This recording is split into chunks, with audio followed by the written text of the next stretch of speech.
In the spacious main hall, 5 people sat on high-backed chairs on a raised platform, facing a bound young man. He knelt on one knee, hands clenched tightly. Someone spoke up. "Inner disciple Jang Vu, you dare to insult the holy son of the Holy Land. Do you know your crime?" The man spoke with a sneer, looking down at the kneeling young man. So the kneeling young man was named Jang Vu. Hearing this, Jang Vu tightened his fists, suddenly stood up, and gritted his teeth, shouting, "Old man, I am not guilty." Seeing his defiance, the man slammed his hand on the armrest and roared, "Audacious wretch! I offered you mercy, yet you refused to accept it." With that, he clasped his hands behind his back, approached Jang Vu, and furiously bellowed, "Someone carry out my order. Destroy Jang Vu's Supreme Bone." Hearing this, Jang Vu chuckled. "Supreme Bone. So that's it. That damned holy son just wants to steal my Supreme Bone." Finishing his words, Jang Vu thrust his hand into his chest. A surge of pain washed over him, making his face pale. His action startled those around him.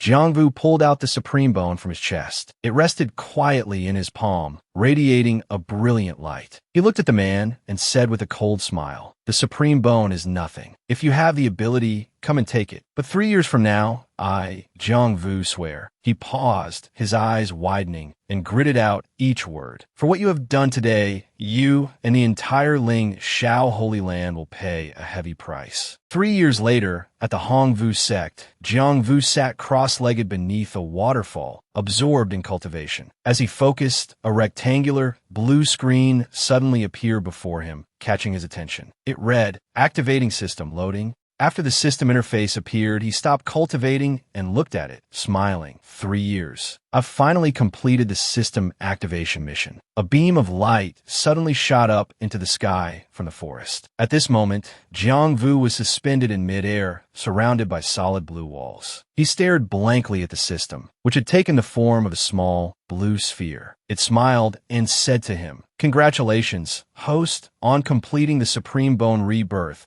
and activating the system." As the system spoke, the interface displayed the mission rewards. God-level cultivation technique, sacred body heart tempering scripture, no more than 10,000. Special reward, ultimate buff, immortal body. The system continued cheerfully. These are the rewards for the activation mission. Overjoyed, Jang Vu exclaimed excitedly, "A God-level cultivation technique and an immortal body. 3 years of hardship were worth it. System, I love you to death." But the system frowned and continued. "The system is temporarily closing the reward space." Its words stunned Jang Vu. It added, "The system is shutting down. Host is being forcibly logged out." He reached out a hand and stammered, "Wait." His expression was filled with terror. The spatial wall instantly vanished, and he plummeted from the sky into the forest. A loud thud accompanied his fall, followed by his resounding curses. Jang Vu lay on his back, rubbing his sore backside, frowning and groaning. How could this happen? Then, recalling what the system had just told him, he pondered, "Hey, wait a minute. The system just said I'm invincible, but I'm clearly just a small fry in the chi refining stage." In the Tion Wu continent, where he lived, martial artists are divided into 9 realms. Body tempering, chi refining, 5 elements, true martial, undying, divine firmament, overlord, saint, and supreme. Each realm is further divided into 3 stages, early, middle, and late. The gap between each realm is vast. Currently, Jang Vu had only reached the late stage of chi refining. Thinking about the rules of this world, he lost all interest, wondering, could it be that I'm actually very strong, but I just don't know it? Jang Vu quickly dismissed that thought, sat down on a rock, and took out a sword. He held it in his hand, observing and silently evaluating. This sword is a spirit-grade magical treasure. Even the body of a 5 elements realm expert wouldn't be able to withstand it. He looked at his reflection on the blade, frowned, and decided to ignore it. Whatever, I'm already immortal. Might as well try it out. No sooner said than done. He immediately stood up, gripped the hilt tightly with both hands, and pointed the sharp blade at his own neck. Then, with a clang, the surrounding space was instantly dyed crimson. The sword was immediately thrown to the ground, bounced a few times, and then lay still. Jang Vu reached up to cover the wound that was continuously bleeding. In intense pain, he started cursing. Not long after, under the effect of the wound, Jang Vu's consciousness gradually became hazy. His body swayed, unable to stand. He immediately collapsed into the pool of blood below, then lay motionless under the scorching sun. After Jang Vu died, a short line of text appeared before his eyes. The story ends. The crimson blood pooled and congealed on the cold ground. Suddenly, movement began to appear on the snowy ground. Small drops of blood gradually floated into the air. All the spilled blood retracted, moving back together towards Jang Vu's body. Then, all the blood returned to its original place through the wound on his neck. The wound also quickly contracted and healed completely. Jang Vu woke up, feeling both surprised and confused that he was still alive. Standing up straight, Jang Vu rubbed his head, puzzled about what had just happened. Suddenly, a scene appeared before his eyes, causing his eyes to widen in extreme astonishment. Jang Vu's body was enveloped by a powerful and dense golden energy, incredibly intense. He began to ascend to the early stage of the five elements realm, a bewildered expression on his face. He blurted out, "Did I just break through? How is this possible?" He looked at his hands with confusion and worry, wondering, could it be that every time I die, I become stronger? Elsewhere, in the main hall of the Hongvu Sect's inner sect, a bearded man suddenly exclaimed, just ahead, an extremely powerful golden energy is converging at a fixed point. A blonde-haired man, seeing the scene, couldn't help but say joyfully, a disciple has broken through, awakening a powerful physique. The black-haired man behind him began to sigh, judging by the aura. This physique is even stronger than Jang Vu's supreme bone for back then. Truly, the heavens favor our Hongvu sect. With that, the bearded man quickly gave the order, quickly find that disciple for me. Our Hongvu sect must devote all our resources to nurturing him. Back on the other side, a system timidly asked, are you really sure you want to do this, host? A small bird on a branch quickly caught Jang Vu's attention. He resolutely shouted, come on, hurry up, I want you to trample me. The system reluctantly agreed. All right, this is my first time doing this. Bear with me. A tragic scream echoed, filled with despair and pain, causing a small bird perched on a branch to stare blankly. An hour later, Jang Vu had died 1,000 times. Jang Vu collapsed on the ground, panting, looking extremely exhausted. Wiping away his sweat, he sighed, getting stronger is so tiring. The system, holding a large divine sword, said with a serious expression, host, please stop showing off. Jang Vu dejectedly folded his arms behind his head and lay down on the ground, continuing to sigh, I didn't expect it would take 1,000 deaths to break through to the late stage of the five elements realm. Looking at the words late stage of the five elements realm, no more than 10,000 displayed on the system interface in front of him, Jang Vu began to analyze. Each death only increases my experience a little. To break through to the true martial realm, I'll have to die 10,000 times. Hearing this, the system excitedly brandished the large divine sword in its hand and said, 10,000 times is too easy. This system is happy to help you. Seeing this overly excited and enthusiastic behavior, Jang Vu furiously grabbed it with both hands and started speaking in a shrill voice. You damn bean sprout, are you addicted to killing me? Tell me, are you deliberately messing with me? The activation missions are difficult enough, and leveling up is 1,000 times harder. After listening to Jang Vu's heartfelt words, the system became apprehensive in the face of his fury. It stammered, just kidding, I'm a system, how could I mess with the host? The outwardly glamorous system, with eyes sparkling like 1,000 stars, looked at Jang Vu and confidently said, look at my sincere eyes if you don't believe me.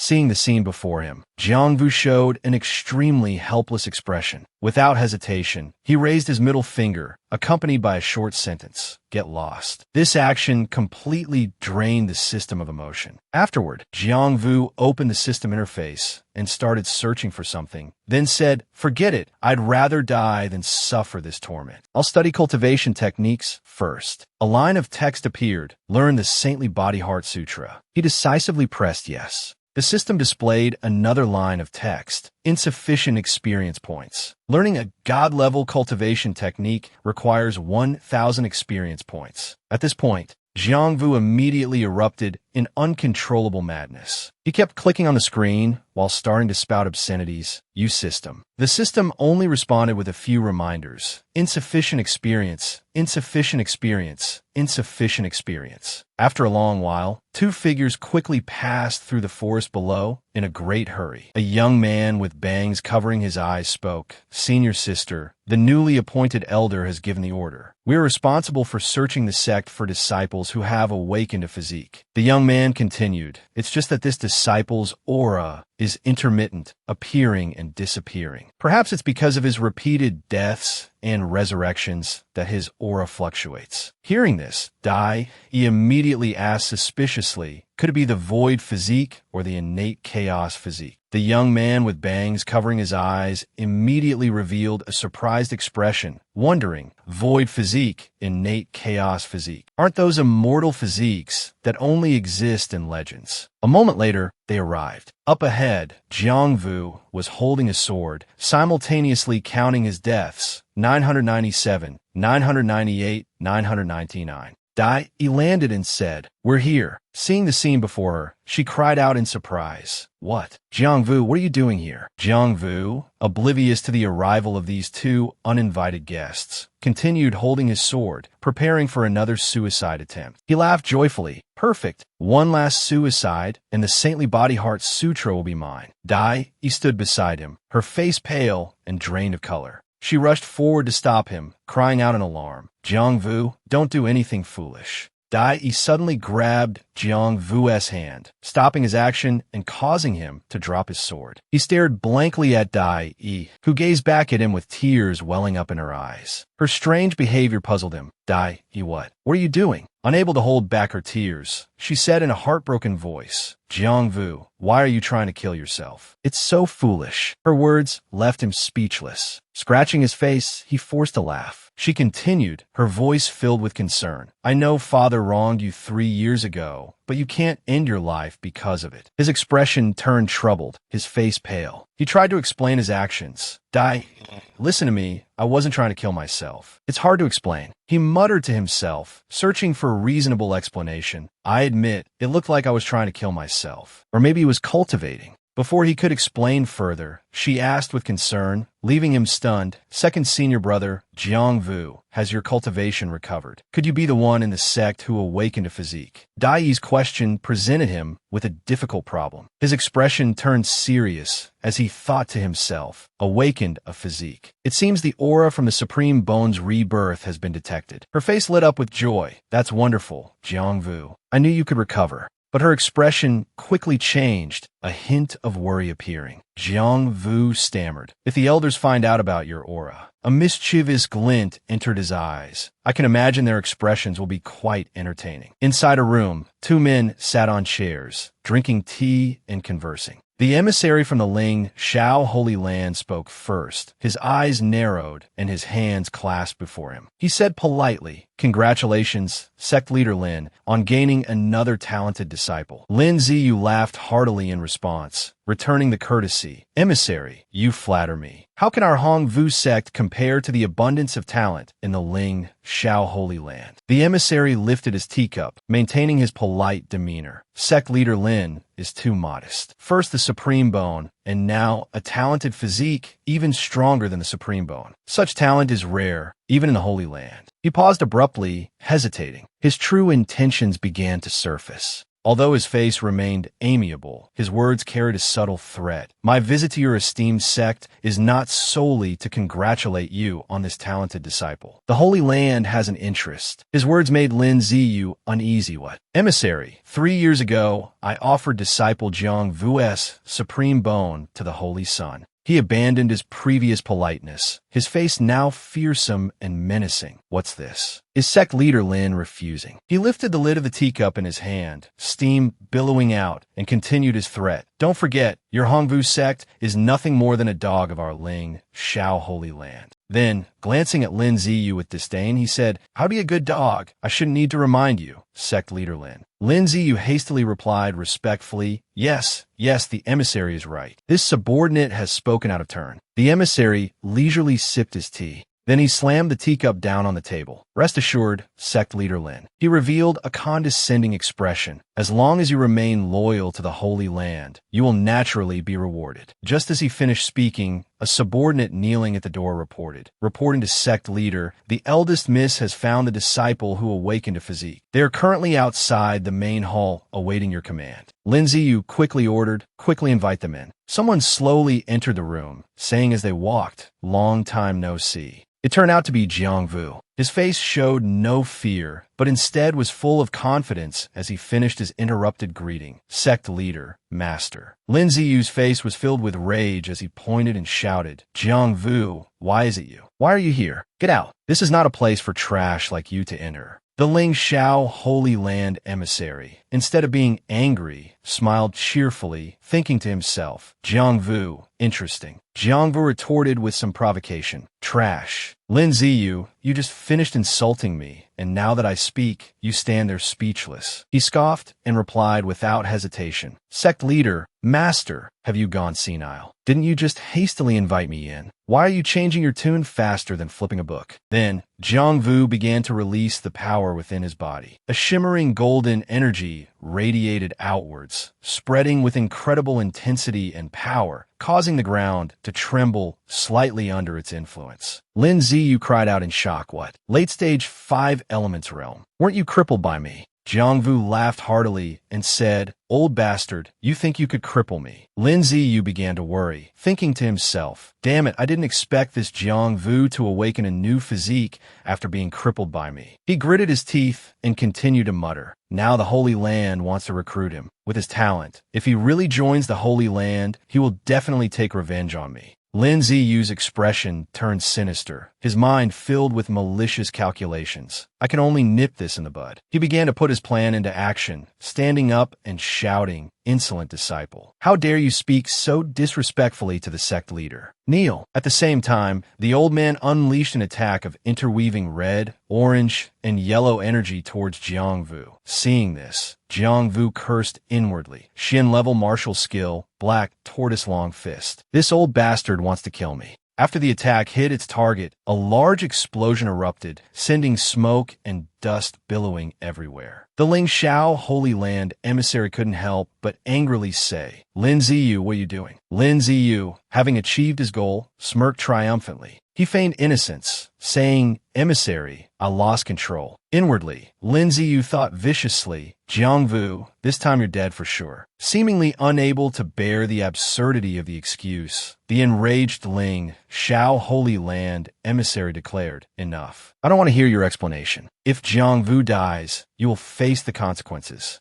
At this moment, a line of text appeared on the system interface. Learn God-level cultivation technique, sacred body heart blood scripture. Jang Vu, without hesitation, selected yes on the screen. After receiving the information, the system promptly sent a notification. Congratulations, host, on learning the God-level cultivation technique, sacred body heart blood scripture. Technique introduction. Enhances combat power to the strongest in all the heavens at the cost of burning life force. Enables fighting above one's cultivation level. A knowing smile spread across Jang Vu's face as he cheerfully exclaimed, What a suitable technique for me. Others burn their life force and die. But not only am I not afraid of death, I become stronger after dying. This is truly a bug. Following this, a powerful and majestic surge of energy of astonishing intensity erupted from Jang Vu, filling the room. Everyone cried out in astonishment. What? Lin Ziyu thought in shock, impossible. A full-powered palm strike from me, a true martial realm late-stage cultivator, and this kid isn't dead. Jang Vu slowly emerged from the thick dust cloud, his body enveloped in raging flames. He adjusted his scarf and casually remarked, What? Disappointed I'm not dead.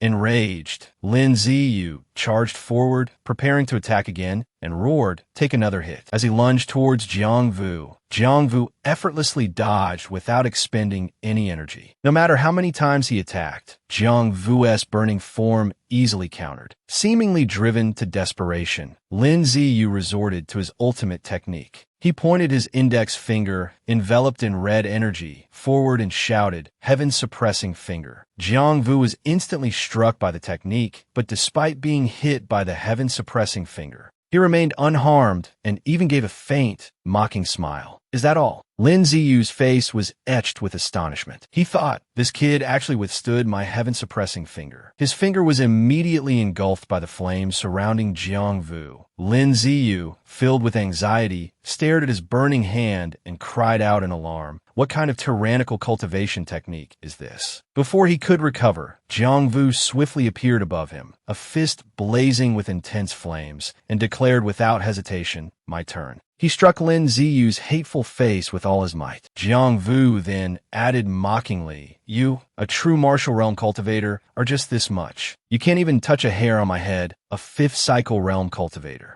Lin Ziyu was speechless and could only sigh helplessly. Suddenly, enthusiastic applause and hearty laughter erupted from behind them. A member of the Ling Shao Holy Land stepped forward, clapping and praised, truly worthy of being called a young hero. "The Western Chang Holy Land needs talents like you." Jang Vu kindly reminded him, "This is between me and Lin Ziyu. Who are you to interfere in our personal grudge?" He thought to himself, this person's cultivation is probably even stronger than Lin Ziyu's. Where did he come from? Lin Ziyu, unwilling to remain silent, immediately pointed at Jang Vu and shouted, "Insolent fool, how dare you? This esteemed individual is the vice sect leader of the western branch of the Ling Shao Holy Land. Offending him is a crime punishable by 10,000 deaths." Hearing this, Jang Vu's eyes sharpened, his brows furrowing in confusion. Ling Shao Holy Land. The Ling Shao Holy Land emissary simply smiled serenely and said, "Jang Vu, don't misunderstand. Our Ling Shao Holy Land is divided into two branches, east and west." As he spoke, he flicked a pure gold token from his hand, sending it flying forward. He continued to explain his point. "The one who has a grudge against you is the Holy Lord of the Eastern Branch. It has nothing to do with our Western Branch. We in the West have always valued talent." Jiang Vu quickly reached out and caught the token. The Ling Shao Holy Land emissary extended an invitation. "Think it over carefully. Join the Western Branch, and your future will be limitless." The pure gold token in Jiang Vu's hand shimmered. Two characters intricately carved upon its surface, clearly indicating it was an extremely valuable item. At this moment, Jiang Vu looked at the object in his hand with bewilderment and asked, "What's this about an Eastern and Western branch?" Inwardly, he thought, this sounds somewhat familiar. Suddenly, the Ling Shao Holy Land elder said with a smile, "Indeed, it is the Western Branch. Jiang Vu, think carefully with your talent. As long as you dedicate yourself to our Western Branch, we can fulfill any of your conditions." Hearing this, Jiang Vu turned his head and looked at him in astonishment. Upon hearing the words, "any condition," Jiang Vu immediately asked, "Any condition?" The elder replied, "Indeed." Immediately, a sly smile spread across Jiang Vu's face. "What if I say?"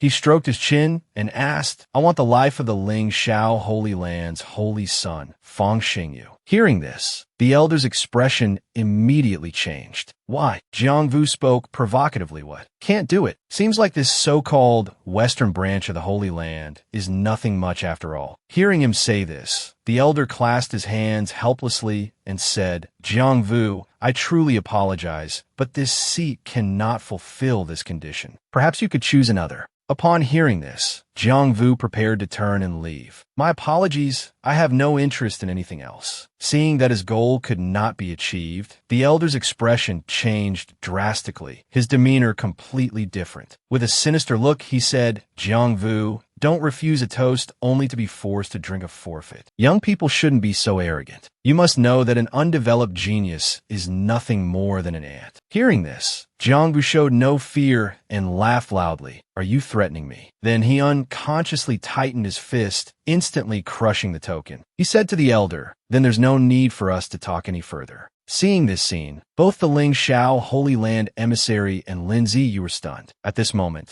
the Ling Shao elder trembled with rage, thinking to himself, "Jiang Vu, you're courting death." Hearing this, Jiang Vu's eyes lit up as if he had discovered gold. He retorted, "Courting death? There's such a good thing." Jiang Vu laughed smugly, pointing at himself. "That's right, I'm courting death. If you have the ability, then come and take this young master's life." Hearing this, the elder clenched his fists in fury. "Fine, you're very good. I'll let you witness the saint-level martial skill of our holy land." Then he attacked Jang Vu, his movements creating a flurry of intertwined rays of light. Lin Ziyu, standing in the distance, his face ashen, thought with glee. As expected, it's the instant kill great technique. Excellent. This time, that brat Jang Vu is dead for sure. Jang Vu, struck by the attack, was sent flying from the arena, creating a loud explosion. He crouched on the ground, the surrounding earth cracking, dust flying everywhere, his face grim. At this moment, the system notified him, EXP plus 180. Seeing this, he cursed, "What the hell is this?" Seeing this, he immediately checked the system interface, saying doubtfully, EXP plus 180. Does that mean I just died 180 times? His eyes lit up like a child's, and he laughed heartily, as expected of a true expert, delivering EXP right to my doorstep. At this moment, Lin Ziyu suddenly flattered him. Lord Emissary, your divine power is truly world-shaking. Your instant kill great technique has been cultivated to such a profound realm. Hearing this, the elder calmly replied, Sect leader Lin, you flatter me. This one has only cultivated the instant kill great technique to a shallow level. Then, stroking his beard, he said, the Grand Elder of our Holy Land once used the instant kill great technique to kill 10,000 demonic spirits in one breath. I'm still far from his level. Having said that, he laughed loudly. Hearing this, Lin Ziyu continued to flatter him. Not at all, not at all. Lord Emissary is too modest. Suddenly, a burst of loud laughter rang out, startling the elder. It turned out to be Jang Vu approaching, causing the elder to ask in astonishment, how is this possible? Then, trembling, he pointed at Jang Vu's face and said, You withstood my instant kill great technique. How can you be unharmed? At this moment, Jang Vu remained calm, dusting off his clothes and saying, So that move just now is called the instant kill great technique. Then he chuckled innocently. Not bad. It almost injured me. Why don't you try a few more times? Maybe you can kill this young master. Although he appeared like this on the surface, Jang Vu was thinking to himself, Thank you, baby. Quickly give this young master more EXP. Once this young master breaks through to the true martial realm, I'll take you to the heavens. Hearing this, the elder couldn't help but become wary, thinking to himself, a fifth cycle realm brat absolutely cannot withstand my instant kill great technique. What kind of physique has this Jang Vu awakened? He couldn't help but frown in thought. The Grand Elder's lifespan is nearing its end, and it is only because the Western branch has the Grand Elder supporting it that it can suppress the Eastern branch. Therefore, we must find a suitable genius for the Grand Elder to seize. It seems Jang Vu's physique is the most suitable. This person must die. Despite thinking this inwardly, the elder still said with a smile, Very well, Jang Vu. This one has completely changed my view of you. Today, this one will temporarily spare your life, giving you a few days to reconsider. Hearing this, Jang Vu's jaw dropped in surprise. But on the contrary, he was very excited, his cheeks flushed, thinking to himself, what's there to reconsider? Hurry up and hit me a few more times. This young master would rather die than submit. The person from the Ling Shao Holy Land then placed his hand on Jang Vu's shoulder, panting and saying, Stubborn fool, I'll give you 3 more days to think it over. Then he glanced back and said to Lin Ziyu, You keep an eye on this brat. This one has urgent matters to report back to the Holy Land. In 3 days, if I don't see this brat, your Hongvu sect need not exist anymore. Hearing this, Lin Ziyu's face paled in fear, and he said, Yes. At this moment, Jang Vu furrowed his brows in confusion and asked, What's going on? Not fighting anymore. Suddenly, he blocked the doorway, spreading his arms wide and shouting, Hey, don't go. Then he hurriedly said, I was just joking when I said I'd rather die than submit. Hit me a few more times. Maybe I'll surrender. Don't give up. Failure is the mother of success. Hearing this, the person from the Ling Shao Holy Land gritted his teeth and cursed inwardly. Is this guy an idiot? Then, annoyed, he left, shooing Jang Vu away. At this moment, the system announced, experience gained 360 points. Jang Vu sat in the courtyard, eyes brimming with tears, sighing. What a good person. Thank you, old man, for gifting me 468 experience points. The main martial arts arena of the Hongvu sect. A group of people chatted merrily while a young man chased after them. Jang Vu was having his feet massaged by Lin Ziyu. His cheeks flushed, feigning enjoyment as he said, Yes, just like that, a little harder. Did you even eat? Lin Ziyu suddenly stood up, throwing Jang Vu's foot aside, scolding. Enough, Jang Vu, you mischievous brat. You're bullying me too much. Jang Vu stood up, puzzled, leaning close to Lin Ziyu and asking, "What's wrong, sect leader? Are you going to punish this disciple?" Then he pretended to want to kill himself, crying. It seems this disciple can only atone with death to appease the sect leader's anger. Seeing this, Lin Ziyu quickly stopped him,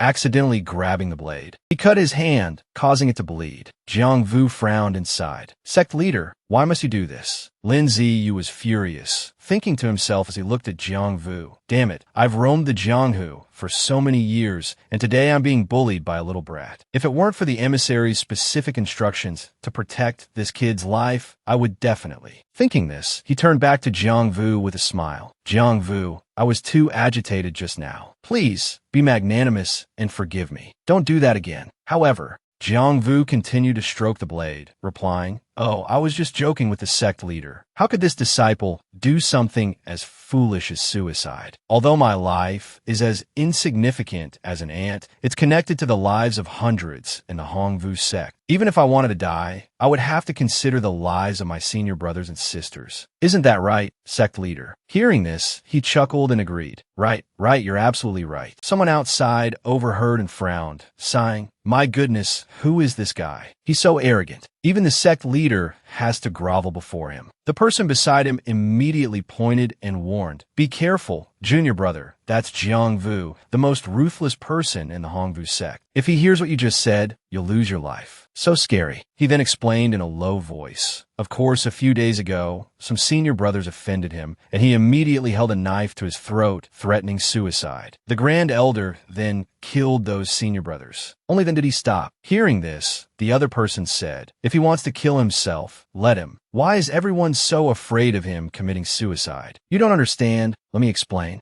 Meanwhile, at the scripture pavilion, Jang Vu slowly entered. Seeing him, someone startled. Then that person gestured with their hand, sternly saying, "The scripture pavilion is a restricted area. No unauthorized personnel allowed." Jang Vu ignored him, dejectedly pulling out a knife, causing the other person to think in shock. Such a calm demeanor, such practiced suicide movements. Could he be? At this moment, Elder Wu slowly walked out. Seeing him, he said cheerfully, "It's Jang Vu, isn't it? Let him in." Seeing the elder, he immediately spoke obediently. "Elder Wu, long time no see. You still look as distinguished as ever." Elder Wu sighed. "You rascal, you're the one who's changed quite a bit. Your tongue has become so silver. I've already heard about your antics. All the commotion outside these past few days is because of your tricks." Hearing this, he chuckled and said, "You flatter me. You flatter me." Elder Wu continued, "Jang Vu, forgive and forget. You shouldn't go too far. Just for your master Kong Yu's sake, stop causing trouble. You didn't come to the scripture pavilion to chat with this old man, did you? Go on in." Having said that, Elder Wu took out a key and handed it to him. Jang Vu thought to himself, the key to the 3rd floor of the scripture pavilion. Then he obediently thanked him. "Thank you, Elder Wu." Watching him walk away, Elder Wu thought to himself, "Lin Ziyu, this is the last thing I can do for you. Consider it fulfilling your father's dying wish. I hope this kid Jang Vu understands my good intentions. Otherwise, I fear the Hongvu sect will face disaster in the future." Jang Vu slowly entered the scripture pavilion and looked around, astonished. He walked to the bookshelves and, seeing what was there, couldn't help but be startled. It seems Lin Ziyu has received quite a few benefit from the Ling Shao Holy Land these past few years. There are many more books on the 1st floor of the scripture pavilion than before. Standing before the massive collection of books, his eyes shone brightly as he said, "Secret manuals and techniques, here I come." The surrounding people, seeing this scene, couldn't believe their eyes and began to whisper amongst themselves, "Isn't that Jang Vu? Stay away, stay away." In the Tianwu continent,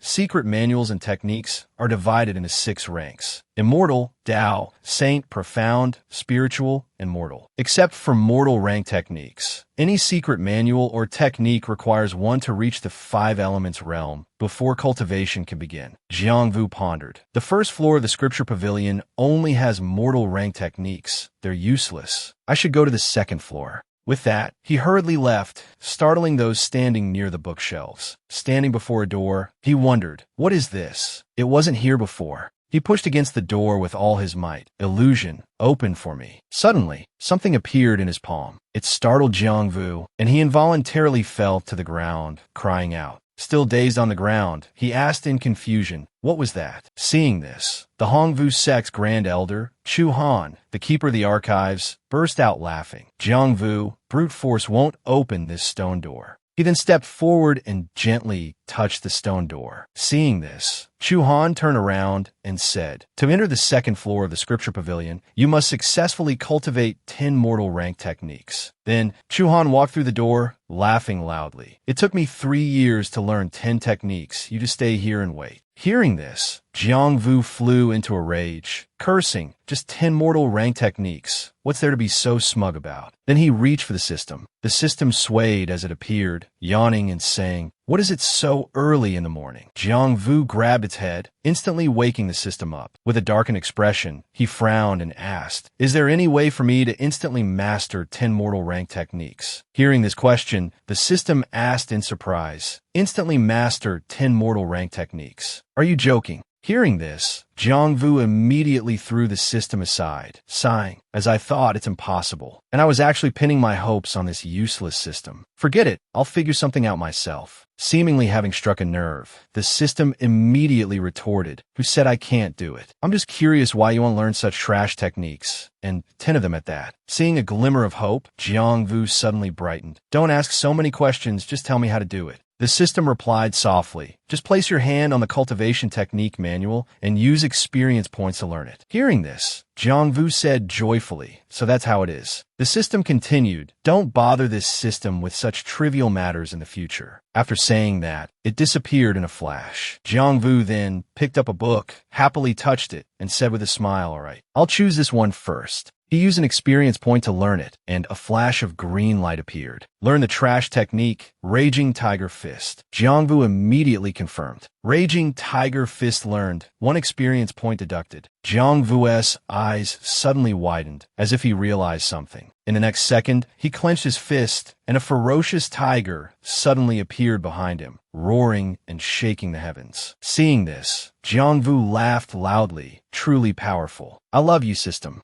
The system then continued to report, Monster Grasping Palm learned, Roaming Dragon Divine Art learned, Azure Wind Palm Technique learned. Seeing Jang Vu standing in front of the door, the people behind him said disdainfully, "Isn't that Jang Vu? Why is he trying to go to the second floor again?" Someone laughed loudly and mocked. "He's probably trying to break the door down with brute force again. I'll wait and see him lose face." Then Jang Vu slowly placed his hand on the door, and in the blink of an eye, the door opened. Seeing the door open, they exclaimed, "So dazzling." Jang Vu suddenly realized something and was startled. Those people knelt down one after another and respectfully asked, "Senior brother, may we ask how you learned 10 techniques in 15 minutes? Please enlighten us, senior brother." Hearing this, Jang Vu turned around and said with a smile, "The strong don't need to explain." They looked at Jang Vu with adoration, their eyes sparkling as they said, "Truly a role model for our generation. We wonder when we will be as impressive as senior brother." Upon arriving at the second floor, Dai Yi was stunned, unable to believe her eyes,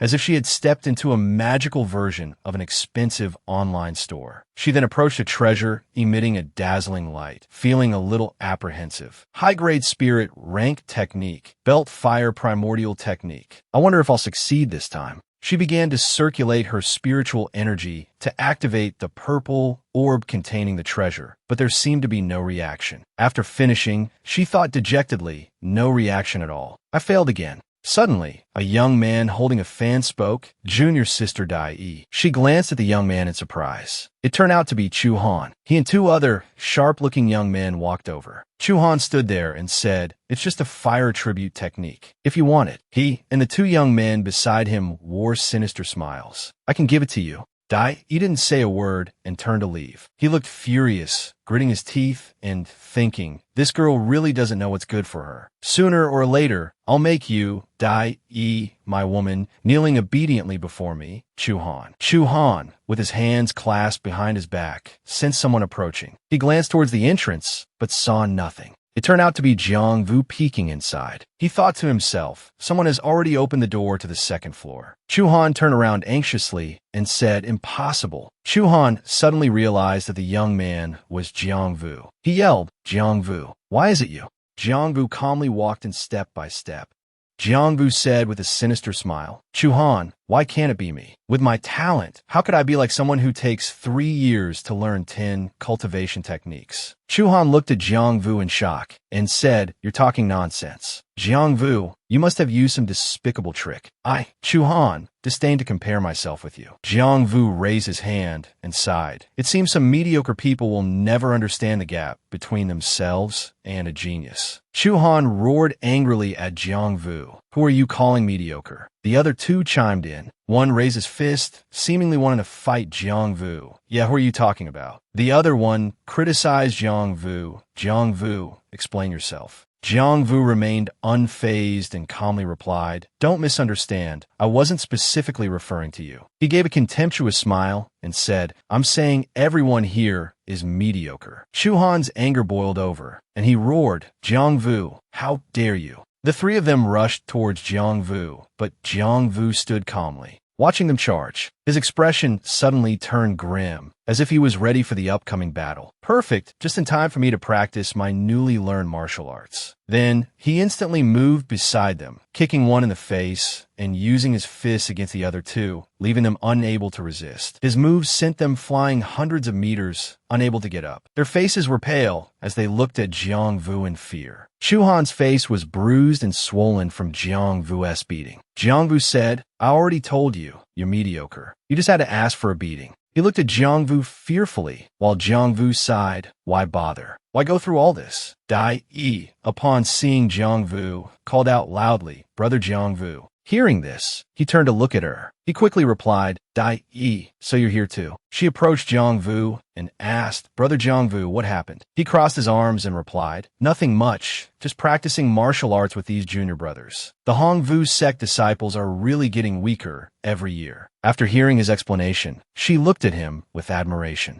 She continued, indeed, some people are not only poor cultivation, but they also like to harass female disciples. Their morals are decaying. It seems I'll have to find some time to meet with the elders and suggest rectifying the sect's discipline. Jang Vu and Dai Yi walked and talked, leaving the three men behind. Hearing Dai Yi's words, he became even more indignant and angry. At this moment, Jang Vu and Dai Yi were sightseeing together when they were attracted by the glittering treasures in the distance. These treasures looked like tiny stars in the Milky Way. Jang Vu asked Dai Yi, the second floor's cultivation techniques all have defensive barriers. How do we obtain them? She made a fist with one hand and asked Jang Vu doubtfully, is this Brother Jang Vu's first time here? He looked at her, seemingly agreeing. She raised a finger and replied, so that's it. The second floor of the scripture pavilion is filled with spirit rank techniques and above. Dai Yi's little lesson began. As she explained, spirit rank techniques and above have their own consciousness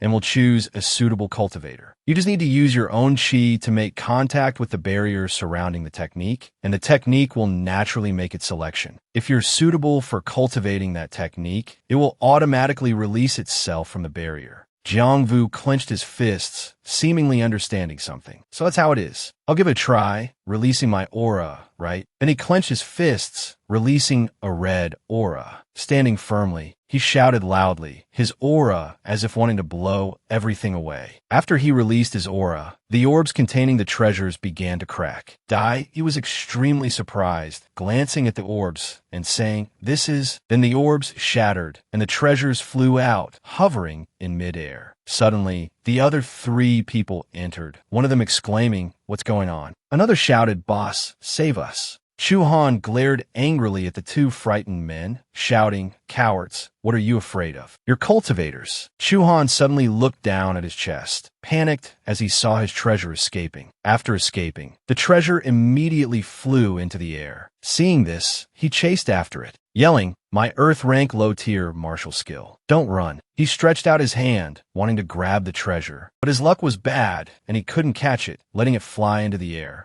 Not only did he fail to catch the treasure, but he also fell flat on his face. Seeing this, the two young men following him exclaimed in panic, "Boss." At this moment, all the treasures on the second floor of the scripture pavilion began to float into the air, the orbs of light surrounding them gradually disappearing. Dai, he was deeply shocked by this scene, thinking to herself, no, impossible. Just by standing still and releasing his aura, he caused all the techniques on the second floor to break free from the barrier. What kind of terrifying genius is this? Jang Vu suddenly seemed to see something frightening. He looked up and saw many techniques, and said in surprise, "So many techniques." He reached out and grabbed a treasure, saying, "It seems the defenses of the second floor of the scripture pavilion are just a bluff." Dai, he raised a finger and pointed towards him, saying, "That's the fire origin technique." He glanced at her, holding the treasure in his hand, and said, "Dai, do you want it?" Then he turned around and tossed the treasure to her, saying, "Here, it's for you." Her cheeks flushed red, and she thanked him happily, holding the treasure in her hand. "Thank you, brother Jang Vu." Jang Vu put his hand on his chin, pondering, why are they all spirit rank techniques? Are there no earth rank techniques on the second floor? While he was thinking, a treasure suddenly flew towards him, surprising him greatly.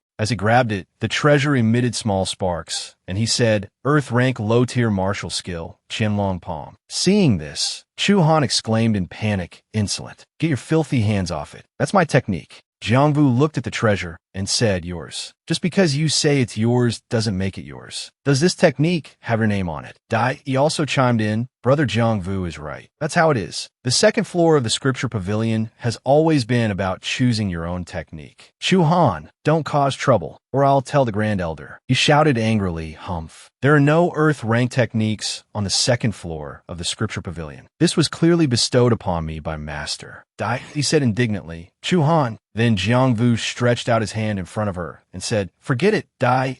Don't get angry over this kind of person." He seemed to want to provoke Chu Han, saying, "Chu Han, you want this technique, right? If you have the ability, take it from me. If you don't," he looked sternly at Chu Han, "get lost." Chu Han's face contorted in rage. "All right, Jang Vu, you force my hand. Don't think Chu Han, am afraid of you." He pulled out a mysterious pill, recalling the words of an old man who had given it to him. "Hunter, this overlord pill can temporarily raise your cultivation by a major realm. Do not use it unless absolutely necessary." He swallowed the pill. His eyes bulged and veins popped out. As the pill fully absorbed, he transformed into a monstrous figure, his face covered in terrifying green veins. "Jiang Vu, thou win. Taken a drug, have you?" Dai, standing beside them, covered her mouth in fear. Jiang Vu continued, "You think a drug can make you a match for me? How naive." Chu Han clenched his fists, chuckling coldly. This overwhelming power. Laugh while you can, Jiang Vu. Killing you now will be as easy as crushing an ant." "Dai," he exclaimed, "this aura, it's almost at the mid-stage martial realm." "Chu Han, you're insane." He stood opposite them, channeling his power, cracking the ground beneath his feet. Jiang Vu scoffed, "Mid-stage martial realm. Nothing impressive." Chu Han replied, "I'll give you 3 moves. Wouldn't want that old turtle, the Grand Elder, saying I bullied the weak." Chu Han drew back his hand, gathering blue energy within it. His teeth gritted. "Jiang Vu, you're about to die, and you still dare to talk big." He lunged at Jiang Vu, lightning crackling from his hand. "Thunderbolt strike," he roared. Jiang Vu calmly watched his display. "Dai," he cried out in alarm. "Jiang Vu, look out. Dodge." A loud explosion erupted, smoke billowing around Chu Han. His eyes widened in disbelief. "No, impossible." His voice weakened. Jiang Vu clenched his fists, his expression grim. Chu Han pounded his fist against his own chest, astonishment in his voice. "We're both in the 5 elements realm. How can you be this strong?" Jiang Vu said coldly. "First move."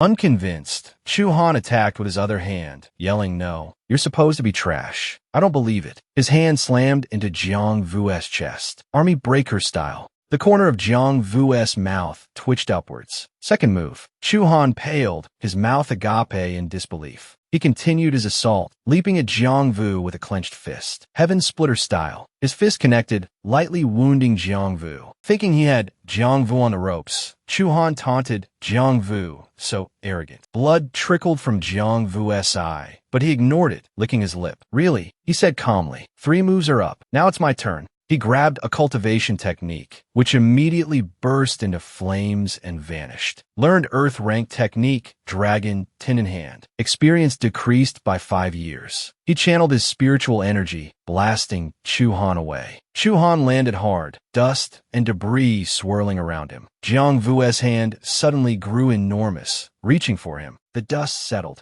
Chu Han's face was ashen. "No, stop. Senior brother Jang Vu, I was wrong." Jang Vu's expression remained impassive. "Too late. A tiger doesn't roar, so you thought I was Hello Kitty." He pointed 2 fingers downwards. His attack landed on Chu Han, creating a terrifying explosion. The ground cracked, and debris flew everywhere. Chu Han cried out in pain as he was sent sprawling. The ground where he landed caved in, and dust billowed into the air. His face was bruised and purple, his eyes rolled back, blood trickled from his mouth, and his whole body trembled in agony. Frightened by the scene, he rushed over and shouted, "Brother Jang Vu, stop." Chu Han is the Grand Elder's most cherished disciple. Jang Vu frowned, his face filled with anger. "So what? The path of cultivation is one where the strong devour the weak. Didn't the Sect Master and the Grand Elder treat me the same way 3 years ago?" He clenched his fists and gritted his teeth. "Fists are the only truth. Besides, if I were still the same person I was 3 years ago, I would be the one lying on the ground, not Chu Han." With determination, Jang Vu turned to leave, calling back,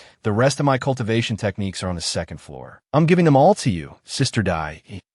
He hesitated, calling after him that. Her face was filled with gratitude as she thought to herself, "Brother Jang Vu is truly different from before. What could have happened in these 3 years?" Elsewhere, Jang Vu is filled with pride and excitement. "Perfect success. I regained my honor. I was so cool just now, wasn't I?" A satisfied smile spread across his face. After traveling for a while, Jang Vu reached his destination. Looking at the scene before him, he couldn't help but exclaim, "This is the 3rd floor of the Scripture Pavilion. Only the Sect Master is allowed to enter." Looking at the items before him, Jang Vu exclaimed joyfully, 8 high-grade, profound techniques. An expression of pure delight spread across his face. This is it. In front of him was a tortoise holding over a dozen scrolls in its mouth. Overflowing with happiness, Jang Vu continued, "There has to be at least 1 profound-grade technique or higher here." He then stomped his foot and leaped into the air, reaching out to grab the scrolls. Just as he was about to reach them, the scrolls in the tortoise's mouth suddenly glowed and flames erupted. A solid barrier appeared, preventing Jang Vu from getting any closer. He landed softly on the ground, preparing to try again. Getting these won't be easy. Jang Vu then shouted, "Dragon, Tin in Hand." A giant hand formed from pure energy slammed into the ground below. A voice boomed, insolent. A surge of green energy shot out, neutralizing Jang Vu's attack. He stared in shock as the powerful energy hurtled towards him. Jang Vu braced for the impact. A fierce wind buffeted him, making it difficult to stand, and sent debris swirling across the floor. Wounded, he saw the system notification, experience +1.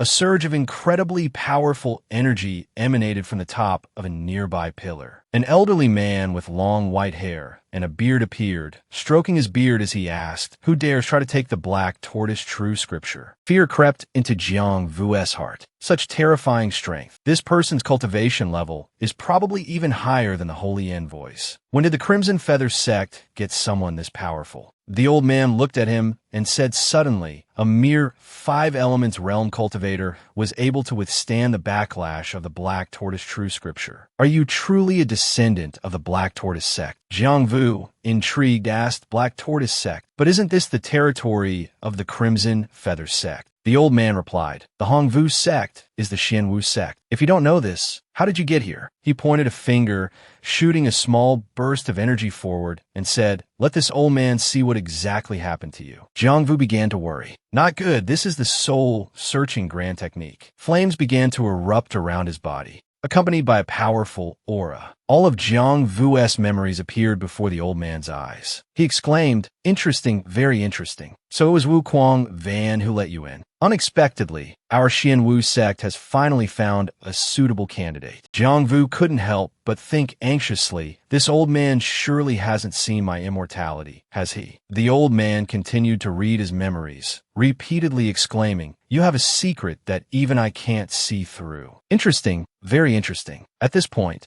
Jang Vu began to breathe a sigh of relief, fortunate that he hadn't been discovered. Finishing reading, the old man flicked his index finger. Immediately, the scrolls swiftly flew to Jang Vu's side. The old man made his decision without hesitation. Since you are a descendant of the Wu sect, you can take whichever of these 8 profound techniques you wish to learn. As for the Wu true scripture, this old man advises you to give up on it. Jang Vu reached out with a slightly contemptuous expression. Giving me 8 Xian techniques is like sending me to my death. As for the so-called Wu true scripture, I must obtain it today. Even if the Jade Emperor himself were to stop me, I would still seize it. The old man in front clicked his tongue in exasperation. This descendant truly doesn't know the immensity of heaven and earth. With your level, even if you obtain the Wu true scripture, you won't be able to learn it. He began to explain. The Wu true scripture was created by the Supreme One. To learn it, one must first destroy their physical body. Only immortal experts can learn it. You are just a small 5 elements realm cultivator. If you forcefully cultivate it, your body will be destroyed. Jang Vu, without a trace of fear, said confidently, "Senior overestimates me. How can I know if I don't try?" He thought happily to himself, "With my current strength, I'm definitely no match for the people from the Ling Shao Holy Land. I must learn this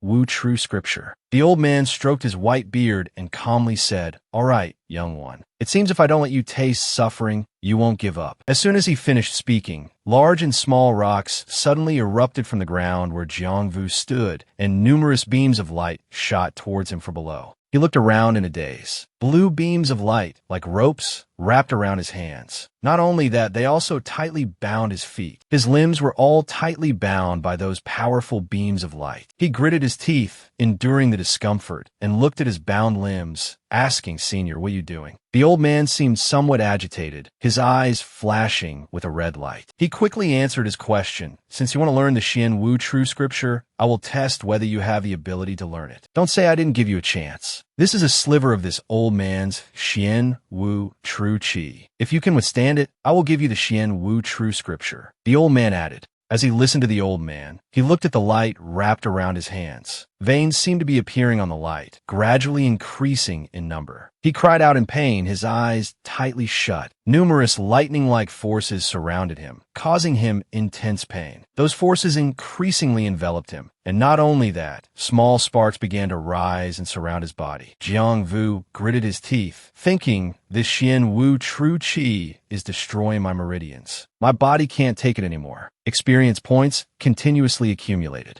Suddenly, he cried out in pain. The force felt like it was tearing his body apart. Even the paving stones cracked, sending debris flying everywhere. Several cracks appeared on the previously intact stone pillar. After his cry, small sparks enveloped the pillar. The old man witnessed everything, utterly astonished, unable to believe his eyes, as if he had seen something unexpected. Dust and smoke filled the air. Jang Vu's silhouette emerged from the smoke, his previously bound arms covered in red scratches. He had only suffered minor injuries after enduring the old man's attack. Wiping the blood from the corner of his mouth, he looked ahead with some apprehension. That was terrifying. If I weren't immortal, I would be dead. Still astonished, the old man stared ahead and said, "This kid can actually withstand it. Could it be that you really can learn the Wu true scripture?" Lifted by his own power, the old man hovered above the tortoise statue's head. The statue's eyes shot a small beam of light forward. The light flew towards Jang Vu, and his entire body was enveloped by a blue force. Suddenly, he entered a different space, a mysterious space. Bewildered, he asked, "Where is this?" Even more remarkably, his injured body was now completely healed, as if nothing had happened. The old man's image reappeared in the sky. Looking down at him, he said, "Young one, don't be afraid. This is within my celestial cave." Jang Vu still didn't fully understand, thinking, "I've heard of celestial caves. They are formed by Earth Saint realm experts. It's an independent world. Very few can create them, not even the 4 great sacred lands." The old man closed his eyes and continued, I never thought you would be my descendant. However, you're only at the 5 elements realm. It seems you truly have something special. Jang Vu respectfully clasped his hands and, looking at the old man, said, Senior, who are you? Standing upright with his hands clasped behind his back, the old man began to introduce himself. I am Tion, the 6th-generation descendant of Wu. So, you can call me Ancestor. Jang Vu asked, Senior, there's something I don't understand. Why would someone as powerful as you become a watchdog for the Ling Shao sacred land at the Hongvu Sect? With your strength, you could rival the 4 great sacred lands and lead the Hongvu Sect. Tion calmly replied, Young one, are you unaware that I am already dead? How could I possibly contend with the 4 great sacred lands? After he said this, Jang Vu was stunned dead. He began to recount his past. Indeed, 200 years ago, I was about to break through to the Saint Realm. At my weakest moment, I was ambushed by the 4 great sacred lands. In the end, my physical body was destroyed, leaving only my soul. He weakly turned around and saw 3 or 4 people rushing towards him, intending to attack. Although I severely wounded the 4 great sacred lands, after I lost Wu's sect, we no longer had any experts who could resist. We were like fish on a chopping block, left to be slaughtered. If the Ling Shao sacred land hadn't been so greedy for Wu's secret techniques and held us back, I'm afraid the Wu sect's legacy would have been eradicated long ago. Jang Vu listened attentively to the old man's story, thinking to himself that he never expected the Hongwu sect to have such secrets. Having finished his story, the old man carefully instructed, Young one, you are now a disciple of my Wu sect, and the Wu true scripture has accepted you, so I will pass it on to you. I hope that one day you can revive the Wu sect and lead it to glory. The old man's voice was filled with expectation and hope. Jang Vu clenched his fists and stood upright, listening to the old man's instructions. His face beaming, Jang Vu boldly declared, Senior, I promise I won't disappoint you. Hearing his resolute promise, Tion became even more enthusiastic, his eyes lighting up as before. I will teach you the Wu true scripture. Listen carefully, young one. The Wu true scripture is no ordinary cultivation technique, but a very unique body refining technique. It's in the form of a scroll, and its appearance is nothing special. He added, it's divided into 12 levels, and I cultivated to the 8th level when I was alive. When you cultivate to the 1st level, your physique will be comparable to a true martial realm expert. I will impart to you the incantations for all 12 levels, the entire scripture. I hope that one day you can surpass me. As he spoke, he waved his hand, and streaks of power appeared. Light touched Jang Vu's head, and a ring of force enveloped his body. After the transmission, he clenched his fist, looking at his hand with a beaming face, power still swirling around him. Truly a marvelous cultivation technique, no less impressive than the Sacred Heart Saint physique. Tion's bloodshot eyes softened slightly. Not bad. You've learned the 1st level of the Wu true scripture so quickly. I truly didn't misjudge you. His entire body was surrounded by power. Young friend, let this decaying soul of mine test how much of the Wu true scripture you've grasped, he continued. Jang Vu was slightly surprised by the old man's words. Take this, the old man said as he quickly charged towards Jang Vu, his fist radiating power straight ahead, his eyes full of excitement. Jang Vu didn't hold back either, his hand radiating power no less than Tion's. Well done, senior. Be careful. The old man swung his fist towards Jang Vu, who raised his hand to block. 2 streams of power, like fire and water, erupted from their bodies, seemingly enveloping them. Tion was even more excited than before, his eyes clearly showing his enthusiasm. Not bad again. A confident look appeared on Jang Vu's handsome face. In that case, I won't hold back. The old man attacked, and he dodged nimbly. The 2 fought fiercely, one like fire, the other like ice, clashing against each other. Their powers surged in the air, difficult to describe, evenly matched, but Jang Vu's strength seemed slightly superior. With a serious expression, Jang Vu suddenly swung his palm, power following wherever his hand went. Tion wanted to dodge, but couldn't, and could only endure Jang Vu's heavy blow. The blow caused him to cough up a large mouthful of blood. Seeing this, Jang Vu rushed over in a panic, anxiously asking, Senior, Senior, are you all right? He knelt anxiously beside the old man, his face filled with panic, but the old man's expression was one of satisfaction. Don't worry, this crippled soul of mine is already like a flickering lamp in the wind. He looked directly at Jang Vu's worried face and said, I found an excellent successor in you. I can die without regrets. Young friend, your name is Jang Vu, is it not? Jang Vu, still grieving and worried for the old man, replied, Yes, Senior. Very good, a fine name. From now on, you are the 7th-generation successor of the Xianwu sect. Everyone, above and below, will obey your commands. He spoke softly, closed his eyes, and his soul gradually dissipated. I have finally ensured the Xianwu sect's legacy will not be destroyed. His soul scattered like fragments in the wind. His gentle voice still echoed. Jang Vu remained frozen, his hands still outstretched, watching the old man disappear. He sorrowfully grasped at the remnants of the old man's soul that hadn't yet dispersed. Senior.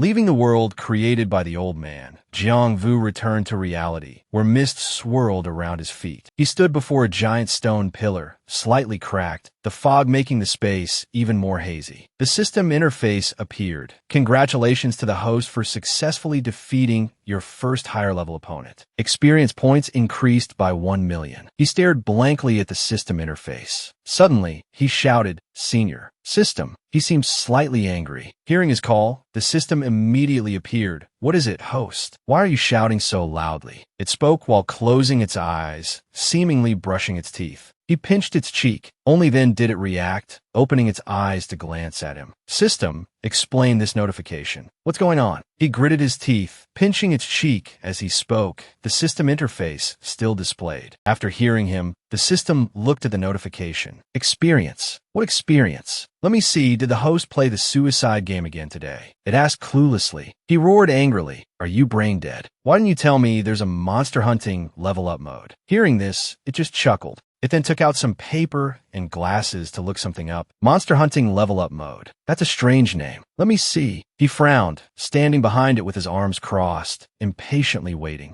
After a while, it found the information in the user manual and turned around, chuckling. Found it. There really is such a mode. If you hadn't asked, I would have almost forgotten. All right, if there's nothing else, I'm going to eat. It tried to slip away, but how could he let it go so easily? He reached out and grabbed it. Stop. Sweat poured down its back. How many more things are you hiding from me? You damned system. He brought his face close to its, his expression dark and frightening. The system just kept chuckling, saying nothing. It's clearly possible to level up by hunting monsters, but you didn't tell me, and you let me commit suicide so many times to level up. Do you think I'm crazy? He tightened his grip. The system was on the verge of tears. If you don't explain this clearly today, I won't let you go. You want to eat? I'll give you a beating. He seemed to have gone mad, his eyes burning red. He pinched and shook the system back and forth, making its vision blur. All right, I'll talk. It hurriedly said, still being shaken back and forth by Jang Vu. He let it go. Its face scratched from where he'd pinched it. It gave a weak laugh and began, killing enemies does indeed increase experience points, but the amount of experience gained depends on the enemy's strength. Jang Vu listen intendi. If you kill an enemy of a higher level, the experience gained is multiplied by 10. Additionally, the techniques you learn can also increase experience gain, and there are many other complex methods you can discover gradually. It continued confidently. Now, I'll open the cultivation technique upgrade interface for you. As soon as it finished speaking, a system panel appeared. Bizarre 5 elements realm. 1001. 211/10. 000 Sacred Body Refining Heart Scripture. Level 10/500.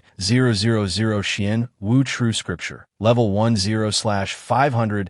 000 Azure Dragon Claw. Low level 0 out of 10. Jang Vu stared intently at the system panel. The system standing beside him, still grinning, said, Host, please note, if you want to kill higher-level enemies, you must upgrade your skills, accumulate knowledge, and then raise your realm. Simply leveling up won't allow you to fully utilize your strength. I've said this much already. Can I go back and eat with my wife now? It asked him for permission. Jang Vu was still annoyed. Fine, get out of here. As soon as he finished speaking, it vanished. He rested his hand near his chin, continuing to look at the system panel, seemingly deep in thought. Perhaps upgrading these things can raise my realm to the true martial realm. or even higher, but just increasing battle power a little, even if I truly become someone of the true martial realm, won't allow me to fight above my level. He continued to ponder, a puzzled expression on his face. All right, he said as he tapped the first line on the system panel. After tapping it, 3 notifications appeared. Sacred Body Refining Heart Scripture Realm upgraded. Unlocking the God of War Bloodline. 100 experience points are awarded per death, excluding suicide. Xian Wu True Scripture upgraded. Unlocking the 4 symbols Heavenly Intent Fist. Battle power when used is doubled, up to 6 times. Azure Dragon Claw upgraded to low-level Saint, deducting 1,200 experience points. After reading this, his expression became even more serious. Flames ignited in his hands. Too strong. I feel like even a true martial realm expert might not be able to withstand a single punch from me. He clenched his burning hands, a smug smile appearing on his face. Meanwhile, something unpleasant seemed to have occurred at the Thai Immortal Sect. People within the estate were beaten to the point their eyes bulged, lying scattered on the ground, some in large pools of blood. Smoke and dust filled the air,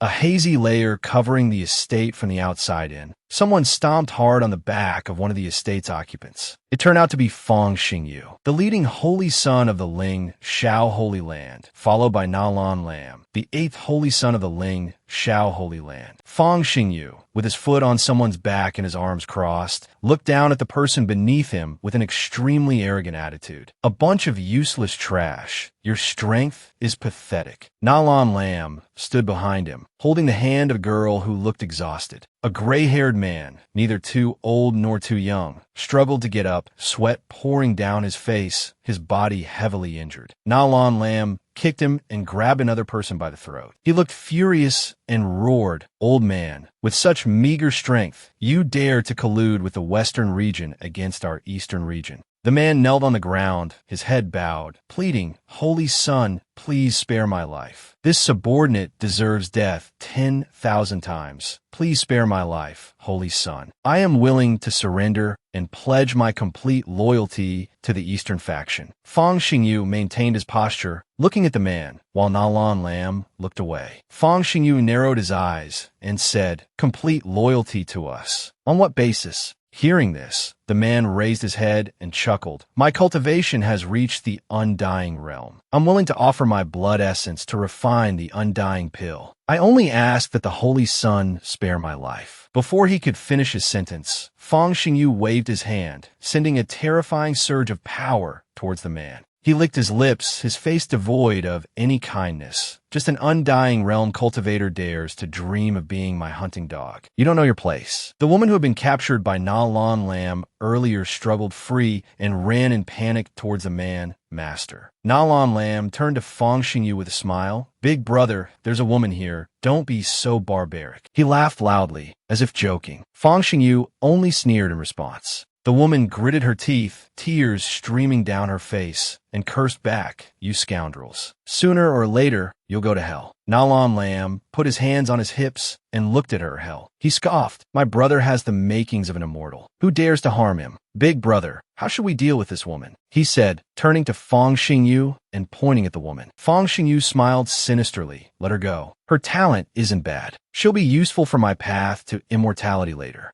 Nalan Lam clicked his tongue. "You're truly despicable." He turned slightly to the woman. "Get out of here before my big brother changes his mind. Remember our names, Fong Xingyu, Nalan Lam. When you become strong, come back and seek revenge on us." The woman clenched her fists, her face filled with hatred. "Nalan Lam Lawet Hotikli Scum." The woman wiped her tears, glaring at them with resentment, her face bearing wounds. Their figures gradually disappeared into the mist. Fong Xingyu, still in the same posture, said, "The Thai Immortal Sect has been destroyed by us. Where to next?" He looked up at the sky as a white bird flew past. He quickly caught the bird, opening his palm. It was a carrier pigeon with a small scroll tied to its leg. He took the paper and let the bird fly away. Nalan Lam turned and looked at the small scroll, asking, "Is it a letter from Holy Lord Lu Guangqi of the Flowing Light Pond?" He opened the letter, which read, "Hongwu Sect's Jang Vu confirmed as the target. I have dispatched the Western faction to act. Go to Hongwu Sect and kill him." He raised his head and sneered. "Hongwu Sect's Jang Vu. Interesting. I didn't expect my stepping stone to be used by someone else." He burned the letter and turned to leave. Let's go. Eighth brother. Follow me to Hongwu Sect. Na Lan Lam, hands on his hips, followed behind, leaving behind a field of corpses. Elsewhere, under a clear blue sky with floating white clouds, Jang Vu descended the steps from within a mansion, walking towards Wu Kuangyun, who was standing below. He smiled and said softly, "Elder Wu." Wu Kuangyun seemed to be lost in thought and was startled by the voice. He thought to himself, there's something different about this kid's aura, just as I suspected. Seeing that he didn't respond, Jang Vu pointed at his own face in confusion and asked, "What's wrong, Elder Wu? Is there something on my face?" Suddenly, Wu Kuangyun knelt down and bowed his head respectfully. Subordinate Wu Kuangyun greets the young master. Jang Vu stared blankly at him. Young master. Elder Wu, what's wrong? He didn't understand what was happening, only seeing Wu Kuangyun kneeling before him. Wu Kuangyun kept his head bowed. The one who learns the Xian Wu true scripture is the true master of the Xian Wu sect. Young master, your aura is exactly the same as the old master's. This subordinate cannot be mistaken. The gentle morning sunlight shone on Jang Vu as he thought to himself. So that's it. Elder Wu knew the secret of the third floor of the scripture pavilion all along. Jang Vu awkwardly stepped forward to help him up. Elder Wu, please get up. Wu Kuangyun then stood up, cupping his hands, his attitude still respectful. Young master, you must have met the old master. How is the old master now? Jang Vu closed his eyes, a look of sorrow on his face. Senior has passed away. Wu Kuangyun's face was filled with grief. Master. Jang Vu placed a hand on his shoulder to comfort him. Elder Wu, please don't be too sorrowful. I will definitely avenge Senior's death. His voice was filled with determination. The tyrannical reign of the four great sacred lands will not last much longer. He clenched his other hand in anger, determined to avenge Senior. The grand and imposing residence was bathed in sunlight, the surrounding scenery tranquil and captivating. Elder Wu then spoke. Young master, the four great sacred lands have deep roots. If you want revenge, you must consider carefully and not act rashly. He cautioned prudently. Jang Vu closed his eyes and smiled. Don't worry, Elder Wu. I, Jang Vu, am not a reckless person. It's just that I know very little about the four great sacred lands. Please explain them to me. He pondered, then explained to Jang Vu. Among the four great sacred lands, the Ling Shao Holy Land is the tyrannical ruler of the eastern region of the Tion Wu continent. The other three sacred lands are the Jiaoqi Holy Land in the northern region, the Tsanglan Holy Land in the western region, and the Dao Yi Holy Land in the southern region, a total of 4 regions distributed in 4 different directions. According to what this old man knows, the 4 great sacred lands each have at least 2 sovereign realm experts guarding them. He spoke gravely, holding up 2 fingers. The elders of the sacred lands are all moving heavens realm experts, and there are countless experts below the moving heavens realm. He added, ordinary elders are moving heavens realm. Supreme elders and holy lords are sovereign realm. Deacons and outer envoys are undying realm. Jang Vu stroked his chin in thought. I didn't expect the 4 great sacred lands to have such a deep foundation. No wonder even with Senior's cultivation, he couldn't resist them and ultimately turned to ashes. After speaking, he thought to himself, but I have an immortal body. No matter how strong the 4 great sacred lands are, they can't kill me. He thought with a sinister smile, his eyes full of confidence. Elder Wu stood beside him, looking bewildered as he watched him thinking. He slowly stroked his black beard and coughed softly. The reason why the 4 great sacred lands are so tyrannical is because they monopolize most of the cultivation resources on the Tion Wu continent. What's more frightening is that, to secure their position, the 4 great sacred lands use all sorts of methods to coerce other sects to freely recruit their talents. If any sect refuses, they will be punished, leading to the destruction of a sect. The old master couldn't stand the tyrannical behavior of the 4 great sacred lands, so he always confronted them. In the end, he fell into their trap. He spoke while looking up at the vast sky. Jang Vu listened attentively. Even this old man and your master, Jiang Yu, were imprisoned by the supreme elders of the 4 great sacred lands that can only cultivate to the late immortal realm and shouldn't dream of breaking through to the divine opening realm. That supreme elder treats everyone like puppets, manipulating them at will. He slightly raised his head in thought. It seems the 4 great sacred lands have chosen the villain script as their standard. At this moment, he remembered something and asked, "By the way, Elder Wu, where's my master, Jang Yu now?" He slowly answered his question. 3 years ago, your master, Jang Yu, had a conflict with the Ling Shao Holy Land while protecting you and was imprisoned in the Sect's forbidden grounds by the Sect master. Hearing this, he gnashed his teeth and said angrily, "That bastard Lin Zilio dared to treat my master like that." Elder Wu shook his head, closed his eyes, and sighed. "Young master, don't provoke the Sect master. To survive and preserve the legacy of our Xianwu sect, we can only bow our heads and compromise with the Ling Shao Holy Land. There's no other way." His words expressed helplessness in the face of the Ling Shao Holy Land's oppression. "But now that young master has learned the Xianwu true scripture, our sect will have a chance to rise again, and you won't have to fear the people from the Ling Shao Holy Land anymore." As he spoke, he pointed forward, and a small red flame appeared. "This is the Xianwu order. As long as young master holds it, even the sect master must obey. Seeing this, the sect master will definitely let you leave." A token enveloped in flames appeared in the air before his chest. He raised both hands to examine it carefully. He took the token and said, "Thank you, Elder Wu. You're too kind, young master.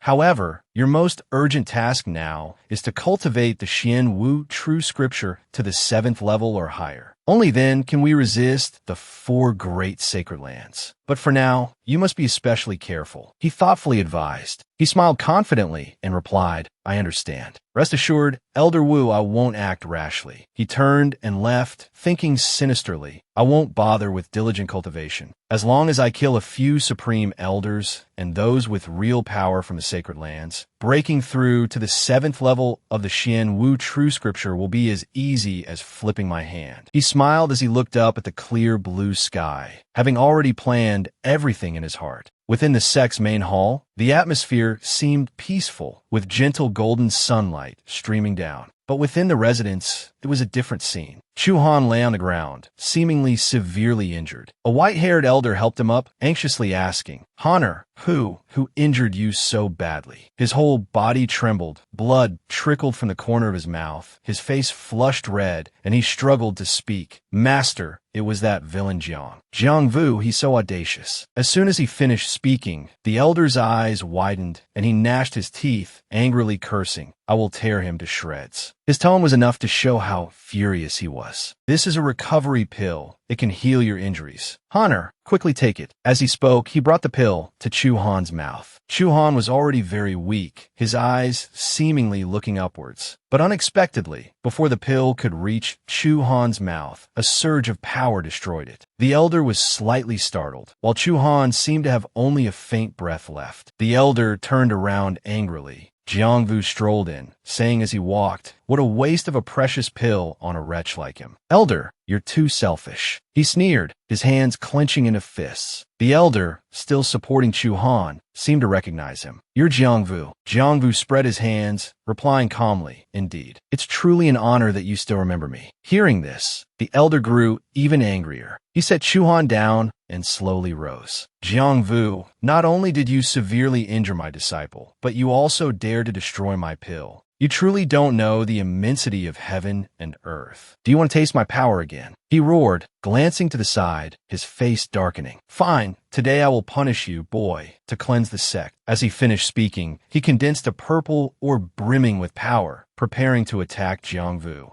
Jang Vu seemed unafraid. Power gradually materialized in his hands as he placed one hand on his hip. "I am immortal. You still want to fight me? Then let's settle this grudge today." Suddenly, someone appeared, stopping them both. It was Lin Zilio. Jang Vu looked at him in surprise. The elder spread his arms as if to separate them, glancing at Lin Zilio. He immediately asked, "Sect Master, why are you stopping me?" Lin Zilio's face was anxious, sweat dripping from his brow. "Elder, this boy is precious. Have you forgotten? The envoy instructed us to take care of him." The elder clasped his hands behind his back and laughed heartily, seemingly delighted. "So that's it. Sect Master, don't worry. An hour ago, I just received new instructions from the Ling Shao Holy Land." A sinister expression spread across his face. "Holy Master Fong told me to kill Jang Vu with all my might." Lin Zilio looked doubtful. "Elder, is this true?" Seeing Lin Zilio's continued skepticism, he frowned. "This concerns the life and death of the Xianwu sect. How could I joke about this with you?" Hearing his confirmation, Lin Zilio turned to Jang Vu, a smile playing on his lips as power began to gather in his hands. He seemed eager to deal with Jang Vu quickly. If that's the case, I won't hold back anymore. These past few days, I've endured too much humiliation from him. Jang Vu finally spoke with disdain. So, you two want to join forces to punish me, just like 3 years ago. I advise you to think carefully. If I strike, I won't be as lenient as I was then. Indeed, the power in his hands grew stronger, his confidence more apparent. Lin Zilio looked surprised. He glanced down, seemingly reminding the elder. Elder, please be careful. Jang Vu's current strength is no less than the true martial realm. He stood with his hands clasped behind his back. The elder seemed to disdain Jang Vu's power. Sect Master, don't worry. Thanks to the Ling Shao Holy Land's assistance, I've cultivated to the undying realm. A 5 elements realm brat is nothing to me. As he finished speaking, he spread his arms, boundless power radiating outwards, forming streaks of energy that surrounded him. Jang Vu remained fearless, laughing heartily. Interesting. Old man, you're twice as strong as Lin Zilio, but still not as strong as the Holy Land envoy. It seems I'll have to get serious. The elder laughed and boomed. Jang Vu, you will witness firsthand what power beyond the true martial realm is like. His eyes burned like colorful flames as a ball of energy condensed in his hand. The elder unleashed a tremendous force that surged forward, so powerful that the ground cracked and rubble flew in its wake. As the energy hurtled towards Jang Vu, he simply smiled, thinking, let's see what this second level of the Xian Wu true scripture can do. Maybe it can even withstand a true martial realm expert. With that thought, he crossed his arms before his chest, his own power coalescing into a protective circle. He held his head high, a smile playing on his lips. The elder's immense power slammed into Jang Vu, sending dust and debris swirling. Undeterred, the attack intensified, as if trying to obliterate him. Moments later, when the dust settled and the smoke cleared, he stood there nonchalantly, gazing forward. Lin Zilio and the elder gaped in astonishment. He had emerged unscathed from such a powerful attack. Calmly brushing the dust off his clothes, Jang Vu scoffed, Elder, cat got your tongue. He thought to himself, I thought I was a goner, but not even my clothes are scorched. This is the result of cultivating the second level of the Xian Wu true scripture. He mused, a strengthened body. Jang Vu glanced at them and asked, didn't you two say you wanted to show me the true power of the true martial realm? Is it all you've got? The elder, frozen in place, sweat dripping from his brow, stammered, This is impossible. Not even a holy son of the Holy Land at the 5th cycle realm is this strong. This kind of power, it's impossible. I don't believe it. Why? Why can't I defeat him even though I've surpassed the true martial realm? He continued to hurl fire-like energy balls at Jang Vu. I can't even injure a kid at the 5th cycle realm. He watched in disbelief as Jang Vu effortlessly dodged the energy balls like they were a gentle breeze. They couldn't even touch a hair on his head, let alone injure him. Jang Vu remained completely unfazed. Seeing Jang Vu's effortless evasion, Lin Zilio grew worried, thinking, no, it can't be. This is Jang Vu's aura. Could he have already mastered it? The elder's astonishment was evident, his eyes wide with shock. Jang Vu extended his hand, preparing to retaliate against the elder. Come on, elder. To be honest, dealing with you only requires ordinary techniques. He smirked, his hand swirling, creating a ring of fire amidst the lingering smoke. Enveloped in power, he lunged towards the elder like a tiger pouncing on its prey. The elder froze, seemingly realizing something. Just then, Chu Han regained consciousness and struggled to his feet. The elder turned to Chu Han, his whole body trembling, as if about to flee. Suddenly, he quickly helped Chu Han up. Chu Han asked fearfully, Master, what are you doing? Forgive me,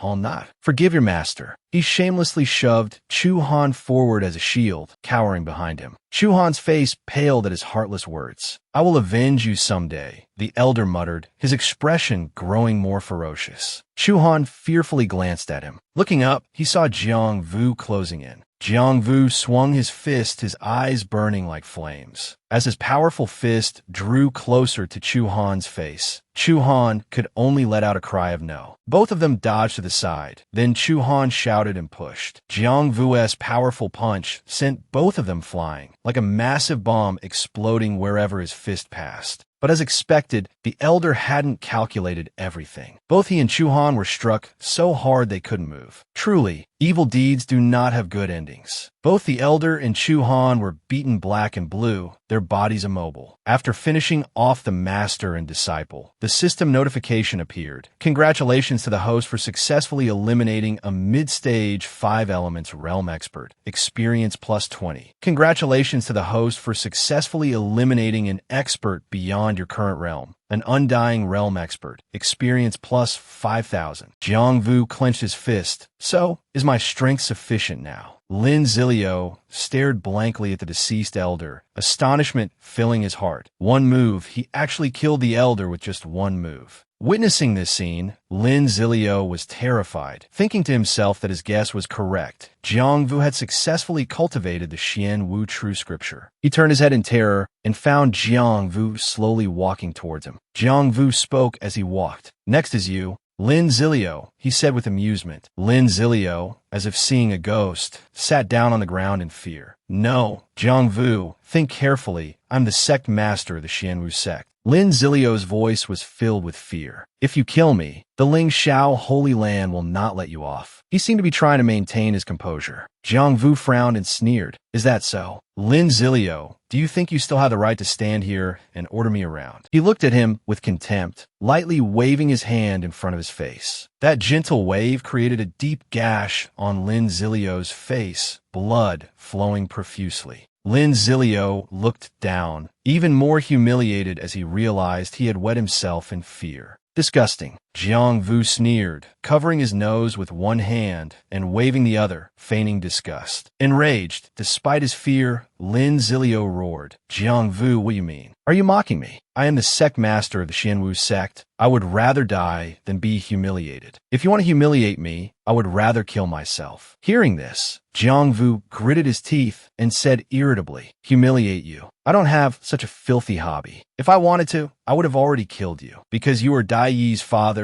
and also Lin Tion's descendant, I won't kill you. He grabbed Lin Zilio by the collar, pulling him closer, his tone losing some control. They both treated me very well. No matter how badly you treat me, I, Jang Vu, will absolutely not behave like you. I am a man of principle. He pulled Lin Zilio even closer, and Lin Zilio looked at him with some confusion. The old man, who had just been panicked, now said, Jang Vu, you really met my ancestor. At this, Jang Vu replied with some annoyance. So you also know about Senior Lin Tion's existence. Then you should also know that I have cultivated the Xian Wu true scripture. His hand tightened. Fear still lingered on Lin Zilio's face. He glared, his eyebrows raised, and retorted, so what? Do you want to flaunt your talent? Are you mocking my incompetence? Let me tell you, I've never regretted expelling you from the sect, because you're ignorant and lack the qualifications to shoulder the responsibilities of the Xian Wu sect's sect master. Jang Vu listened to him in silence. But soon after, he let out a cold, emotionless laugh. I'm not that shallow. With that, he suddenly shoved Lin Zilio to the ground. Rubbing his wrist, Jang Vu glanced down at Lin Zilio with disgust. Listen, Lin Zilio, I don't care what your original intentions were. I was too foolish before. Now, I want you to submit to me. Lin Zilio, as if struck by lightning, went from fear to outrage. Jang Vu, you're dreaming. What makes you think you have the right to demand my submission? Then take a good look at this. Jang Vu took out the token elder Wu had given him. Lin Zilio stared at the token, unable to believe his eyes. Jang Vu held the token, enjoying Lin Zilio's stunned expression. Finally, Lin Zilio spoke, his voice filled with doubt. This is the Xian Wu token. How did you get it? Maintaining his mocking smile, Jang Vu slowly commanded. Lin Zilio, seeing this token is like seeing the sect master himself. Kneel.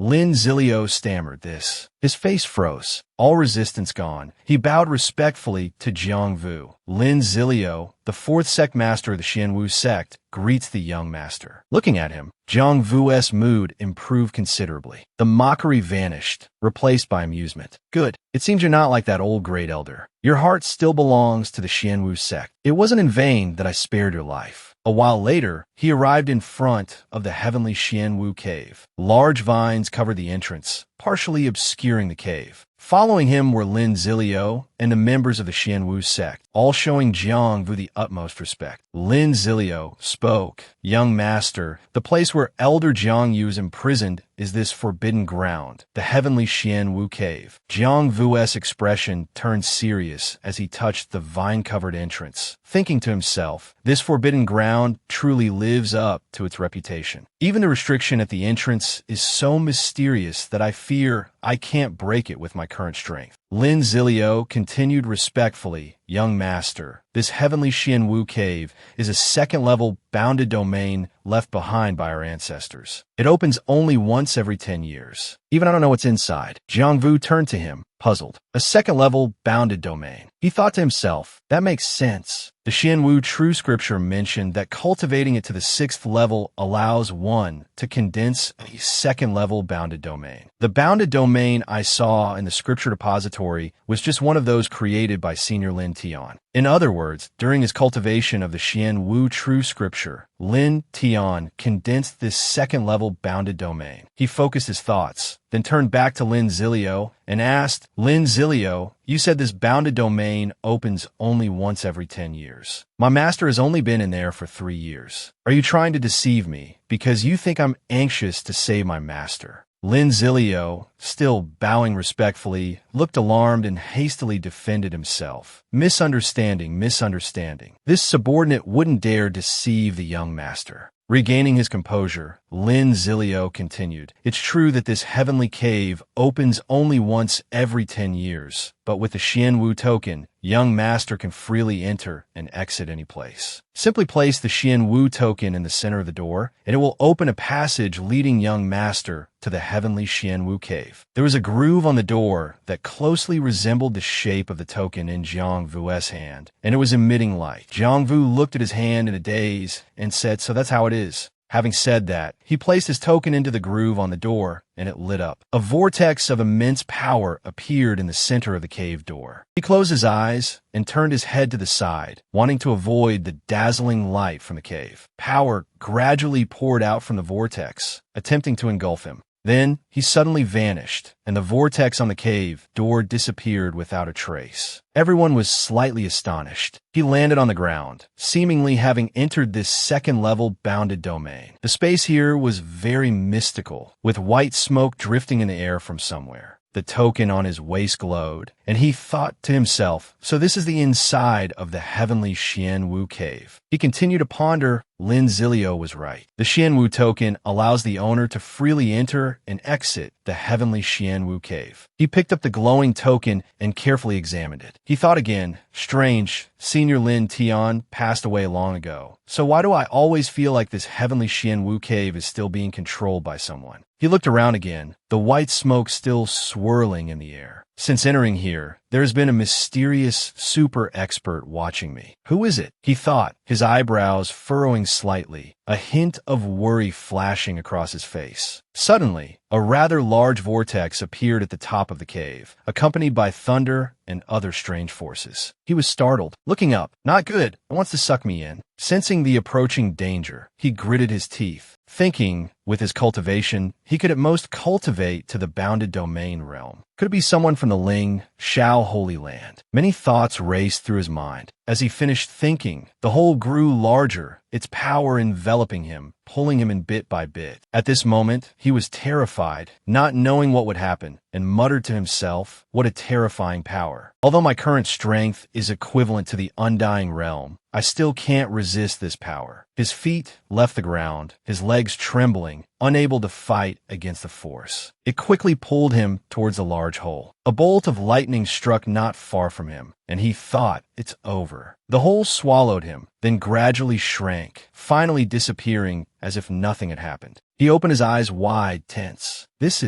place seemed to be a different space from the second-level bounded domain he was just in. In the distance, he could see a woman sitting on what looked like the surface of a lake, looking at him. The woman, with her hands resting on her thighs, smiled gently and said, Jiang, you're awake. Master. It's Master, the person I've been searching for. Seeing her, his face lit up with joy. He knelt before her, his face still full of joy. Master, your cultivation. So the mysterious super expert in the bounded domain was you. What happened? He asked. Master still wore a gentle smile as she looked at him. She gently stroked his head. Jiang, it's been 3 years, and your hair is still as messy as ever. She didn't directly answer his question, instead slightly avoiding it. He was somewhat dazed by her caress, his face flushing red. She snapped her fingers. A tea table suddenly appeared before his astonished eyes. Have some tea first. I'll tell you about it slowly, Master said gently. White smoke still lingered in the air. He held the teacup, looking inside and thinking to himself, creating something from nothing. This is a technique only those who have reached the Tion realm can use. Could it be that Master has already reached this realm? After such a long time without seeing her, he had so many questions in his heart. But didn't Elder Wu say that Master was restricted by the Ling, Shao Holy Land and couldn't break through? What has Master gone through these past 3 years? Having finished his thoughts, he saw Master close her eyes, calmly and slowly bringing the teacup to her lips. Then, she suddenly placed the teacup heavily back on the table. She looked at him gently and said, I know you have many questions right now, Jiang. Actually, I'm also very curious about what you've experienced these past 3 years. Just now, I checked your spiritual energy, and unexpectedly, your cultivation has not only recovered, but has also greatly improved. It seems you've encountered a destiny-changing opportunity these past few years. She continued calmly. Hearing her say this, he honestly recounted, actually, Disciple has indeed encountered a destiny-changing opportunity. Not only have I recovered my supreme bone, but I have also inherited the legacy of Senior Lin Tion and am currently cultivating the Xian Wu True Scripture. Master looked somewhat surprised. No wonder someone at the Five Elements realm is so respected and can freely enter and exit the heavenly Xian Wu cave. So that's how it is. He eagerly urged Master to tell her story, his excitement unconcealed. Enough about me, Master. Disciple is also very curious. Trapped in the heavenly Xian Wu cave for 3 years, isolated from the outside world and unable to cultivate, how did you break through to the Dongtian realm? He was like a cheerful child, eager to hear a story. But Master became pensive. That's a long story. 3 years ago, I was imprisoned in the heavenly Xian Wu cave. Lin Ziao and the Grand Elder did so coldly. Elder Lin, with his hands clasped behind his back and an expressionless face, said, I apologize, Elder Jiang, but you have offended Holy Lord Fawn. For the safety of the Hongwu sect, I thought I would never see the sunlight again. Unexpectedly, I discovered the secret of the heavenly Xian Wu cave. Master continued, this heavenly Xian Wu cave is an unclaimed Dongtian, existing since the time of Ancestor Lin Yun. It's not impossible for an external force to refine it into their own Dongtian. Master's hand touched the void, a stream of power wrapping around it. She continued, initially, I planned to cultivate peacefully within the inner heaven, but I accidentally discovered another force lurking in the shadows, also vying for control of the Dongtian. A mysterious force always flickered behind Master, like a multi-tentacled octopus struggling. But his power was rejected by the heavenly Xian Wu cave. The Dongtian chose to merge with me, helping me break through to the Dongtian realm to compete with the stronger entity. At that time, Master was in extreme pain during the merging process with the cave, her entire body being twisted by a strange force. She gripped the teacup tightly and continued, that powerful force hasn't given up on controlling the heavenly Xian Wu cave. It's still lurking within this Dongtian. After listening to his master's story, he couldn't help but ask in astonishment, what? There are such powerful people in this world. Someone who can freely enter and exit a Dongtian. Who is he? Master, do you recognize him? Jiang Yu, looking worried when mentioning him, hesitated slightly. He is Yin Patian, the Grand Elder of the Lingshao Holy Land. Jang Vu asked incredulously, what? Isn't Yin Patian nearing the end of his lifespan? Hearing this, Jiang Yu sighed and explained, yes, Yin Patian's core was severely injured by Ancestor Lin Tion, greatly reducing his lifespan. But he was originally a genius. In his despair, he broke through to a new realm. If not for the breakthrough depleting his strength, preventing him from taking action, I fear the Xian Wu sect would have fallen into his hands by now. Jiang Yu said sadly. Hearing his master's words, Jang Vu seemed to understand something and immediately asked, "Master, do you mean he has broken through to the Saint Realm?" Jiang Yu nodded, yes. As she poured tea, he continued to ask, "But Master, since Yin Patian has broken through to the Saint Realm and become invincible, why is he still so obsessed with occupying this heavenly Xianwu cave?" Jiang Yu abruptly slammed the teacup on the table and said, "Disciple, you don't understand. This Don Tion is not as simple as you think. Although Yin Patian is now in the Saint Realm, his power has not fully recovered. To fully recover, he must accomplish two things." She raised a finger. First, he needs to replenish his damaged core. This heavenly Xianwu cave was formed by the condensed essence of a Saint Realm expert, possessing a powerful core. Yin Patian naturally wants to seize it. Second, he must seize a physical body to replenish his lifespan. Only by achieving these two things can he fully utilize the power of the Saint Realm.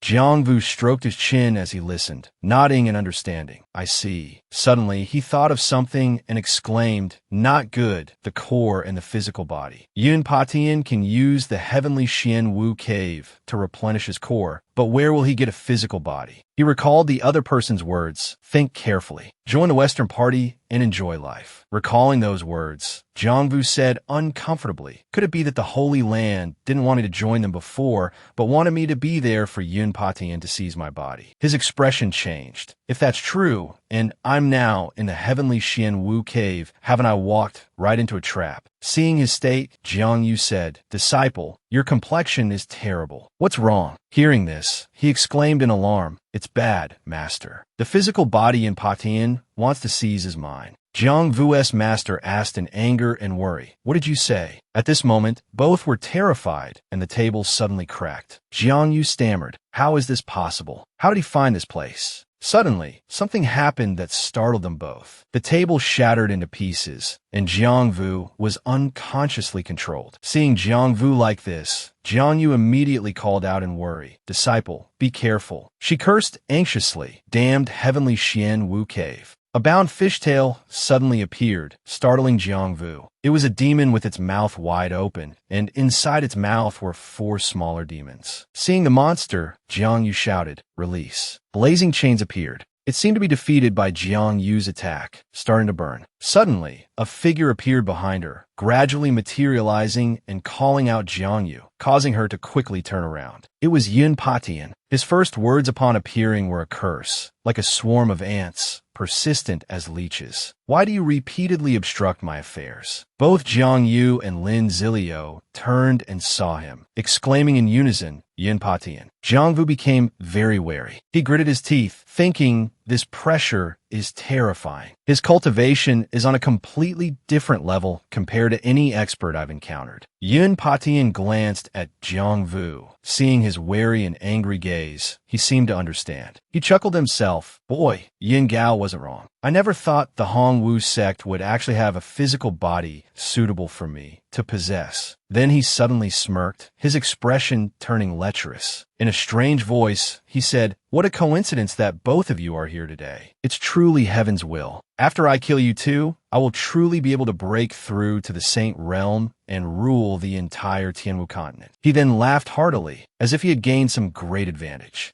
Jiang Yu shouted indignantly, "Arrogant Yin Patian, within this heavenly cave, you and I are evenly matched. You dream of killing me and my disciple." Hearing this, Yin Patian raised his hand to attack, saying, "Is that so? Let's see who's faster. Instant kill technique." Seeing this, Jiang Yu said, "Useless. Any martial skill used within the heavenly Xianwu cave will be neutralized." She then resolutely countered his attack with her own. The two forces collided, creating a large explosion. Yin Patian, like a fiery demon with bloodshot eyes full of hatred, laughed triumphantly. "Jiang Yu, you've fallen for my trap. I wasn't aiming for you, but your precious disciple isn't as strong." These words were like a bolt from the blue. Jiang Yu immediately cried out in fear, no. His real target is Jiang Er. He suddenly charged towards Jiang Vu, who was standing in the distance, laughing loudly as he ran. "This body of yours will be mine." Jiang Yu, extremely worried, reached out to stop him, crying out, "It's too late." At this moment, Jang Vu was sitting in meditation with his eyes closed. Jang Vu's chi caused Yin Patian to pause and observe. Seeing him sitting motionless, his primordial spirit reached out and placed a hand on Jang Vu's head, letting out a cold laugh. He then tapped Jang Vu's head a few times, but despite this,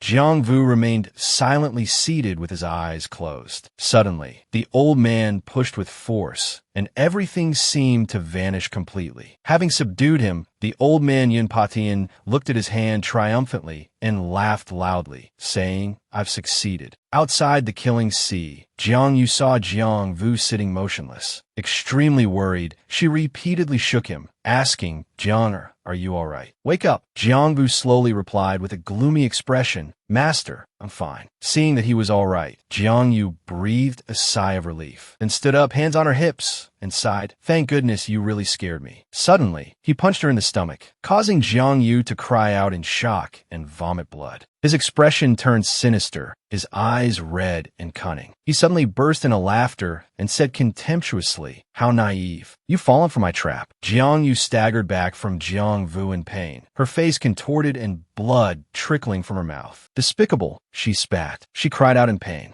Jiang Vu, now looking like a demon, laughed triumphantly, his eyes bloodshot. "Despicable," he echoed. "There are always winners and losers in this world. Blame your own naive ignorance." Jiang Yu, still struggling, wiped the blood from her mouth. "Yin Patian, what have you done to Jiang Vu?" He let out a series of cold, sinister chuckles. "Don't worry, I'll grant you master and disciple a reunion. Only," he paused, then continued, "he's already on his way to the Yellow Springs." He roared with laughter, leaving Jiang Yu stunned and furious. Clutching her stomach, she struggled to think through the pain, realizing his sneak attack had severely damaged her core essence. She was no longer his match. He squeezed his hands, a smirk playing on his lips. "Just as I predicted, this body is truly extraordinary. The Black Tortoise True Scripture, a heaven-rank martial skill, and another cultivation technique no less inferior, are all in my hands now. Even the heavenly Xian Wu cave is mine." He gloated. Seeing his triumphant laughter, Jiang Yu declared, "Then only the self-destruction of the heavenly Xian Wu cave can stop you, Yin Patian." "I'm sorry, Jiang Vu. Master can't protect you anymore." Jiang Vu frowned, grumbling irritably, "Hey, old man, don't just take over other people's bodies." Jiang Yu, still filled with worry, called out, "Jiang Vu." He shielded his eyes, fury churning within him. "Impossible. I destroyed this kid's soul. Why is he still alive?" Still shielding his eyes, he felt a growing unease. "This brat, he's invading my memories."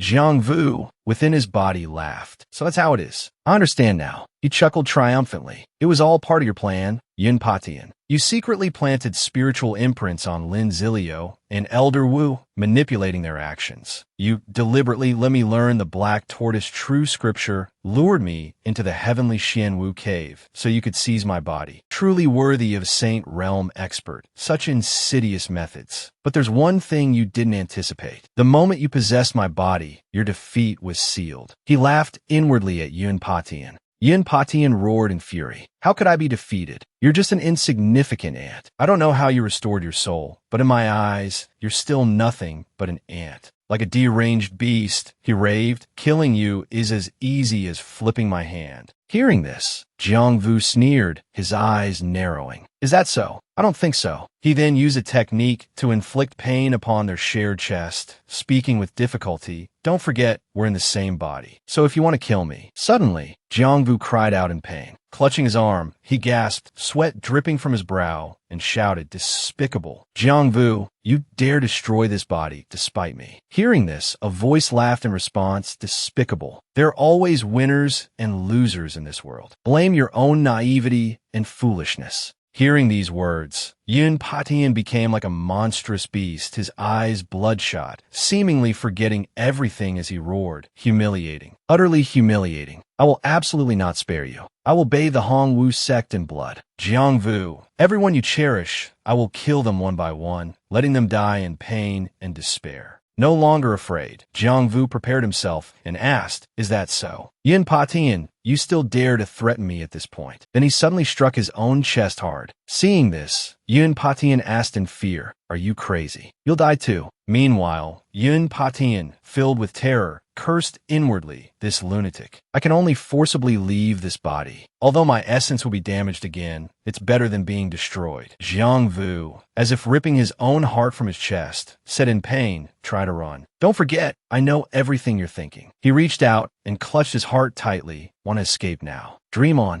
In an instant, he ripped his heart out with a loud yell, blood spraying everywhere. Jang Vu collapsed, while Yin Patian trembled with rage, cursing, "I'm not reconciled. I'm not reconciled." Then he gradually disappeared, but not before cursing Jang Vu. "I, a dignified Saint Realm expert, have died at the hands of an ant." Jang Vu, in immense pain, simply sat there, head bowed, expressionless. Seeing him like this, Jiang Yu cried out in worry. "Jiang." She ran to him and embraced him, shaking him anxiously. She blamed herself. "Jiang, I'm your master, yet I couldn't protect you. Master is sorry." Suddenly, she noticed that the torn fabric on his chest was completely healed. Utterly astonished, she held Jang Vu and exclaimed, "What's going on? How is this possible?" At that moment, the system interface suddenly appeared. "Mission complete, +1 experience point. Congratulations to the host for successfully eliminating a Saint Realm expert, +5 million experience points for exceeding the level." Jiang Vu looked up at Jiang Yu and smiled. He coughed slightly, then said to her, "I'm back." Jiang Yu seemed wary. She stood up abruptly, drawing her sword and shouting angrily, "Yin Patian, you're not dead yet." Without hesitation, she swung her sword at Jang Vu. "Give me back my disciple's body." He dodged in fear. Jang Vu jumped up in alarm, thinking to himself, "Oh no, I went too far with the joke." Jiang Yu, furious and fierce, thrust her sword towards Jang Vu. Seeing this, he dodged fearfully, cold sweat pouring down his face. He raised a hand to block the sword, hastily explaining, "Master, stop. It's me. I'm Jang Vu." Jiang Yu seemed unconvinced, gritting her teeth. "Yin Patian,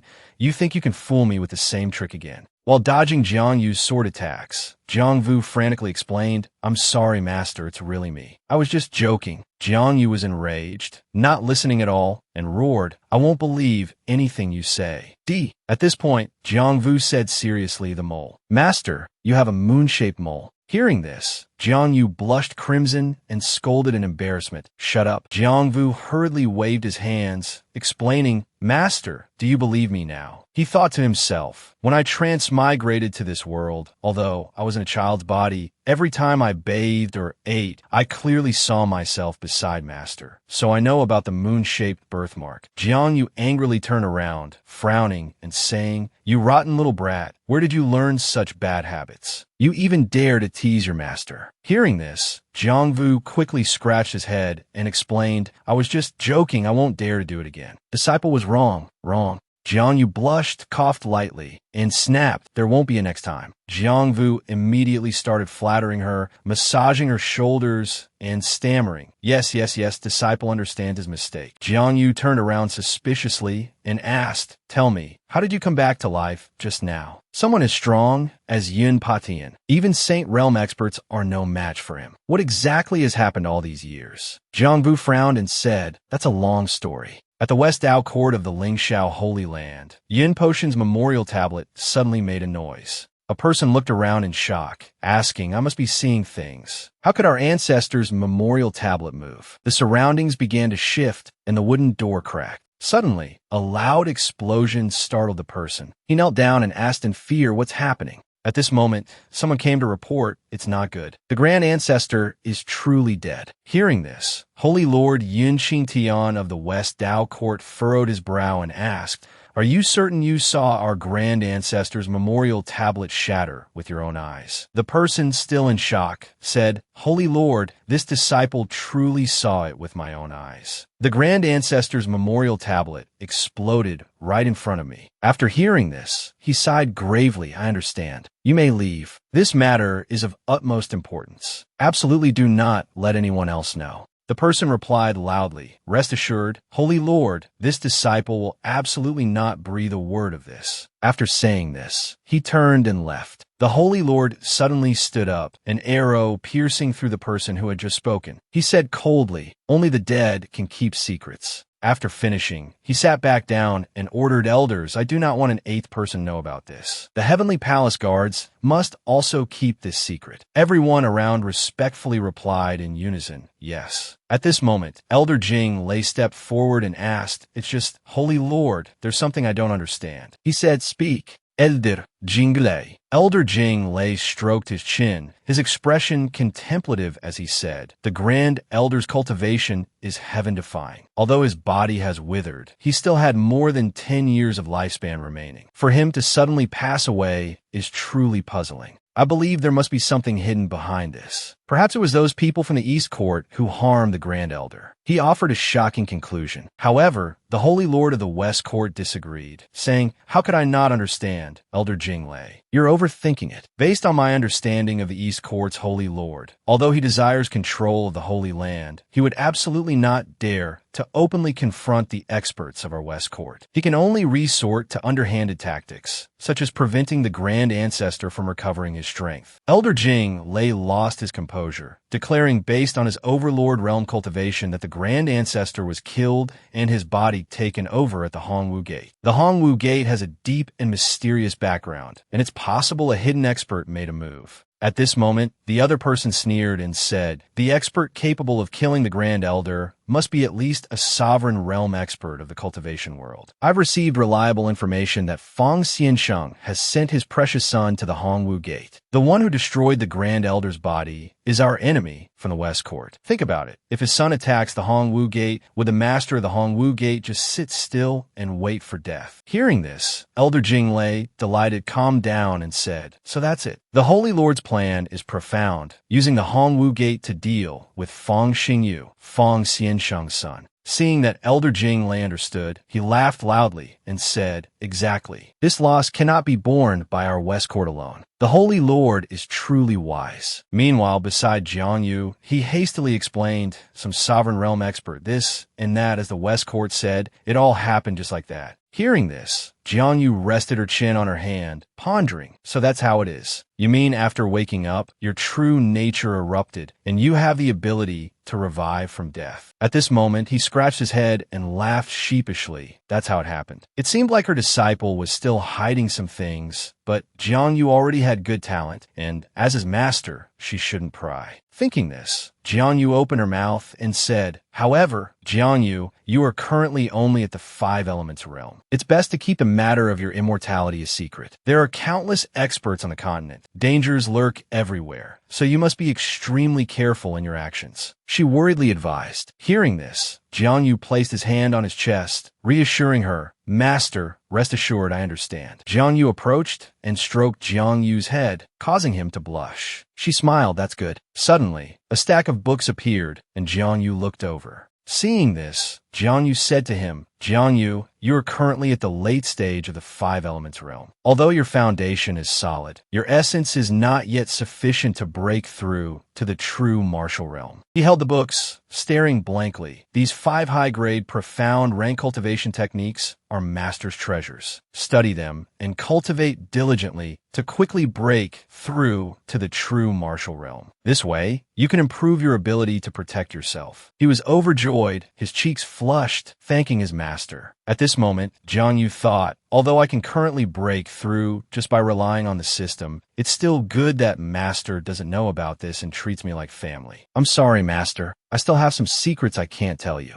She urged Jiang Yu. "All right, Jiang Yu, since you've seen your master safe and sound, there's no need to stay in this heavenly cave any longer." At this moment, he asked worriedly, "But Master, how can I see you again after I leave?" Jiang Yu placed her hand on his shoulder and said, "This heavenly cave is currently under my control. I will come see you when my injuries have recovered. You now have the Xianwu order and are the master of the Xianwu sect. There are still many matters outside waiting for you to handle, so you should leave first. Also, don't blame Lin Ziluo. Tell him I don't blame him. He was just playing a role that no one wanted to play." Hearing this, his eyes became resolute as he said, "As you command, Master." "I understand." A burst of purple flames suddenly appeared at the entrance of the cave. Jiang Yu walked towards it, puzzled. "Strange. Where are Lin Ziluo's people? Didn't I tell them to wait here?" Not good. There are two very powerful auras within Hongwu Gate. Could be people from the Lingxiao Holy Land. Jiang Yu thought, his eyes widening in surprise. He stood frozen in the forest, pondering. If they're from the Lingxiao Holy Land, it will be very troublesome. With my current strength, although I can't die, I'm afraid I can only deal with early-stage Immortal Realm experts. Facing multiple powerful experts like Yin Patian, I'm afraid it will be difficult to withstand them all. He frowned with a hint of worry. Master is currently seriously injured. I can only rely on myself to confront them. Fortunately, when I eliminated Yin Patian, I gained quite a bit of experience that could be used to improve my strength. The system interface displayed Jiang Yu's realm information. Realm, late stage 5 elements realm, true chi, 10,000 cultivation techniques, Xian Wu true scripture, 1 million saint body mortal heart scripture, 1 million Qinlong hand, 1,000 after reviewing it. He thought to himself, with my current state, I can break through to any realm. My physical strength is equivalent to the immortal realm, and the second level of the Xian Wu true scripture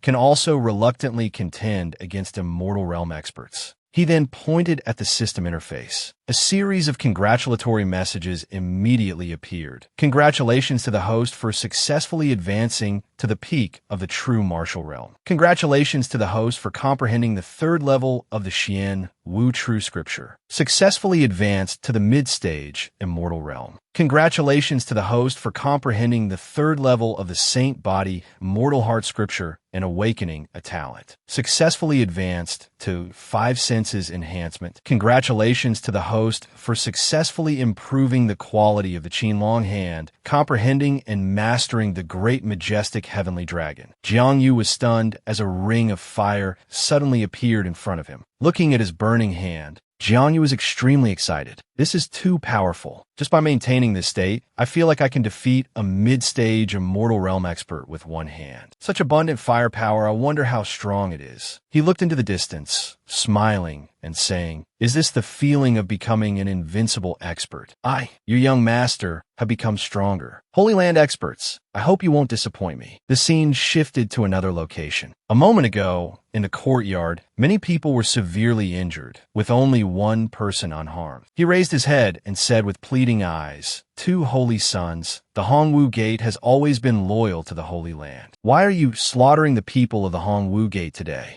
Nalan Lam tilted his head and said, "Old man, you are not qualified to speak to us. Hand over Jiang Yu immediately, and I can spare your life." Lindsay Luo evasively replied, I don't know where Jiang Yu is." He broke out in a cold sweat, his heart filled with fear. Currently, Jiang Yu is the only hope for the Xian Wu sect's revival. Even if it costs me my life, I cannot betray him. Nalan Lam choked Lin Zi Luo. What a pity. He lifted Lin Zi Luo up, his tone contemptuous. "Elder Lin, I particularly enjoy your dog-like obedience." Lin Zi Luo's face turned purple from being choked. He sighed inwardly, coughing. A lifetime of groveling, begging for the Holy Land's mercy, and this is how it ends. At this moment, a golden light suddenly appeared, separating Lin Zi Luo and Nalan Lam. Lin Zi Luo escaped Nalan Lam's grasp, while Nalan Lam was injured. Despite being struck, Nalan Lam calmly said, "An expert." Wu Kuangyin stood in front, protecting them. He asked Nalan Lam, "Boy, where do you come from? How dare you cause trouble at our Hongwu Gate?" Deep Wai came to Lin Zi Luo's side and asked, "Father, are you all right?" Nalan Lam didn't answer Wu Kuangyin's question, but grinned, extending his previously injured arm, now fully restored. He looked at Wu Kuangyin with interest. Finally, a real expert. Wu Kuangyin was astonished. His arm regenerated. He's so young, yet he's already cultivated to the immortal realm. Supported by Deep Wai, Lin Zi Luo got up and warned Wu Kuangyin, "Elder Wu, be careful. He's the holy son of the Lingxiao Holy Land. You're no match for him." Ignoring the warning, Wu Kuangyin looked at Nalan Lam and Feng Xingyu chatting cheerfully. So, the holy son of the Holy Land, which explains the arrogance and cruelty. But so what? Compared to the countless holy maidens and holy sons I've encountered in the past, how could I be afraid of two shrimps like you? Wu Kuangyin raised his sword.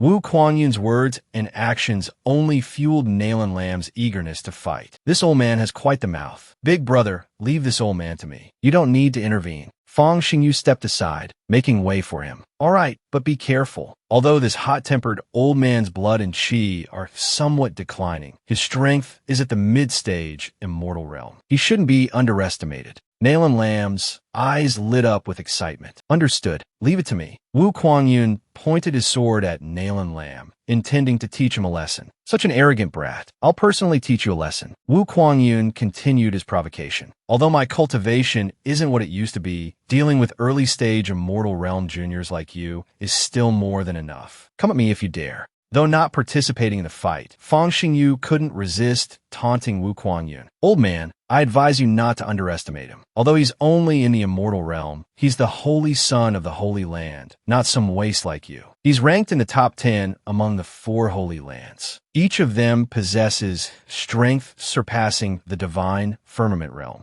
The Holy Sons of the Holy Land are geniuses among geniuses. Goaded by Fang Xingyu, Nalan Lam grew even more arrogant. Exactly. Someone like you isn't qualified to teach us. Dealing with you only requires me. Nalan Lam shouted, and a purple light, burning like flames, instantly appeared in his hand. Seeing Nalan Lam's technique, Wu Kuangyun exclaimed, "This is the Heaven Evolution's sacred decree, a Tao-level secret art of the 5 elements realm. It allows those in the early stage Immortal realm to unleash power equivalent to the late stage Immortal realm." Hearing this, Nalan Lam smirked, a look of smugness on his face. You're quite knowledgeable. His entire body was now enveloped in dark qi. Wu Kuangyun outwardly remained calm as he executed his sword technique, but inwardly, a sense of unease stirred. This brat's strength has exceeded my expectations. I can't let him condense his qi to its peak, or I'll definitely be defeated. Wu Kuangyun swung his sword forward. The sword had transformed, no longer ordinary. A chain of light flew towards Nalan Lam, who remained incredibly calm. Mystic Rank Sword nullified. Wu Kuangyun's Mystic Rank Sword technique was easily deflected by Nalan Lam using the Heaven Evolution Sacred Decree. Nalan Lam sneered, telling Wu Kuangyun, "Let me show you what high-level cultivation truly is." He swung his hand downwards, and light emanated from it. Nalan Lam's attack hurtled towards Wu Kuangyun, who quickly dodged. The beam of light struck the ground, creating a small explosion. Taking advantage of Wu Kuangyun's momentary lapse, Nalan Lam appeared behind him, ready to strike. Wu Kuangyun caught a glimpse, but it was too late. Nalan Lam unleashed his attack, a large, distorted sphere slamming into Wu Kuangyun's back. The force of the blow sent Wu Kuangyun crashing to the ground. Scratches marked his face, and blood trickled from the corner of his mouth. But Wu Kuangyun still struggled to rise, supporting himself with his sword. Before he could react, Nalan Lam struck again, piercing Wu Kuangyun's shoulder. Wu Kuangyun looked at the wound and coughed in pain. Seeing Wu Kuangyun defeated so quickly, Nalan Lam scoffed. Truly pathetic, not even worth mentioning. Deep Y, witnessing this, knew they were outmatched. Elder Wu's techniques are a level below his. We are no match for him. Their strongest fighter defeated, Wu Kuangyun, now helpless, coughed and said, "The Holy Land's heritage is truly beyond our reach. It seems our Hongwu Gate is doomed this time." Just as the situation grew dire, footsteps approached. Nalan Lam walked up to Wu Kuangyun, pointed at him, and said, "You've been struck by my netherworld strike. You will live in agony and slowly die." Then his tone shifted, and he made a demand of Wu Kuangyun, "But I am merciful and benevolent. Tell me Jiang Yu's whereabouts, and I will lift the curse." Wu Kuangyun immediately refused. "You want me to betray Jiang Yu? In your dreams. I'm a dead man anyway. I don't need your pity." With that, Wu Kuangyun punched himself in the chest. "I'm sorry, old master, young master." Nalan Lam stopped threatening him. He smirked and said contemptuously, "How stubborn." Fang Xingyu, silent until now, thought to himself, what happened here? This sect used to be loyal to the Holy Land. Why are they now so resistant? So many have started to rebel. If this continues, the Lingxiao Holy Land's authority here will crumble. As everyone focused on Nalan Lam and Wu Kuangyun, a golden light suddenly appeared. Fang Xingyu glanced over and muttered, "An expert." Jiang Yu appeared out of nowhere, landing in front of Nalan Lam. He looked at the gravely injured Wu Kuangyun and thought, "Elder Wu." Then, Jiang Yu's attention shifted. It's you. Jiang Yu said to Fang Xingyu. Jiang Yu helped Wu Kuangyun up and led him to rest. He anxiously checked Wu Kuangyun's condition. His meridians are destroyed, his breathing faint. Jiang Yu blamed himself. Damn it, if I had arrived sooner, this wouldn't have happened. Suddenly, the excited system appeared and said, Host, don't worry. Now that you have broken through to the nascent void realm and possess the immortal blood, drinking it can restore and enhance the life force of anyone below the divine firmament realm. Jiang Yu blurted out, blood essence. Let me try. He then immediately cut his palm with his own force. His wounded palm bled, dripping onto Wu Kuangyun. Wu Kuangyun's entire body was enveloped in golden light. Wu Kuangyun then coughed. Jiang Yu's expression relaxed, and he smiled, saying, That's great. Nalan Lam glanced over and asked Fang Xingyu, Eldest brother, is he Jiang Yu? Fang Xingyu didn't answer Nalan Lam's question, but turned to Jiang Yu and said, Jiang Yu, I didn't expect to see you here. That old man is your enemy. Why did you waste your blood essence on him? Isn't saving his life a bit excessive?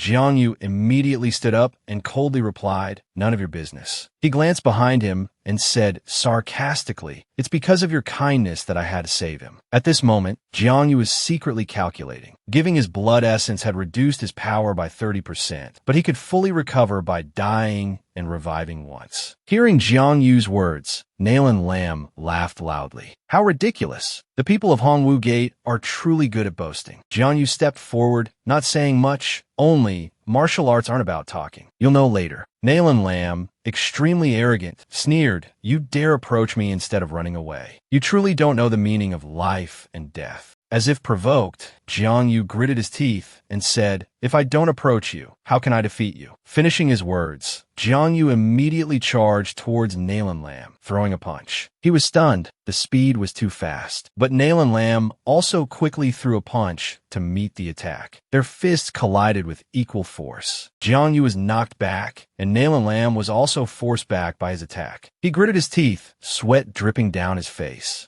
His heart filled with shock. I was too careless. This kid is even stronger than that old man. I didn't expect a third-rate sect to have such a talented young disciple. Nalan Lam was now also in a difficult situation. It seemed that he couldn't defeat him without going all out. Fang Xingyu suddenly spoke from the side. Eighth brother, what are you doing? You can't even handle a low-level, true martial realm cultivator. You are truly a disgrace to the Holy Land. Reprimanded by Fang Xingyu, Nalan Lam was momentarily embarrassed and feigned disdain for Jiang Yu. Big brother, I was careless just now. Don't worry, this kid is no match for me. Having said that, Nalan Lam immediately returned to a fighting stance, his whole body enveloped in purple light. Nalan Lam roared angrily. It seems that only my powerful late immortal realm secret technique can defeat you, brat. Jiang Yu wasn't surprised at all and looked at him with disdain. Resorting to secret techniques already. Do you think only your holy land has secret techniques? He immediately unleashed his ultimate move, using the four symbols fist, two-step combat power, Azure Dragon transformation. Jiang Yu's form transformed. His eyes turned blood red, and two horns grew on his head. Nalan Lam's eyes widened in astonishment. What? This isn't over yet. For symbols fist, Divine Phoenix transformation, quadrupole combat power. As soon as Jiang Yu finished speaking, his technique shifted, the original green flames transforming into red. He leaped towards Nalan Lam, claws ablaze, slashing at him.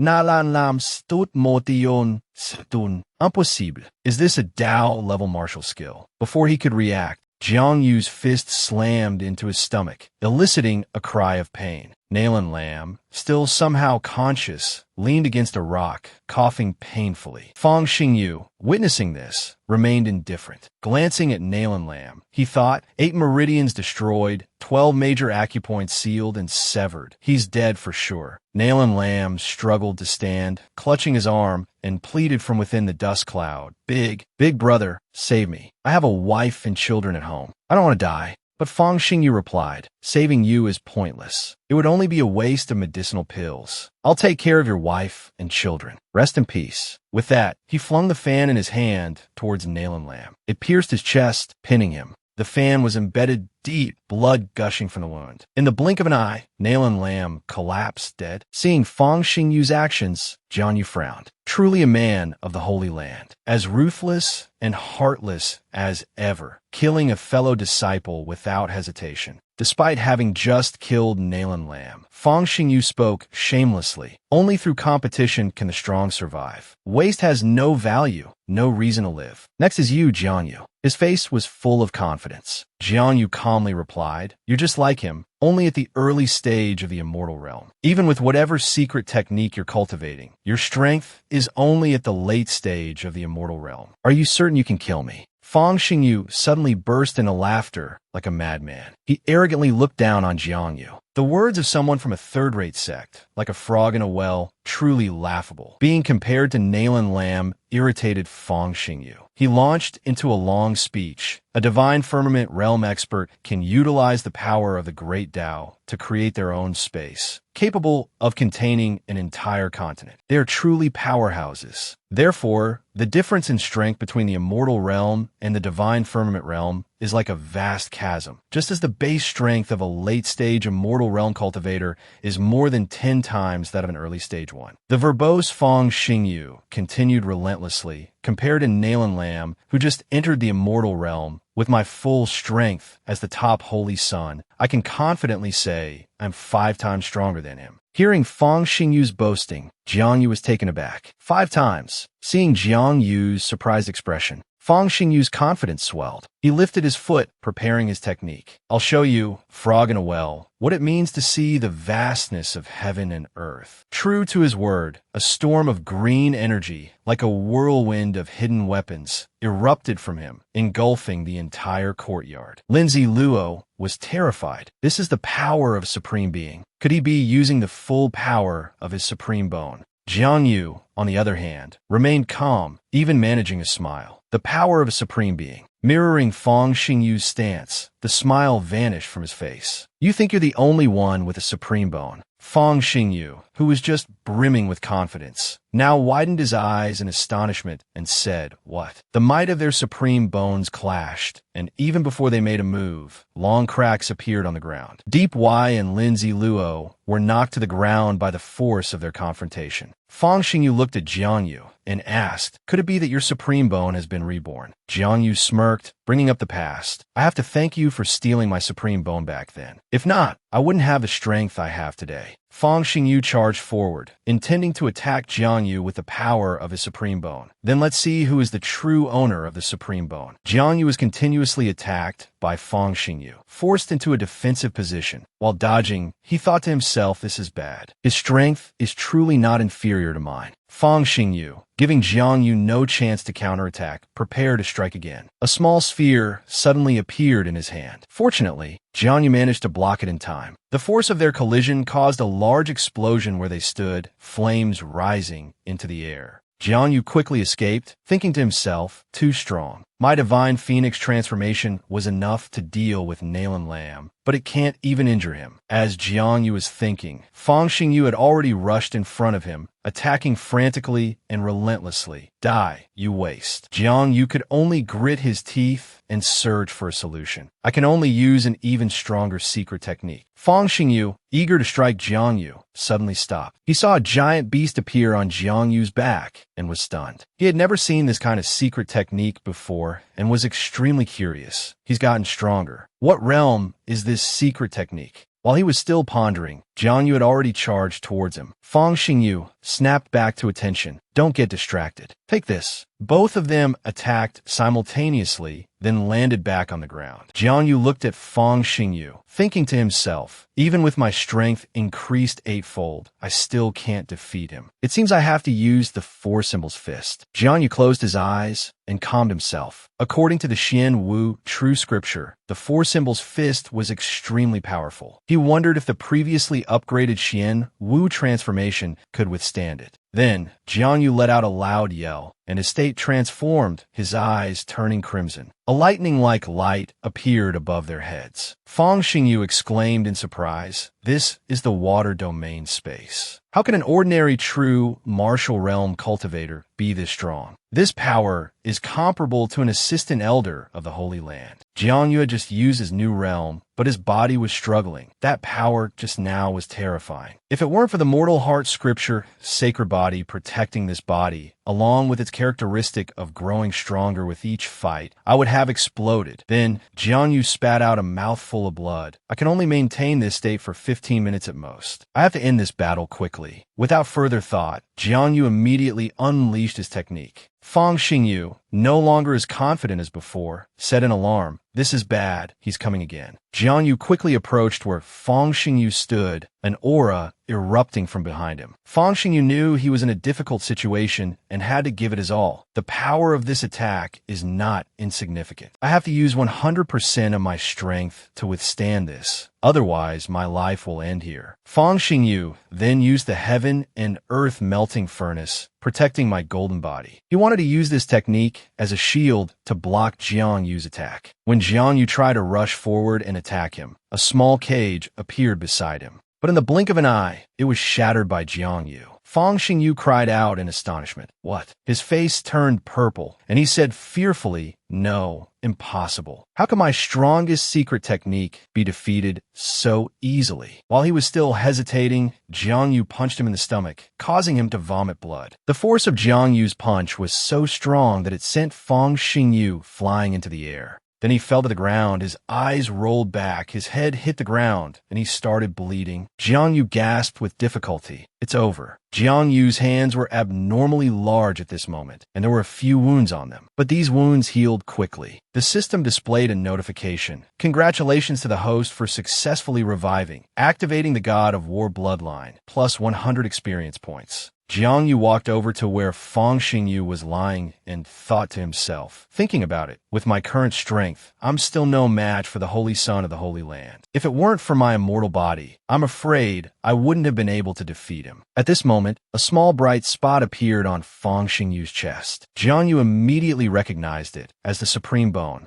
Jiangyu was a little surprised. The Supreme Bone was healing his injuries, helping him hold onto his last breath. It seems that this Supreme Bone has been modified and confused with another person's body. In that case, I won't be polite. Jiangyu immediately snatched the Supreme Bone from the unconscious Fang Xingyu. Jiangyu held the token and carefully observed it. "This Supreme Bone is useless to me, but keeping it could create a genius." At this moment, a voice called out from behind, "Young Master." Wu Kuan-Yun was extremely weak at this time, and he had to rely on Deep Y to stand firm. Elder Wu saw that the enemy was lying motionless on the ground and couldn't help but ask suspiciously, "Young Master, is this the person from the Lingxiao Holy Land that you defeated?" Hearing this, Jiangyu smiled and replied, "Yes, I killed both holy sons of the two holy lands." Wu Kuan-Yun's face showed disbelief, and he stammered, "How is that possible? A few days ago, your realm was only at the 5 elements realm. How could you defeat those two experts?" Jiangyu handed the token to Wu Kuan-Yun and calmly replied, "That's a long story. Don't bring it up again. Elder Wu, take this." Taking what was in Jiangyu's hand, a hint of hesitation flashed in Wu Kuan-Yun's eyes. "The Xian Wu token." "Young Master, what do you mean?" Jiangyu patiently explained. "Elder Wu, don't misunderstand. I'm giving you this token so you can lead Deep Y, Lindsay Luo, and the others to hide in the heavenly Xianwu cave. Now that I've killed the two holy sons of the Holy Land, they definitely won't let me off. Master Jiangyu has broken through to the Dongtian realm and controls the entire heavenly Xianwu cave. With Master's cultivation, the people from the Lingxiao Holy Land won't be able to do anything to you. You'll be safe there." Deep Y hurriedly stepped in front of Jiangyu and asked worriedly, "What about you, brother Jiangyu? Aren't you coming with us?" Hearing this, Jiangyu replied cheerfully, "Of course, I can't go with you. If they know that I killed the holy sons they painstakingly cultivated, they will definitely hunt me down. Going with you will only put you in danger." Deep Y couldn't help but frown. She wanted to say something more, but the words wouldn't come out. Jiang Yu gently stroked her head, comforting her. Silly girl, don't worry about me. The people from the Holy Land can't kill me. Wu Kuan-yun thought to himself. Even I can't see through the young master's intentions. Perhaps the Xianwu sect is truly saved this time. At this moment, a hand gently rested on Deep Y's shoulder. Wu Kuan-yun, standing before Jiang Yu, spoke seriously. The young master is right. With our current strength, we simply can't confront the people from the Lingxiao Holy Land. Separating will give us a greater chance of survival. Deep Y had no other choice but to agree to go with everyone, but she said, Jiang Yu, you must promise me, you must come back alive. Jiang Yu smiled, confidently assuring her, don't worry, no one in this world can kill me. Half a day later, above Hongwu Gate, a purple lightning bolt suddenly struck down. From a newly created spatial rift, a battered Fong Xian Sheng hurriedly emerged, shouting, my beloved son. Who is it who dared to kill my son? Seeing Fong Xingyu lying motionless on the ground, he cried out in even greater panic, my son. Then, Fong Xiansheng forcefully lifted Fong Xingyu's body into the air. Holding his son's lifeless body, Fong Xiansheng trembled with rage. Who did this? I will tear him to shreds. A painful roar echoed out as Fong Xiansheng held his son and howled madly, shockwaves erupting outwards. At this time, in the western courtyard of the Lingxiao Holy Land, a disciple carefully reporting to the Holy Lord, the eastern courtyard's Holy Lord requests an audience. Hearing this, Tion asked suspiciously, is it Fong Xiansheng? He turned around, raised an eyebrow, and gave a sly smile. I didn't expect him to arrive so quickly. I understand. Let him in. The disciple immediately obeyed the order. Fong Xiansheng entered, bearing an indescribable grief, stammering, Senior brother. Tion looked at him for a moment before speaking. Junior brother Fong, it's been a while. I didn't expect you to visit me. The sun must be rising in the west. Fong Xiansheng slowly replied. Senior brother, to be honest, I'm here to ask for some bloodthirsty spirit grass. I hope Senior brother can overlook past grievances and help me. No matter how much gold and silver you want, I'll agree to it. Tion turned his head to look at him, bluntly saying, Junior brother, I'm very happy to see you come, but I don't like the way you're talking. Tion glanced at him, immediately exposing Fong Xiansheng's intentions. You want the bloodthirsty spirit grass to save your son, right? But the bloodthirsty spirit grass is the most precious medicinal ingredient of the Holy Land. Even if someone offers their life in a mountain of gold and silver, they might not be able to buy it. Am I right? Hearing this, Fong Xiansheng's face darkened. He didn't dare to argue, only stammering that. Fong Xiansheng gritted his teeth in frustration. He clasped his hands and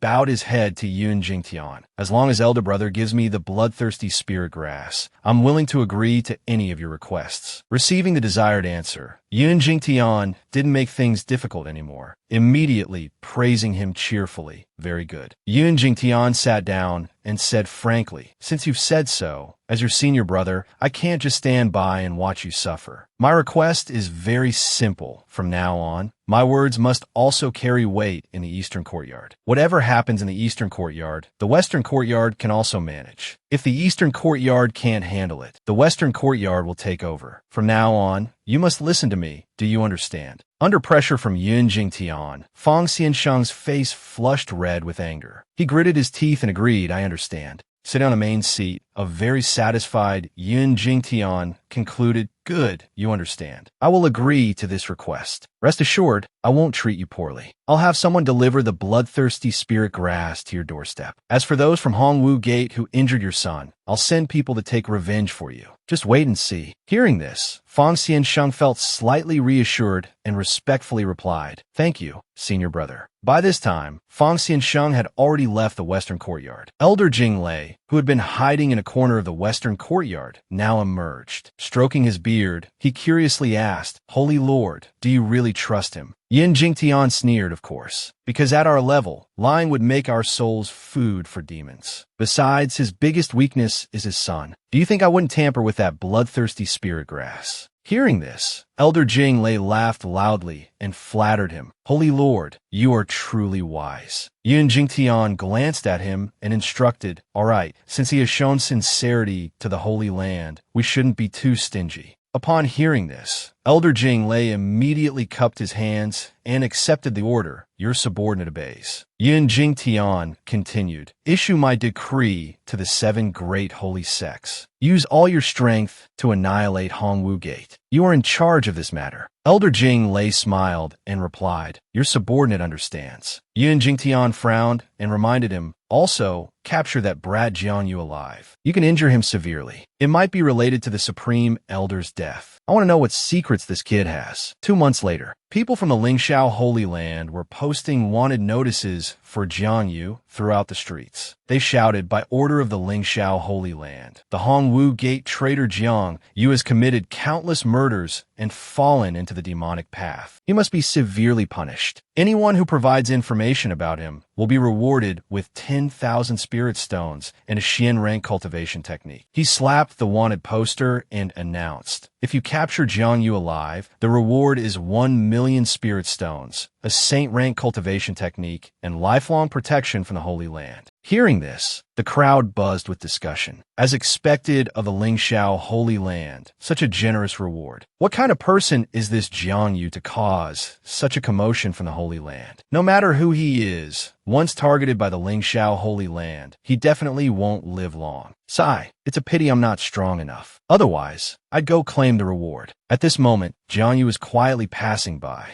A playful smile appeared on his face as he thought to himself, the Holy Land has finally issued a wanted order. While walking, he pondered, this place isn't suitable to stay in for long. I should quickly leave the Lingxiao Holy Land's territory. Jiang Yu wore a cloak and a hat that covered his face as he walked down the street. Suddenly, he noticed a young woman following him. He glanced at her and thought, is someone following me? Jiang Yu immediately changed direction, and the young woman carefully observed his movements. Seeing this, Zhang Wen cursed inwardly. She hurriedly chased after him, but suddenly discovered that Jiang Yu had vanished without a trace. Confused, Zhang Wen wondered, where did he go? At this moment, Jiang Yu suddenly appeared behind Zhang Wen and calmly asked, young lady, are you looking for me? Startled, Zhang Wen turned around to face Jiang Yu and stammered, you misunderstand. I'm not from the Lingxiao Holy Land. After hearing this, Jiang Yu frowned and asked, of course, the Lingxiao Holy Land wouldn't be stupid enough to send a rookie 5 elements realm cultivator to follow me. Are you following me to report my location for the reward? Zhang Wen hurriedly explained, no, it's not like what you think. I came to help you. Jiang Yu gently pushed her against the wall and asked curiously, help me? Why? Besides, how could an ordinary 5 elements realm cultivator help me? His sudden action caused Zhang Wen to blush. She replied shyly, the reason is, I have an irreconcilable feud with the Lingxiao Holy Land. Jiang Yu found this interesting and continued to ask, an irreconcilable feud with the Lingxiao Holy Land. Zhang Wen didn't hide anything. Her eyes flashed with resentment as she patted her chest and said, I am Zhang Wen a disciple of the Tai Immortal Sect, an enemy of the Holy Land. Our sect was brutally massacred because they believed our sect leader was involved in the Holy Land's internal power struggle. I was planning to accumulate strength and wait for the day of revenge, but unexpectedly, the 2 holy sons who slaughtered our sect were killed. Blood debts must be paid in blood. Zhang Wen clenched her fists and continued, then I learned that you were the one who did it. You are also my benefactor. Because of this, you're being pursued by the Holy Land. I've been trying to find you, trying to help you escape. Seeing Zhang Wen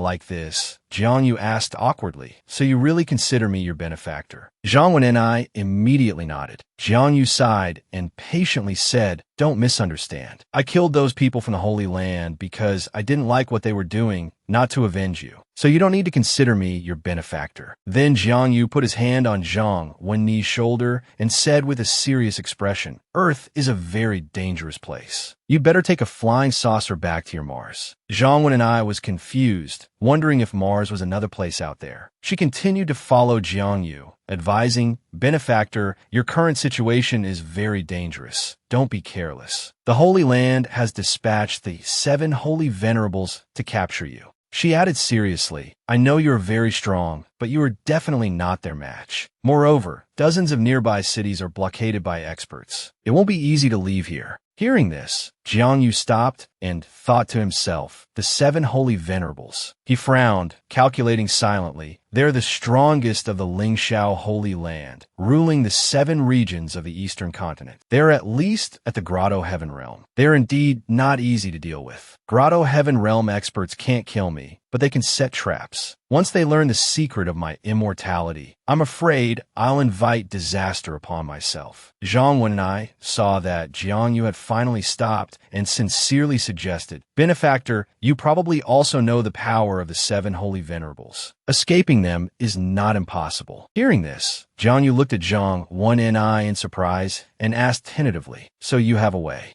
Zhang Wen and I put her hands on her hips and confidently replied, of course I do. She then added, these Eastern powers don't all obey the Lingxiao Holy Land as people say. Money makes the world go round. As long as there are enough spirit stones, Benefactor can use a spatial passage to safely leave this place. Jiang Yu stroked his chin thoughtfully, a spatial passage. He mused, interesting, I didn't expect such a convenient thing to exist here. In other words, as long as you have money, you could do anything. Jiang Yu thought again, but earning that many spirit stones won't be easy. Might as well call out that scam of the system and see if there's a way. Zhang Wen and I then took out a treasure, saying, if Benefactor doesn't have enough spirit stones, Wen and I can help. Jiang Yu looked at her curiously. In Zhang Wen's hand was a glowing jade ring, which she explained. Before Master passed away, she entrusted Wen and I with a spatial ring containing all the Sect's assets. Although there aren't many items, there are some treasures and medicinal pills that can be sold for spirit stones. Accepting the item, Jiang Yu asked in surprise, do you really want to give me this? Hearing this, Zhang Wen and I blushed, stammering, Benefactor, why are you using such vulgar terms to address me? Seeing her reaction, Jiang Yu could only place a giant question mark over his head. Zhang Wen and I closed her eyes tightly, saying shyly, Wen and I only wants to thank Benefactor for avenging my sect. Wen's body is still pure.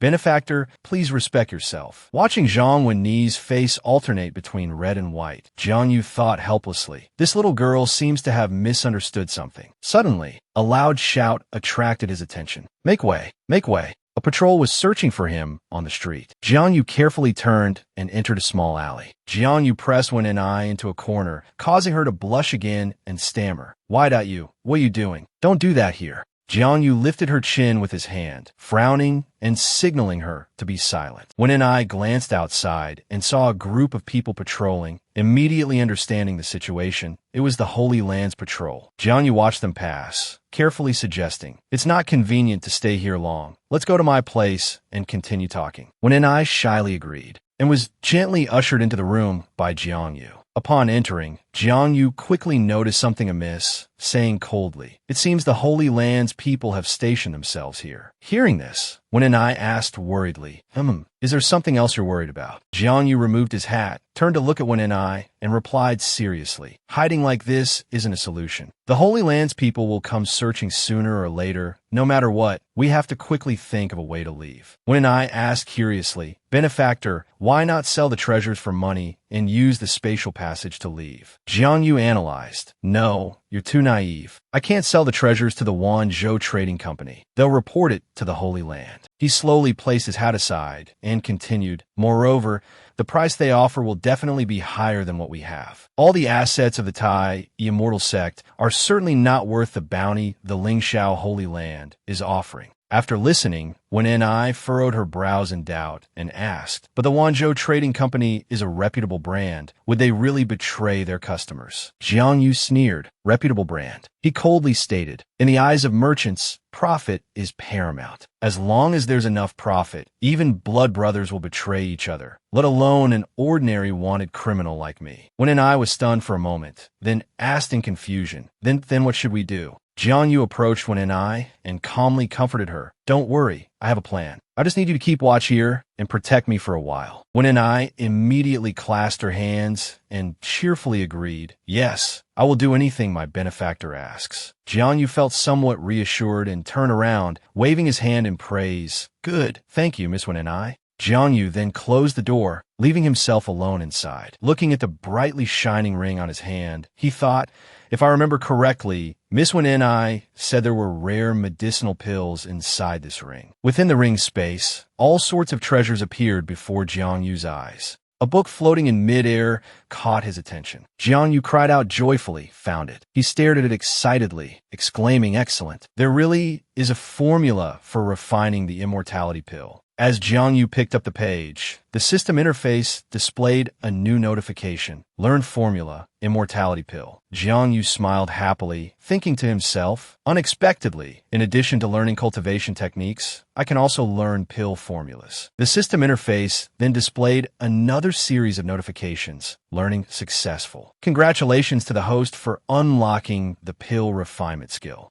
A golden light flashed, accompanied by a new notification. Additional reward, void pill formation. The system also analyzed the value of assets in the Tianwu continent. 1 low-grade spirit stone is equivalent to 1 medicinal pill. 1 mid-grade spirit stone is equivalent to 1 qi condensation pill, equivalent to 100 low-grade spirit stones. 1 high-grade spirit stone is equivalent to 1 immortality pill, equivalent to 100 mid-grade spirit stones. Jang Vu pondered for a moment, then rejoiced inwardly. In the Tianwu continent, besides spirit stones, there are 3 types of low-grade medicinal pills. The immortality pill, refined from the essence blood of an immortal realm cultivator, is the most valuable. It takes a considerable amount of time for an ordinary immortal realm cultivator to condense their essence blood to refine this pill. But for me, with an immortal body, obtaining essence blood to refine the immortality pill is as easy as turning my hand. Thinking of this, a cold smile crept onto Jang Vu's lips, and he clenched his fist, seemingly having made a decision. Jang Vu solemnly extracted a large drop of essence blood, and a flame quickly ignited. A moment later, an immortality pill was successfully refined. Holding the pill in his hand, Jang Vu exclaimed with some emotion, the void pill formation is truly useful. The pill refinement speed is 100 times faster than normal. Half an hour later, Jang Vu had single-handedly refined a pile of immortality pills. Looking at the mountain of pills he had refined, Jang Vu grew even more complacent. He chuckled to himself. With these pills, even if the Wanzhou Trading Company recognizes my identity, no matter how powerful they are, they won't dare sell me out to the Holy Land. At this point, Jang Vu stepped out of the room. Wen and I was still standing guard diligently. Seeing him return, Wen and I turned around happily and called out, Benefactor. She wondered what her benefactor had been doing that he finished so quickly. Jang Vu calmly said, Miss Wen and I, let's go. Wen and I asked, go. Go where? Jang Vu replied casually, to the Wanzhou Trading Company, of course.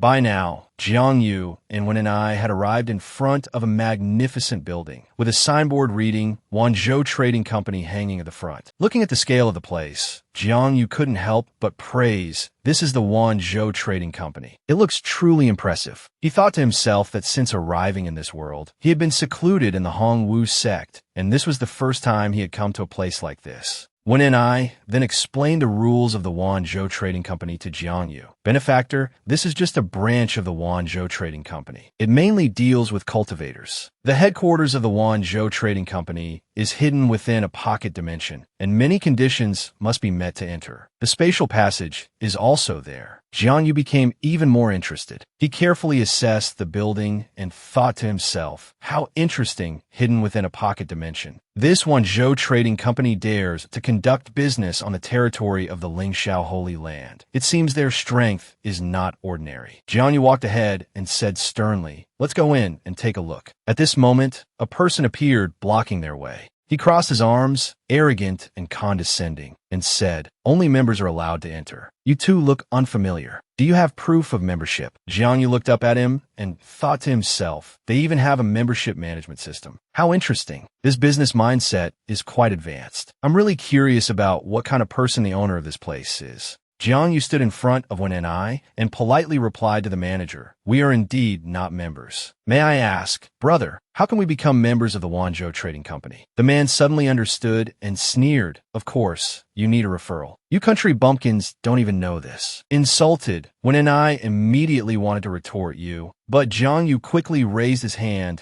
to signal her to stop, calmly advising her, forget it, Miss Wen and I, don't be angry. Jang Yu maintained a friendly expression and asked respectfully with clasped hands, may I ask, brother, are you also a member of the trading company? Seeing Jiang Yu's attitude, the man was somewhat satisfied and replied smugly, nonsense. I'm a management member of the trading company. Of course, I'm a member. Jiang Yu nodded, very well. Immediately afterward, he suddenly tossed him an immortality pill. Zhang Ergu caught the pill, somewhat surprised. His eyes widened, his face full of astonishment, and he stammered this. This is an immortality pill, he thought to himself, and it's a high-grade immortality pill at that. Jiang Yu then tossed him 3 more immortality pills, causing him to fumble to catch them. Holding the immortality pills in his hands, Zhang Ergu trembled all over, sweating profusely, stammering this.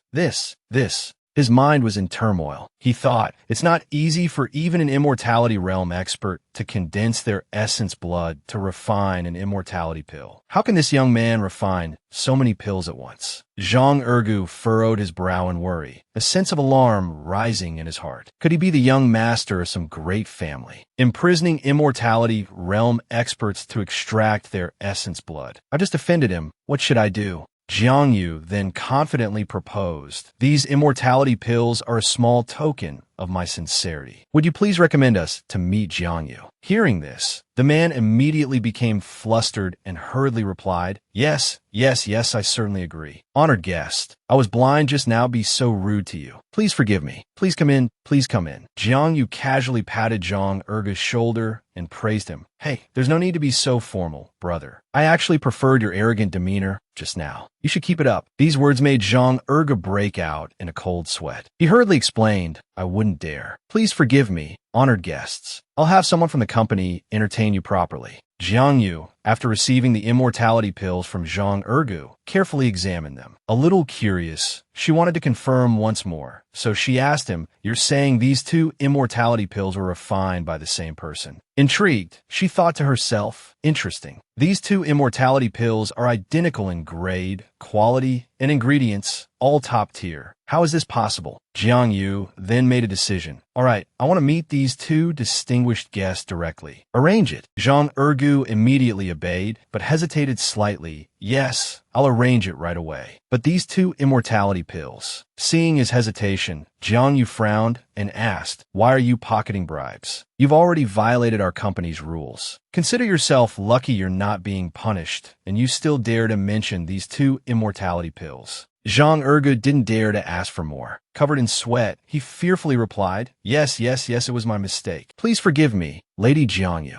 Jiang Yu didn't want to waste any more words with him and directly ordered, go. Zhang Ergu understood and hurriedly complied, yes, I understand my mistake. However, at this moment, Zhang Ergu felt disgruntled. He frowned and thought to himself, damn it, good thing I held back and only gave her 2 immortality pills. This venomous woman is truly ruthless. He leered and thought to himself, putting on airs, you rotten woman. Just wait until I've cleaned up with this money. This old dog will quit immediately after getting rich. Don't think you can bully us wage earners. Zhang Ergu now put on a respectful face and led the 2. Please come this way. Our Jiang Yu has been waiting. Hearing this, Jiang Yu smiled amiably at him. All right, brother Zhang. Wen and I, beside him, forced a smile, still thinking about how quickly this man could change his expression. Zhang Ergu immediately replied politely, don't mention it. This is all part of my job, little brother. He turned and left, then looked back at the 2 behind him with a servile expression, thinking to himself, this master is truly generous. Another 3 immortality pills. This time I've really struck gold. He grinned slyly, cultivation my ass. From now on, Zhang Ergu will be licking the boots of the righteous path. Jiang Yu, and when Ni slowly entered. Looking at the decor, Jang Vu couldn't help but admit to himself, truly extravagant. Just the treasures displayed here could rival the entire assets of a second-rate sect. Jang Vu was sitting gracefully on a chair. She spoke in a charming tone, "Honored guests, why don't you come in and have a seat?" Jang Vu immediately replied politely, "Then allow us to be so bold." Wen I, seeing Jang Vu's appearance, was stunned, thinking to herself, so she's the Jang Vu of the Wanzhou Trading Company. As soon as Jang Vu sat down, he complimented her. "I never expected the Jang Vu of the Wanzhou Trading Company to be such a breathtaking beauty. Truly astonishing."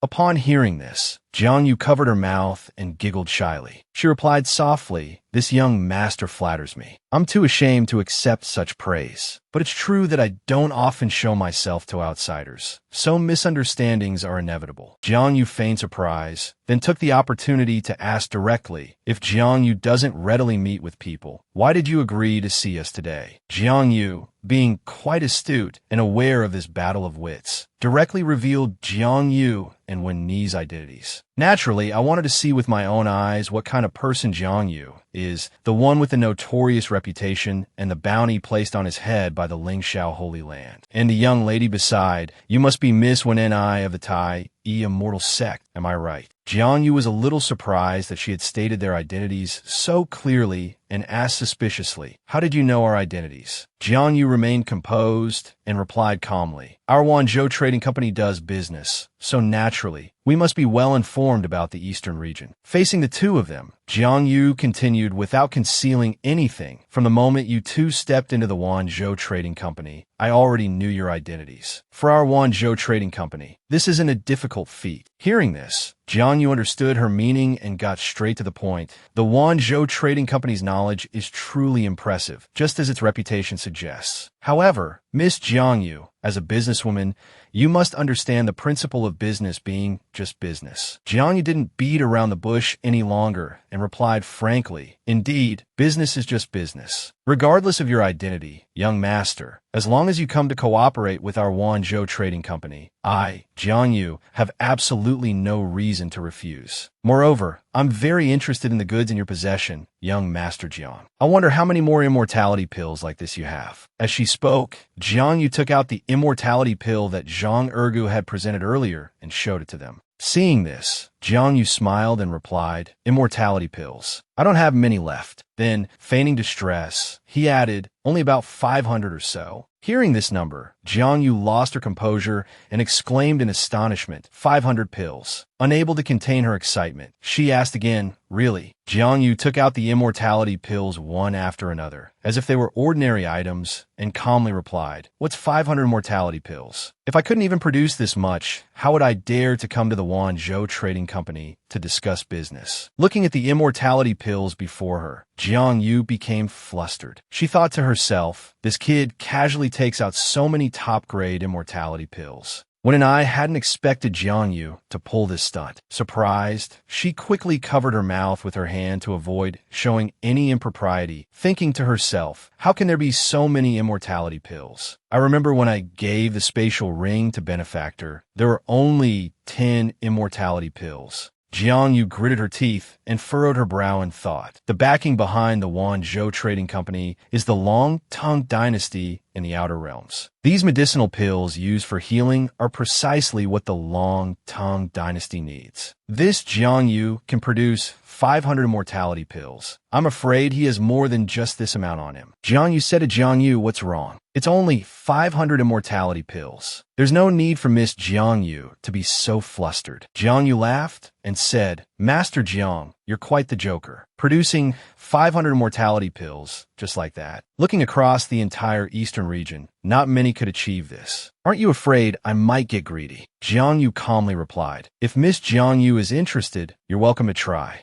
Jiang Yu extended her hand in agreement. Our Wanzhou Trading Company naturally wouldn't stoop to such methods. I'll accept this deal. What does Master Jiang intend to exchange these immortality pills for? I'm currently being pursued by the Lingxiao Holy Land, so wealth holds no meaning for me anymore. He pointed and said, I simply wish to borrow your company's spatial passage. These 500 mortality pills will serve as the usage fee. How about it? Quite fair, isn't it? Jiang Yu furrowed her brow in concern. 500 immortality pills in exchange for passage through the spatial passage did seem quite fair. She turned and continued, however, I'm afraid our Wanzhou Trading Company can't fulfill this request. Both Jiang Yu and Wen Ni exclaimed in surprise. He immediately became serious, asking, can't fulfill it. Miss Jiang Yu, what do you mean by that? Jiang Yu explained, Master Jiang, you're unaware that the so-called spatial passage isn't as convenient as people imagine. Spatial passages are opened by two Dantian realm experts who have mastered spatial laws, established at different locations to allow people to travel quickly between them. However, spatial passages are also affected by unusual spatial forces, especially forces that exceed the power of those who open them. Jiang Yu exclaimed, exceed the power of those who open them. What does this have to do with the inability to use the Wanzhou Trading Company's spatial passage? Jiang Yu continued to explain, smiling as she spoke. Master Jiang is surely unaware. The only way to leave the eastern region is to pass through the Yuanlu mountain range on the eastern border. Recently, an ancient ruin was discovered near the Yuanlu mountain range, suspected to be left behind by some powerful force. Since its appearance, the entire space-time around the Yuanlu mountain range has been distorted by the immense power contained within. Now, to leave the eastern region, one can only pass through or bypass this ancient ruin. There's no other way. After hearing Jiang Yu's story, Jiang Yu said excitedly, an ancient ruin. That sounds incredibly dangerous, but also very interesting. Jiang Yu replied, Master Jiang seems quite interested in this ancient ruin. I know a bit about its dangers, and I advise you not to set your sights on it. Jiang Yu placed a hand on his chest and said confidently, thank you for your kind advice, Miss Jiang Yu, but I have no interest in dangerous things. I've never done anything dangerous before. I, Jiang Yu, always value my life. Though smiling on the surface, Jiang Yu thought to herself, such words coming from someone who dared to offend the Lingxiao Holy Land. Even when Ni felt helpless, looking at Jiang Yu and thinking, can benefactor even believe his own words? Jiang Yu coughed a few times and said awkwardly, could you two please stop looking at me with such suspicion? Let's get back to the main issue. Tell me, Miss Jiang Yu, you said the spatial passage can't be used, so does your esteemed association have any other way to help me leave the eastern region? Jiang Yu immediately suggested, of course there is. Although our Wanzhou Trading Company's influence in the eastern region isn't comparable to the Lingxiao Holy Land, we still have some standing. It just so happens that the ancient ruins have appeared these past few days, and I hear many risk-takers have obtained valuable treasures. Our company originally intended to acquire these treasures. We'll be departing today, as long as young Master Jiang blends into our Wanzhou Trading Company's caravan. Breaking through the Lingxiao Holy Land's blockade won't be difficult. Jiang Yu said in surprise, that's great then. These 500 immortality pills can be considered as payment for your association. Jiang Yu continued, these 500 immortality pills are quite valuable. I only want to help with a small matter and don't need such expensive compensation. She tossed Jiang Yu a card and said, this is our Wanzhou Trading Company's highest level VIP card. It contains 5 million spirit stones. I'll buy that batch of immortality pills from you, young Master Jiang. She continued, if you have this kind of immortality pill in the future, young Master Jiang, you must come to our Wanzhou Trading Company to sell them. Jiang Yu held the Wanzhou Trading Company's VIP card and replied with a smile, certainly, thank you, Miss Jiang Yu. He thought to himself, this Wanzhou Trading Company seems to be very business savvy. No wonder their business spreads across the continent. At the city gate, soldiers of the Lingxiao Holy Land were stopping a group of people. A soldier shouted loudly, halt! Halt! Under orders from the Lingxiao Holy Land to apprehend the traitor Jiang Yu, everyone leaving the city must undergo inspection. Resist, and you will be killed without mercy. A person queuing for inspection cursed under his breath. This Thuong Thien Vuk is truly tyrannical. We are also disciples of the Eastern region sects, yet we have to be inspected like commoners. The person behind him reminded him, Shu, brother, you can't speak carelessly. Thuong Thien Vuk is one of the 7 great holy sects, not like our small sections. He sighed in dissatisfaction. This Thuong Thien Vuk is too much. Can no one escape? Suddenly, a carriage rushed over. The driver shouted, out of the way, out of the way. Yuanlu Trading Company departing the city. Unrelated personnel, step aside. Seeing this, the soldiers immediately stopped the carriage and questioned, halt. Thuong Thien Vuk has sealed the entire city. Everyone must undergo inspection. The driver fiercely whipped the soldier's face, causing him to cry out in pain. The driver said, you ignorant fool. You dare to stop the Yuanlu Trading Company's carriage. Another soldier stepped forward and said, who are you? Do you know we are from Thuong Thien Vuk? The driver scoffed, huh? A bunch of good-for-nothings. A measly Thuong Thien Vuk dares to stop our Yuanlu Trading Company's carriage. Even your Lingxiao Holy Land's leader has to give our Yuanlu Trading Company some face. He rudely yelled, call your manager out here to speak. Elder Wang said, so it's esteemed guest Jiang Yu of the Yuanlu Trading Company visiting. A misunderstanding. It's all a misunderstanding. Please forgive us, Madam Jiang Yu. From inside, Jiang Yu said, is that Elder Wang? Our Yuanlu Trading Company has business outside the city. Surely the Sky Heaven Region's inspection doesn't include us, does it? Elder Wang immediately replied, glaring at the soldiers, of course not, of course not. You blind fools, get out of the way. Jiang Yu's voice came from within. Thank you, Elder Wang. Please relay a message to your region lord. The medicinal herbs he requires have been prepared by the Yuanlu Trading Company and will be delivered in a few days. Elder Wang replied, certainly, certainly. Many thanks, Jiang Yu. I will definitely relay the message to the region lord. Please, Jiang Yu, proceed.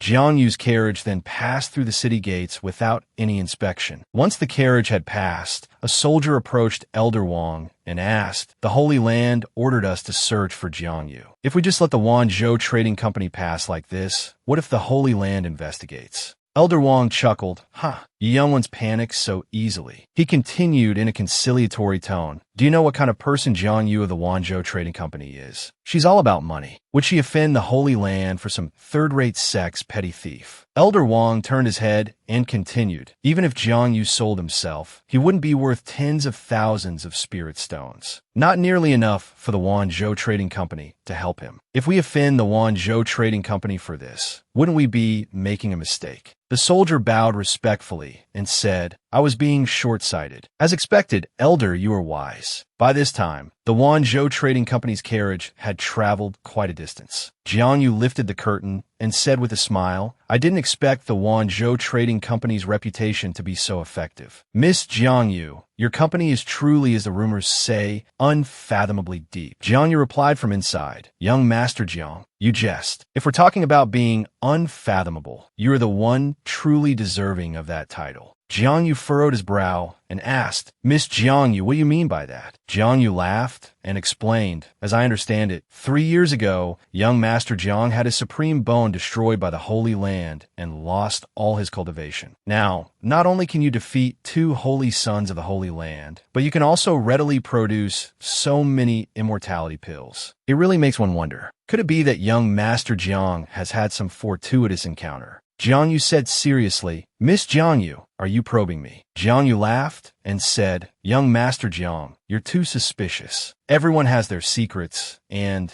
I certainly wouldn't pry too deeply. She thought to herself, it seems this young master really did have a fortuitous encounter. Casually taking out 500 immortality pills earlier, his wealth is likely far greater than that. Such a fat sheep. How can I let the Lingxiao Holy Land snatch him away? However, this kid's strength is hard to gauge. If I act rashly, I'm afraid he'll escape. Jiang Yu smiled craftily, plotting, as long as we reach the ancient ruins, I can join forces with the Cave Heaven Realm Elders of the Yuanlu Trading Company to suppress this kid and force him to reveal his secrets. Then victory will be assured. Once Jang Yu falls in my hands, I won't be true to myself if I don't squeeze him dry. The scene changed to nightfall, where Jang Yu and Wen and I were building a campfire. Seeing Jang Yu's troubled expression, Wen and I asked, "Benefactor, why do you seem worried?" Jang Yu voiced his concerns. "Miss Wen and I, don't you think things are going too smoothly?" Wen and I asked in surprise, "Smoothly? What do you mean, Benefactor?" Jang Yu dismissed her. "It's nothing. I'm probably overthinking it. I'm going to gather more firewood. Don't wander off." Wen and I replied, "Yes."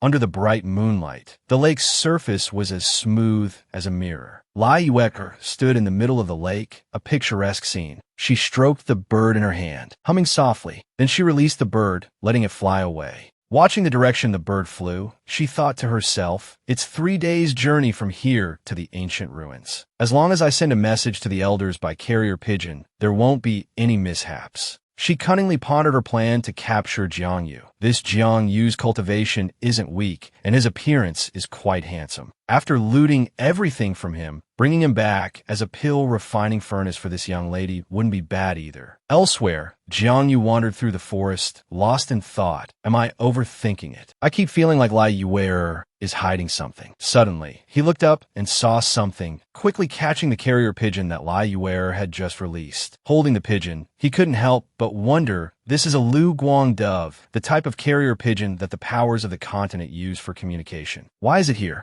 He opened it and read the contents, becoming furious when he realized he had been set up by Lai Yuer. So that's how it is. Jang Yu burned the letter, thinking to himself, what a vicious woman. If I hadn't been cautious and gone with her to those ancient ruins, I would have been surrounded by a group of Tion realm experts. Since you're ruthless, don't blame me for being merciless. A gift delivered to my doorstep, why wouldn't I accept it? He tossed away the burning letter. Suddenly, a loud noise erupted from the bushes near where Jang Yu was standing. Jang Yu exclaimed in surprise, what's going on? Why do I smell the scent of experts fighting in the middle of the night? Chao Yun, hands on his hips, laughed heartily as if he had caught valuable prey. Lai Yuer, stop struggling. I've already poisoned the lake. No matter how much you struggle, it's useless. Lai Yuer, clutching the towel wrapped around her, crouched on the ground. She cursed, Chao Yun, you're despicable. Weren't you captured by the Holy Land 3 years ago for harassing the saintess of the Lingxiao Holy Land? Why are you here?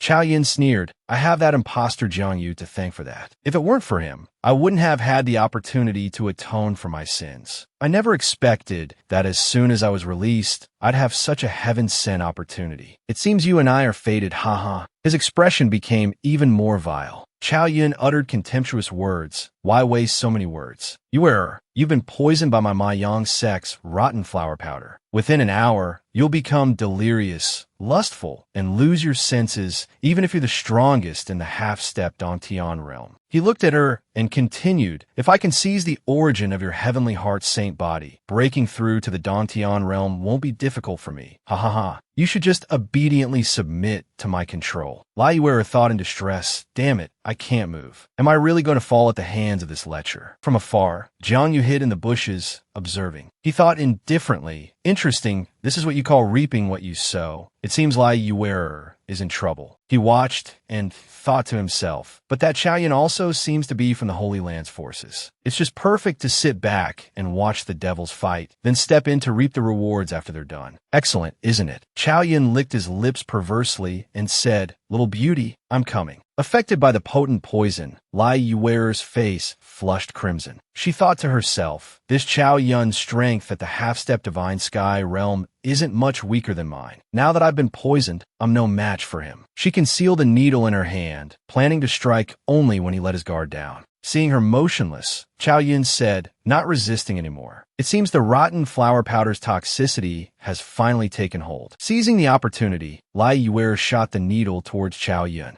Chao Yun cried out in surprise. Oh, he had been struck by the needle. He mistakenly believed it to be the blood coagulation divine needle. Lai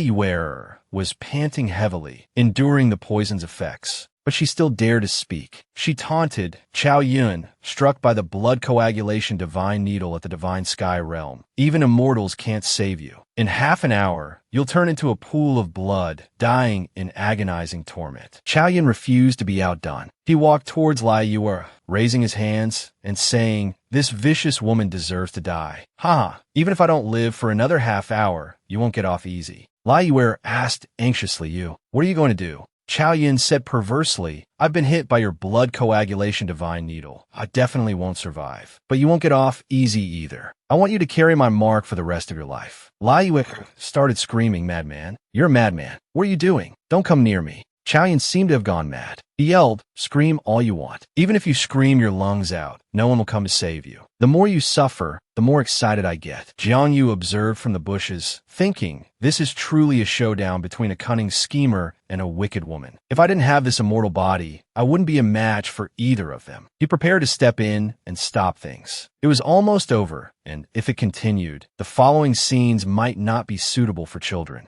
Before Chao Yun could touch Lai Yue, Jiang Yu shouted, "Stop." Both Lai Yue and Chao Yun turned around. Chao Yun asked, "Who's there?" Jiang Yu stepped out and cleared his throat. "Sorry to interrupt your fun." Chao Yun recognized Jiang Yu and said, "Wait, that face. You're Jiang Yu, the one who defeated Fang Xingyu." Lai Yue cried out, pointing at Chao Yun, "Young Master Jiang Yu, save me. This man is Chao Yun, the vice-sect leader of the Ma Yang sect, one of the 7 great holy sects. Help me kill him." Jiang Yu immediately refused. "Shut up, Lai Yue.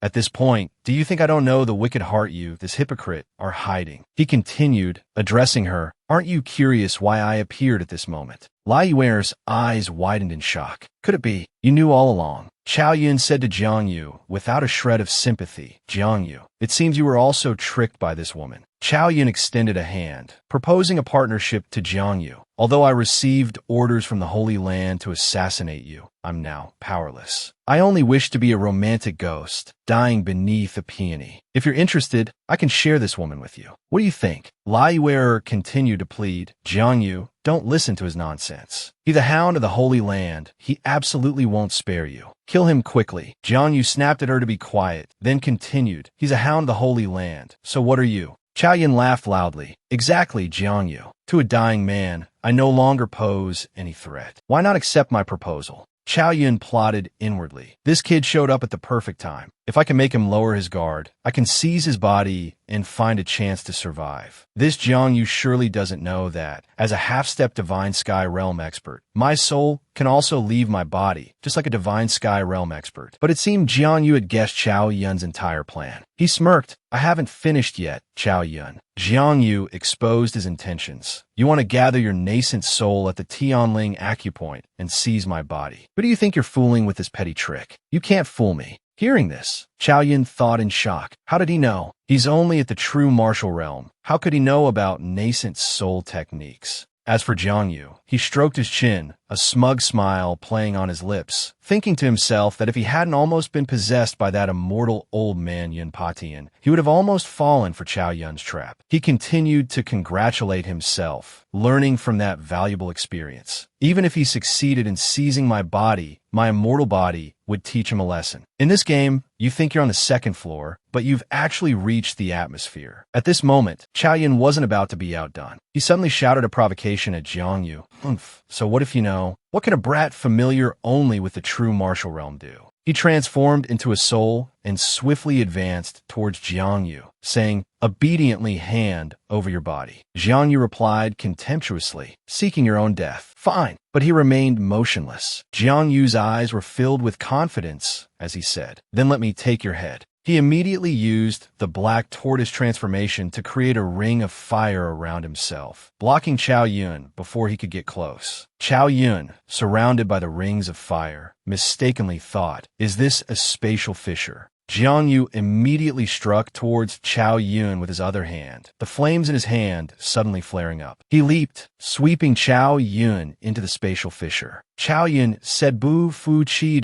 unconvinced. Only spatial power can affect the soul. How can a brat familiar only with the true martial realm break through space? By now, Chow Yun's body had been swallowed by the spatial fissure, only his two hands sticking out, but he still rambled. I'm not reconciled. A dignified, half-step divine sky realm expert, only one step away from becoming a powerhouse dominating one region. How can I be so easily destroyed? Chow Yun's true body was now incinerated by the flames. Just as Jianyu landed, the system immediately displayed a notification. Congratulations to the host for defeating a half-step divine sky realm expert by exceeding your level, receiving 100,000 accumulated experience points. Within the burning flames, he noticed something. A ring appeared within the inferno. Jianyu thought to himself, a spatial ring. He took it in his hand, thinking, as expected of a Sect's vice leader, to possess such a valuable spatial ring. Jianyu saw an information panel appear from the spatial ring and said, "There's even a divine-level cultivation technique." The system notification appeared. Great Yin-Yang demonic seed technique, a special divine-level cultivation technique, capable of planting demonic seeds in those without resistance, enslaving and controlling powerful individuals. Lured or not, Jianyu found it interesting, thinking to himself, this technique is quite interesting. Besides the slightly improper name, it seems quite useful. Seeing Jianyu easily and quickly defeat Chow Yun, Lai Yuer, who was watching, thought to herself, this brat can actually shatter Chow Yun's soul. His strength is not simple. She worried, fearing that after he finished with Chow Yun, she would be next. While he was off guard, Lai Yuer took out a hidden needle from her chest. Only the last blood-stopping divine needle remains. Jiangyu, I don't care how strong you are. In front of a veteran like me, you're still too green. She looked at Jianyu cunningly. You think you've seen through my second plan, but this girl has already thought of a third. And now, the opportunity has arrived. While Jianyu wasn't paying attention, she threw the needle and shouted, "Sleep." Jianyu couldn't dodge in time. A worried expression appeared on his face as he let out a few cries of alarm. Seeing Jianyu fall, Lai Yuer stood up and said contemptuously, "Trying to fight me. You're still far too inexperienced, Jianyu." Her face became distorted as she stuck out her tongue, a despicable plan forming in her mind. That Chow Yun dared to use such a low-level poison against me. She touched Jianyu's body with one hand. As long as I detoxify this dying man, no one in the world will know what happened. Lai Yuer looked at the unconscious Jianyu, gloating, "I'm the final victor, Jianyu." Jianyu, unconscious from Lai Yuer's blood-stopping divine needle, she carefully observed every feature of his face. Such a handsome and elegant young man. What a pity. If it weren't for that Chow Yun, this sister would really want to play with you a little longer. Then she approached Jianyu, speaking to herself, "Although I can't obtain your treasures, detoxifying you from my sister could be considered a meritorious deed on your part. After all, this is the first time this sister has done something like this." The system notification appeared. Congratulations to the host for obtaining the Great Yin-Yang demonic seed technique, plus 100 experience points. Suddenly, Jianyu opened his eyes and smiled at her. Oh, really? His sudden awakening startled Lai Yuer, and she blushed, realizing he must have heard her self-talk. Jianyu immediately grabbed her arm and pinned her to the ground. Lai Yuer's face flushed even deeper, and she stammered, "Jianyu, the blood-stopping divine needle clearly hit your vital point, so how can you still move normally?" He sneered, gripping her shoulders tightly, and replied softly, "You think a mere blood-stopping divine needle can do anything to me?" Then he sat up and explained everything to her in detail. "Miss, I admit you almost killed me. If I were an ordinary person, I would have probably fallen at your hands." He paused for a moment, then continued, "Unfortunately, from beginning to end, you made the wrong move. You calculated everything, but you didn't account for the secret I possess." He stopped there.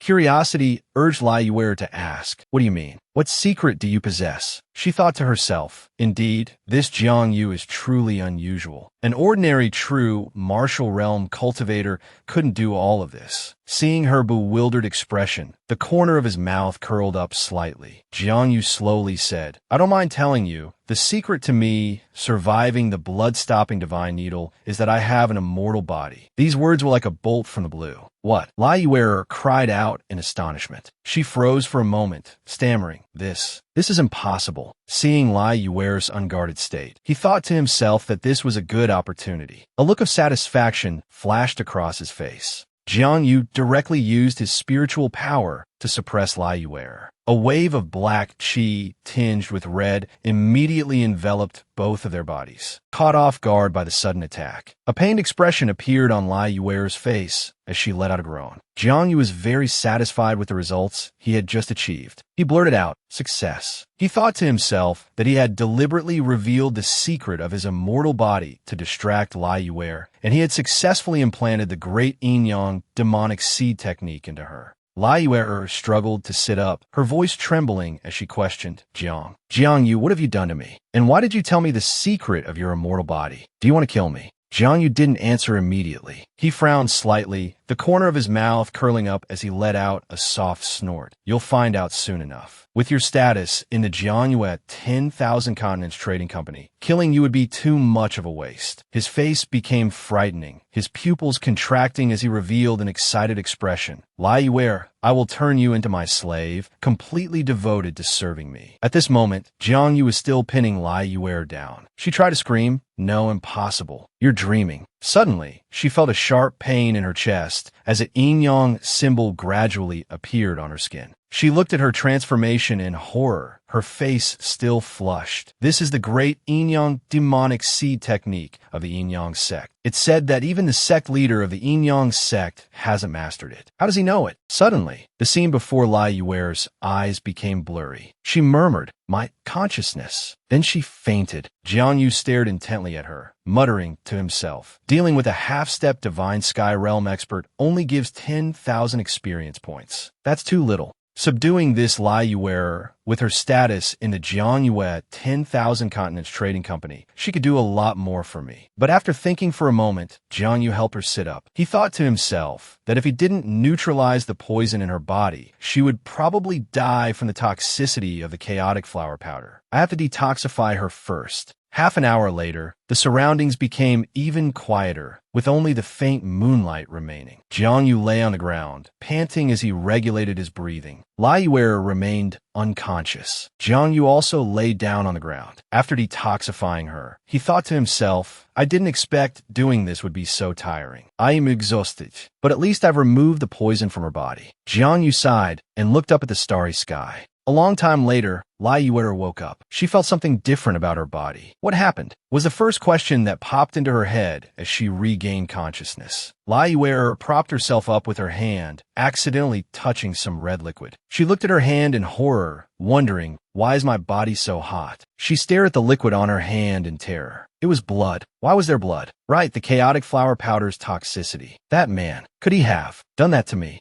Jiang Yu calmly asked, Oh, you're awake. Hearing his voice, Lai Yuer was startled, embarrassed and furious. She demanded, what would you do to me? Jiang Yu glanced at her and said, Oh, you're awake. Don't worry, I didn't do anything to you. I just circulated my energy to force the poison out. Lai Yuer suspiciously examined her body, thinking, indeed, the poison in my body has dissipated, and there's nothing unusual about my body. It seems he's not lying. Jiang Yu sat to one side, his hands clasped behind his back. Looking at her, he said, You don't need to thank me. I did it because saving you benefits me. He continued, I planted a demonic seed in your body, which means from now on, your life and death are determined by my will. Unless I die, you will have to obey my arrangements. These words shocked Lai Yuer. Angrily, she cursed, No wonder you were so kind as to save me. His words were like a bolt from the blue. Lai Yuer wanted to find a way to escape his control. She thought, to remove the demonic seed, I have to kill him. But this Jiang Yu, because of some awakened power,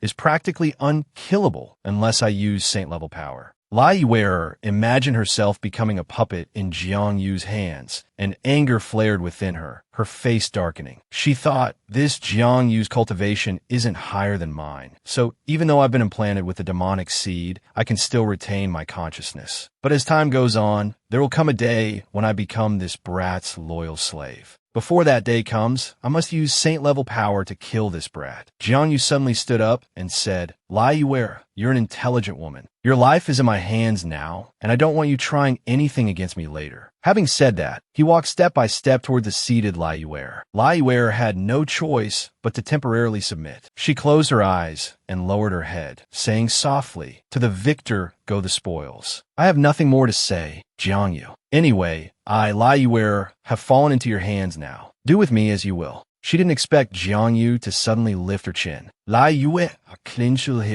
he asked, "Oh, is that so? Though your mouth says that the killing intent in your eyes is unconcealed." One hand lifting Lai Yue's chin. Jiang Yu stood up, looked at his hand, and said, "But I don't care what schemes and plots you have. Even without using the great yin-yang demonic seed technique, there will come a day when I make you submit." After saying this, Jiang Yu left. Before leaving, he casually added, "No matter how you resist, the final outcome will be the same. You will be subdued by me." These words truly enraged Lai Yue. Staring at Jiang Yu's retreating back, Lai Yue roared furiously in her heart. "Despicable little brat. I, Lai Yue, swear there will be a day when you pay for what you did today." The next morning, the weather seemed warm and sunny. Wang was driving a carriage through the forest. Inside the carriage were 3 people, Jiang Yu, Yin and Lai Yue. The atmosphere between Jiang Yu and Lai Yue was quite tense. They kept staring at each other, making Yin who was sitting beside them, restless and worried. Yin thought to herself, ever since Benefactor and Jiang Yu returned last night, the atmosphere has been very strange. Their gazes are like they want to tear each other apart. Then, like children, they just snort and turn their heads away. Yin squinted at Jiang Yu, curious about what had happened. At the same time, Elder Jing Lei was pacing back and forth in the courtyard. His face was filled with anger and unease.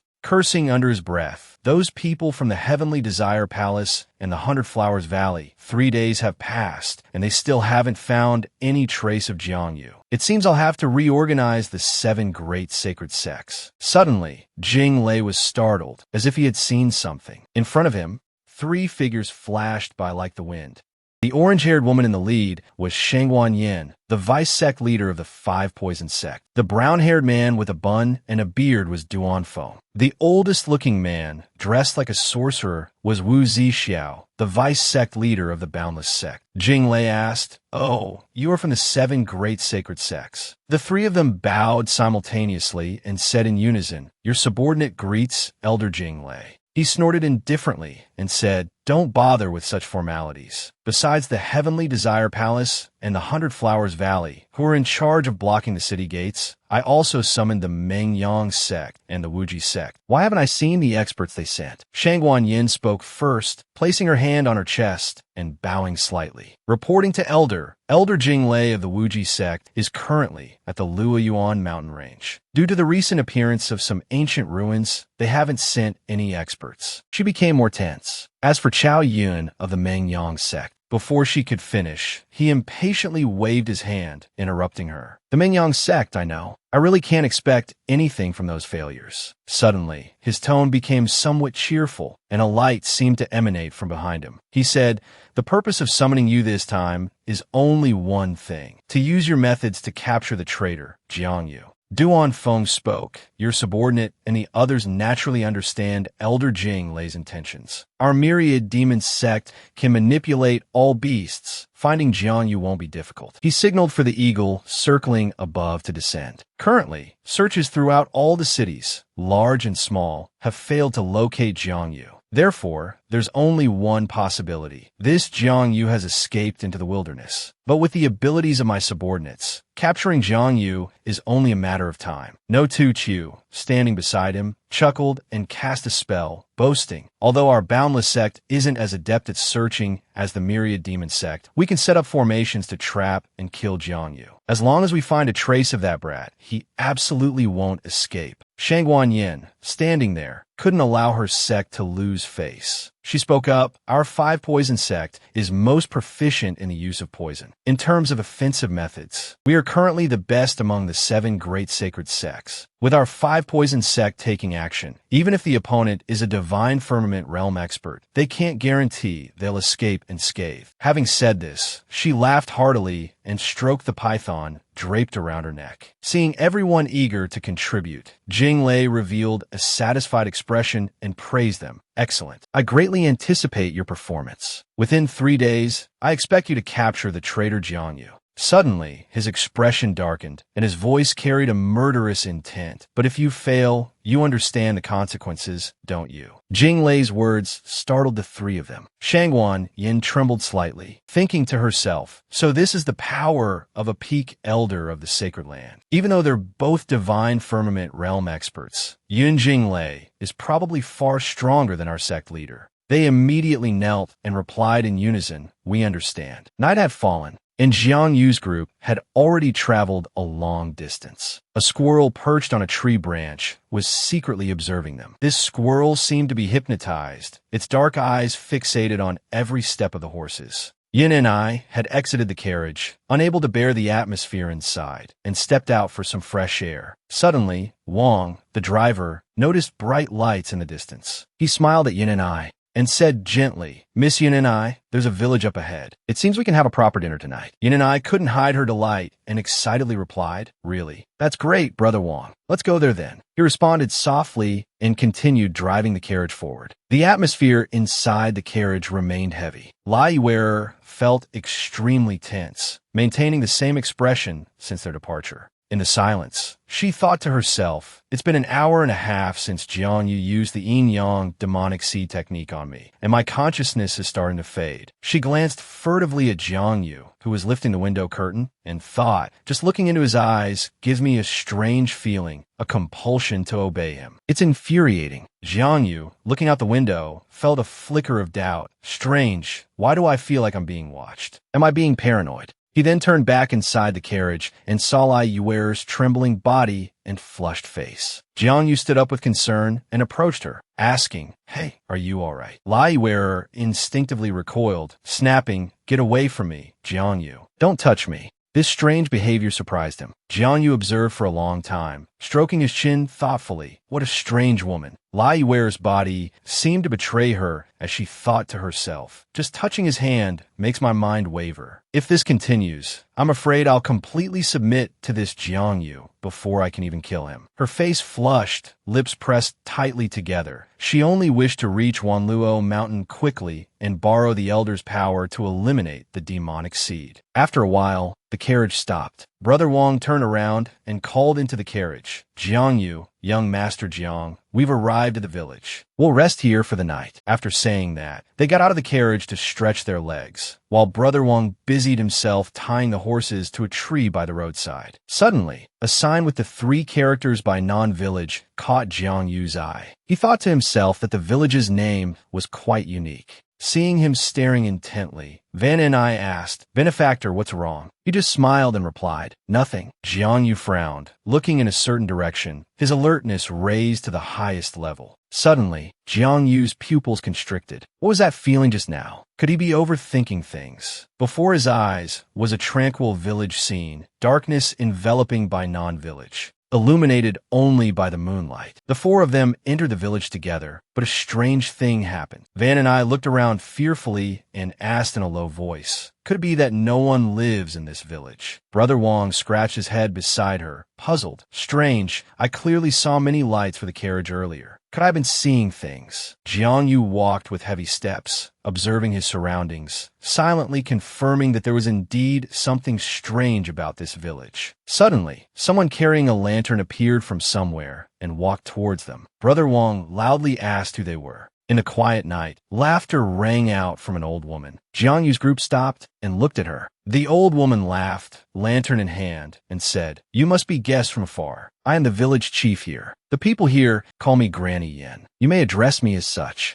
Granny Yin turned to Jiang Yu and asked, I wonder what brings you esteemed guests to our by non-village. Jiang Yu thought to himself, is she really the village chief? But she looked like an ordinary old woman, with no aura of a cultivator. Van and I stepped forward, bowed to Granny Yin, and said, Granny, we are cultivators passing through your land, hoping to rest here for the night. Please be assured, we mean no harm. Granny Yin smiled and said, so you are esteemed cultivators. Please forgive my earlier rudeness. But as you can see, our by non-village is just an ordinary village. We don't have any inns. The old woman continued with a smile. If you esteemed cultivators don't mind, you can come to my house to rest for the night. Brother Wang said to the old woman, unexpectedly, you are quite understanding. Don't worry, we have money. As long as you treat us well, you will be handsomely rewarded. Granny Yin pointed to a road in the village and said, you're too kind, esteemed cultivators. Please follow me. My house is just down this road. Brother Wang laughed heartily. Van and I politely said, Elder, we'll be troubling you then. Granny Yin, holding a lantern, gestured and said, it's no trouble at all. Please, esteemed cultivators, follow this path. I'm old and my steps are slow, so I'll follow behind.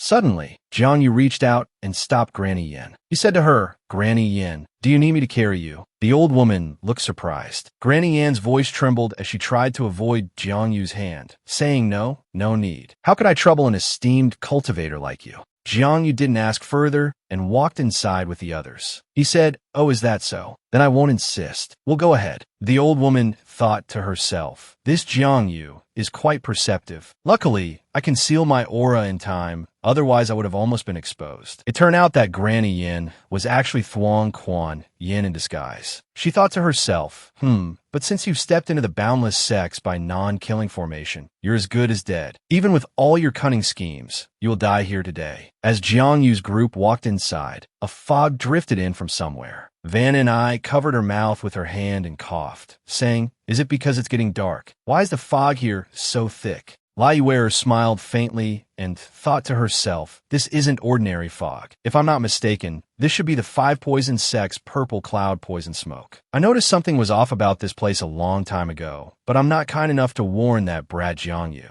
She looked at Jiang Yu's gloomy face and smiled faintly, continuing to speculate inwardly. Asterisk, if it's the 5 poison sects poison. It might be able to kill that brat. As long as he dies, I'll be able to escape his control. Asterisk, Jiang Yu was waiting for the opportune moment, excitedly thinking, are they finally making their move? Jiang Yu's eyes lit up, making Van and I feel suspicious. He thought to himself, I hope the people from the Holy Land won't disappoint me this time and give me some more experience points. Jiang Yu's group continued to advance through the fog. On the roof of a house, someone's hand appeared, suggesting that Jiang Yu's group was being watched. It turned out to be Thuong Quan Yin, No Tu Chiu, and the others looking down. Thuong Quan Yin said, in the end, promising young talent is still just promising young talent. Even with the strength to defeat the #1 holy son, Fong Xingyu, his experience is still too lacking. While it's commendable that he discovered these flaws, the result is still that he fell into the trap. Thuong Quan Yin continued gleefully. If he were a true expert, he would have fled the moment he sensed danger. After all, everyone only has one life. There's no need to use himself to probe. With the help of the Boundless Heart and the 5 poison sects poison mist, I only need half an hour, and everyone here will be dead. Killing Jiang Yu then will be effortless. Don Fong revealed a complicated expression and said, but the most troublesome one is still Lai Yuer of the Myriad Merchant Association. She's actually following this Jiang Yu.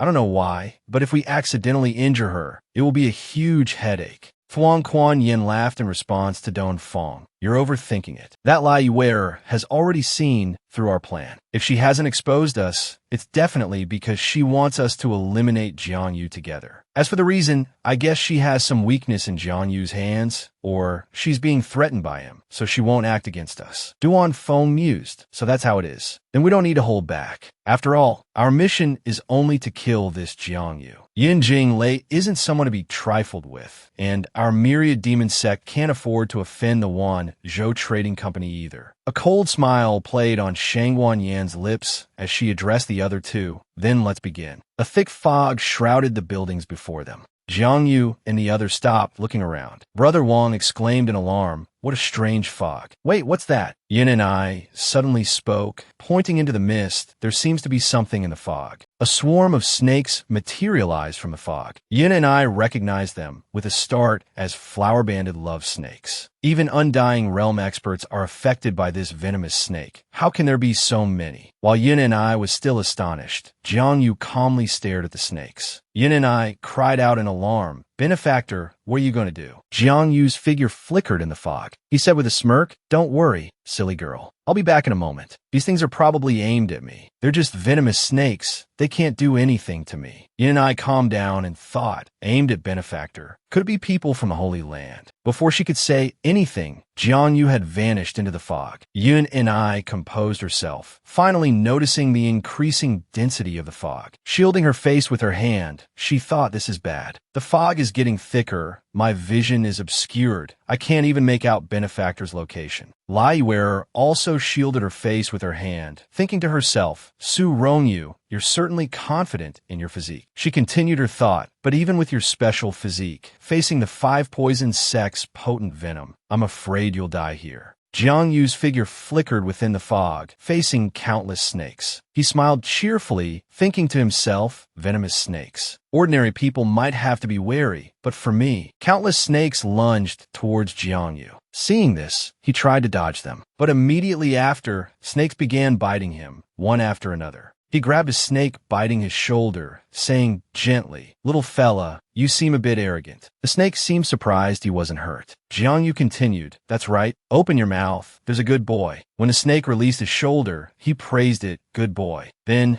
Jiang Yu angrily swatted the venomous snake away, saying, little fella, you know that hurts, you little rascal. The remaining snakes were terrified and didn't dare to attack. One by one, they slithered away from Jiang Yu and fled. Jiang Yu clapped his hands, grumbling, a tiger doesn't roar, and you think I'm a sick cat. The system's faint voice rang out. Congratulations to the host for activating the God of War bloodline. Experience points increased by 100,000. Jiang Yu was surprised. He said in confusion, what's going on? Why did my experience points increase so much? The system appeared, chuckling, host, did you forget that you previously broke through to the 2nd level of the saintly body mortal heart blood, awakening a new ability? Jiang Yu said to the system, it seems so, but isn't the God of War bloodline only activated when dying in battle? The system looked at Jiang Yu and replied, that's right, that's the principle. But if the host battles with the enemy, gets poisoned and dies, and revives multiple times, this ability will be refreshed multiple times, thus gaining a large amount of experience. Jiang Yu suddenly understood. So that's it. But what's wrong with your face? He pointed at the system and asked. The system hurriedly wiped its face with a handkerchief, smiling and saying to him, don't mind this. I was just being intimate with my wife. Jiang Yu pretended to be angry and said, no wonder you were so kind to remind me. It turns out you were afraid I would disturb you in your wife's intimacy later. The system said to Jiang Yu with a smile, I'm a man, have some understanding. Well, I won't bother the host anymore. I'll take my leave. After saying that, it disappeared. Jiang Yu shook his head and muttered to himself, truly an unreliable system. Then he continued to think, but speaking of the special effects of the 2nd level of the saintly body mortal heart blood, it seems I also have a formation that I haven't paid attention to. Shangguan Yin said in panic, how could this be? My flower-banded starlight is actually useless against him. Duan Feng also said uneasily, Shangguan Yin, didn't you boast that your flower-banded starlight combined with the purple cloud poison smoke could poison any expert below the divine realm? Why is this kid poisoned by you, but seems to be completely fine? The 3 of them were lying on the roof, observing. Shangguan Yin said angrily, Duan Feng, haven't you figured out yet? It's not that the methods of my 5 poison sect are ineffective, but that there's something strange about this kid. No Tu Chu also said worriedly, what are you afraid of? He's just a junior. Even if this kid is immune to all poisons, he can't break the formation of my boundless sect. Sooner or later, he'll be trapped here by us. Jiang Yu continued, walking in the fog, thinking tiredly as he walked. If the saintly body mortal heart blood has this function, then I just need to circulate the technique. Jiang Yu's eyes were immediately surrounded by a mass of bright flames, and he opened his eyes wide. Jiang Yu immediately used his levitation technique, flames blazing around him. Jiang Yu, standing there, suddenly realized something and was startled. Then he turned around and said with a bit of a roguish air, found you.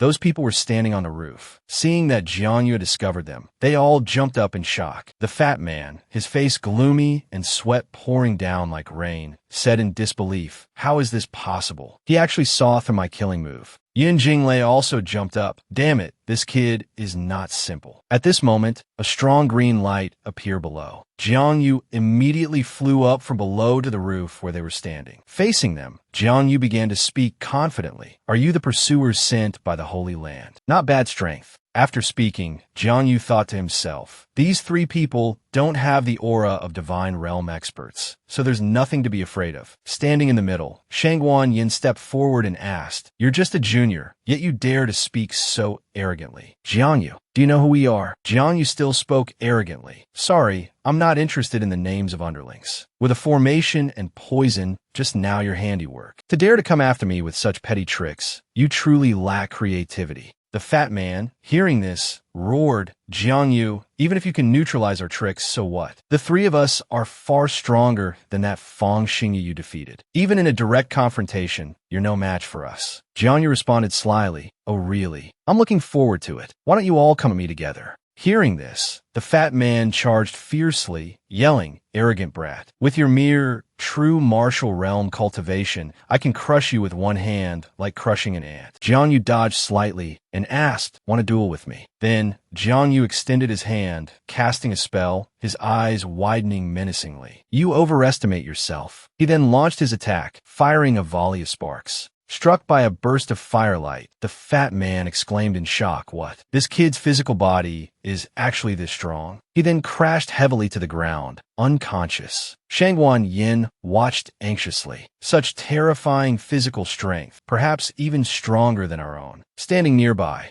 Yun Jing gritted his teeth, worried about No Tu Chu's carelessness. Jiang Yu stood calmly, one hand clenched into a fist. The system gave no notification of experience gain. This guy took a full-powered black tortoise transformation punch and still isn't dead. It seems their strength has probably reached half-step divine firmament realm. Having thought this, Jiang Yu looked up and forward, his expression turning serious. "One small fry dealt with. Will the two of you come at me one at a time, or together?" Duan Feng's voice was loud and clear. "This brat is trying to provoke us, Shangguan Yin. Don't fall for his tricks." Beside him, Shangguan Yin laughed arrogantly. "It's just a slightly stronger physical body." Knowing this, dealing with him doesn't require much effort. She then added with a haughty air, "Don't worry, Duan Feng. I'm not like No Tu Chiu. As long as we work together, this brat has absolutely no chance of survival." Hearing these words, Jiang Yu retorted, "Is that so? You're just a small fry yourself, yet you speak so arrogantly." In the distance, Duan Feng raised his hand, channeling purple energy, and chanted, "Brat, I'll show you some of my signature moves." The swirling purple energy enveloped Jiang Yu, and a sharp cry rang out. 5 elements, earth shifting technique. Seeing himself surrounded by this energy, Jiang Yu was slightly surprised. Suddenly realizing something, he stumbled back in alarm. Gradually, a wall of earth rose up, encasing Jiang Yu. He realized his predicament with a jolt of fear. Quickly, his entire body was buried in the earth. Outside, Duan Feng laughed mockingly. "Can't move now, can you?" Shangguan Yin hurried over. She regained her arrogant composure. "This isn't simply pushing your body into the ground. This is using the spiritual energy of the earth itself to bind your movements. This is the sacred level technique of my beast-taming sect, the 5 elements Jue." Shangguan Yin then drew a dagger, praising, "Well done, Duan Feng. Now, all I need to do is give this brat the final blow, and we can easily send him on his way." Then, she poured some kind of liquid onto the blade, muttering incessantly, "This kid's physical body is incredibly strong. To be safe, I must use poison to suppress him. I'm using the heavens' mandate heart-piercing poison. This poison is extremely potent. It can even kill a Dongtian realm expert. Jiang Yu, let's see if you can survive this." Buried underground, Jiang Yu witnessed her actions and remained remarkably calm. His tone then suggested familiarity with the poison. Heaven's mandate heart-piercing poison again. Shangguan Yin then raised the blade in front of Jiang Yu, her expression and tone arrogant. "It's too late for regrets now. Jiang Yu, no matter how powerful you are, you will die, offending the Lingshao Holy Land. Be more careful in your next life." Her eyes widened as she held the blade before Jiang Yu. "Don't worry, I'll be quick. It won't hurt." The blade swiftly sliced through where Jiang Yu was buried. Stone and blood splattered. Duan Feng, having witnessed the entire scene, stepped forward and said, "So, we've finally dealt with this kid." A smile spread across his face as he continued, "Now we just need to bring his corpse back, and we'll have completed the mission the Holy Land entrusted to us." Duan Feng approached Shangguan Yin, furrowed his brow, and said, "Shangguan Yin, Don't forget that you and I killed this kid together. I deserve some of the credit. Don't hog it all. She immediately replied, Duan Feng, what kind of person do you take me for? I will, of course, explain the situation to Elder Jinglei. It's just that I'm very interested in this kid's corpse. She lifted Jiang Yu's chin again. With this level of physical strength, I might be able to refine an extremely powerful poison bone, which would increase my power. Finally, Shangguan Yin stood up, her eyes narrowing slightly as she reassured Duan Feng. Don't worry, as a reward from the Holy Land, I only want the corpse. All other rewards belong to you. Glancing at Jiang Yu, she continued, So, you shouldn't have any objections now, right? Duan Feng, standing beside her, nodded in satisfaction. Suddenly, a voice came from behind them. What are you two discussing? Immediately afterward, an incredibly powerful force erupted from where Jiang Yu was buried, and he soared into the air, escaping the pit. Both of them cried out in astonishment. But Jiang Yu was already airborne, his fist clenched as he lunged towards Duan Feng. Jiang Yu quickly closed in on Duan Feng, who yelled in terror. Standing nearby, Shangguan Yin clenched her fists, utterly shocked. This kid, he actually withstood the toxicity of the heavens' mandate heart-piercing poison and didn't die. His power has actually increased. How is this possible? At that moment, the system displayed a notification, received 100,000 experience points. Seeing the notification, Jiang Yu clenched his fists, ecstatic. The experience point gains this time were incredibly bountiful. Then, the system continued to send notifications. Congratulations, host. Cultivation level increased to half-step Dongtian realm. Congratulations, host. Physical strength increased to half-step Dongtian realm. Boundless true scripture successfully leveled up. Saintly body, mortal heart, and blood successfully leveled up. The man fell backward, unconscious. Looking at him, Jiang Yu thought that all his techniques could be raised a level, even bringing both his physical body and cultivation to the peak of the undying realm. Then Jiang Yu turned to Shangguan Yin. It seemed the people of the Five Poison Sect were a huge experience reservoir for him, one he could continuously exploit. Seeing the scene before her,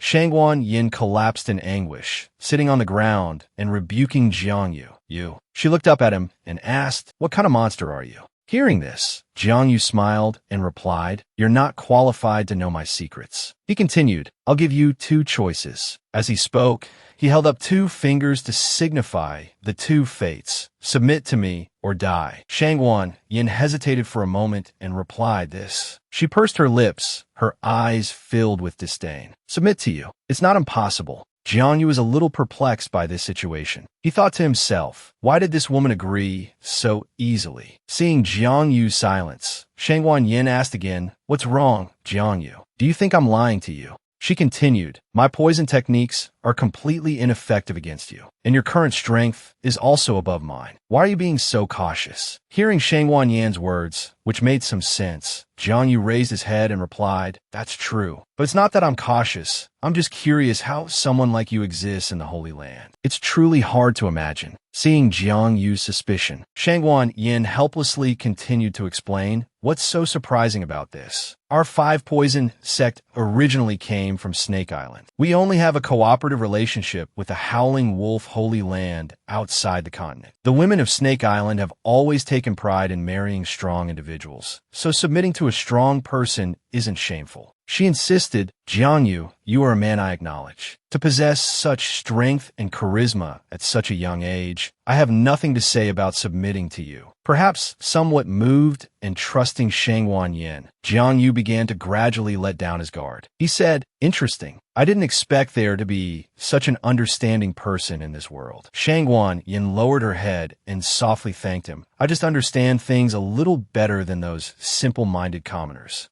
Then she knelt before Jiang Yu. Jiang Yu, I, Shangguan Yin, am willing to accept you as my master. Seeing this, Jiang Yu stepped forward and stroked Shangguan Yan's head. He smiled and said, Very good, but I still need to take precautions. As he spoke, a red energy enveloped him and Shangguan Yin. She stood up, the yin-yang circle on her abdomen glowing. She thought to herself in astonishment, This is the yin-yang subduing demon grand art. Shangguan Yin looked at Jiang Yu with gratitude in her eyes. This man is truly decisive. Not only are his strength and potential awe-inspiring, but his scheming is also not to be underestimated. If it were him, perhaps his future achievements would even surpass the Howling Wolf Holy Land. A moment later, Jang Vu turned to leave, not forgetting to instruct her before he went, "Very good, Shang Wanyan. From now on, you are mine, and you will only work for me." Shang Wanyan hurriedly replied, "Understood, master." He turned back. "All right, now use all your poison techniques to attack me." Shang Wanyan looked up at Jang Vu and replied, "Yes, master." Half an hour later, Shang Wanyan spoke, "Master."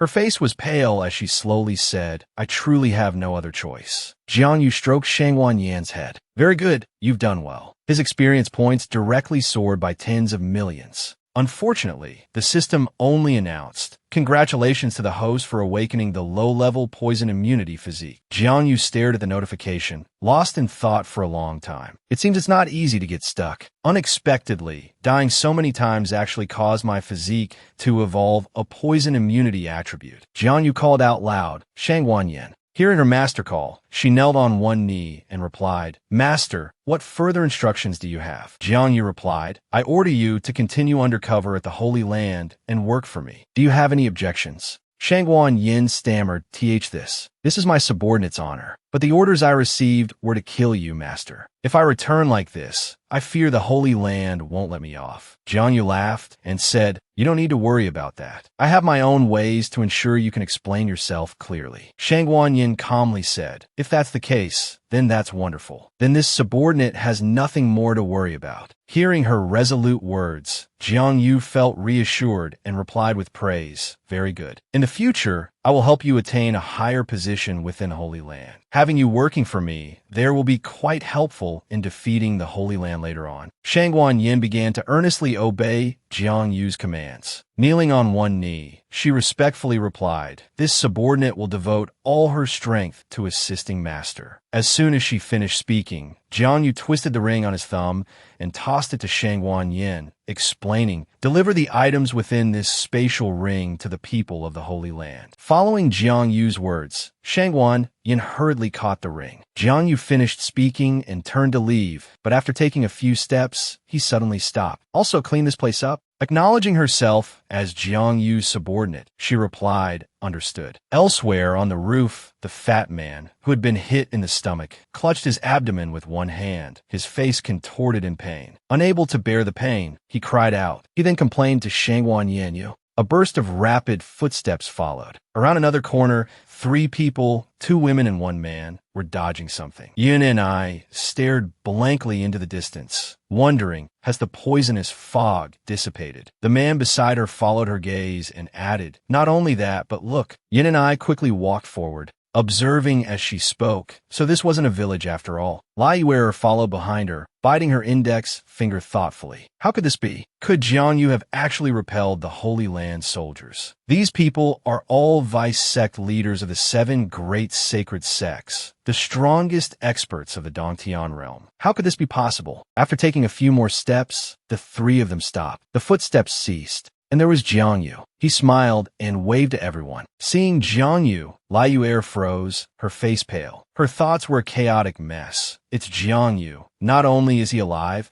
but his cultivation has also increased by a realm. Yin and I, seeing Jiang Yu, rushed over and embraced him. Under Jiang Yu's surprised gaze, she said joyfully, "It's so good. Benefactor, you're all right, it's so good." Jiang Yu, not yet having time to react, stammered, "Miss Yin and I wanted to say this for a while. Calling me benefactor sounds very strange. Could we change it?" Hearing Jiang Yu's words, Yin and I raised her head to look at him, her bright, sparkling eyes captivating. "Then can I call you Big Brother Jiang?" Jiang Yu gave a wry smile and patted Yin Ni's head. "That sounds much more natural." The man accompanying Miss Yin and I approached and asked, "Young Master Jiang, what happened here just now?" Jiang Yu chuckled lightly and replied, "Nothing much, just a few rogue cultivators who wanted to kill us. But don't worry, I've taken care of them." Hearing this, the man in white laughed. "So that's what happened. It seems it was all an illusionary formation before. If it weren't for young Master Jiang's extraordinary cultivation, I'm afraid we would have fallen here today." Jiang Yu gave a wry smile and humbly replied, "You flatter me, you flatter me. But it's already dawn. Shouldn't we be on our way?" Everyone gathered and chatted animatedly, while Liu Er continued to frown. Suddenly, Jiang Yu mentioned her. "Isn't that right, Jiang Yu?" Hearing this, Liu Er was startled. Liu Er said uncomfortably, "Yes, yes, young Master Jiang is absolutely right." She forced a smile, but inwardly she thought, "Is this Jiang Yu trying to intimidate me? Could he have found out that I wanted to kill him?" She bit her lip, feeling very vexed. Annoying, is there really no way to kill this brat? Do I, Liu Er, really have to be his subordinate for life? Not only her, but Jiang Yu, while speaking those words, was also thinking about her. This Liu Er seems very unwilling to submit to me. Both afflicted by the Yin-Yang Sea Demon Great Method, Shangguan Yin was easily subdued, but this Liu Er, even after my cultivation increased, could still resist for so long. Jiang Yu smiled, a thought suddenly occurring to him. "Then let me play with you a bit and make you completely submit to me. Liu Er, I want you to understand that in the face of absolute power, any scheme is just a joke." Quiet Firmament Holy Land Territory. From within a room came the voice of Elder Jing Lei asking, "Shangguan Yin, why have you returned alone? Where are Duan Feng and Wu Zishao?" The elder continued to question, "What about the task I gave you?" Shangguan Yin respectfully faced her superior, knelt on one knee, and politely replied, reporting to Elder Jing Lei, "Duan Feng and Wu Zishao were unfortunately killed by Jiang Yu." This subordinate engaged in a fierce battle with Jiang Yu and was fortunate enough to finally kill him. Hearing this answer, Elder Jing Lei was stunned. He gnashed his teeth. "The three of you are the strongest experts just below the Grotto Heaven Realm. Just one step away from entering the Grotto Heaven Realm, and this Jiang Yu, besieged by the three of you, was still able to kill two of you."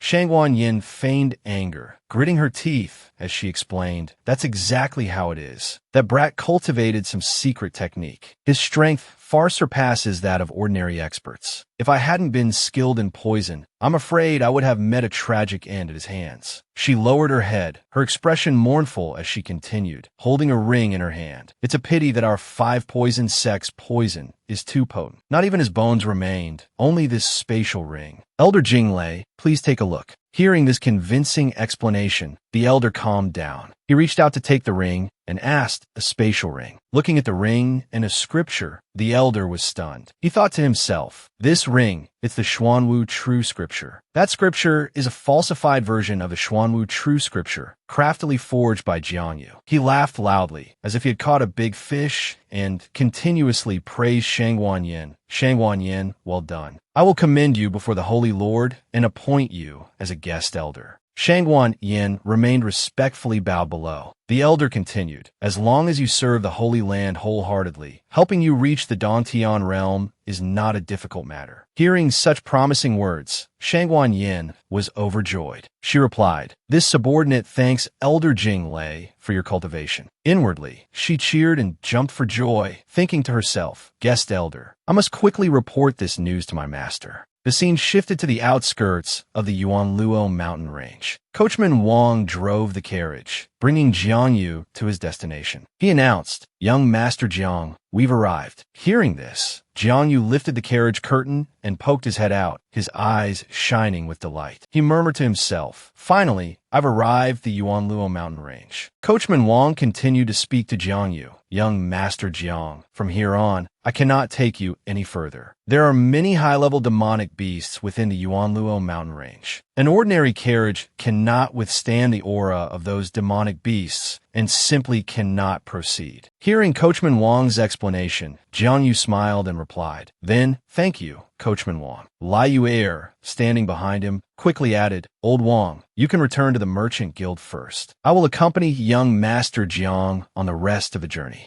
Seeing this, Coachman Wang smiled and politely replied, "Yes, I wish you both a safe journey." Jiang Yu continued to ponder, his expression tense each time he did so. At this moment, he thought, by now, Shangguan Yin should have reported my death to the Holy Land. Although I successfully feigned my death before the Holy Land, if I continue to stay in Dongsheng, I fear it will expose Shangguan Yin. I must leave Dongsheng and increase my strength. He then glanced at Liu Er. Liu Er is much more obedient today. Once my strength increases, she won't be able to resist me any longer. In the distance, a large green cave appeared on a mountain peak, looking quite mystical. Yin and I, Liu Air, and Jiang Yu had all arrived at the Yuanlu mountain range. There were also other cultivators who had arrived much earlier. Jiang Yu approached and looked up at the sky, seeing the green cave. He thought to himself, so this is the legendary mark left by an immortal. Truly magnificent and spectacular. Liu Air seemed to be quite knowledgeable about this. She explained, as if she could do so with her eyes closed. It is said that this immortal cave was left behind by at least a Saint Realm expert. Even the experts of the Holy Land and the merchant guilds dare not touch it. Only some members of smaller sects, ignorant of the dangers, would come to try their luck. Everyone remained, lost in thought, as they continued to observe the so-called immortal cave, said to be a relic left by immortals. Hearing Liu Air's words, Jiang Yu was half convinced and half doubtful. He boldly remarked, "You're right, it really is only some small sects."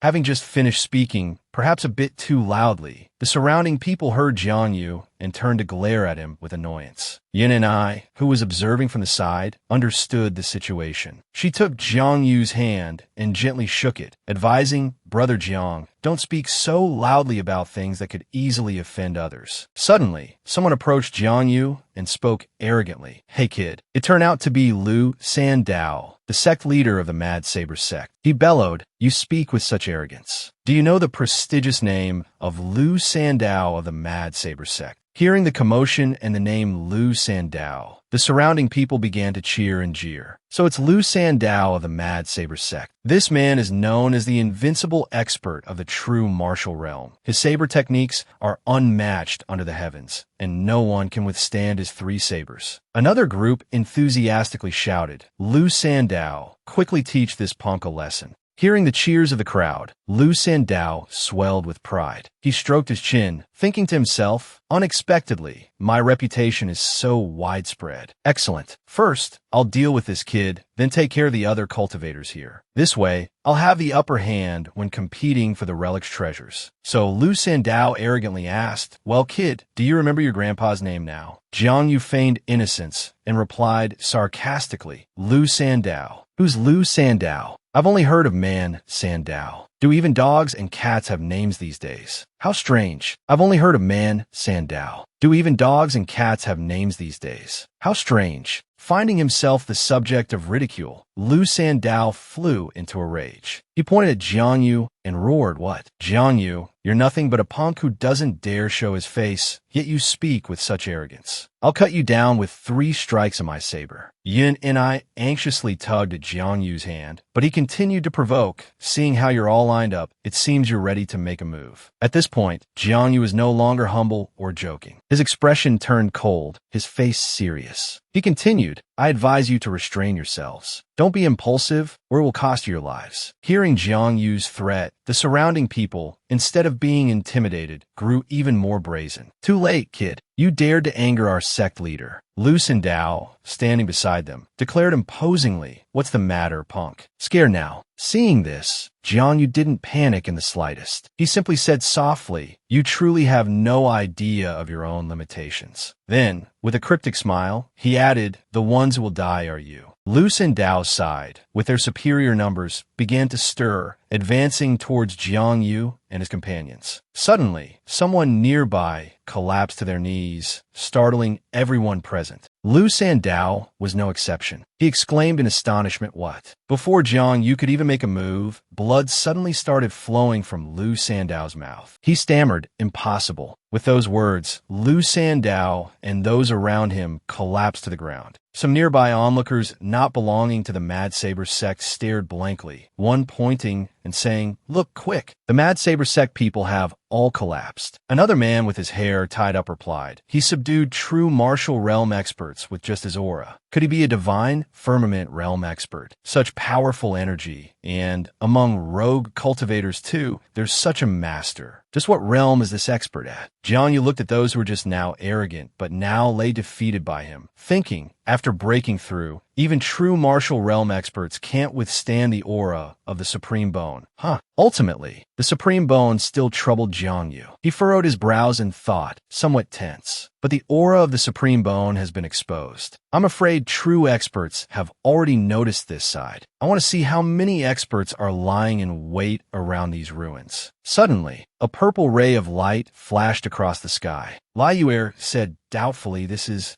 She smiled and folded her arms, thinking, these are the elders of the Merchant Guild. They're the first elder, second elder, and third elder of the eastern region of the 10,000 Continents Merchant Guild. The surrounding people looked at the three of them, speculating. So they're actually important figures from the 10,000 Continents Merchant Guild. Another side exclaimed in surprise. I didn't expect them to come as well. Seeing them, Jang Vu was a little surprised, but also very impressed. He thought, amazing, these three are all divine firmament realm experts. Immediately afterward, Jang Vu turned his head to look at Liu, comforting himself. It's a good thing I subdued Liu earlier. If I had to face these three, even if I didn't die, it would be hard to escape. The bald first elder stared intently at Jang Vu, thinking, was the aura from just now emitted from this young man? The old man furrowed his brows. That's the eldest Mississippi. Why is she with this person of unknown origin? Then, the third elder respectfully bowed to Liu.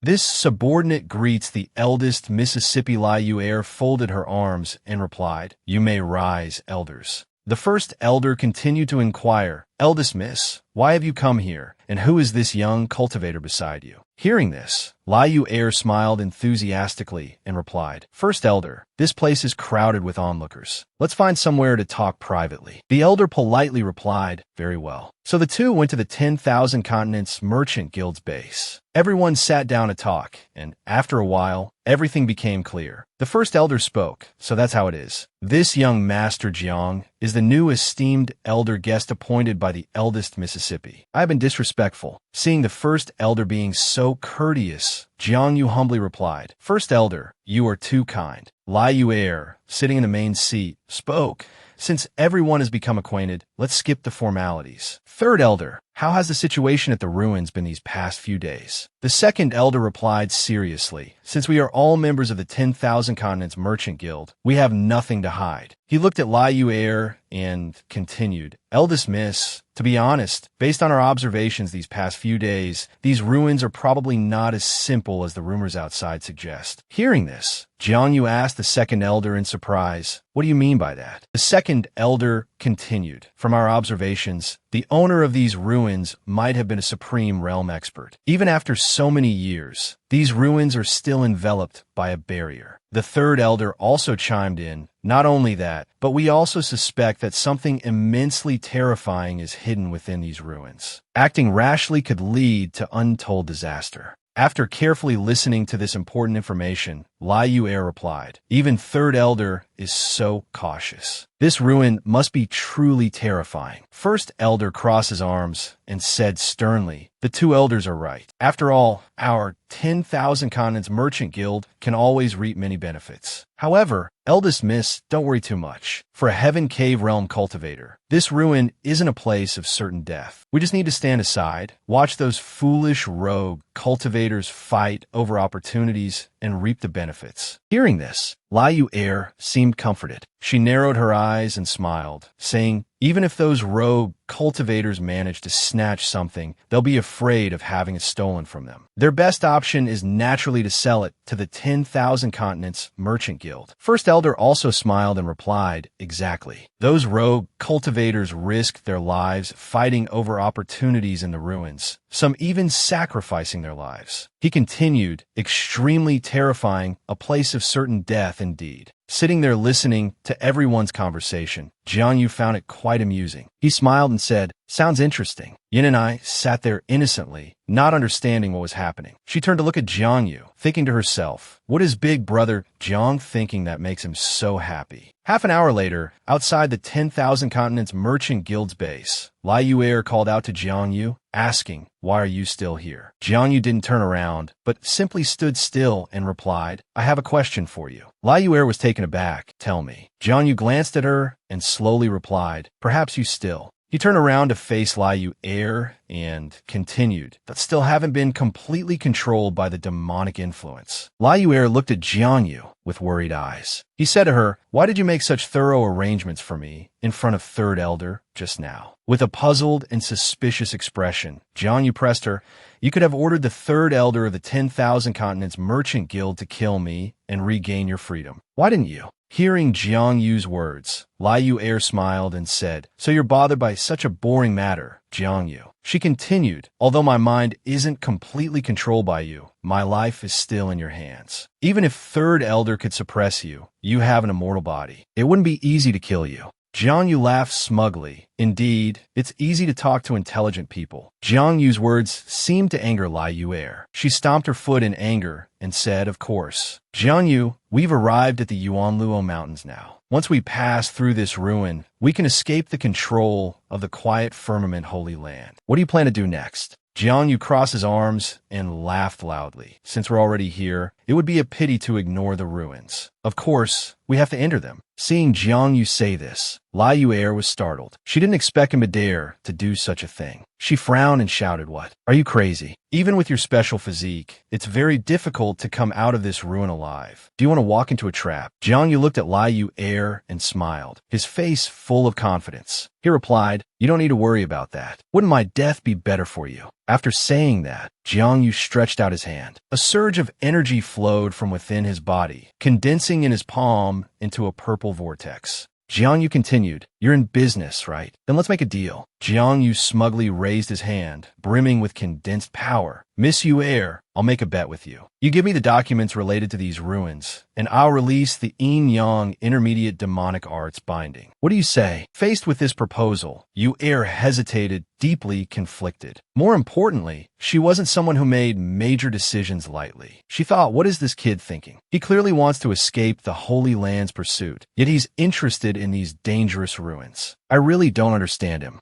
Then Yu Er immediately said to Jiang Yu, "If you want to court death, then I'll indulge you. These are the documents recording the ruins that I bought from some rogue cultivators." Finishing her words, Yu Er tossed the documents to Jiang Yu, who quickly caught them and thanked her. As soon as Yu Er finished speaking, she looked at the yin-yang eye on her chest and said in surprise, "The yin-yang eye on my chest. The white color has disappeared." She thought to herself, he actually really undid the demonic binding. Jiang Yu stood there looking at her, already having a plan in mind. He thought, this is just using softness to overcome hardness. This Yu Er is talented. If I insist on forcibly controlling her, it will diminish her potential. It's better to slowly guide her, so she willingly works for me. Jiang Yu held the documents and said, "All right, next I'll study the information about the ruins. As long as there aren't any living experts at the Tion realm or above inside, I should be able to gain quite a bit of experience." His face was full of anticipation, revealing his ambition. Jiang Yu confidently thought, with my current strength, as long as I'm not bound by the Dantian power of an expert at the Dantian realm or above, any perilous situation in the eyes of ordinary people poses no threat to me. Night fell, and it was probably very late. The castle where Jiang Yu was staying fell silent, and even the plants seemed to be asleep. But in that room, Jiang Yu was still meticulously studying the documents, his expression extremely serious. Looking at the precious information before him, Jiang Yu smiled. So that's how it is. These ruins have existed for over 10,000 years. Even if there were any experts inside, they would have turned to dust. Jiang Yu pondered. Moreover, according to the accounts of the rogue cultivators who luckily escaped, although the ruins are filled with dangers and restrictions, there's no sign of living beings. Slowly rolling up the documents, Jiang Yu finished reading all the contents and concluded, "It seems that going in could indeed yield a great harvest." Suddenly, a female voice called his name from behind, "Big Brother Jiang." Jiang Yu turned around in surprise, and it turned out to be Yun and I. She shyly walked to Jiang Yu's side, took his hand, and called out again, "Big Brother Jiang." Jiang Yu calmly inquired, "Miss Yin and I, why are you here? Are you feeling unwell?" Yin and I hesitantly replied, "No, Big Brother Jiang." Seeing Yun and I struggling to speak, Jiang Yu also felt a bit awkward. He forced a smile, but still spoke kindly. "Just tell me what's wrong, Miss Yun and I. Don't be so formal." Despite saying this, Jiang Yu seemed to have sensed something. He thought to himself, could this young lady be having her period? Do cultivators have that too? I've never asked Junior Sister Dai about this before. Yin and I continued, Big Brother Jiang, to be honest, after entering the Yuanlu Mountains, my body has been experiencing a strange reaction. Understanding the issue, Jiang Yu said with a smile, It's all right. Girls grow up. At this age, there will be a few uncomfortable days. I understand. As he spoke, Yin and I knelt down, sitting opposite Jiang Yu, who was a little surprised. She moved closer to him and said nervously, So I want to ask young Master Jiang to take a look at what's going on, about what's happening to my body. Hearing this, Jiang Yu didn't know what to do. He turned his head away, scratching his head foolishly, and replied, What? You're asking me to help you look at this? How can a man like me help with this? Yin and I smiled reassuringly. It's all right if it's elder brother Jiang looking. It's okay. Is it convenient here? Hearing her say this, Jiang Yu's face flushed red. He suddenly stood up, embarrassed and speechless. What here? How? An indescribable feeling welled up inside him, and his nose started to bleed. He tried to give a thumbs up, muttering, Of course, if I can help you, this older brother won't refuse. Jiang Yu sat behind Yin and I. She slowly took off her outer robe, revealing her fair shoulders. Upon seeing her shoulders, Jiang Yu was stunned for a few seconds. She brushed her hair to the side, revealing a golden, glowing mark on the back of her neck. Jiang Yu suddenly stopped. This mark is. He observed it carefully for a long time, vaguely recalling that he seemed to have seen this mark in the Sect's ancient texts. It seemed to be related to a powerful expert from ancient times. Could it be? Yin and I, seeing him stunned, turned around and asked, Elder Brother Jiang, do you recognize it? Hearing her question, he became even more certain about this mark. He had indeed seen this pattern in the Sect's ancient texts. Miss Yin and I, what is this all about?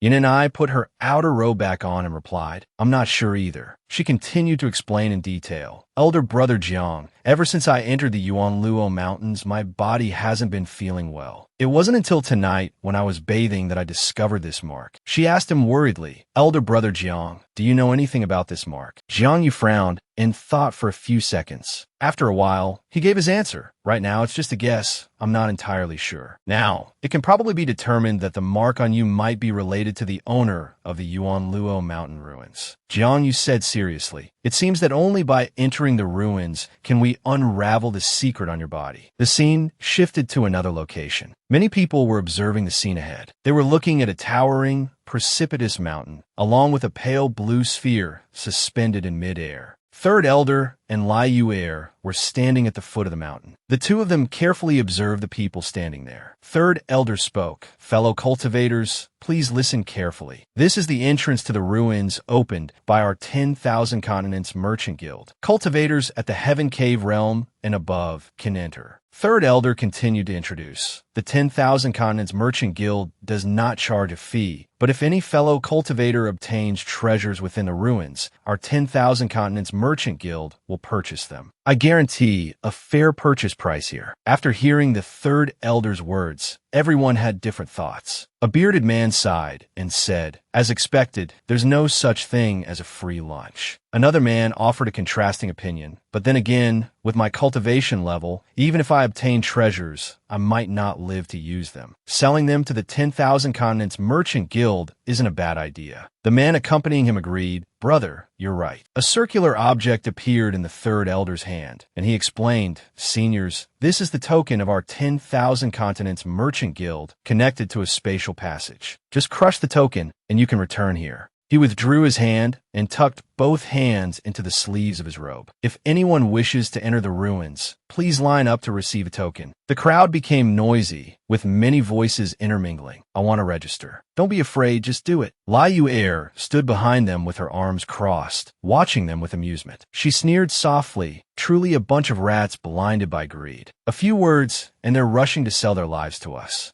Suddenly, a beam of light flew down from the sky, landing near them. The Third Elder was also extremely surprised. It turned out to be Jiang Yu and Yin and I. The Third Elder immediately greeted them warmly. Young friend Jiang, why are you here? Could it be that you're also interested in these ruins? Jiang Yu smiled and greeted the two of them. Third Elder, Miss Yu, I am indeed somewhat interested in these ruins and want to try my luck inside. Hearing that he wanted to enter the ruins, Lai Yu angrily pointed at them. Jiang Yu, are you planning to bring her inside too? He walked up to her, and she continued with her arms crossed. Although you're very confident in your own strength, you may not be able to protect this girl. Jiang Yu replied, that's none of your concern. I'm just here to borrow the spatial passage. Do you two agree or not? Lai Yu still wore an angry expression. Seeing this, the third elder tried to appease her, eldest Mississippi. Before he could finish, Lai Yu sighed and turned around, her face still showing anger. As she walked away, she said, then let him be. It doesn't matter to our 10,000 Continents Merchant Guild if 2 more people use the passage. Following Lai Yu's words, the third elder immediately handed the token to Jiang Yu. Here, this is your token. Jiang Yu smiled amicably and thanked him. Then many thanks to you both. Afterward, the two were teleported somewhere. Before them was a towering, precipitous mountain, identical to the one they had seen earlier. Yin and I looked and said, this is... Jiang Yu confirmed her thoughts, telling her, indeed, it's an independent space within the ruins. It seems to have been created by some powerful figure, and its actual area is much larger than it appears from the outside. Yin and I asked Jiang Yu doubtfully, Brother Jiang, why don't I see anyone else? He looked around as he explained, they might have been teleported elsewhere. Be careful. This place is isolated from the outside, and spiritual energy recovery is extremely slow. Moreover, several groups of people have entered before us through other paths and are probably lurking around, observing. Yes, Brother Jiang, I'll be careful. Just as she finished speaking, a pair of feet were revealed from behind a cliff, and a rock suddenly fell, making a small sound. Jiang Yu, already alert, immediately reacted. Who's lurking there? Do you want to die? As his attack was about to hit the rock, a man hurriedly emerged from behind the cliff. The rock, after being struck by his attack, instantly exploded. Jiang Yu slowly walked towards the man who had just emerged. At this moment, the man could only curse inwardly. I've been discovered. Jiang Yu approached and asked the man, who are you, and why were you secretly following us? He hastily knelt down, pleading, please spare my life, young hero. Spare my life. Spare my life. Though outwardly begging for forgiveness, he was inwardly defiant. I've encountered a tough opponent. I didn't expect someone so young to have such terrifying cultivation. Yin and I, standing behind, frowned at him and scolded. This man is an undying realm expert among the rogue cultivators. Why would he do something so sneaky? Jiang Yu angrily pressed. Tell me, why were you following us? Frightened, he replied, I'll tell you everything. He continued, you two young heroes are probably here for the first time and don't understand the situation within these ruins. Hearing his hesitant speech, Jiang Yu continued to press, his brow still furrowed, explain clearly. The man, still kneeling, said, young hero, haven't you noticed yet? The most terrifying thing about these ruins is the incredibly slow passage of time. Holding up a finger, he continued, one day in the ruins is equivalent to 15 days outside. Both Jiang Yu and Yin and I were astonished, exclaiming in unison, what? Yin and I suddenly remembered something and said, I once heard that one day in the immortal realm is equivalent to 15 days in the mortal realm. Could this place be the immortal realm? Jiang Yu stood beside her, deep in thought, the immortal realm.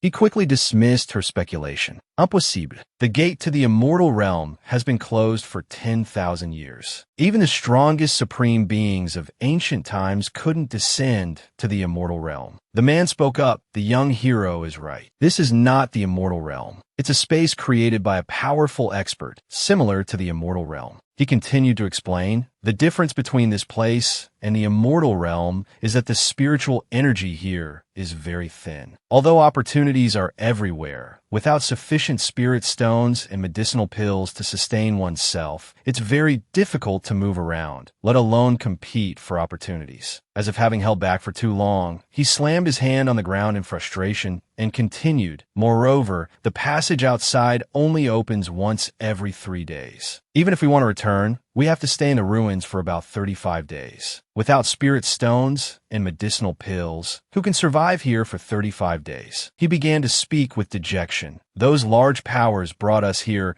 clearly intending to use us rogue cultivators as cannon fodder. Both Jiang Yu and Yun and I relaxed their expressions. Yin and I said to the man, "So you were following us to rob us of our medicinal pills and spirit stones. You truly had malicious intentions." Jiang Yu frowned, rubbing his chin as he began to deduce. "It seems the information the 10,000 Continents Merchant Guild provided me was intentionally misleading. Perhaps they wanted to lure rogue cultivators into the ruins and deliberately concealed information unfavorable to them." He sternly addressed the man. "No wonder a rogue cultivator like you has reached the undying realm. With such strength, ambushing and killing ordinary rogue cultivators is indeed not difficult. Unfortunately for you, you encountered me." Hearing such direct words, the man kowtowed repeatedly in fear. "Young hero, spare my life. Spare my life." Having sufficiently intimidated the man, Jiang Yu said, "The path of cultivation is inherently one where the strong prey on the weak. I won't pursue this matter." Hearing this, the man asked joyfully, "Really? Young hero, are you truly sparing my life?" He laid out his condition to the man. "But if you've chosen this path, then be prepared to be killed. If I were weaker than you today, would you have spared us?" The man slowly got up, clutching his leg. Jiang Yu looked at him, still preoccupied with the space they were in, thinking of a way to escape. "This isn't good. He intends to kill us. I have a great destiny ahead of me. I can't die here. I must escape."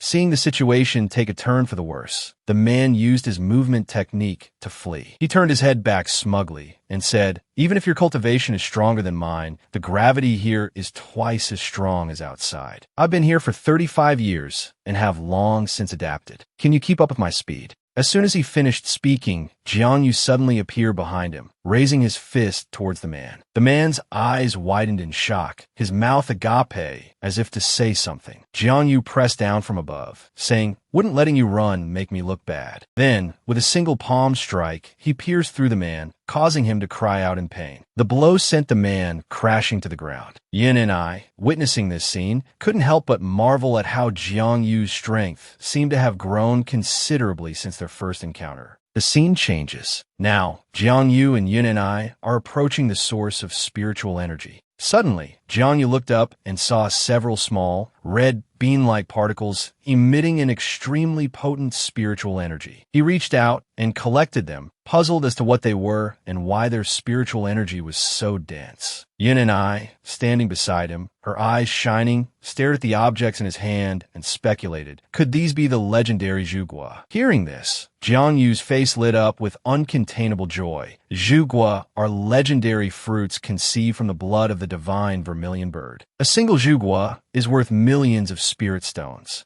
Yin and I, standing beside him, couldn't contain her curiosity about the fruit. Her whole being seemed to yearn for the Zhugua in Jiang Yu's hand. She thought to herself, "What's going on? Why do I feel such a craving for the Zhugua?" She then moved closer to Jiang Yu, startling him slightly. Then, a strange, golden mark suddenly appeared on Yin Ni's back. Jiang Yu was thrilled by this development, as it confirmed his suspicions. "It seems I was right. The mark on Yun and I is indeed related to this ruin." He then said, "This Zhugua isn't of much use to me, Miss Yin and I. You should take it." His words filled Yun and I with gratitude. Though touched, she declined Jiang Yu's offer. "Such a precious Zhugua. How could someone like me use it, Brother Jiang?" No, absolutely not." But Jiang Yu insisted on giving the Zhugua to Yin and I, saying, "Just take it. What ordinary people consider heavenly treasures are of no use to me." He continued, "Moreover, because time flows differently in this ruin, there are many powerful cultivators here. If your cultivation is too weak, you'll become a burden to me." Yin and I was a little embarrassed. She hesitated and replied, "Is that so?" Finally, she decided to heed his advice and took the Zhugua. "All right then, I'll listen to you, Brother Jiang. I'll take this Zhugua." He replied cheerfully, "Good. Use this Zhugua to increase your strength. I'll protect you while you do." Yin and I then looked at Jiang Yu happily and nodded in agreement. In another scene, Zhang Desheng was currently riding his flying sword through the air. His face was filled with contemplation, as if he was pondering something. "My master is about to break through to the Dantian realm. He needs 100 Zhugua fruits to accumulate enough internal energy and has ordered me to prepare them." A tense expression remained on his face. "But currently, I've only managed to rob 7 Zhugua fruits. The number is still insufficient. With an order from someone like my master, if I fail to complete the mission, I fear even my little life will be hard to preserve." Suddenly, a powerful force radiated from afar, attracting his attention. Seeing this scene, made Zhang Sheng incredibly excited. That's the celestial phenomenon caused by consuming a zhugua fruit. Then, a sinister glint flashed in his eyes. To dare consume a zhugua fruit so openly must mean they're newly arrived cultivators. Perfect for helping me complete my mission. Having said that, he flew directly towards the source of the power. Meanwhile, Jiang Yu was sitting behind Yin and I, protecting her as she was in the process of increasing her strength. Suddenly, he turned his head in surprise, his intuition warning him of someone approaching. Jiang Yu noticed movement behind him. A plume of yellow dust appeared in midair, and a sword tip thrust out from the light. Then, a disciple of Yin Zhongju emerged from the light. He walked step by step towards Jiang Yu. Jiang Yu assessed him silently. This person's swordsmanship can actually cut through space. His strength is greater than that of an ordinary half-step Dantian realm expert. He's likely not far from the Dantian realm himself. He seemed to have discovered something interesting and snorted softly. His eyes swept over Yun and I and Jiang Yu, silently assessing them. The one consuming the zhugua seems to only be at the early stage of the Jinwu realm. The little protector beside her has some strength, but he shouldn't be too difficult to deal with. Jiang Yu asked, "Who are you? What are you doing here?" The man just sneered contemptuously. "You're not qualified to know this great one's title." Then he directly threatened the two, as they say, finders keepers. "I might consider sparing your lives." As Jiang Yu expected, he chuckled coldly. So for this thing, after all. Hearing his calm tone,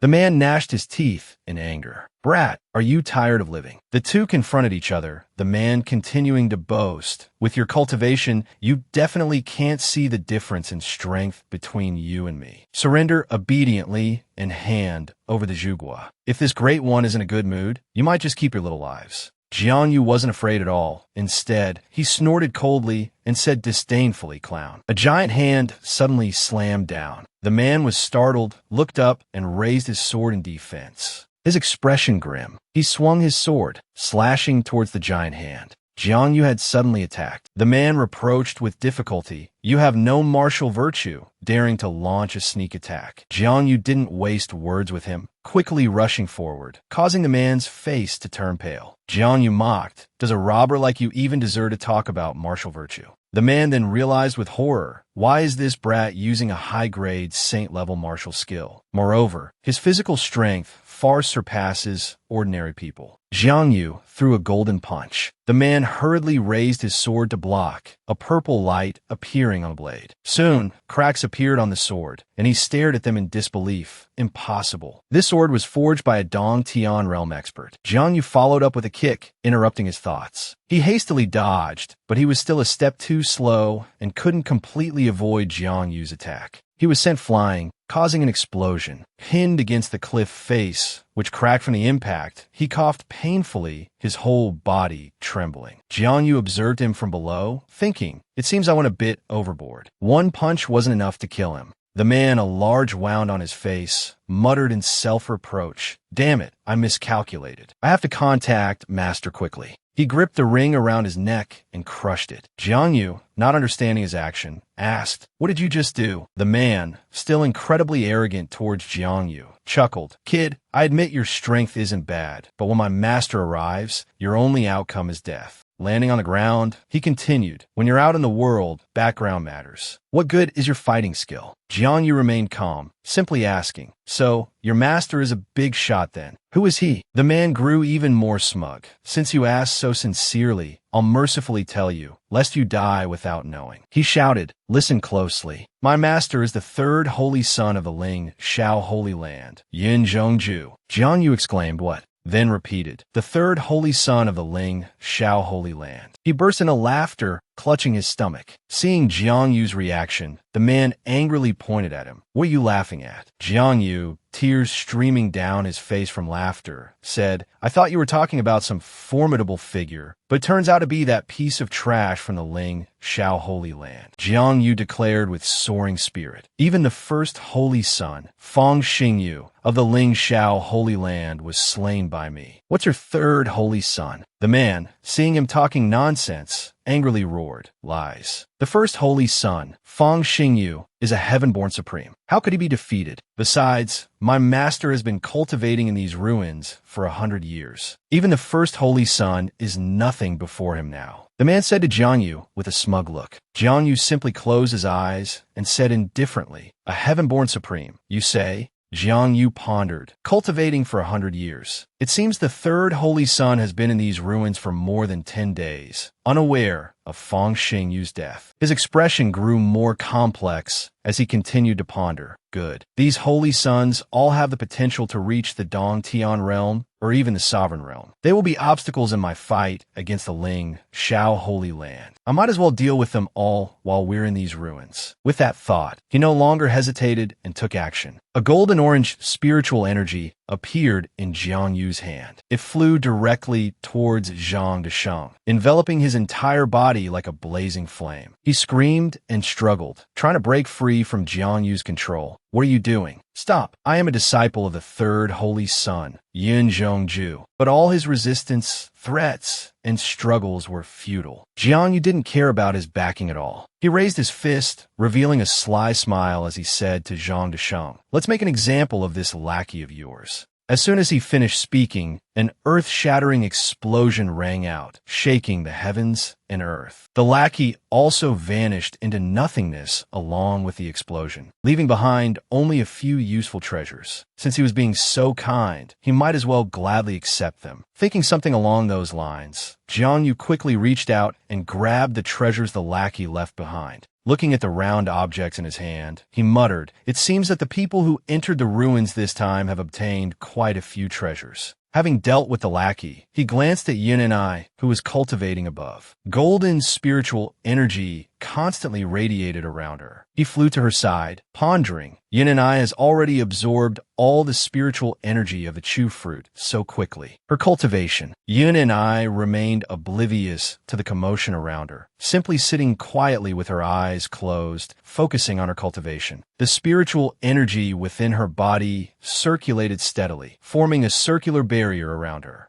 Seeing her cultivation level, Jiang Yu said in astonishment, "What?" Directly breaking through from the early stage of true Qi Void realm to the undying realm. This has caught up to my breakthrough speed. As soon as he finished speaking, her cultivation process ended. She opened her eyes and looked at him, asking, "Brother Jiang, what happened just now?" He didn't hide anything, smiling as he told her, "While you were digesting the medicinal power, a thief came to cause trouble. But don't worry, I've already defeated him." Hearing him say this, her cheeks flushed, and she replied shyly, "I've troubled Brother Jiang." He brushed it off, then said seriously, "It's nothing." But speaking of which, the medicinal power of the Chu fruit is truly potent. An ordinary, true Void Realm cultivator would probably need half a month to absorb it. Your absorption speed is a bit fast. Hearing this, she noticed the change in herself, looking at herself in confusion. It's true. Moreover, the spiritual energy of this Chu fruit doesn't seem to conflict with my original spiritual energy at all, as if it's been perfectly absorbed by my body. Jiang Yu carefully assessed her, evaluating, "It seems you likely possess some kind of special physique. I just obtained a few more Chu fruits. Try absorbing them again." Seeing him treat her so well, she hesitated this. Before she could finish, he interrupted her, smiling cheerfully. "No need to say more. It's all to verify the physique you possess. This Chu fruit is even more beneficial to you than it is to me." Since he had put it that way, she couldn't refuse any longer and agreed, "All right, let me try." Then she began to focus on absorbing the few Chu fruits Jiang Yu had just given her. He stood beside her, acting as her protector while observing the speed of Yunni's cultivation. Thinking to himself, "It seems Yunni's cultivation has already risen to the undying realm, and the speed at which she's absorbing this Chu fruit is much faster than before." Jiang Yu looked at the girl cultivating there, a multitude of questions arising in his mind. What kind of physique does she have? Could it be that simply absorbing Chu fruits can allow her to break through to the unknowing realm? This might not be much inferior to the system I possess. Yunni's cultivation at this moment broke through another realm, reaching the late stage of the undying realm. Seeing this situation, he became even more puzzled, asking himself another breakthrough.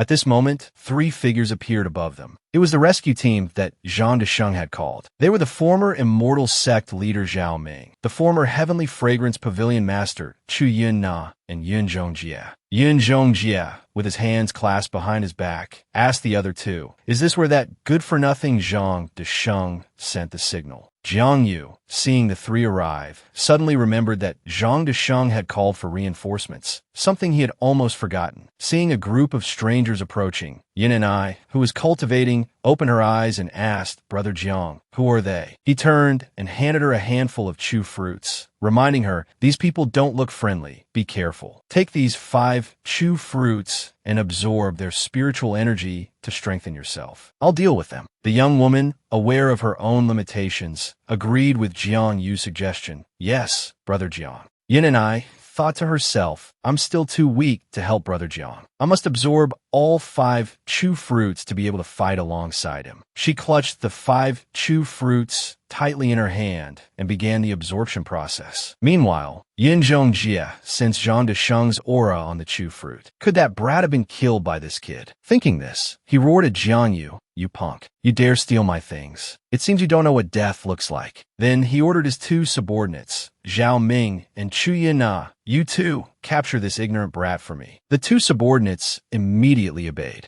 He looked at the 3 figures, silently assessing them. These 3 were much stronger than Zhang Desheng, especially the one in the middle, who seemed on the verge of breaking through to the divine opening realm. The bald old man held a tower, enveloped in spiritual energy. He sneered at Jiang Yu, "You have some skill to be able to kill Zhang Desheng, but that's all you have." With a shout of transform, the old man threw the tower towards Jiang Yu. "Spiritual Harmony Tower, suppress him." Seeing this high-grade treasure, Jiang Yu became excited. Another Dao integration level magical treasure. But he wasn't one to back down. His entire body erupted in flames. "Let's see what my true strength is after my breakthrough." Chu Yun-na, seeing him trying to resist the Spiritual Harmony Tower, said contemptuously, "Trying to block the Spiritual Harmony Tower with your body. You're courting death." But she was quickly proven wrong. The 2 forces collided, creating a shockwave and a cloud of dust. The bald old man watched, smirking smugly. Even 10 half-step divine opening realm experts couldn't withstand the attack of this Spiritual Harmony Tower. "This is a Dao integration level magical treasure I obtained from the ruins. This brat really doesn't know the immensity of heaven and earth." Only Yun Zhongjie sensed something was amiss. He frowned, thinking something's not right. This kid's aura hasn't disappeared. In fact, it increased several times in that instant. Could he be using a secret technique? He then sternly rebuked the bald old man. "You idiot. Don't be careless. Don't you sense this kid's aura?" Hearing this, the old man still didn't understand. "Oh, young master, what do you mean?" Prompted by their leader, the 2 subordinates observed Jiang Yu more closely. Chu Yun-na asked with an incredulous expression, "Is this a battlefield?" Spiritual energy collided relentlessly. Amidst the dust and smoke of battle, a figure gradually emerged. Jiang Yu stood there, imposing and majestic, effortlessly lifting the entire tower with one hand. Zhao Ming, witnessing this scene, thought he was mistaken. His face darkened, and he said in disbelief, "How is this possible? He can lift the Spiritual Harmony Tower with a single hand. He's completely unharmed."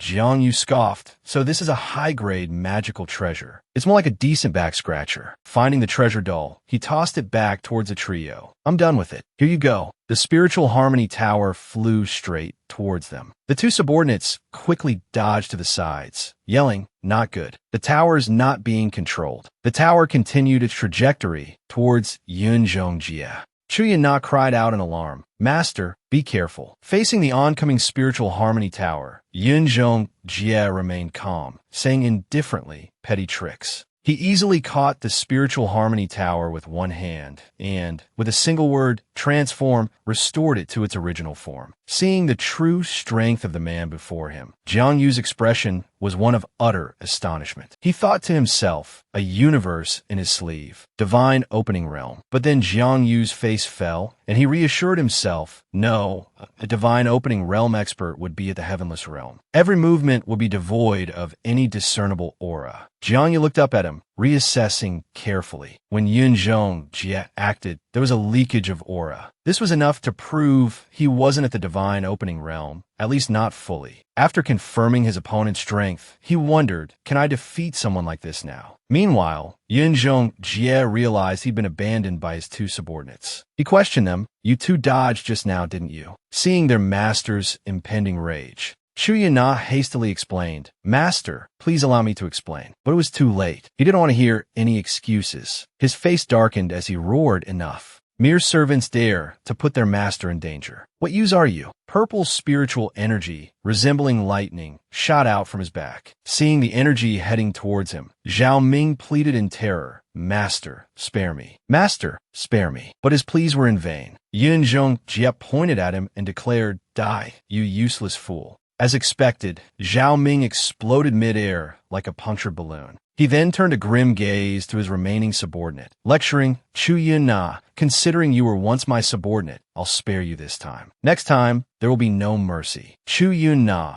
as if granted a reprieve, hastily bowed her head, grateful for her master's mercy. Yes, this subordinate will remember your teachings, master. Having dealt with his subordinate's insubordination, he flew towards Jiangyu. Hands clasped behind his back, he glanced at Chu Han and said, This brat's cultivation isn't something your useless lot can handle. Stand aside and watch. I'll capture this brat myself. Then, Yin Jie looked appraisingly at Jiangyu, saying with satisfaction, With this level of battle prowess, once I fully break through to the divine opening realm, you might be qualified to become my new subordinate. Let me see if you have what it takes. He refused to be outdone, immediately retorting, arrogant. You're not even qualified to be my subordinate. Seeing his arrogance, he continued, You have courage, but courage alone is useless. Very well, let me shatter your sharpness. As soon as he finished speaking, he mobilized a surge of purple spiritual energy, striking directly towards Jiangyu.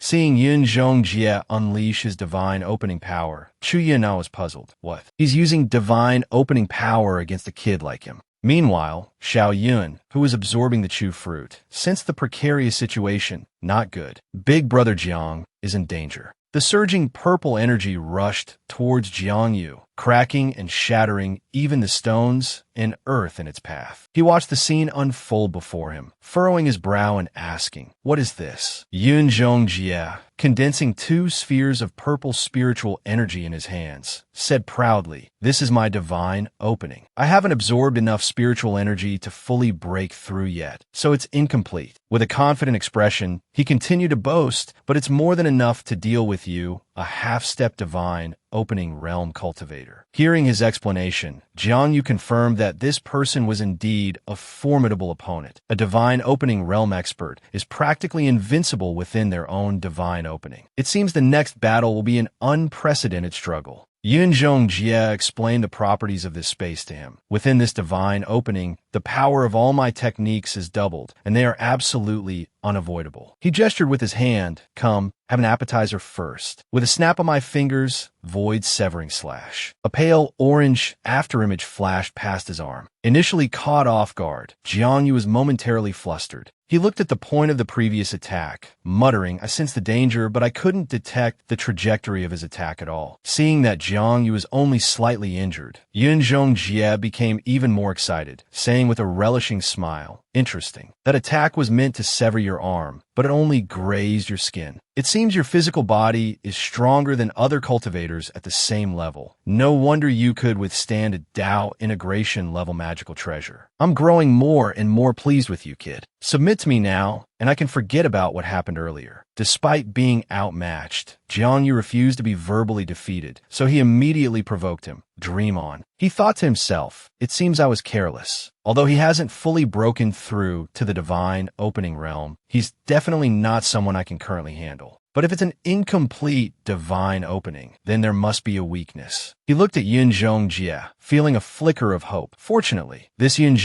Jie doesn't know my true strength. When he carelessly unleashes his full power, I might be able to find the weakness of this divine opening and defeat him. His entire body radiated a powerful surge of sacred body, mortal heart scripture energy. What I need to do now is keep fighting him until I find his weakness. Seeing Jiang Yu using his cultivation technique, Yin Jie said, a battle enhancement secret technique. How laughable. The gap between the divine opening realm and the half-step divine opening realm cannot be bridged by a secret technique. As he spoke, he unleashed his own technique. Caught off guard by the attack, Jiang Yu exclaimed in alarm, "What?" Jiang Yu quickly leaped into the air, dodging the explosive force of Yin Jie's attack. He continued chanting smugly, "Void transformation sword array." Sword shadows created by him surrounded Jiang Yu, as if wanting to pierce his heart with a single thrust. Jiang Yu struggled to withstand the incoming sword energy, asking, "This is energy transformation into sword." The two spiritual forces collided violently, causing a large explosion, sending the surrounding earth and rocks flying. The system then displayed plus 100 experience. He rubbed his wrist,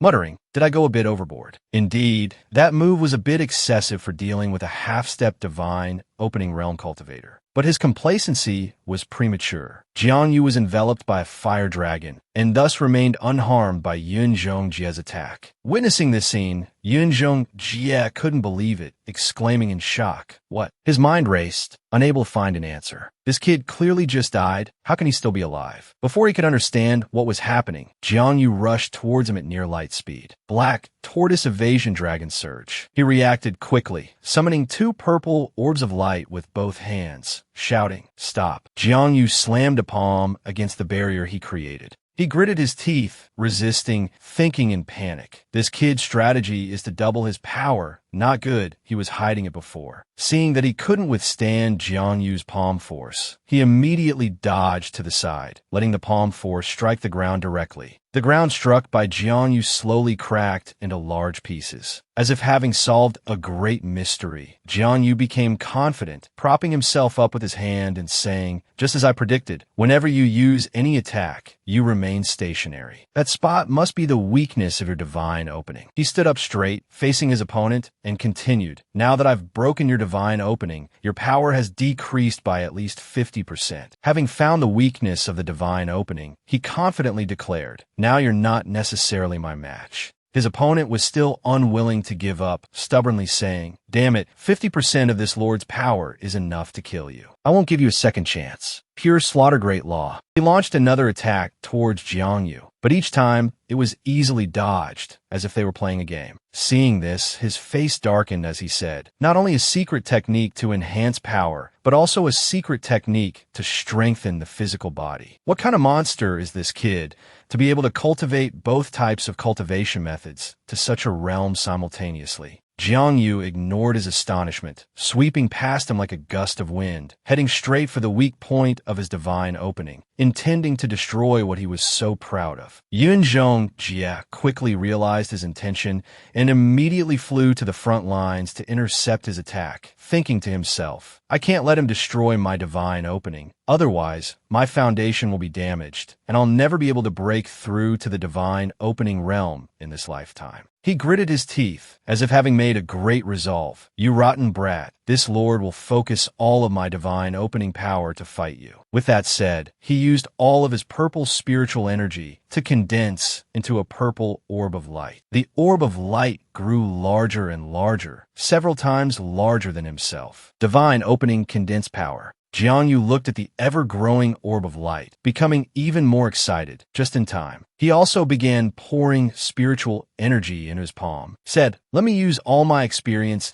to upgrade the Qin Long Hand to the highest realm to receive this attack of yours." As soon as he finished speaking, the system displayed a notification. "Qin Long Hand upgrade successful. Congratulations to the host for mastering the Infinite Emperor realm." Just as the activation was successful, Yin Jie's power had also fully condensed. Jiang Yu shouted loudly, majestic dragon divine palm. While gritting his teeth to withstand the attack, the opponent thought, what level of martial skill is this? He's probably only seen such a monster from the moment he was born to the moment he's about to die. He was originally no match for Jiangyu, so his power quickly depleted, gradually being suppressed by Jiangyu's power. Looking at his dissipating spiritual power, he thought unwillingly, impossible. I've already reached the divine opening realm. How can I lose to a brat? Just like that, his entire body was engulfed by Jiangyu's power, his eyes rolling back in despair. 100 years of cultivation, yet losing to a brat. I'm not reconciled. If he had known this outcome earlier, he wouldn't have provoked Jiangyu. He turned into ashes, and the periphery of his divine opening slowly cracked. Seeing this scene, Yin and I furrowed her brows, extremely worried about Jiangyu's situation. Chu Yunna's mood was equally chaotic, no different from Yunni's. As the two of them watched, the ball of light completely shattered into small pieces. Seeing this, the two quickly jumped away to avoid being injured by the fragments of the divine opening. Chu Yun-na hugged herself, worriedly saying, "Unbelievable, the master's divine opening was actually broken." Suddenly, at this moment, a beam of orange-gold light shot out from within. Even the surrounding smoke and dust were shaken. At another mountain peak, a blonde-haired man, witnessing this scene, also looked up in search. His name was Tion. Another person who was dealing with a rogue cultivator with him also stopped, doubtfully asking what this aura was. In another place, there was a girl sitting on a cliff playing a melodious and gentle tune. Hearing this commotion, she also stopped playing. This girl was Su Qing Cheng, the saintess of the Jiao Qi Holy Land. This saintess simply said with indifference, "Interesting, Yinzhong Jie was actually killed by someone." The scene shifted back to Jiangyu. Yinzhong Jie had been defeated, lying dead at Jiangyu's feet. At this time, the system also announced, "Congratulations. Congratulations to the host for defeating a divine opening realm early stage expert across realms. Experience plus 20,000. Seeing the system notification, Jiangyu understood a principle. It turns out that as long as one reaches a certain realm, even if their cultivation breaks through, they will be recognized by the system as an expert of the corresponding realm. Jiangyu frowned, recalling the punch just now. It seems the situation is a bit troublesome. The martial skill he just used was too dazzling and had been noticed by 10 divine senses observing this place. Realizing the situation was a bit precarious, he immediately strode quickly towards Yin and I. Then, he quickly grabbed her hand and pulled her away. Chu Yunna should now know Yunzhong Jie's true condition, but surprisingly, she didn't chase after the two of them, letting them escape. Yin and I, being suddenly pulled away by him, felt quite surprised, not understanding what was happening, and called out Brother Jiang. While pulling her hand, he briefly explained the current situation. "This place isn't safe to stay. Miss Yin and I, let's go." With a whooshing sound, he carried her away, vanishing into the sky and leaving this troublesome place. They escaped the pursuit of Yunzhong Jie's companions. Seeing the two disappear, Chu Yunna patted her chest in relief, thinking, "He spared me again." Thinking their master-servant relationship was so deep, who knew it was just? Seeing her hateful master dead, she angrily stomped on his corpse, gloating, "Yunzhong Jie, I never thought you'd see this day. It's truly your own fault. I, a natural-born talent, pure and undefiled, was tainted by scum like you. Dying like this is too good for you." She gritted her teeth, venting all the resentment in her heart. Still not satisfied, she stomped a few more times, accidentally dislodging something from his body. Her eyes widened in surprise. "This is Yunzhong Jie's storage ring." Chu Yunna picked up the ring, noting that it seemed to contain many valuable items. As soon as she held it, she hurriedly used her divine sense to check what good things were inside, seeing if there was anything worth salvaging. After examining it, she opened her eyes with joy.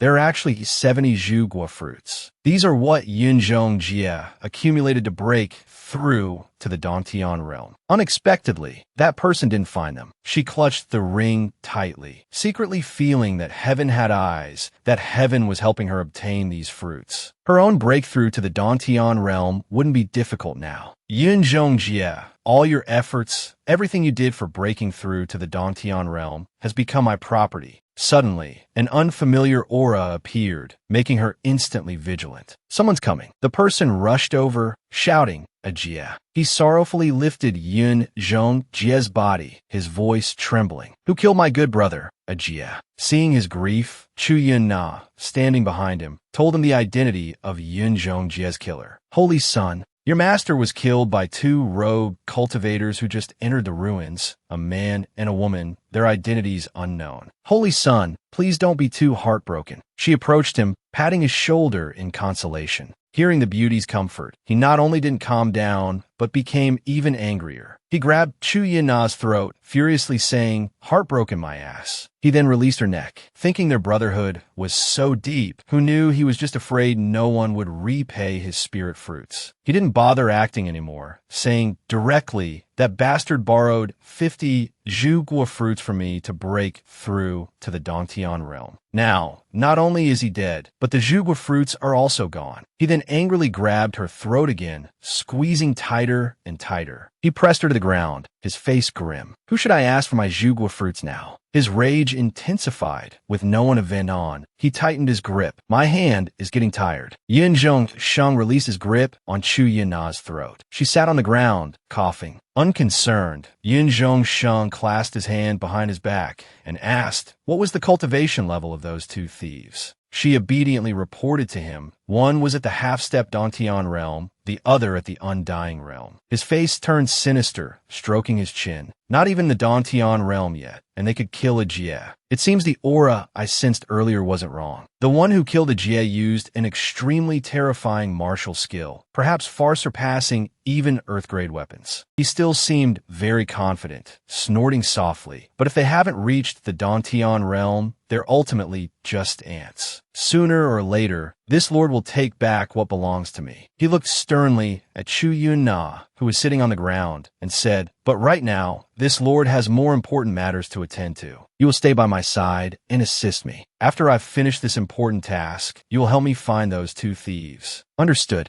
She reluctantly obeyed his command. "Understood." Outside the ruins, a reddish-gold streak of light was flying towards them. That streak of light was Jiangyu and Yin and I. He thought to himself calmly, "We've flown so far. It seems we're safe for now." Suddenly, he looked down, his eyes widening in surprise as he discovered something strange.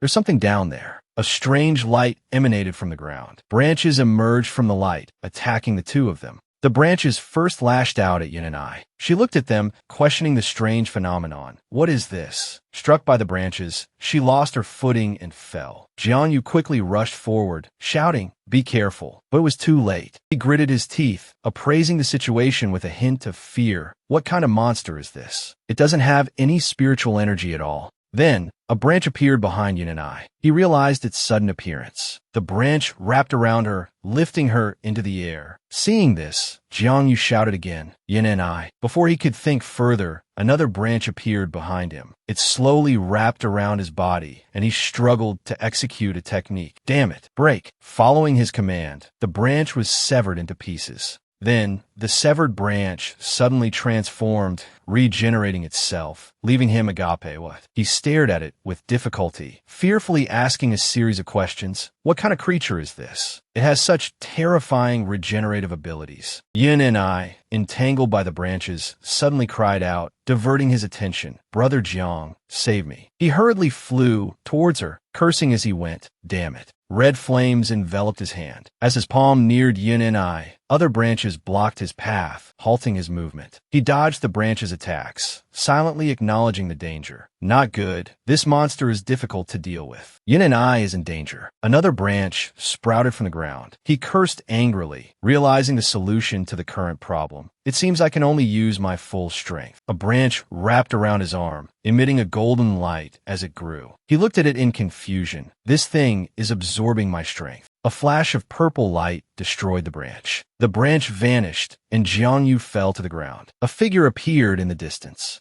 He looked towards the approaching figure and asked indifferently, "Who is it?" He continued, "Who are you, and why did you save me?" It turned out to be Tion. He calmly replied, "I just didn't want to see a friend die like that." Jiangyu asked suspiciously, "A friend of Tion? I don't think we've ever met." Tion ignored this, instead asking Jiangyu, "It doesn't matter if you don't know me. as long as I know you. You killed Yin Zhongjie, the holy son of the Ling Shao Holy Land, didn't you? So what if I did? Jiang Yu didn't bother hiding it. Looking at the man before him, he thought, this person's realm has also broken through to the Dantian realm, but just like Yin Zhongjie, his cultivation hasn't truly broken through yet. I did kill Yin Zhongjie. Tion said cheerfully, then that's right. You killed Yin Zhongjie, which makes you an enemy of the Ling Shao Holy Land, and I also have a grudge against them. That's why I call you a friend. The enemy of my enemy is my friend, isn't that right? Jiang Yu immediately understood Tion's meaning and readily agreed. So that's how it is. My name is Jiang Yu. May I know how to address you? I am Tion, likely a bit older than you. If you don't mind, little brother, you can call me Brother 2, Tion replied. Jiang Yu cupped his hands and cheerfully called out Brother 2.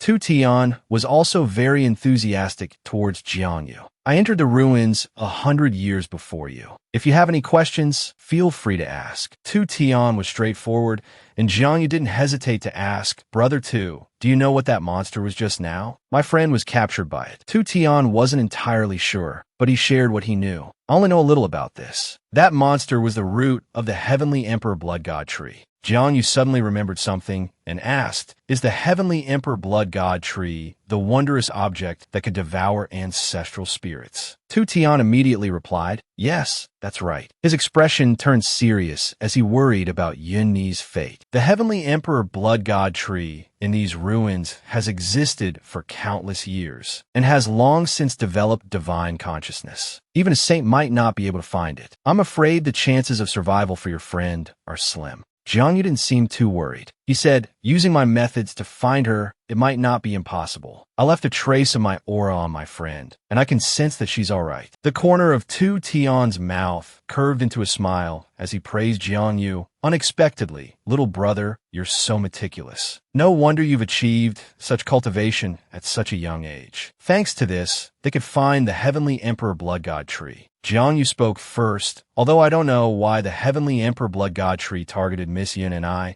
can probably track its location based on the aura I left behind. He then proposed a collaboration with Tion. Brother 2, would you be willing to lend me a hand? After we find the Heavenly Emperor Blood God tree, we'll split the opportunities equally. What do you think? This was a beneficial proposition, so Tion immediately agreed. Of course, I won't refuse. Deep within the ruins, Jiang Yu and Tion hid behind some bushes, observing. Looking at the group of people ahead, Jiang Yu thought to himself, unexpectedly, so many people have followed us here. He was a little curious about their strength. What is the cultivation level of these people? He secretly guessed, is this the true Dantian realm? Tion beside him warned Jiang Yu, little brother, don't just rush forward. These four have all broken through to the true Dantian realm. For someone who just entered the Dantian realm, the normal range of their Dantian wouldn't exceed 3 miles. Even if we completely conceal our auras, they'll still detect us. But it seems Su Qingsheng and Yun Zhongsheng had discovered their presence. Yun Zhongsheng glanced over smugly and said, if it weren't for my Dantian realm's 5-mile range, I'm afraid I wouldn't have detected the two of you. He immediately descended, launching an attack towards the two while sneering. Where did these rats come from, hiding here? Show yourselves to me. Jiang Yu and Tion simultaneously exclaimed, not good. Then they dodged to opposite sides, evading Yun Zhongsheng's attack. Yun Zhongsheng's attack hit the ground, causing a deafening explosion. Seeing this, Tion couldn't help but exclaim in astonishment, what terrifying power. Having witnessed Yun Zhongsheng's attack, Jiang Yu worried that his secret would be exposed. So this is the power of the Dantian realm. If my secret of immortality is discovered, and these people use the Dantian to restrict my movements and plant a spiritual mark on me, I'm afraid I'll become a slave to some powerful force. I must be careful. Yun Zhongsheng, very arrogant and condescending, said, I thought it was someone important.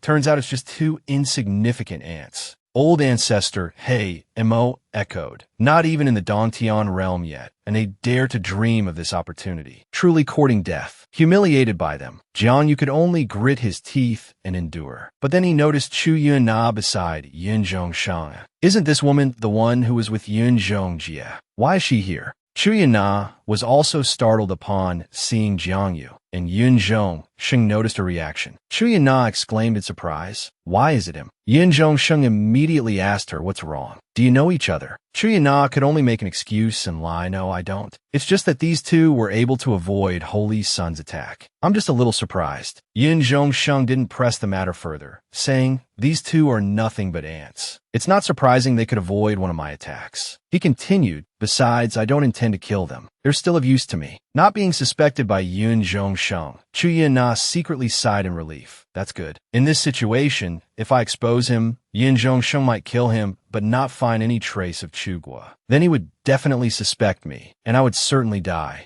Jiang Yu now knew that Chu Yana was with Yun Zhongsheng. He thought to himself, this woman called the person beside her Holy Sun, which means he's from the Holy Land. But Jiang Yu didn't understand why Chu Yana lied to Yun Zhongsheng, why she pretended not to know him. Could it be? He came up with an absurd reason to convince himself. She's been captivated by my handsome appearance and his ulterior motives. That's why she helped me. Sua Tianquan then spoke up, asking Yin Zhongsheng, "These two ants, what do you mean by keeping them around is useful?" Yin Zhongsheng didn't hold back, scolding him, "Sua Tianquan, your pig head is truly wasting the title of national teacher. You can't even figure this out." Although Sua Tianquan was called an idiot, he couldn't do anything about it. Yin Zhongsheng didn't bother hiding his intentions, telling everyone, "We've discovered the whereabouts of the Emperor Blood Divine tree, but we don't know what dangers lie within the barrier. If we let these insects enter first as a vanguard, wouldn't that minimize the risk?" Old Ancestor He Mo agreed with Yun Zhongsheng's idea. "Indeed, that's an excellent suggestion. You two brats, report your names immediately."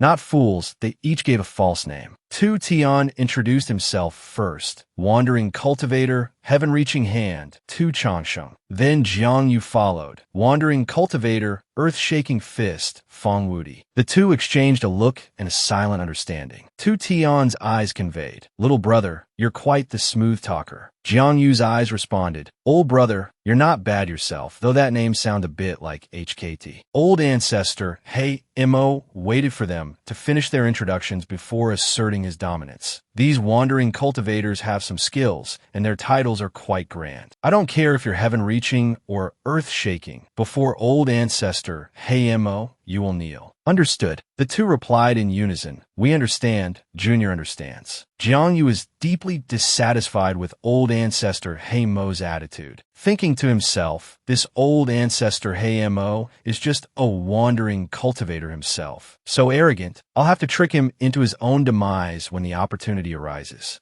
Seeing their obedient demeanor, Old Ancestor He Mo commanded, "Good. Later, the four of us Grotto Heaven experts will combine our power to open a breach in this barrier. Then you half-step Grotto Heaven cultivators will enter as the vanguard." "Understood." Old Ancestor He Mo performed a technique, emitting a hissing sound, then released a black vortex. He said, "But as a precaution." The projectiles condensed into a mass and flew towards Jiang Yu and Tion. Tion dodged just in time, cursing angrily, "Black demon soul, devouring great method. This idiot is playing dirty." Not stopping there, Old Ancestor He Mo suddenly attacked Tion from behind. Tion was pierced from behind by Old Ancestor He Mo's beam of light. Both Jiang Yu and Tion collapsed to the ground, exhausted. Jiang Yu trembled with rage, cursing Old Ancestor He Mo. "Old Ancestor He Mo, you scum." Even Yin Run Na was attacked by him. "Old Ancestor He Mo, just you wait." The beam of light continued towards Su Qingsheng. Su Qingsheng waved her hand, blocking the projectiles aimed at them. Seeing this, Old Ancestor He Mo questioned, "Su Qingsheng, what do you mean by this?" Challenged, Su Qingsheng retorted, "Since when do you have the right to attack my people?" Her anger grew with each word. "Old Ancestor He Mo, you underestimate my holy Jiao pool." Old Ancestor He Mo felt a pang of guilt at Su Qingsheng's words. Cursing inwardly, this Su Qingsheng, designated as the next holy lord of the holy Jiao pool Holy Land, is even more arrogant than most. This old ancestor doesn't believe he can control everything. He fabricated an excuse to justify himself. "Miss Su, don't misunderstand. I did this for everyone's benefit. What if these people harbor ill intentions after entering the barrier. Wouldn't that affect all of our interests? Old Ancestor Hey Mo shamelessly pleaded with Su Qingsheng. Just give this old ancestor some face. Su Qingsheng slowly descended. Hearing old ancestor Hey Mo mention the word show respect, Su Qingsheng became even angrier, scolding him. A good-for-nothing who cultivated for 200 years just to break through to the Dantian realm. You think you deserve my respect. For everyone's benefit. More like for your own benefit. Su Qingsheng bluntly criticized old ancestor He Mo's status. Here, among the 4 Dantian realm cultivators, only you, old ancestor He Mo, have no backing. What qualifications do you have to sit at the same table with us? Don't overestimate yourself. Being looked down upon like this by Su Qingsheng, old ancestor Mo suppressed his anger. Su Qingsheng, you. Su Qingsheng immediately cursed, insolent. Then she summoned her ban Yin Yang, which shot straight towards old ancestor He Mo. The ban Yin Yang made contact with him, creating a small explosion. Old ancestor He Mo withstood Su Qingsheng's attack without injury, coughing a few times. Su Qingsheng was truly not easy to bully. She said bluntly, "You dare call me by my name again and again. What are you to raise your voice in front of this young lady? Old He Mo, you lot shouldn't even exist in this world anymore." Old ancestor He Mo, powerless, could only angrily curse. Damn it. Tion, who had been standing beside Yuanlu observing the situation, praised, "This woman has a tough personality. I thought she was a pushover. Unexpectedly, this stubborn old man is here. She's quite an interesting woman. It's a pity I can't kill this cowardly old turtle." Old ancestor He Mo. Su Qingsheng glanced at old ancestor He Mo, threatening, "I'll spare your life this time. If you don't know your place, I won't be so polite next time." Having said that, she turned to Jiangyu and to Tion. "All right, let's work together to open this barrier. Lu Zhu, Chengmai. The 2 of you, along with the other 3 half-step Dantian realm cultivators, enter the barrier to scout the situation. Once you confirm there's no danger, we'll follow." Lu Zhu and Chengmai immediately followed Su Qingsheng's instructions, entering the barrier with the other 3 to explore the ruins. Yin Zhongsheng snorted in dissatisfaction. "Don't use that commanding tone with me." Standing beside him, Suo Tianquan said, "All right, everyone should put aside their grievances. Competing for opportunities is the main priority." He took a compass from his chest, continuing, "My heavenly compass treasure can gather everyone's energy to break this barrier. Please lend your power." Then, he threw the compass into the air. The compass emitted a golden light, enveloping the Bagua, 5 elements, and constellations on its surface. Suo Tianquan shouted, "Hurry up and lend your power." Old ancestor He Mo immediately pushed his spiritual energy towards the compass. While performing the Black Demon Great Method, he said, "For the sake of opportunity, what's a little humiliation?" The others also performed their cultivation techniques one after another. Su Qingsheng used the Sacred Heart Decree, while Yin Zhongsheng used the Instant Kill Great Method. The heavenly compass, receiving the powerful spiritual energy, shone even brighter. Seeing the opportune moment, Suo Tianquan approached the compass and chanted an incantation. 7-star decree, all methods return to 1.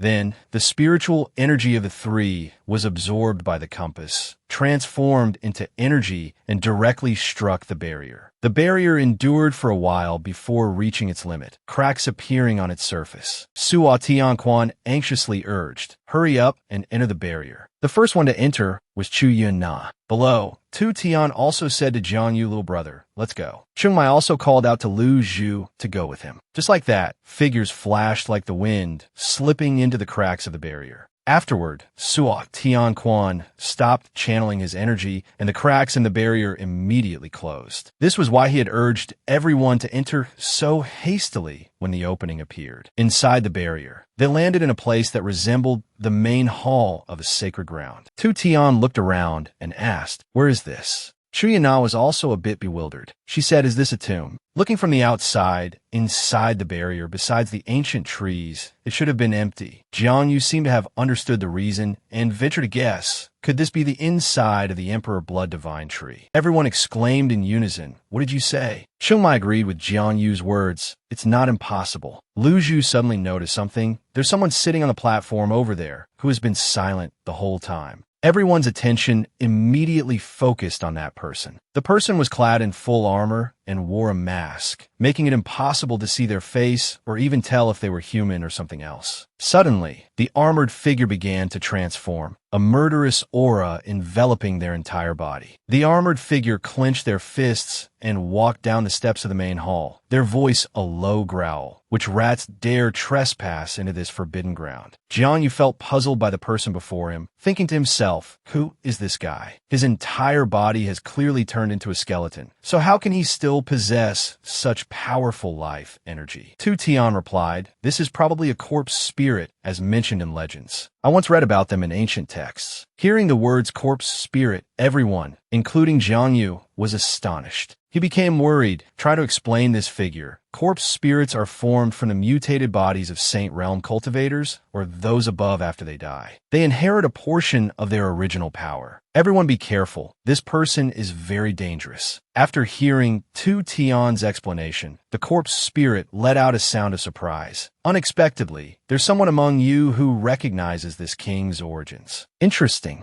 But he suddenly roared, disturbing this king's slumber is a death sentence. Unforgivable. Are you prepared to face this king's wrath? Suddenly, someone shouted, Senior, please stop. These words surprised the corpse spirit. Chu Han bowed slightly and said softly, Senior, we didn't intentionally disturb your sleep. We were forced into this situation and had no choice but to intrude. We beg your forgiveness. The figure made a sound of surprise, a blush appearing on his face as he said with interest, I didn't pay close attention to you all before. I didn't expect such a beauty to be among you. You say you were forced, and that's true. With your strength, you certainly couldn't break the princess's barrier. Hearing the words princess, Jiang Yu thought to himself, this skeletal princess is already this powerful, and there's another princess. The corpse spirit spoke in a majestic tone. Regardless of your reasons, the crime of trespassing into the forbidden grounds cannot be easily forgiven. Except for the little beauty just now, the four of you must suffer this king's punishment. Hearing the corpse spirit's arrogant words, Tion immediately pointed at him and cursed. You, dried-up skeleton, what do you mean? Why are only the four of us being punished? I gave you some face because I thought you were a senior, but I didn't expect you to be a lecher. You want to punish me? Fine, we'll all go down together. If you have the guts, then try it. After listening, the corpse spirit just sneered and said, Shut up, little brat. You're still wet behind the ears. This king will do as he pleases. It's not your place to run your mouth. Besides, this king's body has long since turned into dried bones. I truly don't have any guts, so what can you do to me? As he spoke, he touched the armor on his abdomen. Tion and Jiang Yu felt helpless at the corpse spirit's shamelessness, cursing inwardly at how shameless this dried-up skeleton could be. Jiang Yu turned to Tion with a meaningful look and said using divine sense, Brother Tu, I feel that this dried-up skeleton's strength isn't that terrifying. If we join forces, we might be able to defeat it. Tion understood his meaning and nodded in agreement. All right, Brother Jiang, I also find that guy disgusting. Let's see what I can do to this lecher's head. The corpse spirit, who was observing from the side, suddenly let out an "Oh, want to fight?" He then laughed loudly. Indeed, among you lot, only these two pale-faced scholars have a bit of strength. But this king is too lazy to fight you. After saying that, he used his cultivation technique and shouted, Kneel. Black spiritual energy appeared around Tion and Jiang Yu, binding them tightly and trying to force them to the ground. The two were unable to resist. Jiang Yu gritted his teeth and said, This Dantian realm power is truly hateful. Could it be that the Emperor Blood Divine Tree was originally a Dantian realm expert? But surprisingly, not only the two of them, but even Lu Zhu and Cheng Mai were forced to kneel. Only Chu Han was unharmed. She stammered in surprise, You, what's wrong with you? While she was still stunned, the corpse spirit quietly arrived behind Chu Han and laughed loudly. Little beauty, this king is punishing them. Discovering the corpse spirit standing so close to her, she felt a little panicked. He didn't seem to notice and just said, But don't worry, this king wouldn't dare lay a hand on you.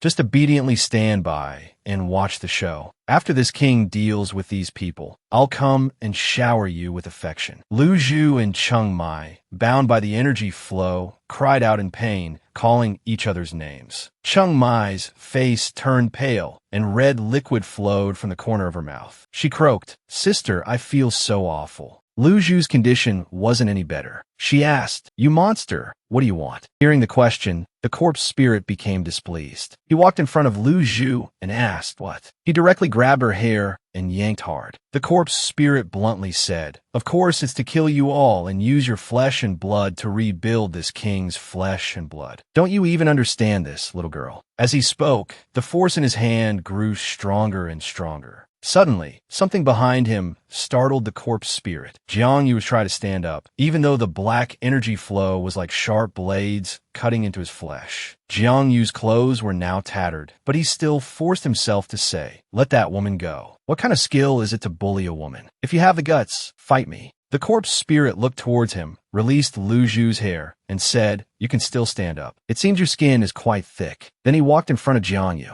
Unexpectedly, after 10,000 years, there are still cultivators with backbone like you in the Tianwu continent. Good, very courageous. He placed his hand on top of Jiang Yu's head. Immediately, a powerful force pressed him to the ground. The corpse spirit roared, each word a growl. "I told you to crawl, so you must crawl." Not only did he not let Jiang Yu go, but he also directly stepped on his back, then snorted coldly. Seeing someone being bullied for protecting her, Lu Zhu could only cry out, "Young Master Jiang." The corpse spirit suddenly froze for a moment. Jiang Yu, lying beneath him, cursed, "Tell me to crawl. You're worthy." These words, along with his actions, greatly angered the corpse spirit. But suddenly, the foot he had placed on Jiang Yu burst into flames. Jiang Yu's body was enveloped in flames, and the corpse spirit couldn't help but dodge. He looked at his burning left foot and said, This is fire. It can actually injure this king." Jiang Yu slowly stood up and sneered, black tortoise transformation. The flames burned even more fiercely, as if they wanted to incinerate him.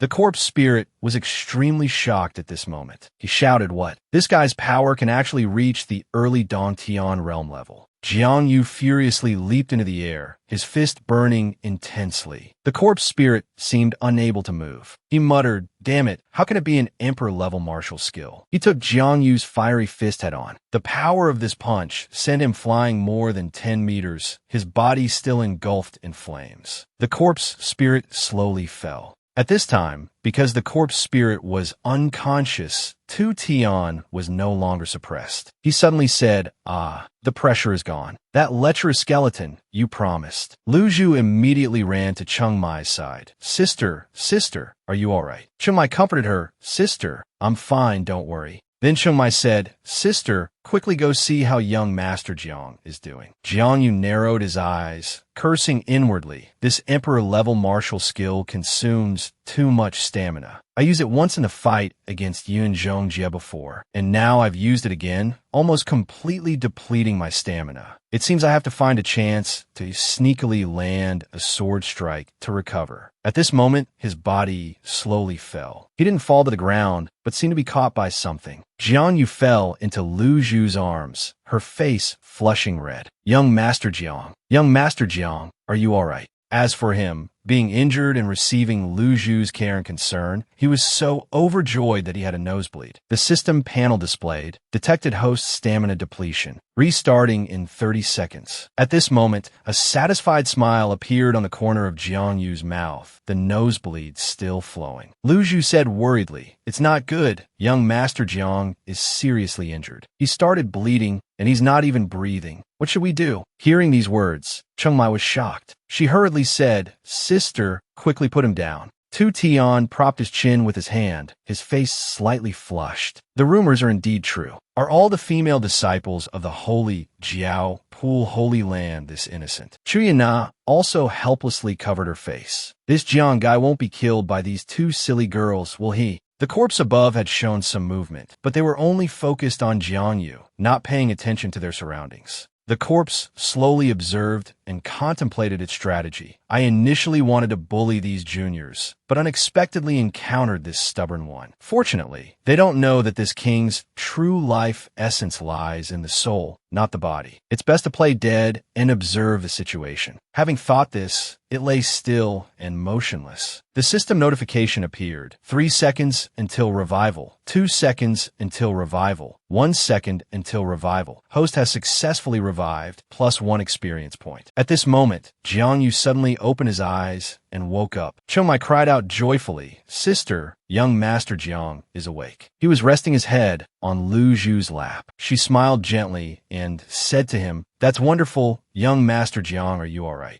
Jiang Yu immediately scrambled up and fled, his face flushed crimson. He said to Lu Zhu, "Miss, I'm fine. Also, could you please not be so close?" Inwardly, he screamed, "Quickly move that thing away." What man could withstand such a trial? Afterward, he forced a smile and waved his hand in front of his face. Tion observed Jiang Yu, thinking to himself, his chi recovered so quickly, seemingly in the blink of an eye. It seems this newly acquainted brother has quite a few secrets. Then Lu Zhu spoke, "I apologize, young Master Jiang. I was hasty in saving you and acted improperly." Cheng Mai added, "This young woman thanks young Master Jiang for saving my life. The holy Jiao, Pool Holy Land, will forever remember this kindness." Jiang Yu immediately sat up straight, pointed at his chest, and declared heroically, "There's no need to be so polite, ladies. I, Jiang, roam the Jianghu, known as friend of young women. I despise those who bully women. This was just a small matter, not worth mentioning at all." Hearing him speak like this, Cheng Mai felt a bit of admiration in her heart. She thought, Miss always says that the male cultivators outside the Holy Land are no good, but young Master Jiang isn't like what Miss described. I must introduce Miss to this young Master Jiang someday. Tion coughed to get their attention and said, "Have you all chatted enough? Don't forget what we came here for." Jiang Yu smiled and replied, "Right, the fortuitous opportunity." He then became more serious and frowned. "This is the Dongtian cave,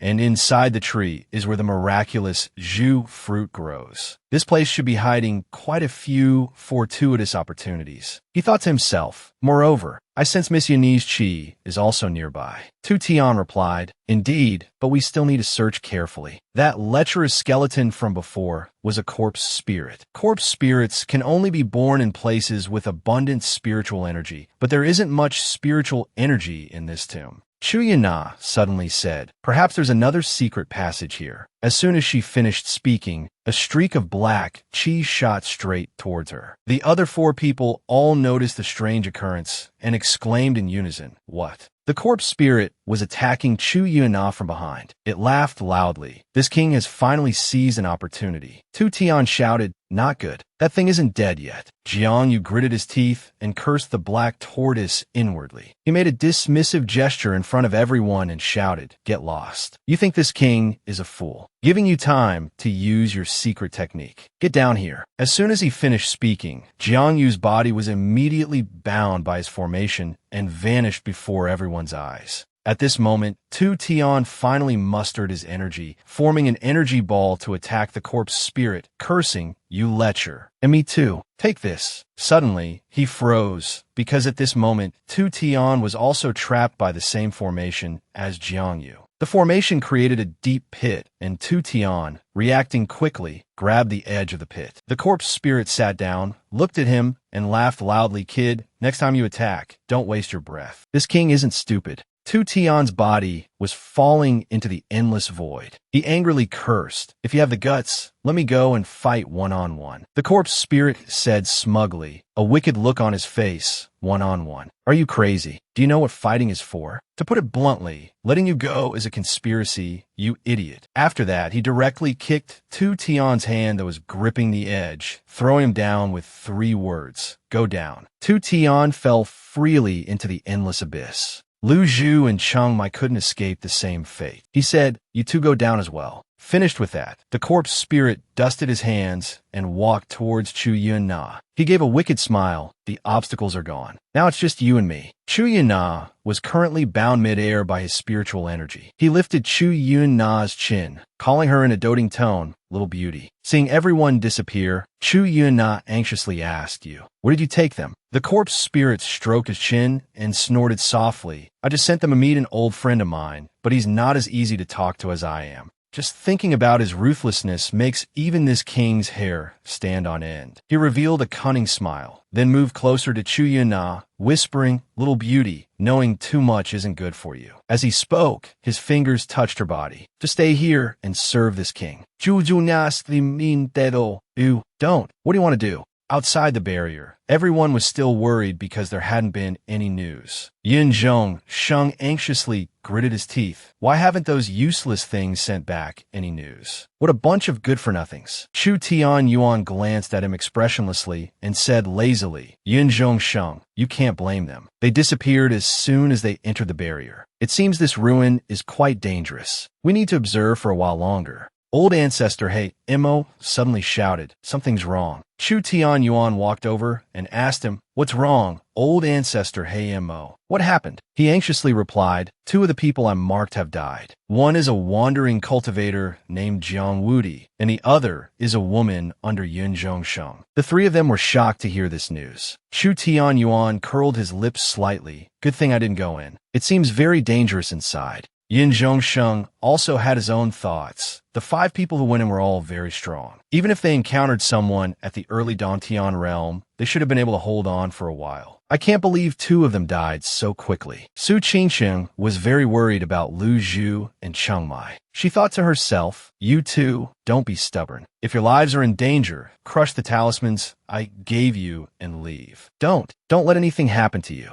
On the 2nd floor inside the ancient tree, Jiangyu woke up holding his head. He remembered the formation that brought him here and cursed inwardly. That damned skeleton. Suddenly, 2 Tion fell from the sky. He landed right on top of Jiangyu. Jiangyu was still wondering. Strange, falling from such a height didn't hurt at all. Then he thought happily, could it be that my body cultivation realm has increased again? Sometimes being too exceptional is also a kind of burden. Brother 2, stop bragging, but is sitting on my face. At this moment, 2 Tion realized that the soft cushion was Jiangyu. He stood up awkwardly, forcing a smile. Oh dear, Brother Jiang, why are you under me? I'm so sorry, so sorry. A moment later, the 2 of them explored the place they had been transported to. Looking around, they couldn't find any clues. 2 Tion said, this place has a heavy smell. Where did that damned skeleton send us? Jiangyu thought for a moment and said, Brother 2, do you sense the dense death chi here? He reached out and touched the cliff face. Sure enough, the death chi was incredibly dense. If a cultivator below the immortal realm touched it, they would surely die. Then, 2 Tion casually touched a vine on the cliff face, wondering what level of expert had died here to create such dense death chi. Suddenly, the vine disintegrated.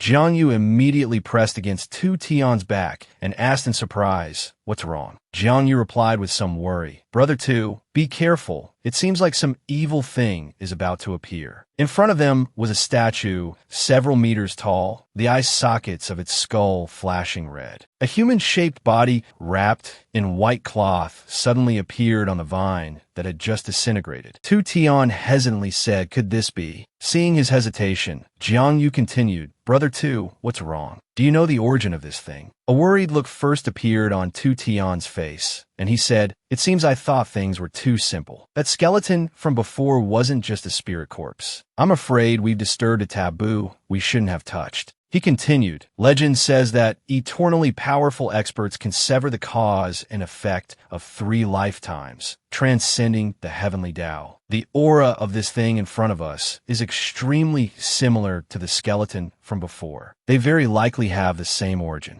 2 Tion grew more and more agitated. They could all be separated parts of a powerful expert's body. Seeing 2 Tion's expression, Jiangyu couldn't help but be stunned, thinking to himself what? He gritted his teeth, worry evident on his face. How could it be even more powerful than my immortal body? The body extended long, sharp fingers attacking with extreme speed, piercing through Jiangyu's left heart so fast that neither he nor 2 Tion knew what had happened. Jiangyu coughed, spitting out a mouthful of watermelon juice. The body in front of them made meaningless sounds, repeating them constantly. Then, a deep voice echoed, after 10,000 years, living people have finally appeared before this seat. Cells began to appear from the hole in Jiangyu's body, migrating everywhere, tightly connecting with each other, regenerating the damaged body parts, restoring them to their original state. The system notification popped up, rebirth successful, experience +1. Jiangyu placed his hand on his newly healed wound, saying uncomfortably, ouch, that hurt. He thought in bewilderment, that attack didn't hit my vital point, yet kill me instantly. How is that possible? The bandaged entity ahead couldn't contain its excitement, saying, "So you didn't die." A glint of interest flashed in its eyes as it began muttering some incomprehensible words. Demon blood syndrome. No, that's not right. You don't have death chi on you, and you also have the aura of an outsider. It's not demon blood syndrome, the bandaged entity asked curiously, but if it's not demon blood syndrome, with your cultivation, how could you withstand this king's attack? A drop of fresh blood trickled down the corner of Jiang Yu's mouth, sliding along his chin. He wondered in confusion, what is this monster babbling about? What the heck is demon blood syndrome? Filled with curiosity, Jiang Yu asked loudly, what are you in the end? Attacking me the moment we meet and muttering something about demon blood syndrome. Explain yourself clearly to me. The bandaged entity let out a sinister laugh, accompanied by a chilling chuckle. It replied, should I say you're too ignorant to know fear? It's been a long time since anyone dared to speak to this king like that. I've lived for so long, but this is the first time I've met such an arrogant junior. Boy, are you truly not afraid of death? Jiang Yu slowly straightened up and said loudly, well, you've met one today. Full of confidence, Jiang Yu immediately pointed his thumb at himself and declared, I'm afraid of everything except death. Contrary to this arrogant confidence, Tion's face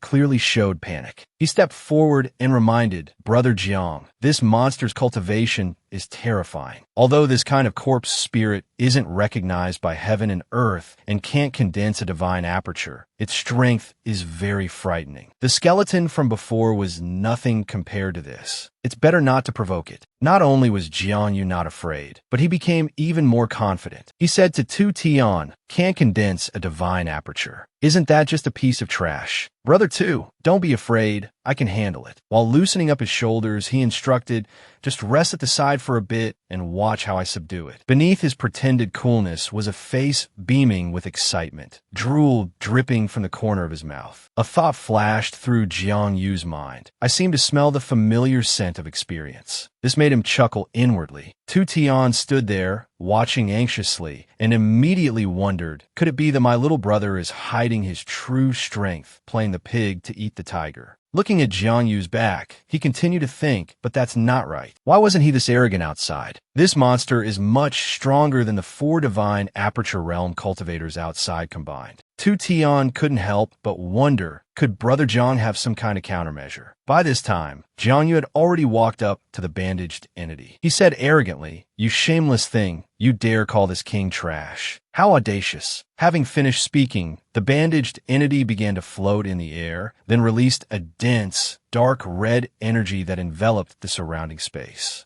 Jiang Yu quickly retreated, thinking to himself, this monster is indeed very strong. I can't withstand an attack of this level. Then he stomped his foot and leaped upwards. The energy quickly closed in, engulfing Jiang Yu's entire body. He calculated in his mind, well, I'll just die once and gain some experience first. Seeing this, the bandaged entity couldn't help but exclaim excitedly, this kid didn't even resist. Facing my attack, he still conserved his strength. He's truly hiding his abilities. The bandaged entity said with dissatisfaction, still holding back, are you? Take this. It raised a hand, summoning another surge of dense, dark red energy that seemed capable of taking one's life unknowingly. It lunged forward excitedly, its hand piercing directly through Jiang Yu's heart, causing him to spurt blood. The bandaged entity asked with a confident smirk, how about that, kid? Jiang Yu, amidst the intense pain, simply grabbed its hand and cheerfully replied, not bad. Scratching an itch for me is somewhat entertaining. Hearing this, the bandaged entity couldn't contain its fury and roared, still talking big. Even if you have strong regenerative abilities, this king doesn't believe you can survive being chopped into 100 pieces. A dark red barrier rose from the ground, gradually enveloping the entire area where the two stood. Tion, witnessing everything from afar, was utterly astonished. A pyramid-shaped barrier stood imposingly before him. Seeing this, Tion couldn't help but exclaim, turning the void into reality. This is the power of the ruler realm. Now, he could only worry silently and offer a reminder, Brother Jiang, be careful. Inside, the bandaged entity grabbed Jiang Yu's battered head and laughed loudly. Kid, within this absolute death zone, all spiritual energy is cut off. It then tightened its grip on Jiang Yu's head and lifted him, causing him to feel a pain like 10,000 arrows piercing his heart. The bandaged entity continued to question, even if you don't die, you'll need external spiritual energy to recover, won't you? A sinister smile spread across its face, a sight that would haunt one's nightmares. It then declared, "All right, let the fun torture begin." Having seemingly reached his limit, Jiang Yu began to moan in excruciating pain, surprising the bandaged entity. Seeing this, it magnanimously offered, "This king, in his great mercy, will allow you some last words." Jiang Yu gave a smug grin and whispered in its ear, "Ah, thank you, you idiot." Before it could react, Jiang Yu lunged forward, biting hard into the side of the bandaged entity's head. It cried out in pain, reaching up to touch the bleeding wound. Jiang Yu quickly dodged its hand, leaping to the side. Jiang Yu said with disdain, "That's probably the most disgusting thing I've ever bitten. I won't be able to forget that taste. However, I think I've found this monster's weakness." The bandaged entity trembled with rage, gnashing its teeth and roaring, You dare. My flesh. Damn it. In its fury, it charged towards Jiang Yu, unleashing waves of potent energy from its hands while screaming. Seeing this, Jiang Yu instinctively retreated. The charging entity roared furiously, "I'll chop you into 1,000 pieces." At this moment, Jiang Yu wasn't afraid, but rather excitedly thought to himself, "It seems my guess is 8 or 9 out of 10 correct. Although this stiff king's death chi and cultivation level are terrifying, the flesh on its body is its weakness." Enraged almost beyond control, he swung his fist forward. Fortunately, Jiang Yu quickly dodged a portion of the force, avoiding a fatal blow. He fell to the ground with a loud thud. The bandaged entity continued its relentless assault, muttering incessantly, "I don't believe it. I can't kill you. If once isn't enough, then 1,000 times. If 1,000 isn't enough, then 10,000. If 10,000 isn't enough, then 1,000,000. I refuse to believe there's anyone in this world who can't be killed." The bandaged entity roared continuously, while simultaneously throwing punches at Jiang Yu. Blocking the blows, Jiang Yu muttered to himself, "Good heavens, this guy's gone mad. He's clearly got such powerful attacks, but he's not using them properly at all. Well then, I won't hold back either. Taste my self-created martial skill," Jiang Yu declared, driving his knee directly into the entity's groin, executing the Heavenly Thunder Summit Liao Yang kick. The bandaged entity cried out in pain, a sound so loud it nearly shattered eardrums. Consumed by rage, he immediately threw another punch, shouting, "Arrogant brat, I will kill you today." Outside the barrier, Tion stood alone. He couldn't help but worry, wondering aloud, "Brother Jiang, what's happening to you? It's been an hour already. You haven't been reduced to bones, have you?" Wiping tears from the corners of his eyes, Tion spoke pessimistically, "Brother Jiang, although we've only known each other for a short time, I'm not heartless. This is the first time I've made such a close friend like you." Looking at the token in his hand, he said, "Rest assured, even if you're shattered to pieces, I will inherit your will and continue to live. I will carefully guard this transmission token. Once I'm out, I will erect a tombstone and offer you proper burial clothes, fulfilling your wishes and destroying the Ling Shao Holy Land for you." Two voices emerged from within the crimson barrier. "Do you yield?" Yield. Confused, Tion asked, "Hey, I think I heard Brother Zhang's voice. Is it an illusion?" He moved closer, pressing his ear against the barrier to listen for any sounds within. Jiang Yu's voice came through, "Still arrogant, are you?" Followed by the bandaged entity's voice, Not arrogant anymore. I was wrong. Okay, big brother." Jiang Yu stepped on his head and said loudly, "Big brother. Who's your big brother? Call me daddy." The bandaged entity closed his eyes in pain, thinking to himself, "Daddy, what does that mean? Never heard that word before. Is that what big brother wants?" With a foot on his head, he thought helplessly, "Fine, if I keep fighting, this kid will tear my flesh apart. If I lose my flesh, then I'll have nothing left. Wouldn't that dried-up skeleton laugh me to death then?" Swallowing his pride, the strong don't fear momentary humiliation. "It's just daddy. It's not like he's asking me to call him father. Fine, I'll call him that." Having made up his mind, he cried out in pain, Daddy, stop hitting me." Jiang Yu crossed his arms and began to lecture angrily. "That's more like it. Now, quickly dispel this damn barrier and let your daddy out." His foot remained firmly planted. The bandaged entity could only reply in humiliation, "Yes, daddy."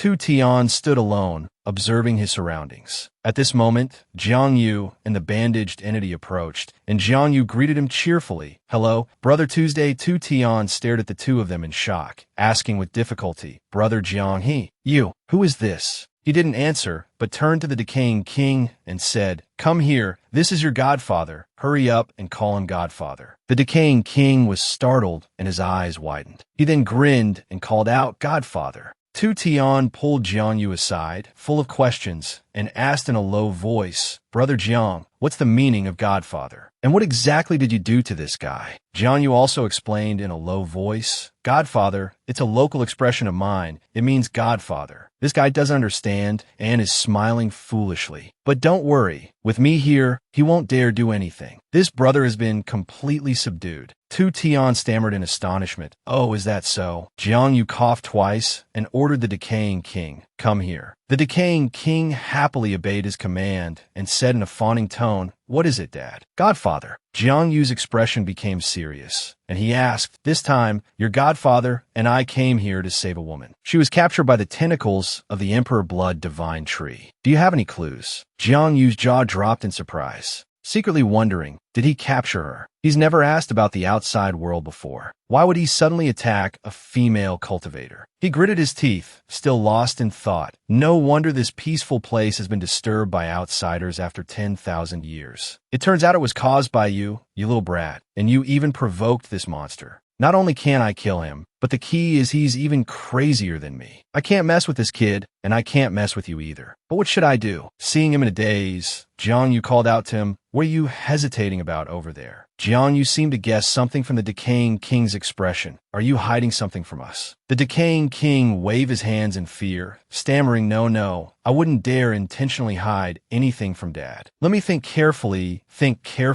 and then answer." Jiang Yu gritted his teeth and threatened, "You'd better think carefully before you answer. If I find out you're lying to me, I can't guarantee what will happen." The decaying king looked at Jiang Yu fearfully, while also thinking to himself, "What should I do? If I don't come up with something, this kid will skin me alive right now." Suddenly, a flash of golden light caught his attention. A figure appeared behind him. "Admit it, that female cultivator is indeed with me. Decaying king, bring him to me." The voice rang out. Catching him off guard, that voice is. His eyes widened. That guy actually took the initiative to transmit a message to me. For 10,000 years, the old skeleton, and I haven't received any news from him, and he actually sent a message to me because of this kid. He then observed the two of them, secretly assessing. It seems this kid's background is even greater than I imagined. Could he be the reincarnation of our father? Looking at his abnormal performance and cultivation level, it's indeed possible. Forget it. I won't think about it anymore. I'll just take him to see that kid. As soon as he finished his thought, Jiang Yu asked, "Remembered yet, little friend?" The decaying king scratched his head. I remember.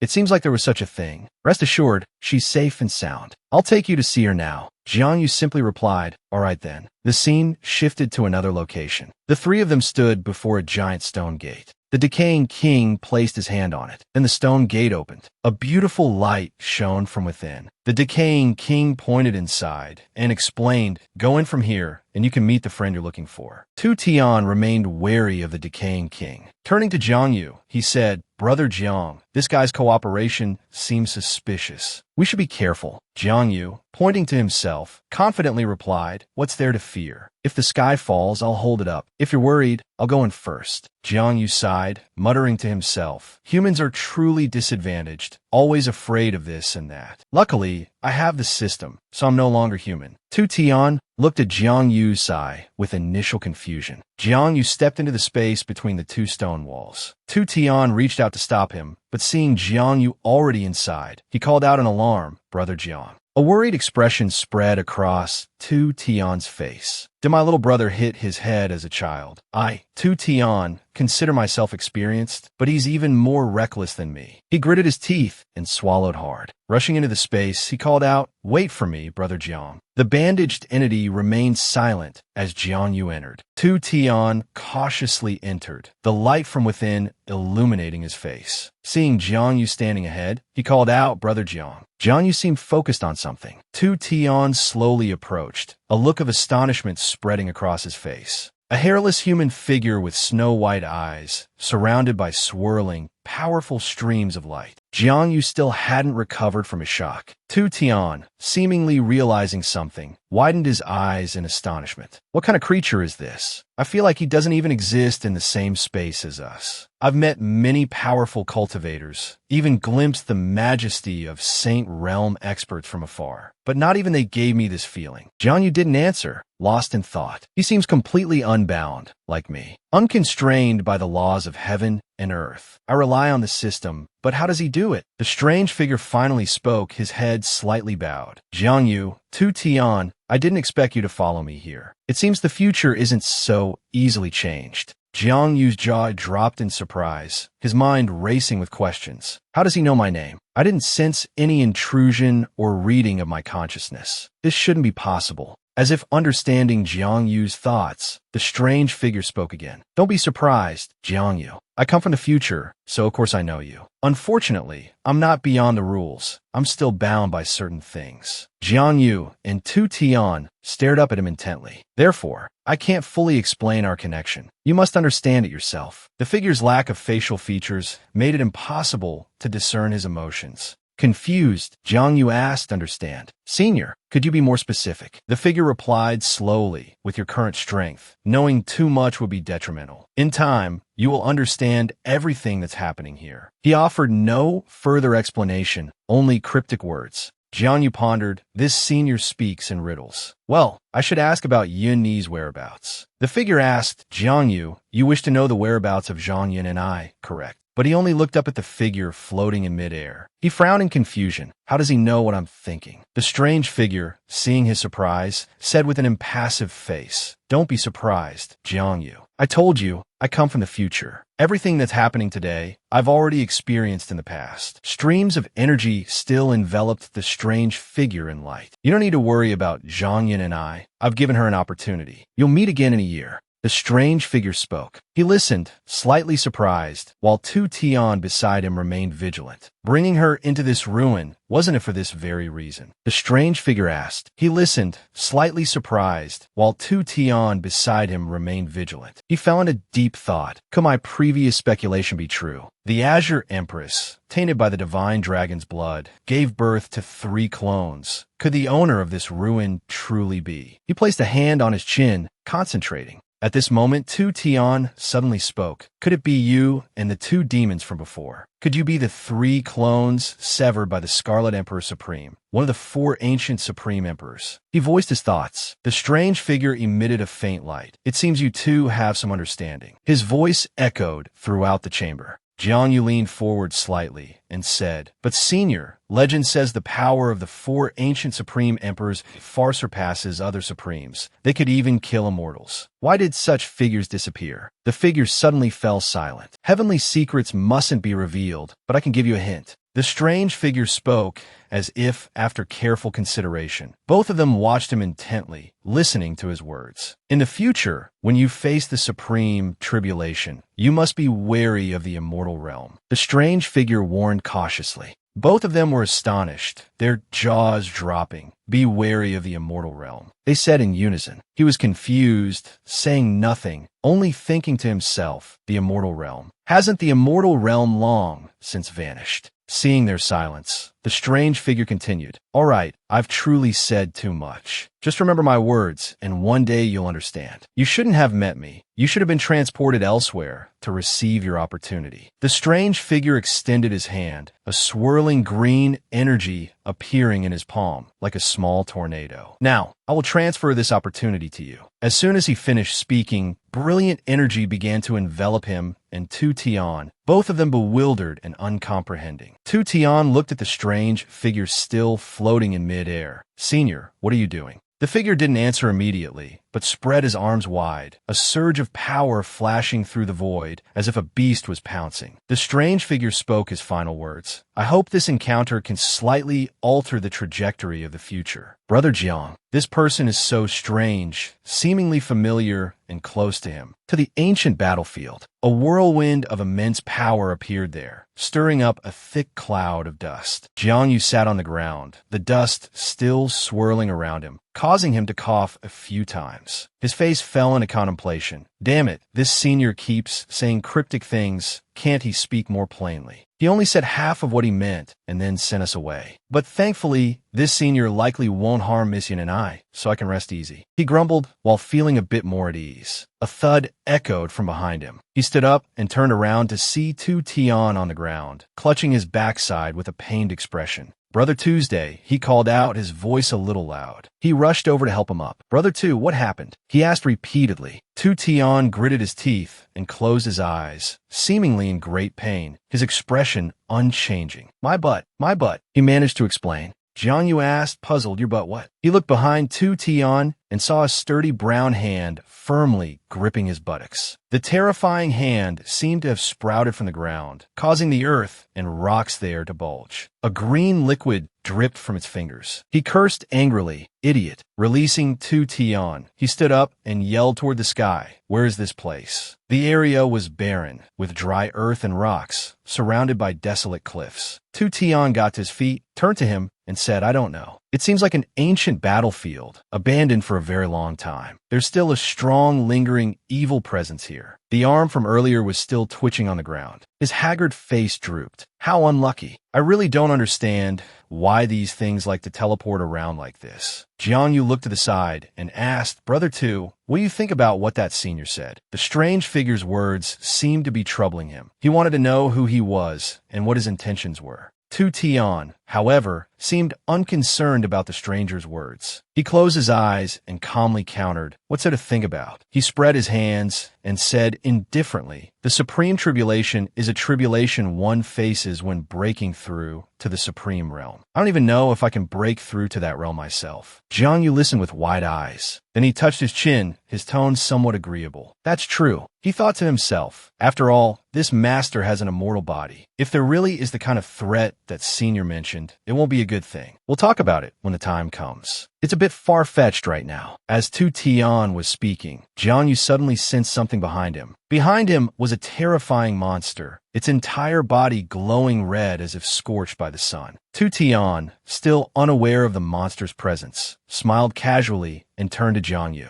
Brother Jiang, why are you looking at me like that? Did you just realize how handsome I am? You could still joke around at a time like this. The monster was incredibly strong, holding a large, heavy sword that it wielded as light as a feather. Jang Vu saw it seemed poised to attack and quickly warned Tion, brother, watch out behind you. By then, the monster had already swung its sword over its head, the blade whistling down like a gale, aiming to cleave Tion in two. He spun around and cursed, but it seemed the monster had underestimated him. Tion caught the blade inches from his face, gripping it tightly with both hands. Pushing the blade away from his face, he gritted his teeth in annoyance. He snatched the sword and flung the monster away. Dusting off his shoulder, he said, what kind of monster is that? It didn't have any aura at all. Jang Vu turned to look, then quickly scanned his surroundings with a wary gaze. It seems there's more than one. Just as he finished speaking, a twitching hand emerged from the ground not far from him. Now there wasn't just one,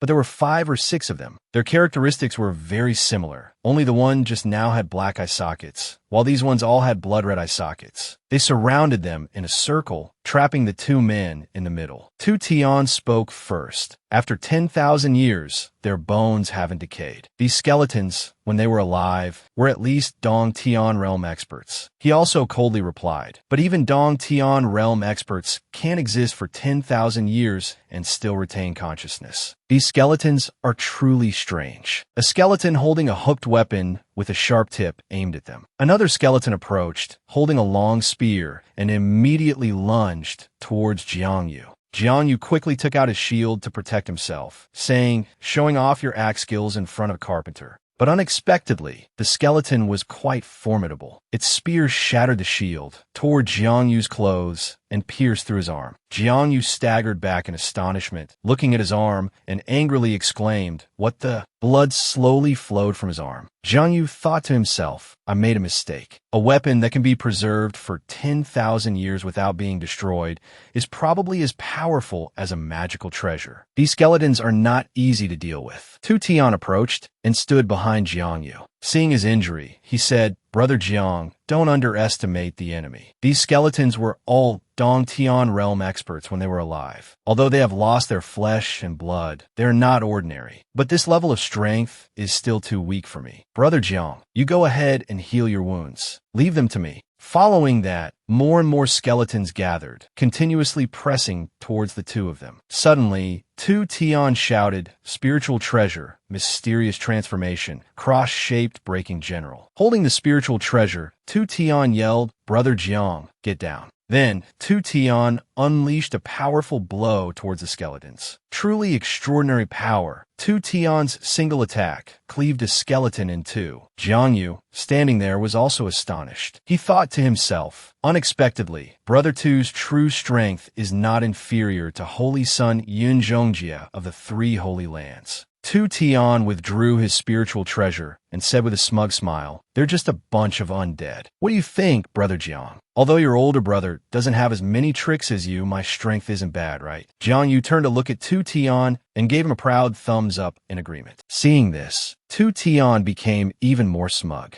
As soon as he finished speaking, the spears of the skeletons began to stir. Zhang Yu looked around at the scattered skeletons and thought to himself, speaking of which, these skeletons should all be dead. How can they still move? Could it be related to the blood demon disease that foolish zombie mentioned? At this moment, a skeleton wearing green clothes suddenly sat up. Zhang Yu was a little puzzled, thinking to himself, I wonder if the system will give me experience points for killing these skeletons. Thinking of this, Zhang Yu approached the skeleton and lightly touched its head with his index finger. A ring of red fire suddenly erupted around the skeleton, burning it to ashes in an instant. Suddenly, a system notification appeared. Congratulations to the host for defeating a Dong Tion realm initial stage expert, awarding 200,000 experience points. Seeing the notification as he expected, Zhang Yu happily exclaimed, "Oh, it really works." His eyes lit up, looking at the skeletons as if they were delicious prey, thinking to himself, experience points? Oh, my experience points. Tion approached Zhang Yu, supporting his arm and asking, "Brother Jiang, what are you planning to do?" Zhang Yu replied without hesitation, "Brother Tu, leave this small matter to me. I'm familiar with this. You should rest for a bit." Having said that, Zhang Yu immediately stood up and ran off, leaving Tion somewhat puzzled, thinking to himself, Brother Zhang's thoughts are truly strange. I can't understand him. But Tion didn't think too much about it, waving his hand dismissively. After all, if he could rest, why not? Zhang Yu approached the remaining skeletons, starting to clear them out to gain experience points. Meanwhile, Tion was pondering the formation in this place, asking himself, this place might also be a part of the Emperor Blood Divine Tree's Cave Heaven realm. Logically, the more dangerous a place is, the more opportunities it holds. Where exactly are the opportunities here? Suddenly, Tion stepped into a pool of blood. He was startled, quickly lifting his foot and muttering, "What kind of blood is this?" It seems like the skeletons also had this kind of blood on them. Suddenly, Tion's hand moved on its own. He stared, observing his body's reaction. He whispered, "This feeling, this aura, it's exactly like the vermilion fruit. What's going on?" Tion touched the pool of blood with his hand. A surge of energy rose from the blood, enveloping his hand. Tion was shocked. What? He raised his hand to examine it closely, saying in astonishment, "I can't believe it. The effect of this blood is exactly the same as the vermilion fruit. No, it's even several times stronger. The energy within is continuously strengthening my cultivation." Tion clenched his fist, overjoyed as if he had won the lottery, which in a way he had. He thought to himself, opportunity, a great opportunity. Just by collecting and absorbing these drops of blood, breaking through realms will be as easy as flipping my hand. With this, what do I have to fear from the Howling Wolf Sacred Ground? Having finished clearing out the skeletons, Zhang Yu returned to find Tion, asking, "Brother Tu, what are you doing?" Tion beamed as if he'd hit the jackpot, which effectively he had. He replied, "Brother Jiang, listen to me. I've discovered a great opportunity here." Zhang Yu was stunned, asking, "A great opportunity?" Tion continued to explain. "The blood on these skeletons seems to be the Emperor Blood Divine Tree's nourishment. The energy contained within is several times purer than the vermilion fruit. He continued to share his thoughts with Jang Vu. If we collect these drops of blood and absorb the pure energy within, rapid cultivation advancement isn't just a dream. Brother Jiang, this is a great opportunity. After listening to Tion, Jiang Yu stroked his chin thoughtfully. This blood actually has such an effect. He then asked, but why do I keep feeling a strange aura? Jiang Yu sank into contemplation, considering an important issue. Then he said to Tion, Brother Tu, I think we should still be careful. This blood is indeed very strange. Before we figure out its origin, it's best not to absorb it. Tion asked, puzzled, Brother Jiang, what do you mean? Slightly annoyed that his idea was being dismissed, Tion frowned and said, the opportunity is clearly right in front of us. I've already absorbed this blood, and there's nothing strange about it. Why are you worrying about such trivial matters?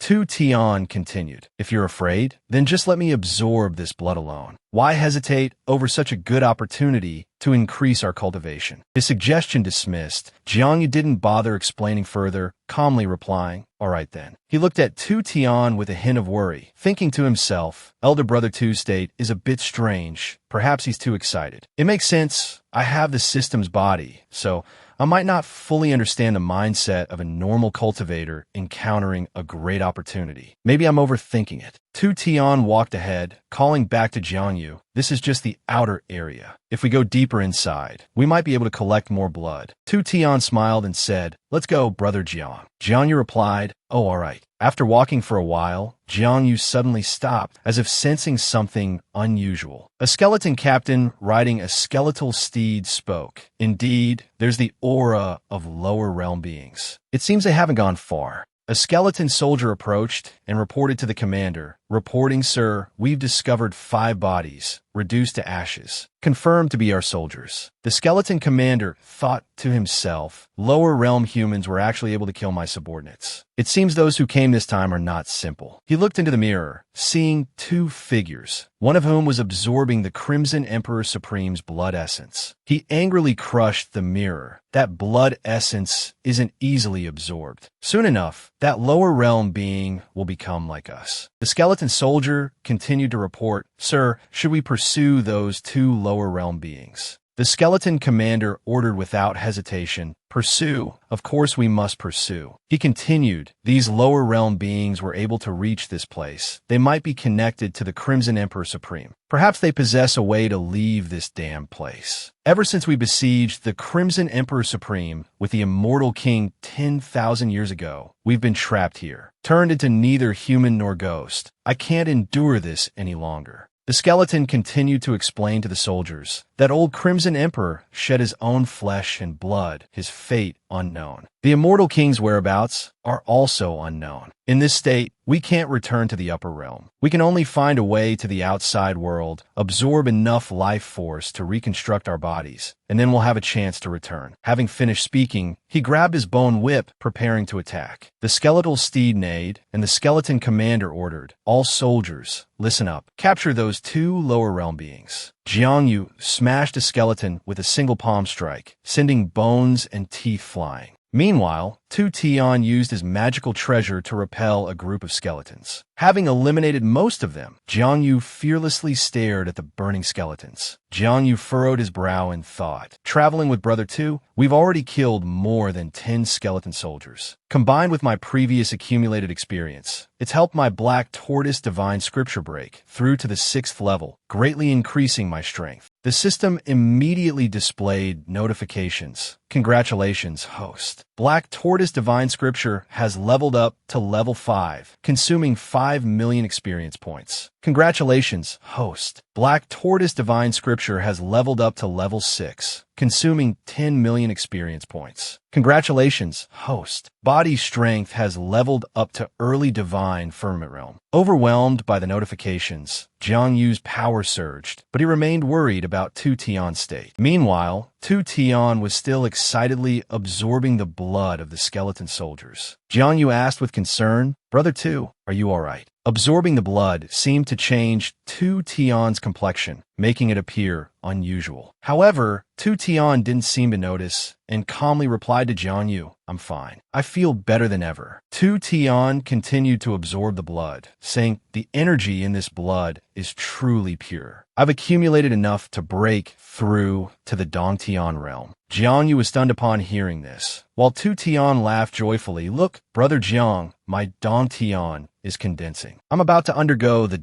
Tion tribulation. Suddenly, a red energy sphere appeared. Jiang Yu and Tion looked up. Then, Jiang Yu said in astonishment, This is brother Tu's Tion. As the energy continued to emanate, Jiang Yu thought to himself, this isn't right. The attributes of a Tion are related to the cultivator's technique. Brother Tu's cultivation technique isn't evil. He looked at Tion, thinking, this Tion is filled with evil energy. Could it be related to the blood brother Tu absorbed? A skeleton suddenly appeared, laughing mockingly. Jiang Yu cautiously turned and looked around, asking, who's there? The skeleton commander revealed himself and replied, has your consciousness been completely devoured by the Crimson Emperor Supreme's blood? There's an immortal king level curse within this blood. Even ordinary immortals can't control it. For a mere mortal to touch, it is simply courting death. Hearing this, Jiang Yu turned around in shock, exclaiming, what? The Crimson Emperor Supreme's blood. Jiang Yu frowned and asked, who are you? How do you know this? The skeleton slowly replied, I can't believe that after 10,000 years, mortals have forgotten that period of history. He continued to introduce himself. I'm one of the Immortal King's war generals. I once followed the Immortal King to hunt down the Crimson Emperor Supreme. The skeleton spoke with pride. Unexpectedly, although we killed the Crimson Emperor Supreme, we were eroded by the resentment in his blood and became like this. The skeleton sighed. The Crimson Emperor Supreme's body transformed into the Blood Phoenix Divine Tree, trapping us here for 10,000 years. Although our immortal cultivation has declined, fortunately, the heavens have eyes and allowed us to wait for you. He continued, you came from outside, you must have a way to leave. As long as we obtain the method to leave from you, we will be free. The skeleton commander revealed their true intentions. Jiang Yu understood everything. He replied, so the Blood Phoenix Divine Tree was transformed from the Supreme's body. No wonder the Tion space within is so vast. Then, Jiang Yu seemed to suddenly realize something and glanced at Tion, saying, that's right. Could the blood demon disease that the Jiangshi mentioned be Brother Tu's current condition? The skeleton commander rode closer to Jiang Yu and Tion, thinking to himself, I'll attack this kid who's in the middle of his breakthrough. Tion's condition was worsening, his illness becoming more complex. He clutched his head, feeling dizzy and disoriented. Seeing this, Jiang Yu said, oh no, he's going to attack Brother Tuesday. He immediately ran in front of Tion, shielding him and warning the skeleton, don't do anything rash. The skeleton said excitedly, then I'll deal with you first. Jiang Yu declared resolutely, let me be frank. I don't care what your status was before. Your current strength is at most Tion realm. Who's afraid of who?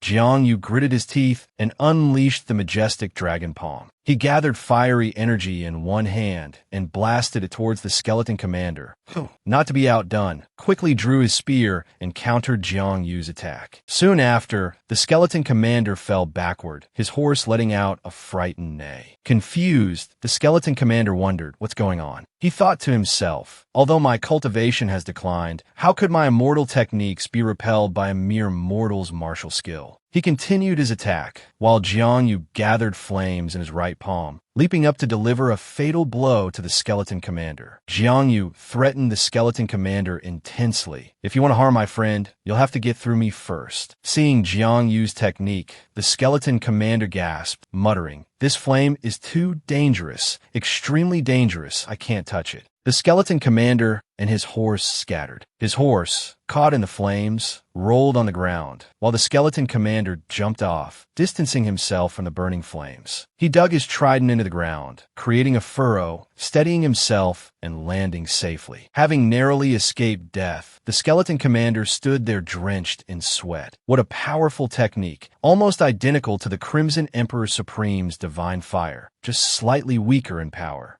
The skeleton commander speculated, could he be the reincarnation of the Crimson Emperor Supreme? The flames grew stronger and spread. Jiang Yu, unrelenting, continued to use the majestic dragon palm. Seeing this, the skeleton commander flew into a rage, shouting, you have no respect. Do you think this is all the power I possess? Jiang Yu seemed to have exhausted a lot of energy using the technique, his tired expression saying it all. Before he could catch his breath, the skeleton commander counterattacked. Jiang Yu barely managed to dodge, but unfortunately fell to the ground, dragged a short distance by the force. Jiang Yu immediately sat up, propping his chin on his hand and thought, "This old monster's strength is truly unfathomable. Although I can barely hold my own for a while, it's very difficult to defeat him with my current strength." He glanced at Tion, feeling even more helpless. "Moreover, I also have to be mindful of protecting Brother Tu, who's lost control." Jiang Yu quickly rushed towards Tion and struck him hard on the head with his right hand, knocking him unconscious. Jiang Yu apologized softly. "I'm sorry." Brother Tuesday seeing this, the skeleton commander couldn't predict Jiang Yu's next move.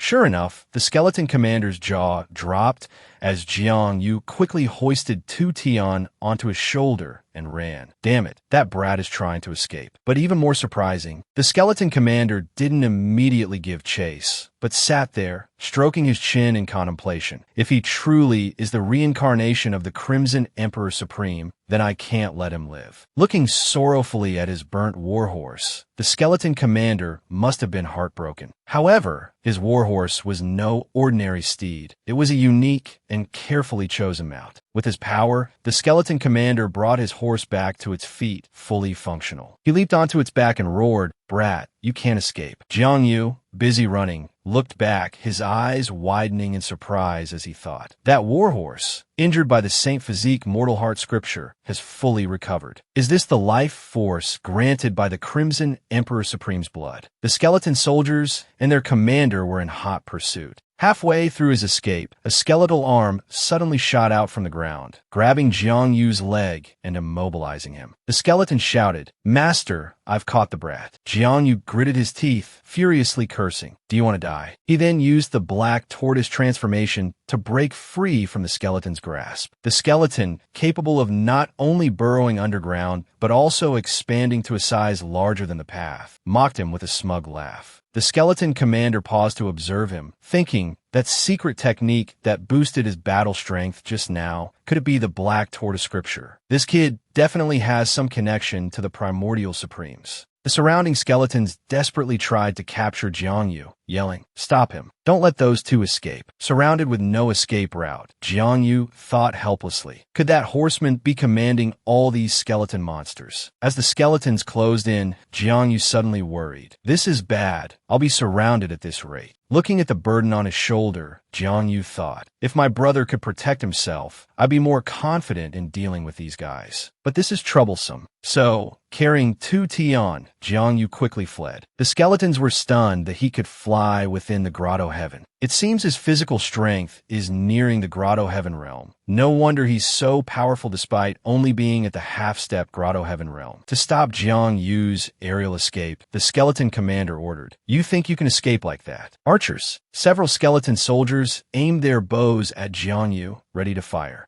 Dozens of arrows flew towards Jiang Yu and Tion. Having to carry someone, fly, and dodge arrows simultaneously, Jiang Yu's strength began to wane. Jiang Yu frowned. "This is troublesome. The air pressure in this grotto heaven is too high, limiting my speed to the extreme. I can't dodge all the arrows effectively." But Jiang Yu didn't give up, determined. "No matter what, I have to widen the distance between us first." Seeing his subordinates' ineffectiveness, the skeleton commander snatched a bow and arrow, snapping, useless. He then aimed at Jiang Yu. The arrow pointed directly at him and said smugly, "Take this." Jiang Yu turned to see the arrow flying towards him, surrounded by a purple energy. He broke out in a cold sweat. This is bad. Fortunately, he reacted quickly and caught the arrow. But suddenly, a loud explosion erupted from where he stood. He crashed to the ground, the impact creating swirling water around him. Lying on his back, his clothes torn at the stomach, Jiang Yu grimaced. The blow had left him in a sorry state. The skeleton commander expected to be pleased at knocking Jiang Yu down, but instead, he froze, saying, "Oh no, that's the setting Sun Mountain Range." The surrounding skeleton soldiers asked in confusion, "Isn't the setting Sun Mountain Range where the Red Emperor Supreme sealed the defeated generals in the cave heaven?" Hearing this, the skeleton commander replied, "Yes, that's the place. For 10,000 years, I haven't dared to go near that place. Unexpectedly, I was too hasty just now and accidentally knocked those two down into the setting sun mountain range. He continued in frustration. It will be very troublesome to catch those two brats now. Just as he finished speaking, a skeleton soldier approached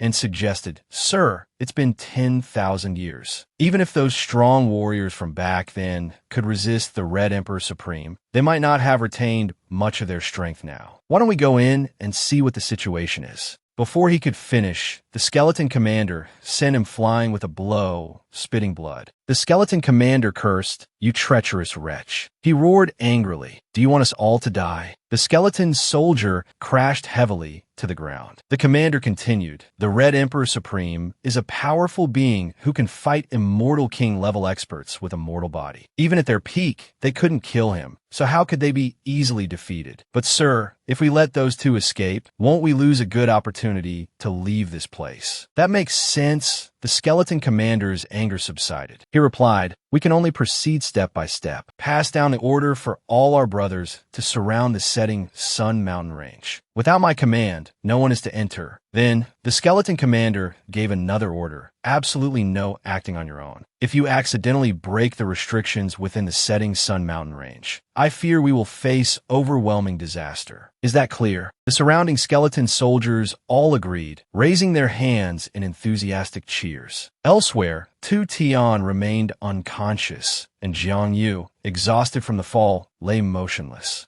Jang Vu clutched his head and slowly sat up. At this moment, the system notification sounded. "Host died in battle, activating God of War bloodline. Experience increased by 100 points." Jang Vu observed his surroundings, wondering where he was. A gloomy aura continued to permeate the air. Jang Vu carefully assessed the aura emanating from the caves. It was so terrifying, perhaps even stronger than any expert he had ever encountered. Jang Vu couldn't help but break out in a cold sweat, his heart filled with vigilance. Even Yin Patian, who was close to reaching the Saint Realm, and that skeleton knight, with his unfathomable strength, were nothing compared to these monsters. If it weren't for the seals suppressing them, even their breath would be enough to kill any cave heaven realm expert. Could they be immortals? Jang Vu frowned, wondering where this place could be. Just then, a voice suddenly rang out, startling him. "Hey kid." He immediately became alert and responded loudly, "Who's there?" Jang Vu's eyes fell upon a mysterious figure nailed to the wall. The figure proudly introduced himself. "I am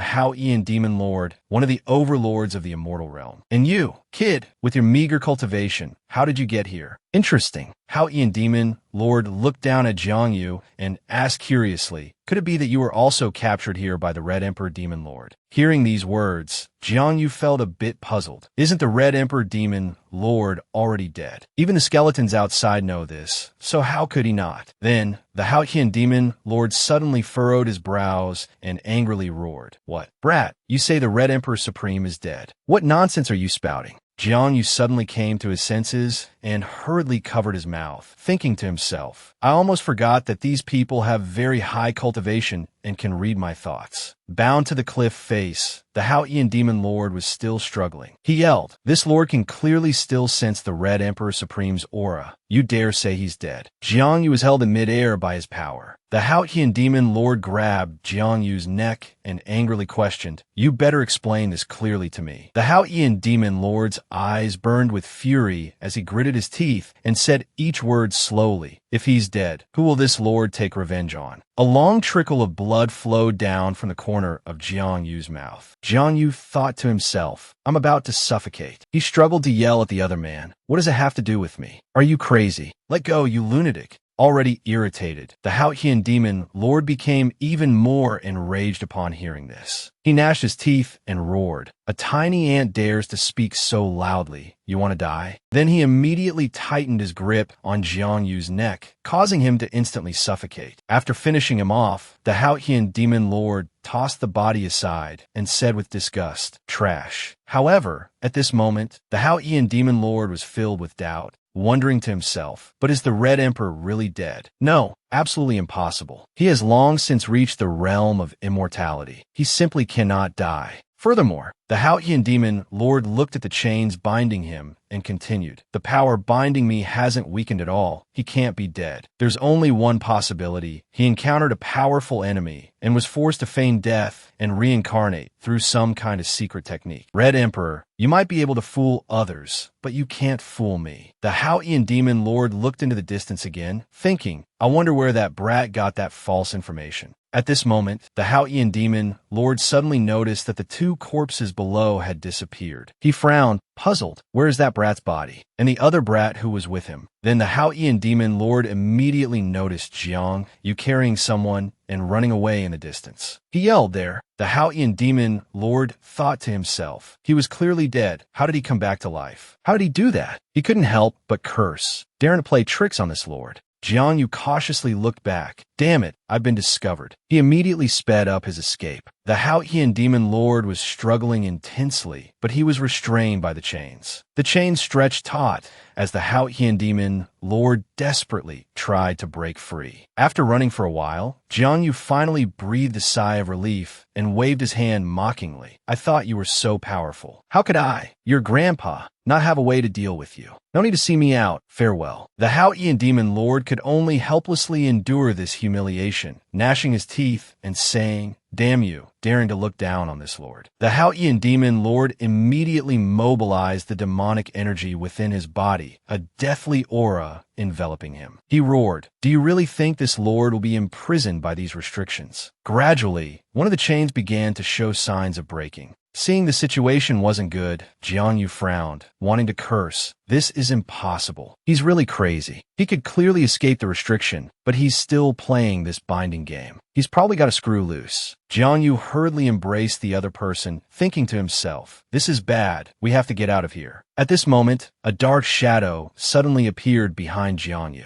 Haotian demon lord directly kicked Jiang Yu away, sending him flying in a panic. A heavy thud echoed. Jiang Yu was slightly injured and struggled to sit up. It was painful, but also strange. That kick was incredibly powerful, so why didn't he regenerate? At this moment, Jiang Yu noticed Tion beside him and stood up in astonishment. He tried to help Tion up, worriedly calling out, Brother Tu, you can't die here. A command token fell from Tion's body. Jiang Yu quickly recognized it and exclaimed in surprise, This is a transmission token. Haotian demon lord also noticed the item in Jiang Yu's hand and laughed excitedly. I can sense spatial energy and a connection to the outside world emanating from this object. Could it truly lead to the outside? The heavens are helping me. He then charged towards Jiang Yu, arrogantly ordering, Boy, hand over the token. However, the remaining chains still bound Haotian demon lord. He struggled continuously, mobilizing deathly energy to envelop his body in an attempt to break free. But no matter how hard Haotian demon lord tried, he couldn't escape. He cursed angrily. Damned restriction. Jiang Yu seized this opportunity to help Tion escape, not forgetting to exclaim before leaving. So that's how it is. It seems the restriction left by the Red Emperor Supreme isn't so simple after all. Supporting Tion with one hand and clenching his other fist, Jiang Yu frowned seriously. But I don't know how long the restriction can hold him back. Of the 36 stratagems, running away is best.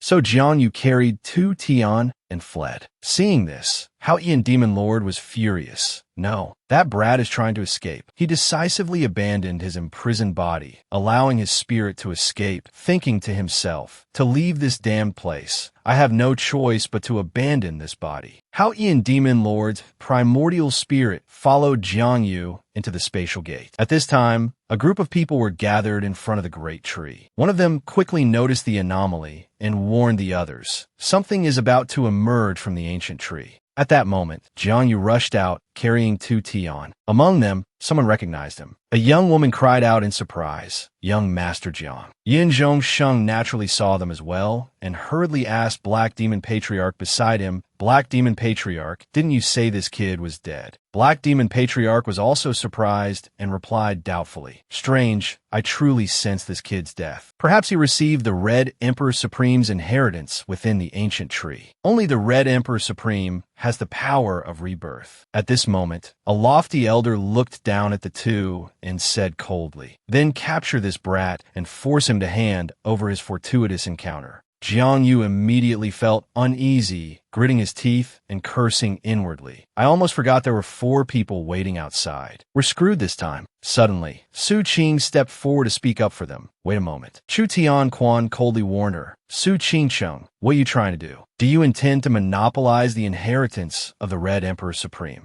Su Qingcheng furrowed her brows and seriously replied, Chu Tion Quan, you're overthinking it. This person has shown kindness to my servant girl, which is the same as showing kindness to the Jiaoqi Holy Land. I won't allow you to lay a hand on him. The Black Demon Patriarch refused to give up and began to mock Su Qingcheng. You won't be able to protect this kid today. Yin Zhongsheng also chimed in, threatening her. That's right, you can't protect him alone. Get out of the way. I don't want to damage the harmony between our 4 great holy lands. Su Qingcheng remained where she stood and called out to Jiang Yu, go now. Jiang Yu immediately understood her meaning and quickly flew away, not forgetting to express his gratitude before leaving. Then, many thanks, young lady. Yin Zhongsheng was the first to speak, saying with disgust, women, always acting on their emotions. The Black Demon Patriarch also followed up with criticism. Su Qingcheng, you're too arrogant, daring to ruin my plans. Do you intend to take on all 3 of us alone? Su Qingcheng chuckled softly and replied, they're just 3 early-stage Heaven Cave realm cultivators. This young lady doesn't even consider you a threat. She gently placed her slender hand on the table, and a wave of sound immediately dispersed. Su Qingcheng continued, the inheritance of the Red Emperor Supreme is indeed tempting, but it's not worth going against my Dao heart. Come with me, all of you.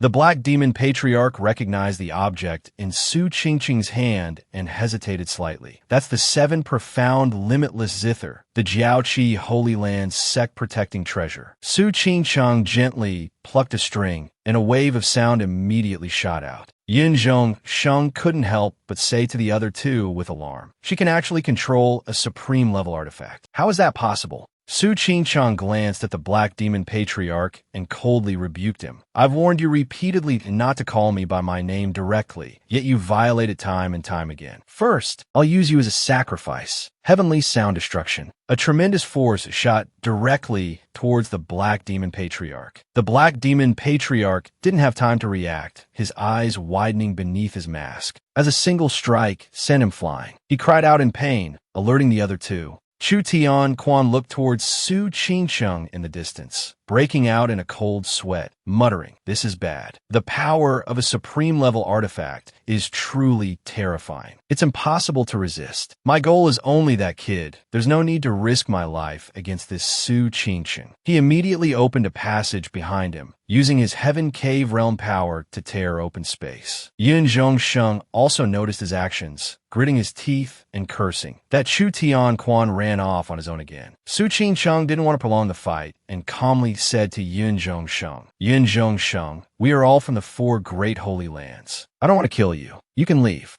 Upon hearing this, he stammered, you, are you serious? Su Qingcheng calmly replied, people of the Jiaoqi Holy Land always keep their word. My only purpose was to repay a debt of gratitude to that rogue cultivator surnamed Jiang. Su Qingcheng smiled faintly and continued, besides, if I wanted to kill you all with the supreme-level artifact in my hand, do you think Chu Tion Quan could have escaped? After careful consideration, Yin Zhongsheng felt that she wasn't wrong. That Black Demon Patriarch was indeed detestable, and his death was well-deserved. Su Qingcheng hadn't delivered a killing blow to either him or Chu Tion Quan. Thinking of this, he said awkwardly, Su Qingcheng, I admit you're very powerful, but that kid carries the inheritance of the Red Emperor Supreme. Even if you can stop us, can you stop other powerful cultivators? Su Qingcheng remained unfazed and calmly replied, I'm only repaying a favor. He saved my servant girl. I'm not protecting him for life. After this, I won't interfere with his life or death. If you want to seize the inheritance, rely on your own abilities. Reassured by her words, Yin Zhongsheng decisively flew away. All right, I trust your promise. A deal's a deal. We'll meet again in the Jianghu. Su Qingcheng silently watched his figure disappear. At this moment, her eyes shifted. Su Qingcheng recalled her past instructions. Qingcheng, your talent is a once-in-a-millennium occurrence in the Jiaoqi Holy Land. You also have the greatest hope of breaking through to the Saint Realm. Her master had then given a gentle smile and said, "But Master has foreseen that you will encounter a tribulation of love in the future. You must act cautiously, otherwise you will face eternal damnation." Su Qingsheng had then curiously asked, "Master, when will I encounter this tribulation of love?" She simply stroked Su Qingsheng's head and said, "Heaven's secrets cannot be revealed." Her master further instructed, "However, Master can tell you that the destined object of your love tribulation will also be someone with exceptional talent and great opportunities, making him virtually immortal and indestructible. The answers lie within a ruin. You will gradually understand in the future." Those words still echoed in her ears, causing Su Qingsheng to hesitate and want to avoid it. Thinking of Jang Vu, Su Qingsheng thought to herself, "Could he be my tribulation of love?" By now, Jang Vu had placed Duo Tion on the ground and carefully assessed him. "Brother Duo, what happened to you? Your chi isn't weakened, and you've successfully broken through to the Grotto Heaven realm. So why are you still unconscious?" Suddenly, a voice echoed in Jiang Yu's mind. "Idiot, this guy absorbed too much evil chi. Of course he can't wake up." Jiang Yu immediately stood up vigilantly, thinking, "Not good, it's that guy's voice." Jiang Yu shouted, "Who's there?" At this moment, Hao Tion Demon Lord's primordial spirit appeared behind Jiang Yu. He excitedly teased, "Haha,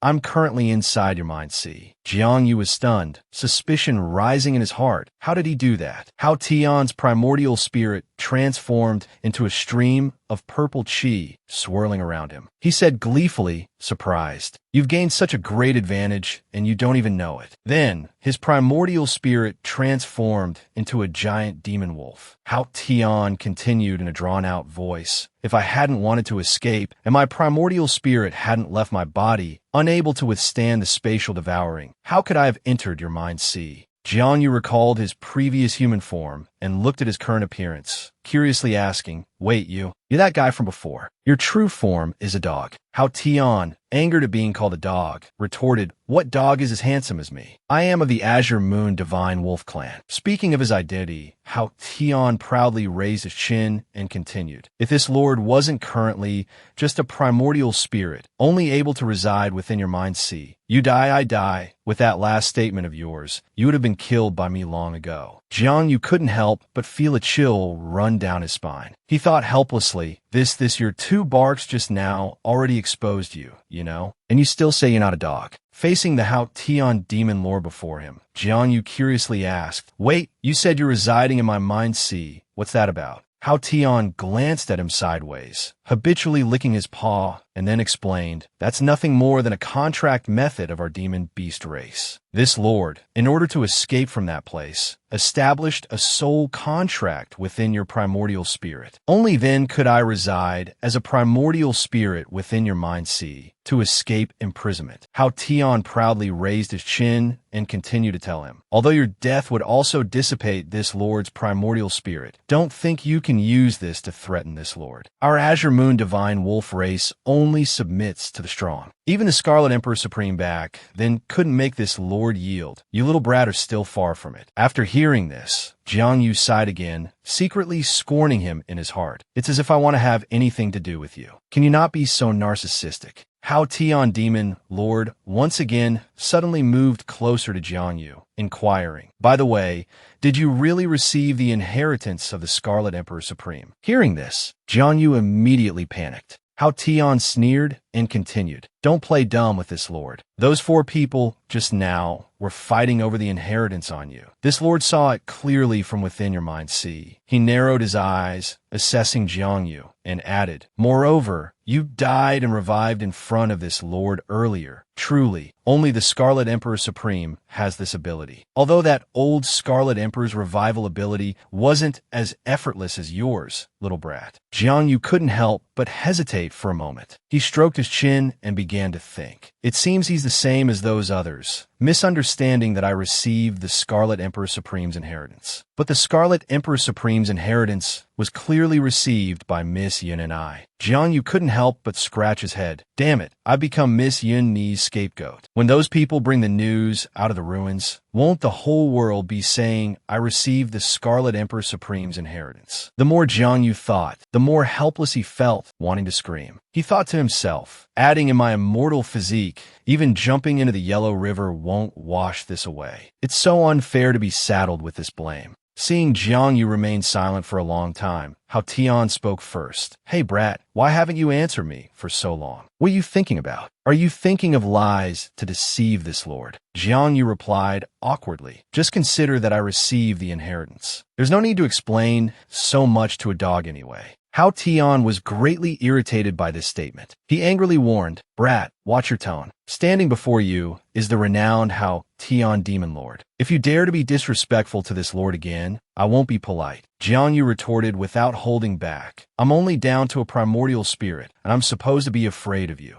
Tion adopted a fighting stance and said arrogantly, Good kid, you've got guts. Don't think that just because you received the Scarlet Emperor Supreme's Nirvana Rebirth cultivation technique, you can do whatever you want. He lunged towards Jiang Yu, yelling, Today, I'll show you the might of the Thuong Noyet Than Lang clan. Jiang Yu didn't show any weakness, immediately provoking him loudly. You're really coming at me. Like a corner dog. Fine, today I'll show you who's boss. The sounds of fighting echoed from the foot of the cliff. 18 subduing dog palms. Demonic chaos divine art. Raging dog forest demon shakes the heavens. No dog under heaven. After a day and a night, Jiang Yu completely defeated Tion, whose head was now covered in bumps. Jiang Yu, with the air of a victor, furrowed his brows and declared sternly, just a mad dog of a primordial spirit, daring to act recklessly in front of me. Don't you know I'm known as the primordial spirit killer?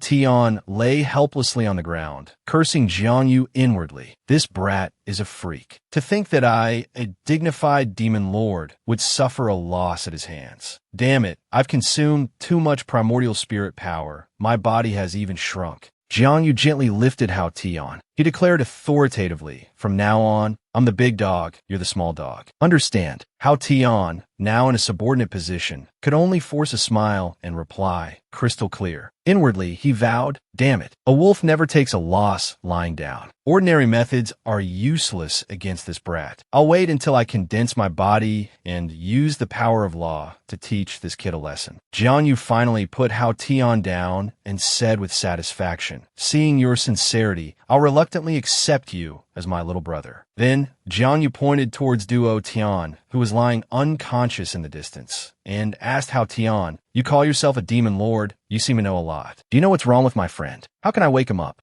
Tion replied directly, Don't worry about his condition. He'll wake up naturally after a while.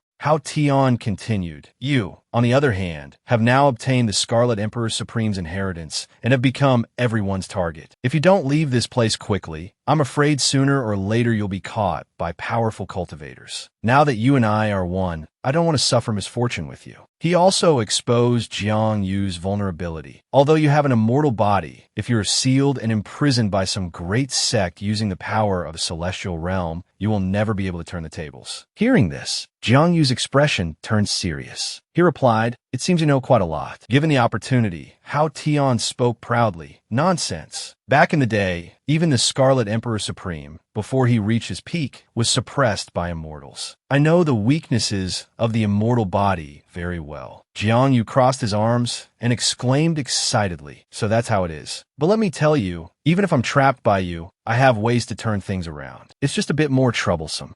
Tion flatly didn't believe him, concluding, boasting. Jiang Yu simply said calmly, Whether I'm boasting or not, you'll understand in the future. Tion just replied perfunctorily, I'll wait and see. Then Tion reminded him about Duo Tion's situation. But having said that, with your friend's current condition, it's very dangerous for you to be with him. He rarely offered serious advice. If those people had caught up just now, with your current cultivation and immortal body, you could protect yourself, but if you bring this dead weight along, I'm afraid it would be hard to avoid being suppressed. Now that my primordial spirit and yours are one, I don't want to be suppressed by some force along with you, having just regained my freedom. Jiang Yu had his own ideas, and he furrowed his brows in response. What you said isn't entirely unreasonable. Jiang Yu bent down to examine Duo Tion's condition, and at the same time said to how Tion, the barrier sealing the ruins only opens once a year. Since there's no way out yet, perhaps it's best if Duo Tion and I separate for a while. Having said that, Jiang Yu frowned. At this moment, a crack appeared in the sky. Chu Tianyuan, having just emerged from the barrier, complained incessantly that Su Qingchang girl dared to ruin my good fortune. A look of anger appeared on his face, and Chu Tianyuan gritted his teeth. But that girl wields a supreme, divine weapon. With my current strength, I'm simply no match for her. He then threw his magical tool in a certain direction. Chu Tanyuan muttered to himself, "Just wait until I obtain the Scarlet Emperor Supreme's inheritance. Then, let alone a mere Su Qingsheng, I won't even bat an eye at the Yao Qi Holy Mother." A drop of blood flowed from his fingertip and spread towards the formation. My yin-yang compass is constantly rotating, emitting golden light, coupled with the essence blood I've offered, Chu Tianyuan declared proudly. Under the urging of my essence blood, my heavenly compass can deduce the location of anyone. Su Qingsheng, you'd never guess I still had this fallback plan. A beam of golden light shot up into the sky, piercing through the clouds, as the heavenly compass displayed myriad images. Zhang Yu also noticed this phenomenon. He clenched his fists and asked with some doubt, "Not good. What is this?" How Tion glanced at it and immediately recognized what it was. He solemnly advised, "Kid, your whereabouts have been exposed. This is a divine power activated by a powerful cultivator within the cave. Its power is immense. Leave his place quickly." Jiang Yu frowned and cursed angrily. Damn it. Not wanting to implicate Duo Tion, he could only retreat first. Man and dog immediately soared into the air. At this moment, Chu Tianyuan was carefully observing the situation on the compass when suddenly the light shifted in one direction. He immediately revealed a cunning smile, finally found the whereabouts of that rogue cultivator. "You can't escape." Chu Tianyuan then immediately used his spiritual power to summon a sword, the seven-star sword. He stepped onto the sword, and in an instant, man and sword became one, moving instantaneously. Jiang Yu, also accelerating at this time, sensed the opponent's power and couldn't help but be wary. So fast. My body has already reached the Grotto Heaven Realm. In theory, my flying speed shouldn't be inferior to a Grotto Heaven Realm cultivator. What's going on? Hao Tian, on his head, finally spoke up. Someone using a flying sword magical tool will naturally be faster than you. He suggested, "It looks like you can't escape. Prepare to fight. With your current strength, plus my assistance, it's not impossible to defeat a Grotto Heaven Realm cultivator." Hao Tian pointed to a place not far away and said, "The terrain ahead is very suitable for an ambush. Stop here and wait for the enemy to arrive." Hao Tian instructed him to conceal his aura, and Jiang Yu tacitly complied. Jiang Yu then descended to the ground below. Jiang Yu and Hao Tian carefully concealed their auras, waiting for the mastermind to appear. At this moment, Chu Tianyuan arrived, the desolate scene devoid of Jiang Yu's figure, causing him to become suspicious. Chu Tianyuan raised an eyebrow mockingly. "The aura disappears here. Try and play hide-and-seek with me." Naive. Jiang Yu, now having a clear view of Chu Tianyuan's face, gritted his teeth in anger and said, "Very well, just a nascent soul realm initial stage cultivator." He continued, his thoughts racing, yet he possesses two divine artifacts. This person's combat power is probably comparable to a nascent soul realm mid-stage cultivator. Jiang Yu looked towards Hao Tian and seriously asked, "Is there any way to deal with him?" Hao Tian pondered for a moment and then replied, "There's no good method, but there is an unorthodox one." Hao Tian frankly stated, "Although only a sliver of my cultivation remains, my primordial spirit realm far surpasses his. How can a mere nascent soul realm cultivator compare? As long as I intentionally conceal myself, he absolutely won't be able to detect my existence." Hao Tian boldly suggested, "You utilize your immortal body to withstand his attacks, and I'll be responsible for a sneak attack. We'll give him a fatal blow, but this kind of sneak attack lacks information, and we only have one chance. Kid, do you dare?" Hearing this, Jiang Yu's excitement surged, and he readily replied with a laugh, "When have I ever been afraid? Let's do it." Chu Tianyuan channeled spiritual power to his fingertips and threatened in a cold voice, "Can't run now, can you? trying to play hide-and-seek with this old man. He then exerted his internal power to control the seven-star sword, launching an attack in one direction. Following this, a powerful formation was created, continuously launching attacks, with a seven-star sword accurately striking its target. As an attack was about to land near their location, Jang Vu couldn't help but exclaim. He immediately warned Tion on his shoulder, "Danger. Get out of the way." As rubble began to fall, Jang Vu appeared, directly confronting Chu Tianyuan. Seeing this, Chu Tianyuan couldn't help but offer a word of praise, to actually be able to avoid my attack. It seems this kid really has obtained a great opportunity. His cultivation is much stronger than when he entered the ancient tree. He suddenly felt something was amiss and furrowed his brow in thought. Strange, where's the rogue cultivator who was with him? Could he have run away? However, all this old man needs is the opportunity this kid possesses. The Black Devil Old Ancestor previously mentioned that this kid could die and come back to life, so the inheritance of the Scarlet Emperor Supreme is most likely on him. Seeing this situation, Jang Vu pretended to be angry and replied, "To think I'd be exposed so quickly." In his heart, he was thinking about how Tion, wondering, wait, where did that stupid dog go? Could he have abandoned me and run away? Chu Tianyuan then unleashed a killing move, pointing the seven-star sword directly at him and shouting, "Where are you looking, kid?" Fortunately, Jang Vu reacted quickly and dodged. Chu Tianyuan continued to order in a cold voice, "Hand over the inheritance you obtained in the ancient tree, and this old man might spare your life." Upon hearing this, Jang Vu, without a trace of fear, retorted sarcastically, "Don't even mention that I didn't obtain any damn inheritance. Even if I did, I wouldn't hand over what belongs to me to someone else. Who do you think you are to threaten me?" Chu Tianyuan burst into laughter. "Admirable courage, but your strength is a bit lacking. Try this palm technique of mine."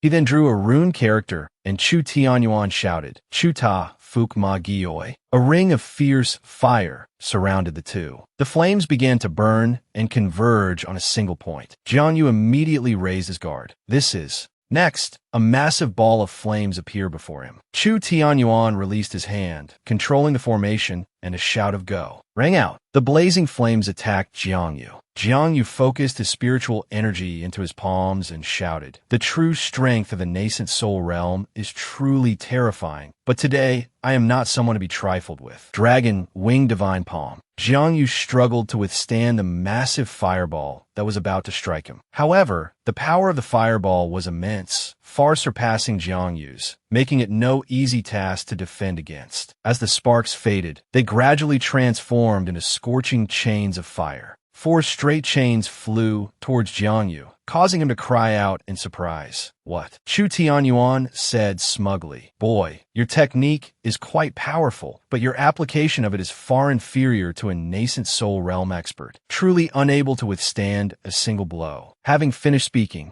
he chanted, "Bind." Jang Vu carefully used his spiritual energy to sever the chains flying towards him. But immediately afterward, flames suddenly appeared, surrounding him. This situation caught Jang Vu off guard, and sweat began to bead on his face. Jang Vu gritted his teeth and said, "Damn it." At this moment, a chain tightly bound Jang Vu. Chu Tianyuan was extremely satisfied. He immediately said arrogantly, "Being able to struggle under this seat's hand for so long shows you have some skill." He walked step by step towards the bound Jang Vu, mocking him. "Once I take you out of these ruins, I will force you to reveal the location of the inheritance. Even if you have an immortal body, I have thousands upon thousands of methods to make your life worse than death and make you talk." Hearing this, Jang Vu sneered. "Is that so?" Jang Vu waved his hand, and the red chains instantly shattered. He laughed loudly and said, "Did you really think you could bind me? I was waiting for the opportunity for you to come closer." Seeing this, Chu Tianyuan said in astonishment, "What?"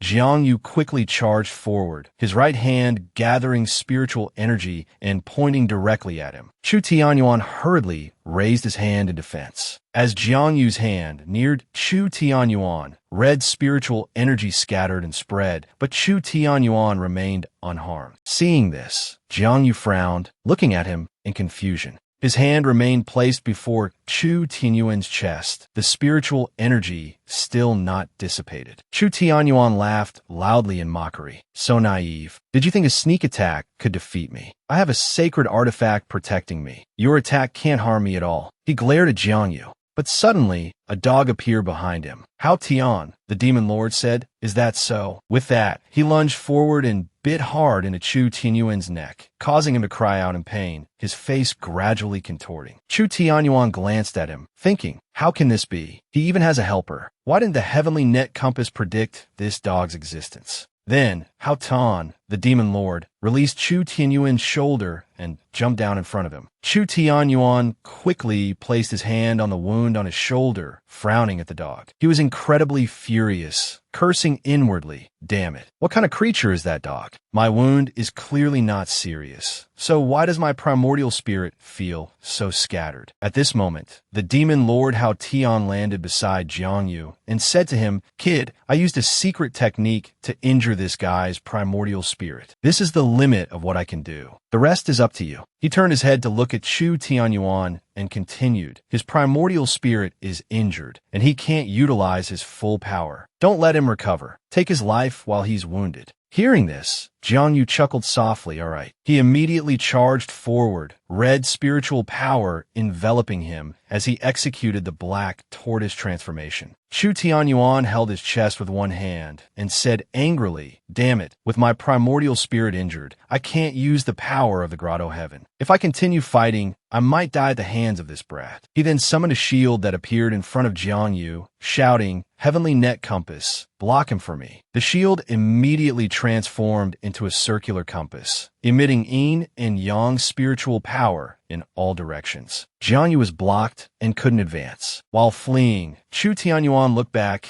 and thought to himself, the heavenly net compass can't hold him back for long. Escaping is the best option. Immediately afterward, a small circular hole appeared in the spiritual barrier created by the heavenly net compass, and then it shattered. At this moment, the heavenly net compass happened to fall into Jang Vu's hands. He looked at Chu Tianyuan, who had disappeared in the distance, and coldly snorted, just letting him run like that. Nearby, the demon lord Hao Tion said to him, "That guy abandoned 2 sacred artifacts and ran away. He does have some backbone." He looked at the heavenly net compass in Jang Vu's hand. "These are good treasures. Saint realm experts in the mortal realm, if they ascend to the immortal realm and undergo the immortal chi cleansing ceremony, can become earth immortals. And these magical artifacts are their personal treasures, also containing a trace of immortal chi. If I devour it, I can recover a bit of my power." After speaking, he widened his eyes and opened his mouth, sucking in the purple spiritual power. Jang Vu watched helplessly as the spiritual power within the heavenly net compass was absorbed by the demon lord Hao Tion and cried out, "Hey, what are you doing?" A moment later, several long cracks appeared on the heavenly net compass in Jang Vu's hand. At the same time, the demon lord Hao Tion hummed in satisfaction. Jang Vu looked at the damaged heavenly net compass in his palm, his eyes stinging. Inwardly, he shed tears and cursed, "This is a sacred artifact. You prodigal son of a..." Hearing this, Hao Tion nonchalantly said, "What's so great about a sacred artifact? True experts never need to rely on these external magical artifacts. I'm just helping you remove obstacles on your cultivation path. You should be thanking me."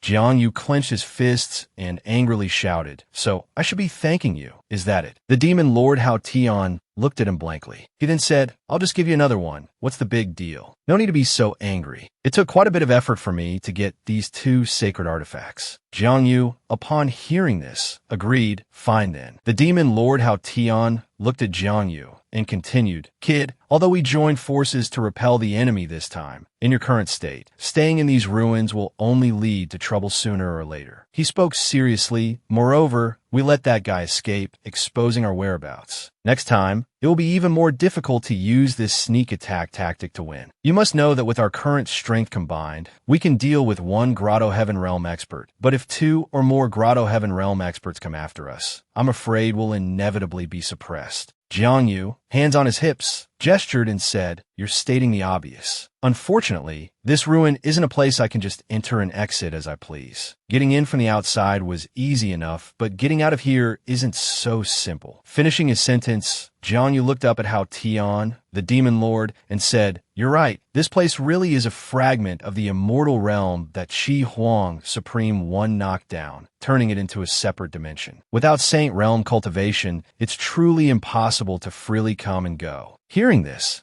Tion asked in surprise, "Oh, unexpectedly, you understand the secrets of Qi Huang Supreme One so well. You say this place is a fragment of the immortal realm. How do you know?" Tion, the demon lord, snorted, glaring at him and saying, "I personally experienced that era. Qi Huang Supreme One's power, even placed within the immortal realm, could rival an immortal king. It said that Qi Huang Supreme One once fought a great battle with an immortal king in the immortal realm, cleaving off a piece of it. That's the origin of this separate dimension. The flow of time here compared to the immortal realm is unique, but the laws are incomplete. Based on my years of experience, I can almost certainly confirm that this place is a part of the immortal realm. This separate dimension is enveloped by a massive sphere of spiritual energy." Having heard his explanation, Jiang Yu stroked his chin and exclaimed, "So that's how it is. I never imagined that the Supreme One realm could rival the immortal realm. It seems the so-called immortal realm experts aren't as formidable as I thought." Just as he finished speaking, Tion, the demon lord, roared, "Idiot," startling him. He continued, "Do you think all Supreme Ones are as powerful as Qi Huang Supreme One? Truly incurable stupidity. With your current cultivation, telling you too much is pointless. But you must remember to never underestimate the immortal realm. You must know, even someone as strong as Qi Huang Supreme One ultimately fell at the hands of an immortal, let alone you, a little brat who hasn't even reached the Grotto Heaven realm." Jiang Yu felt as if Tion's true self was speaking. He chuckled awkwardly. All right, I understand. Anyway, my current opponents aren't immortals, so why are you being so serious?" Tion, the demon lord's gaze caused him to shrink back a step.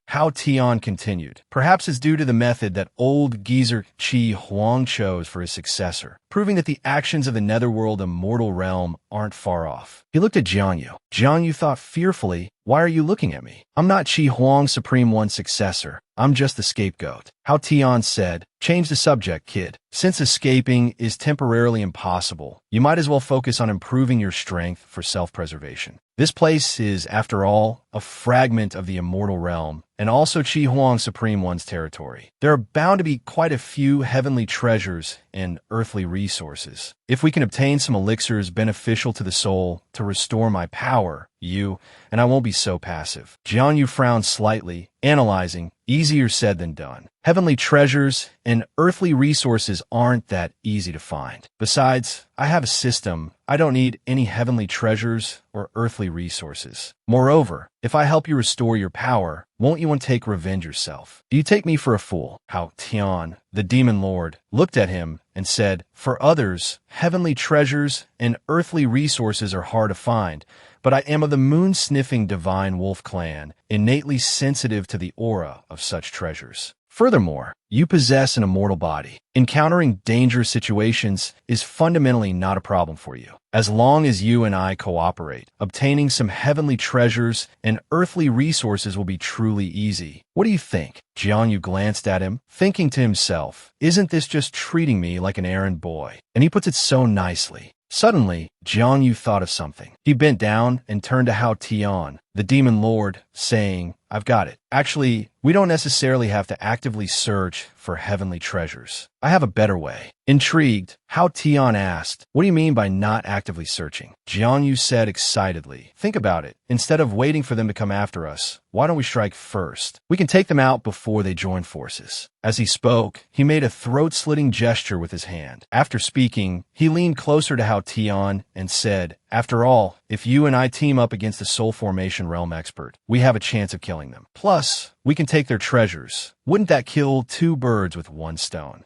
Tion pondered, extending a claw to scratch his chin, and said thoughtfully, "What you say seems to make sense, but isn't that a bit too much?" Seeing this, Jiang Yu immediately knelt on one knee, patted Tion's head, and said with a smile, "Then let's happily decide on that. You're a dignified demon lord. Are you afraid of a few soul formation realm ants? Don't worry. As long as we can kill them and obtain the heavenly treasures, it's all yours." He spoke sweet words, secretly laughing in his heart. "You still want me to work for you? You're dreaming." After thinking for a moment, Tion said, You're right, hiding isn't a solution. It's just eliminating a few small fry soul formation cultivators. Leave it to me. Jang Yu just smiled at him. Suddenly, Tion turned to Jang Yu and said, "Give me that saint-suppressing sword first. It still has that guy's spiritual imprint on it. I can use it to track him." Hearing this, Jang Yu immediately stood up, looked towards the sword embedded in the cliff in the distance, and replied, "All right, but don't damage it." The sword embedded in the cliff spun a few times before falling down beside them.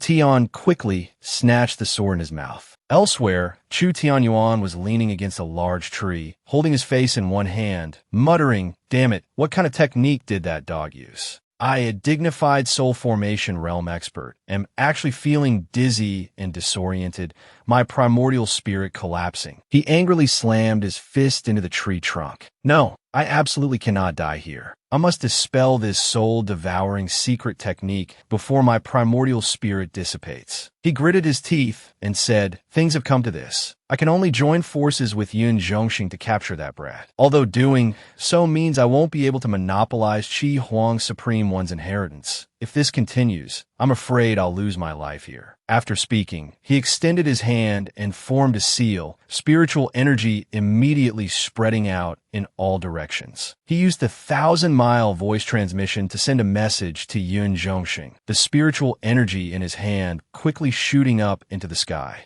Meanwhile, Jang Yu was staring wide-eyed at something below, asking Tion, "We've been flying in this direction for a long time now. Are you even reliable? Have you found him yet?" The two were controlling a flying sword in the air, Jang Yu at the back, Tion leading the way at the front. Tion looked forward sternly and said, "Can you be a little patient, you brat?" He continued, "Tracking aura through a magical treasure is a delicate art. It's not that simple. But I'm certain the direction is absolutely correct. Just follow this direction and keep searching." Suddenly, the two saw a bright beam of spiritual energy shooting straight up into the sky from the forest below. Seeing the spiritual energy, Jang Yu excitedly asked, "Is this?"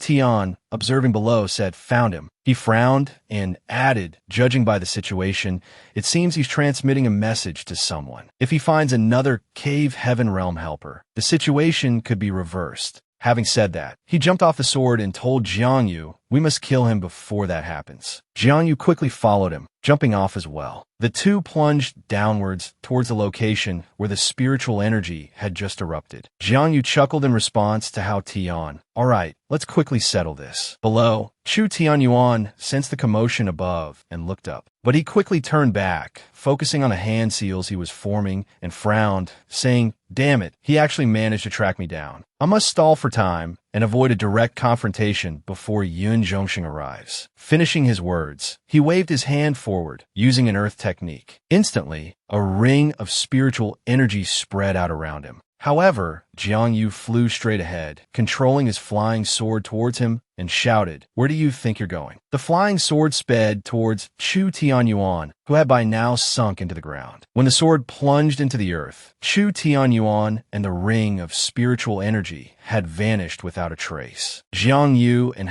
Tion landed, looking at the solitary flying sword stuck in the ground. Jang Yu cursed angrily. "Damn it, he escaped. Can we only retreat before his reinforcement arrive?" Tion glanced at him and said, "Idiot, he hasn't gone far." He continued, "Although Cave Heaven Realm experts have a qualitative leap in strength, they also have a fatal weakness. Their aura cannot be concealed. You shouldn't rely on your five senses to judge, but rather your divine sense." Hearing this seemingly reasonable explanation, Jang Yu chuckled and replied, "All right." Then he closed his eyes, focusing on using his divine sense. Jang Yu saw a purplish-black object on the ground not far from him. The object continuously absorbed the surrounding spiritual energy. He thought to himself, "This must be the aura of a Cave Heaven Realm expert, like a black hole devouring the surrounding spiritual energy. It's too easy to detect." Having pinpointed the location, he immediately charged towards the darkness, shouting, "Found you." He slammed his fist into the ground, using the Oi Long Divine Palm. Beams of brilliant spiritual energy followed, piercing straight into the earth, causing the ground to crack into long fissures. Underground, Chu Tianyuan was startled by the noise, but he was unharmed. He smirked to himself, "This kid's martial arts are truly impressive, but I'm currently several hundred feet underground. No matter how powerful your martial arts are, it's difficult to injure me. Seeing his attack was ineffective,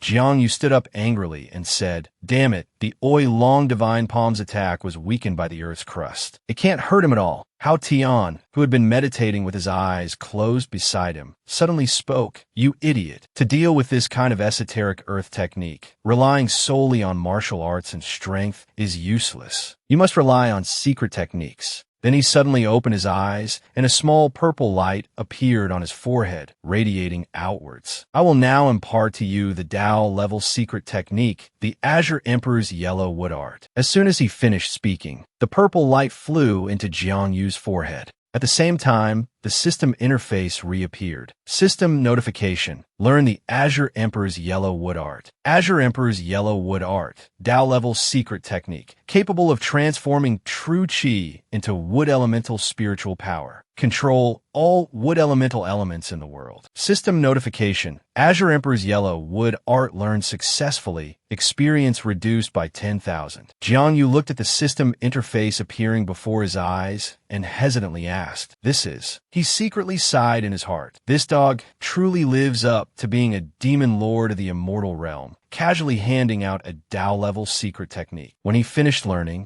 How Tion continued, "Kid, you've gotten a good deal. If it weren't for my soul body being unable to easily activate spiritual power and use secret techniques, how could I let you take advantage of me? Although it's like sharpening a spear in the heat of battle. Even if you only grasp a sliver of the Azure Emperor's Yellow Wood Art, it's enough to deal with him. All right, let me try it." Jiang Yu put his hands together in front of his chest, forming a hand seal, and used the Azure Emperor's Yellow Wood Art secret technique. A ring of green light appeared in front of his chest. His technique caused the surrounding large trees to be uprooted from the ground. Seeing the roots stretching towards Jiang Yu, How Tion exclaimed in surprise. "What?" He thought to himself. This kid has completely mastered the Azure Emperor's Yellow Wood Art so quickly. Jiang Yu continued to experiment, shouting, "Would spirits of all things heed my command? You can't escape." Jiang Yu controlled the roots to pierce the ground, entangling Chu Tianyuan. Chu Tianyuan turned his head in surprise, seeing the roots wrapped around him, trying to pull him up. He frowned and yelled, "What?" At the same time, a loud explosion came from the crack Jiang Yu had just forcefully struck. Following that, roots rapidly grew from the ground. They continued to entangle Chu Tianyuan, lifting him up. Jiang Yu, seeing the person before him, excitedly said, "Got him." However, Chu Tianyuan quickly raised his hand in front of him, forming a hand seal, chanting as he spoke, "It's not that simple." 9 layers of severing fire technique.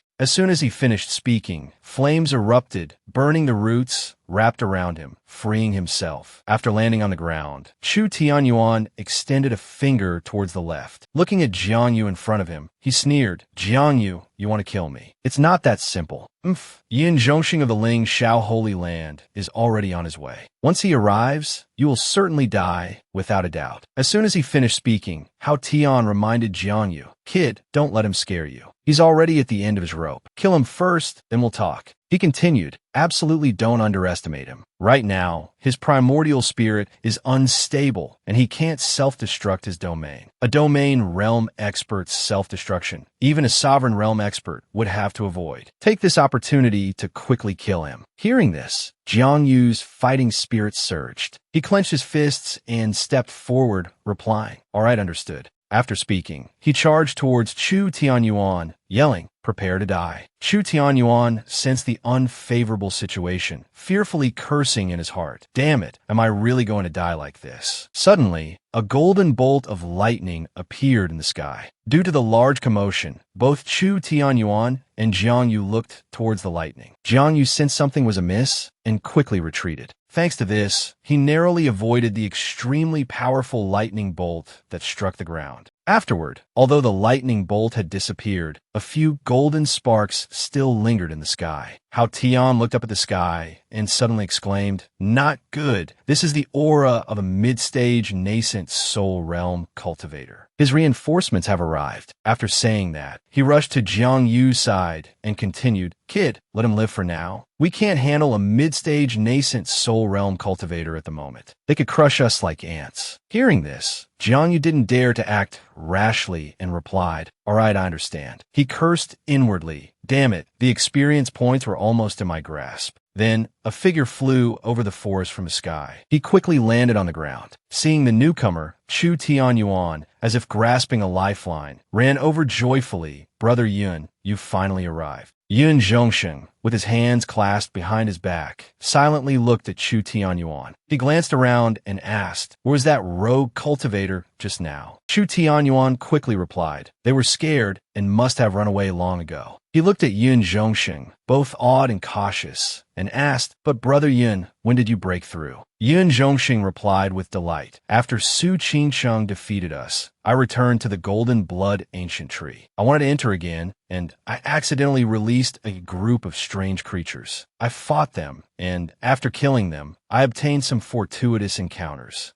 Chu Yuan forced a smile and asked, "There are actually living beings in these ruins." "Indeed, they seem to have come from within the ancient tree, but they were incredibly powerful and difficult to kill. Truly formidable opponents," Yin Zhongxing said, recalling the red-skinned monsters. His hand was wrapped in a dark red aura as he continued, "After killing them, I absorbed their blood. Although this blood greatly increased my cultivation, it's also constantly invading my consciousness." Chu Yuan listened attentively to Yun Zhongxing, looked at his hand covered in red veins, and said, "This is demonic energy entering your body. If you don't deal with it quickly, I'm afraid you'll succumb to chi deviation." Yun Zhongxing looked at his hand and replied, "Do you think I don't understand that? But we're currently inside the ruins. It will take time to get out, so I can only temporarily suppress it with my cultivation." He gritted his teeth and said, "But the spiritual energy here is thin, and I can't replenish it. If this continues, I'll die of exhaustion before I even succumb to chi deviation." Chu Tianyuan stammered, "Then what should we do?" Yin Zhongxing closed his eyes and replied, "We can only take it one step at a time. The most urgent matter is to capture that rogue cultivator and obtain the inheritance." He chuckled softly. "Perhaps the inheritance of the Scarlet Emperor Supreme has a method to resolve the demonic energy in my body." He reminded Chu Tianyuan, "But we must be careful. I haven't killed all the creatures that escaped from the ruins. We're both injured now. If we encounter them again, I'm afraid the odds won't be in our favor." Chu Tianyuan replied, "All right, Brother Yun, I understand. We shouldn't delay this. Let me recuperate a bit, and then we'll join forces to capture that kid and share the inheritance." Meanwhile, Jang Vu furrowed his brows and cursed inwardly. "Damn it, I almost got the experience points. Now, not only do I not have them, but I'm also being hunted by two nascent soul realm cultivators. How unlucky. This is truly the worst kind of luck." He and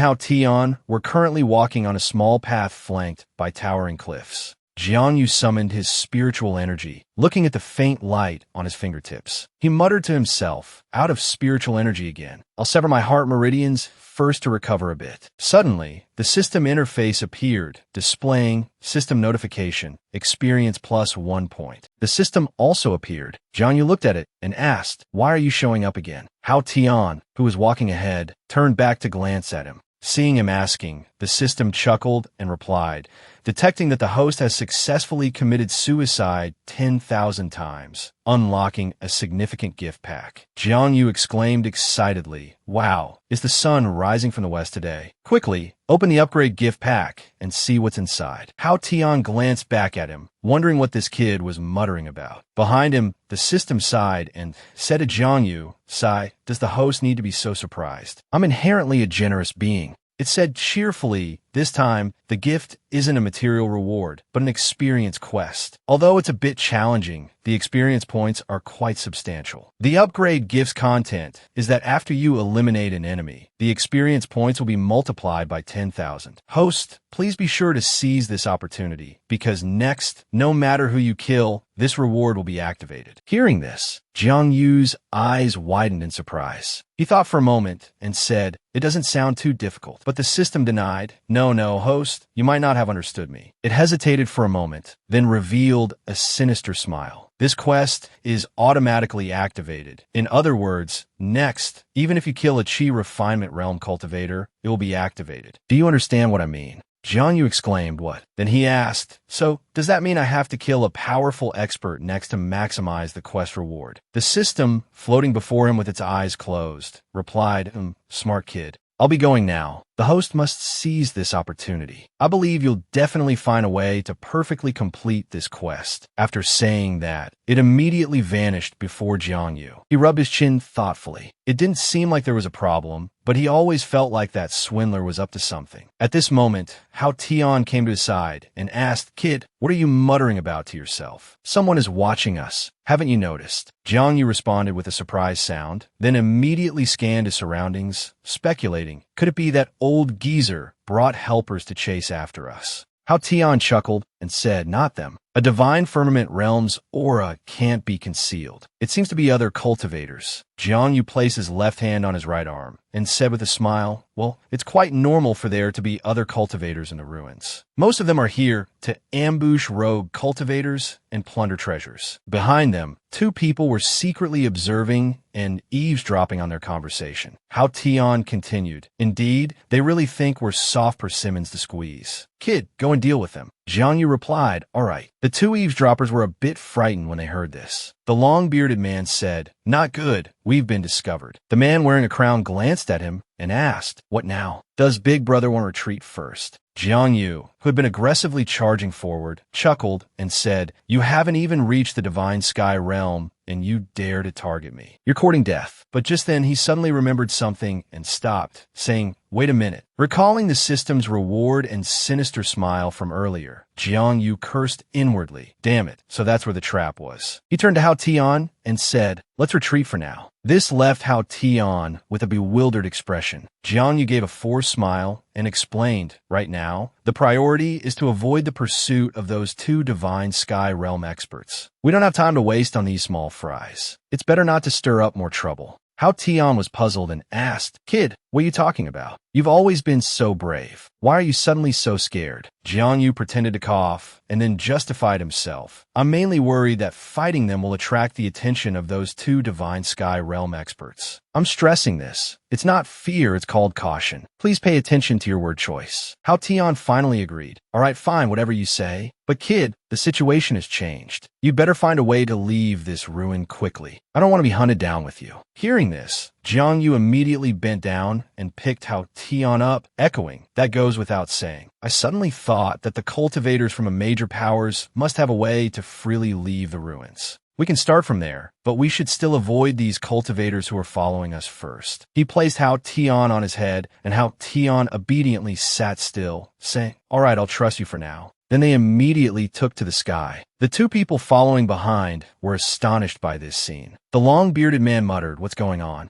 The man wearing a crown, still hiding behind the rock, was also puzzled. That person clearly discovered us, so why did he choose to run away? With his half-step Divine Sky Realm cultivation, if we don't ambush him, we basically can't win. Why is that? The long-bearded man stroked his beard and speculated, something unusual is afoot. Those who enter the ruins are all desperate. They definitely wouldn't be this cowardly. Could it be that they're carrying a lot of treasures, so they're acting cautiously? The man in the crown pointed to the sky in shock and said, "I heard that a few days ago, an immortal artifact appeared in the ruins and was obtained by a cultivator who just entered the half-step Divine Sky Realm. This person also just entered the half-step Divine Sky Realm. Boss, do you think it's him?" The long-bearded man was stunned after hearing this. "So that's it. You're right. It's very likely him." Then he ordered, "Quickly inform our Sect brothers who are searching for treasures in the ruins. We absolutely cannot let the immortal artifact fall into someone else's hands." The man with flowing hair clenched his fists and replied, "Understood, boss." A few days later, Jiangyu was flying in the sky. Many people were chasing after him. A silver-haired man shouted, "Kid, hand over the immortal artifact and I'll spare your life." The person riding a gourd also yelled, "The black sapling of the royal blood ancient tree, hand it over." Another young man in front also shouted, "Thief, hand over my junior sister." Jiangyu ignored them and continued to fly forward.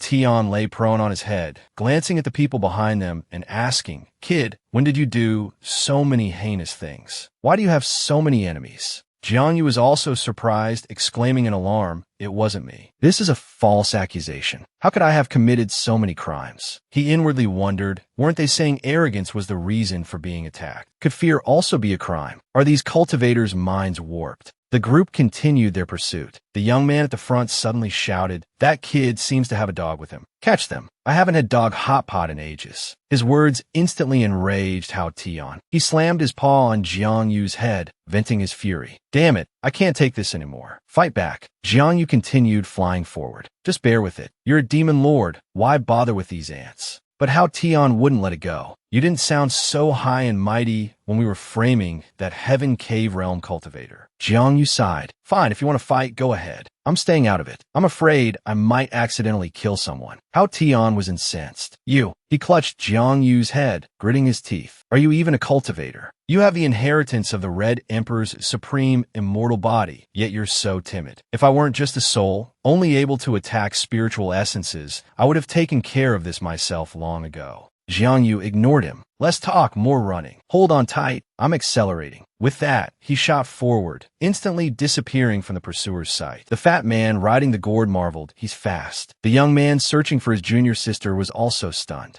At dusk, in another location, Tion and Yun Sheng knelt on the ground, held captive by three strange creatures. Yun Sheng glared angrily ahead, while Tion was filled with fear, cursing inwardly. "Damn it. I was on a hunt down that rogue cultivator, but I ran into these bizarre creatures instead. They're so powerful. Even these ordinary skeletons are near Heaven Cave Realm, and that armored skeleton is even more unfathomable. Even Brother Yin is no match for him. Damn it, what do I do?" Before them, the strange armored creature sat on a rock, sneering. 10,000 years have passed, and the mortals of the lower realm have become this weak. It looked at Tion and Yun Sheng. "Your cultivation has clearly reached the Heaven Cave Realm. If you were true warriors, you would have severed your wrists and detonated your Heaven Cave, rather than letting me capture you so easily. I never expected you to be such spineless waste."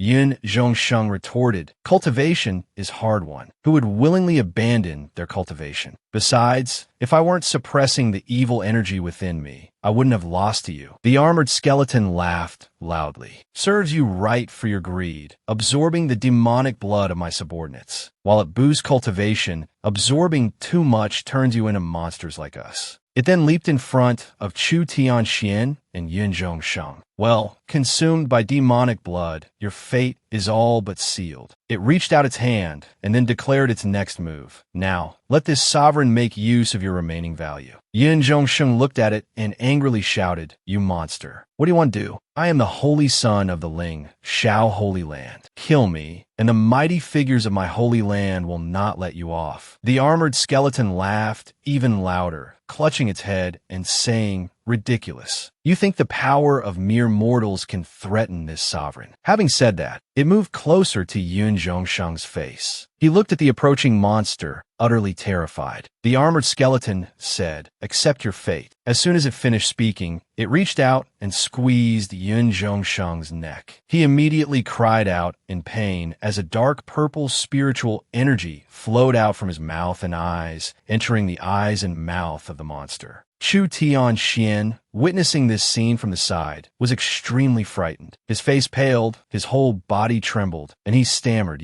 What are you doing to him?" But before he could finish, one of the monster's hands landed on his shoulder, startling him. Then, a loud roar echoed through the towering rock formations. At this moment, Yun Sheng lay paralyzed on the ground. The armored monster had disappeared, leaving only a burning skull rolling on the ground. Yun Sheng and Tion simultaneously struggled to their feet. Both reached out their hands. Yun Sheng looked at the hand in front of him and said, "This body is truly not bad. It seems that it won't be long before this sovereign's cultivation is fully restored." It turned out that these were no longer Yun Sheng and Tion. They had been possessed by the monsters. The monster in Tion's body, along with 3 other monsters, knelt on the ground, facing the monster in Yun Sheng's body, and said in unison, Congratulations, my lord, on regaining your body. The monster in Yun Zhongsheng's body lightly tapped its temple with a finger and said, "From this person's memories, I have seen a lot of interesting information. Not only that, but for the past 10,000 years, this world has been completely cut off from the immortal realm. I wonder if this was intentionally caused by the supreme beings of ancient times." Speaking of this, it suddenly frowned and laughed loudly. "These things are no longer important. As long as we can leave this damn place, there will naturally be a way to open the restriction connecting to the immortal realm." The monster in Yun Zhongsheng's body turned to the other monsters and said, "You little ones, this place is the relic left by the Scarlet Emperor Supreme Being. Within this relic, there are still many mortal cultivators. This sovereign now orders you to seize the bodies of mortals and use their bodies to infiltrate the mortal factions." It chuckled and said, "Then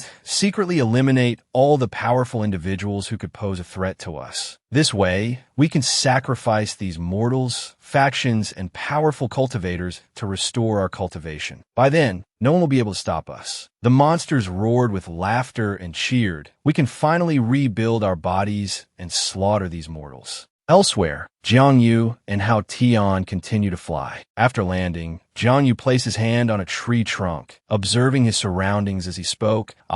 Finally got away from those lunatics." Hao Tion, perched on his head, looked at him and asked, "Kid, do you really have a way to get out of this place?" Hearing this question, he replied helplessly, "Do I look like the kind of person who boasts?" However, Hao Tion bluntly said, "Very much so. This lord has lived for tens of thousands of years and has met countless people. I can tell that you, kid, not only like to boast, but you're also a genuine coward." Jiang Yu, hearing this assessment of himself, couldn't help but inwardly complain. "Does this brain-dead dog really need to belittle me like this?" Suddenly, Hao Tion noticed something and warned him, "Kid, you'd better leave this place quickly. I can sense something evil spreading within these ruins. With my cultivation level, these premonitions usually come true, so be careful." Just then, they heard rustling sounds coming from not far away. Seeing this, he hurriedly jumped into a bush, saying, "Wait, it sounds like someone's coming." Hidden under the cover of the bushes, he carefully parted the leaves to create a small opening for himself and Hao Tion to peek out. In their line of sight, outside the bush, a man was kneeling on the ground. He clutched his chest with one hand and coughed, then said, "I didn't expect such a monster to exist within these ruins. Careless of me." Then he pulled a golden command token from his chest and chuckled. "However, the harvest this time isn't small. Not only did I obtain an immortal artifact, but also a sapling of the imperial blood ancient tree. More importantly, I successfully captured a female cultivator with an innate Tao body." He raised the golden command token high and exclaimed, "I am Jiang Wu, truly a child of destiny. As expected, my luck is unmatched. Once I take these things out and absorb them, I can take another step forward and become the strongest." However, before he could revel in his triumph for long, a wooden staff slammed into the back of his head. Jiang Yu leaned the staff against the ground, looked at the unconscious man, and asked Hao Tion with his hands on his hips, "What was that guy just saying?" Hao Tion replied seriously, "It sounded like something about him being Jiang Wu, some kind of luck, some kind of immortal artifact." I couldn't hear clearly. He asked suspiciously, "Isn't Jiang Wu the alias I use?" "You misheard." Not paying it much mind, he immediately squatted down beside the unconscious man and said, "Whatever, let's see if his command token can get us out of here." At this moment, Hao Tion reminded him, "All right, there also seems to be a lot of good stuff in this guy's spatial ring. Don't forget to take it." As he searched the man, he exclaimed, "TSK, TSK. As expected of someone with experience, he even has this habit. I almost forgot." Not long after, the man woke up, wearing only his undergarments, his outer clothes hanging on a nearby branch. He groaned, squinting his eyes, "My head hurts." When he realized he wasn't wearing his outer clothes, he jolted awake. He hurriedly covered himself, wondering what happened. "Where are my clothes? My jade pendant? My command token? Who did this?" He struggled to remember. I remember I was about to leave these ruins, but then, as he recalled what happened, he immediately clutched his head and cursed. "Damn it. I was ambushed. Damn it. Who was it? Shameless. How dare they hit me with a staff? I'm a child of destiny. Why? Why could someone steal my fate?" Despair, shame, and rage consumed him as he roared, "Don't let me catch him. If I catch the little thief who hit me, I'll chop him into 100 pieces." And so, a chosen one, struck down by Jiang Yu's staff, began his miserable descent. That afternoon, in the barren desert, a place devoid of any sign of life, a barrier suddenly opened, and Jiang Yu and Tion quickly jumped out. Jiang Yu put his hands on his hips, looked around, and said, "It seems this spatial passage doesn't lead to the eastern region. Where are we?" Tion, also looking around, replied, "Wouldn't asking a cultivator be the easiest way to find out?" Just as he finished speaking, another barrier opened, and a man jumped out. He burst out laughing, then shouted threateningly, "Finally escaped that damned place. Tremble, lower realm scum. Soon, this world will be in our hands." Jiang Yu, hearing his rambling, was somewhat speechless, but still greeted him, "Hello there, friend." He gave an awkward smile and said, "May I ask where this is?" Hearing the voice, the man turned to look at Jiang Yu, shocked. It's him, the cultivator who slaughtered everyone at the Red Emperor Supreme Seal. "This is bad. Did he discover me? I have to get out of here." He immediately turned and flew in the opposite direction, quickly fleeing from Jiang Yu. Soon, the man disappeared without a trace. Jiang Yu looked in the direction he left, wondering, why did he run? "I just wanted to ask for directions." Tion also looked in the direction the man had fled, then offered his assessment. That cultivator was a bit strange. The aura around him felt somewhat familiar. Hearing this, Jiang Yu turned back curiously and asked, "What's wrong?"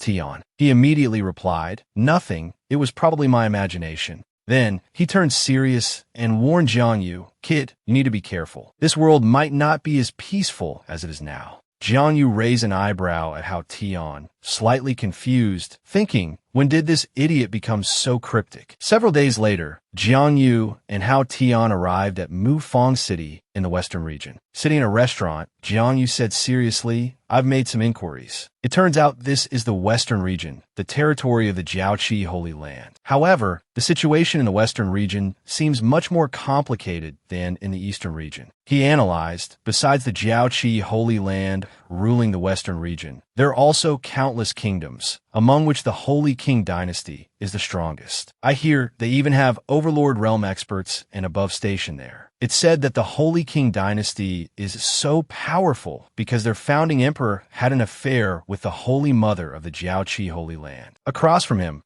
Tion was wolfing down food. After listening to Jiang Yu, he replied, "So that's how it is. By the way, the food here is delicious." "Kid, aren't you eating anything?" Jiang Yu said helplessly, "I don't eat dog meat. I specifically ordered this for you. Take your time."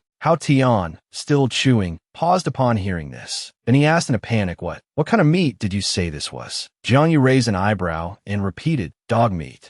Tion slammed the table and stood up, shouting, "You!" At the next table, someone suddenly spoke, "Have you heard the latest hot news?" This statement attracted the attention of both Jiang Yu and Tion. The person at the same table curiously replied, "What news? Old chap, don't pique my curiosity like that." The man chuckled, then seriously recounted, "You know, after returning from the ruins, our kingdom's national teacher's cultivation has greatly increased, breaking through to the late divine opening realm." The person opposite him seemed somewhat incredulous, asking, "Are those immortal ruins really that miraculous?" The man replied, "Not for everyone. I heard that after some cultivators returned to their sect from the ruins, their sect disappeared overnight." Isn't that strange? It's incredibly strange, but I have even bigger news. Have you heard of Holy Maiden Su Qingsheng of the Jiaoqi Holy Land? Hearing this, Jiang Yu was startled and began to pay attention to their conversation. The two continued talking, and the other person replied, "I've heard of her. She's an unparalleled beauty, the dream lover of all men. If only I could marry her." He finished with a chuckle. The fat man laughed and said, "Unfortunately, we don't have that opportunity. Rumor has it that the Holy Maiden of the Jiaoqi Holy Land seems to have a dubious relationship with the third prince, Kong Wudi, of the Holy King dynasty. I've been inquiring about him everywhere.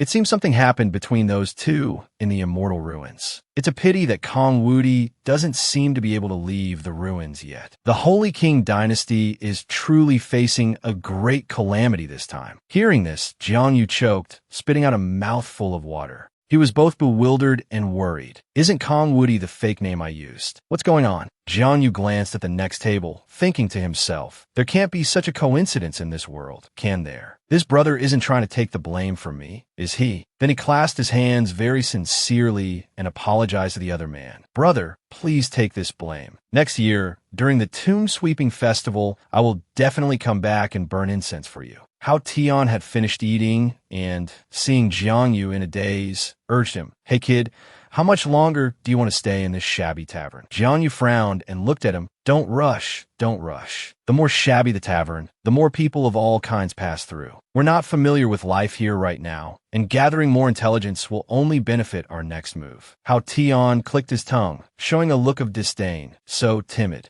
It's a pity you have an immortal body. But as soon as he finished speaking, he was hit on the head with chopsticks. Jiangyu said angrily, stupid dog, didn't you hear that the cultivator chasing us, Chu Tion Xian from the ruins, has already broken through to the late Dongtian realm? He clenched his fists. This is still his territory. If we're too ostentatious and attract his attention, both of us are in danger of being suppressed, understand? How Tion nodded after hearing this. What you say seems to make sense. But how could that cultivator Chu Tion Xian break through to the late Dongtian realm so quickly? With his aptitude, he should have to cultivate for at least another 100 years to reach this realm. Jiangyu analyzed. It's also possible that he left the ruins later than us. The passage of time in there is different, but we only came out 5 days ago. Even if he just left the ruins, it seems a bit unreasonable. How Tion frowned and said, moreover, he was injured by you and me together, losing at least several decades of cultivation. Even if he obtained some heavenly treasure, he absolutely couldn't have progressed this rapidly unless... Jiangyu, hearing this, was a little doubtful and raised an eyebrow, asking, unless what? Suddenly, someone ran down from upstairs. How Tion and Jiangyu also heard it and turned to look in that direction. As soon as the waiter saw him, he ran to greet him. Sir Silverguard, what brings you here? He ignored the waiter completely, shoving him aside and shouting, get out of my way. Standing at the door, he sternly declared, by order of the national teacher, the emperor was assassinated yesterday. His Majesty suspects foreign forces are involved in this disturbance and has thus ordered us to apprehend all rebellious elements. All cultivators who are not citizens of this country, please come with us. Then, looking at the people in the tavern, he said, my apologies for the inconvenience. The soldiers then began checking each table, and the sound of questioning continuously echoed. Honestly declare your identity. You look unfamiliar. Which sect do you belong to?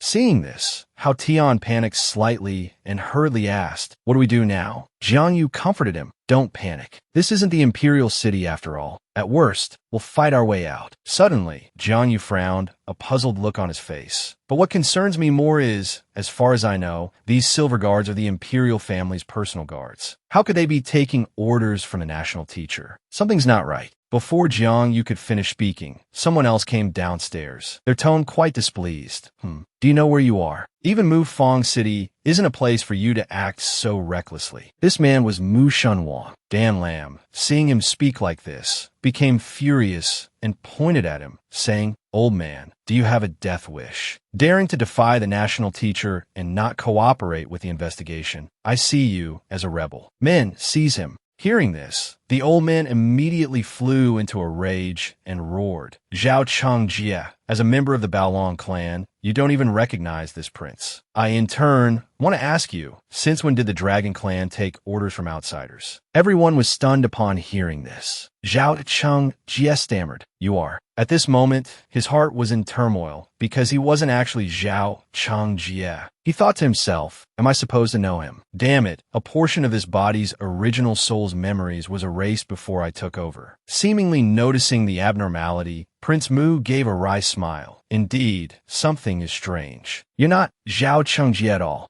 He then raised his hand, gathering his chi, and said, it seems there's been an incident in the royal city. You rebels must have done something shady. He then roared, I'll apprehend you first and interrogate you later. Prince Mu's technique gradually grew larger, illuminating the entire room. A moment later, the scene was quieter than before. Arun and the waiter clutched their chests and slowly opened their eyes. The soldiers were now unconscious on the ground, with only Zhao Chang-jie clutching his chest and breathing with difficulty. Jiang Yu and Hao Tion were unharmed. Turning their heads to look at the scene, Jiang Yu was puzzled, unsure what had happened in that instant. Opposite them, Hao Tion couldn't help but smile. This person's cultivation technique is quite interesting. Could it be self-created? Zhao Chang-jie trembled as he looked at Prince Mu, his tone full of disbelief. How is this possible? In the Holy Kingdom, how could there be such a powerful expert? He defeated all three of us with a single move. Those in the tavern gradually recognized the man, their voices rising in a chorus. I know him. He's Prince Mu. Prince Mu. Isn't he the strongest cultivator in our Holy Kingdom? I heard that 13 years ago, he reached the peak of the Dantian realm. No wonder he could subdue the Silver Guards with a single gesture. Jiang Yu spoke up. The name Prince Mu, I think I've heard it before. They say he reached the Undying Realm at 16 and broke through to the Dantian realm less than 10 years later. He's known as the #1 genius of the Western regions. Only Saintess Su Qingsheng of the Jiaoqi Holy Land can compare to such terrifying talent. Hao Tion crossed his arms and chuckled. Truly a rare genius. Even in the Immortal realm, someone like him would be a dazzling talent. He seems to be less than 50 years old, only half a step away from the Sovereign realm. Such natural talent is rare in this world. Jiang Yu, puzzled, hummed, and asked, aren't those from the Immortal realm born with the cultivation of immortals? Even if Prince Mu is powerful, he can't compare to them, can he?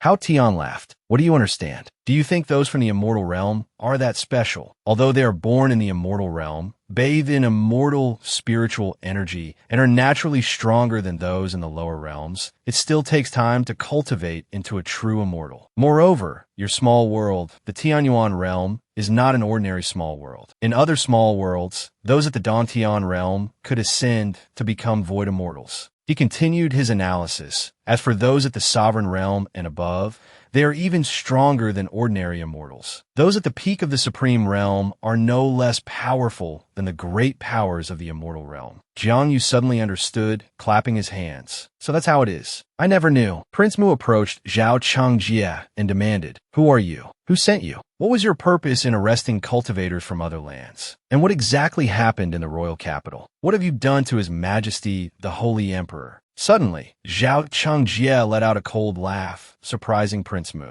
He gave a sly smile. Prince Mu, do you think you've truly subdued me? I admit your strength is indeed great, but you are still far inferior to the national teacher. He placed a hand on his right chest, and a light emanated from it. Then he laughed again. This is just a puppet controlled by my primordial spirit. If you want to know the truth, come to the royal capital and see if you have the guts. Jiang Yu and Hao Tion were both astonished by this. Hao Tion exclaimed, not good. He's going to self-destruct. Prince Mu frowned at the scoundrel before him, but his smile remained confident. Just a minor trick. He flew towards Zhao Changjie, and a tremendous force blasted away everyone nearby. Moments later, the dust settled. Jiang Yu coughed a few times and asked what happened. Hao Tion, unaffected, stared intently at the scene. As I suspected, Prince Mu's self-created cultivation technique can actually utilize a trace of spatial law energy. That's a power even saints struggle to grasp. Elsewhere, Prince Mu overheard this analysis and added, indeed,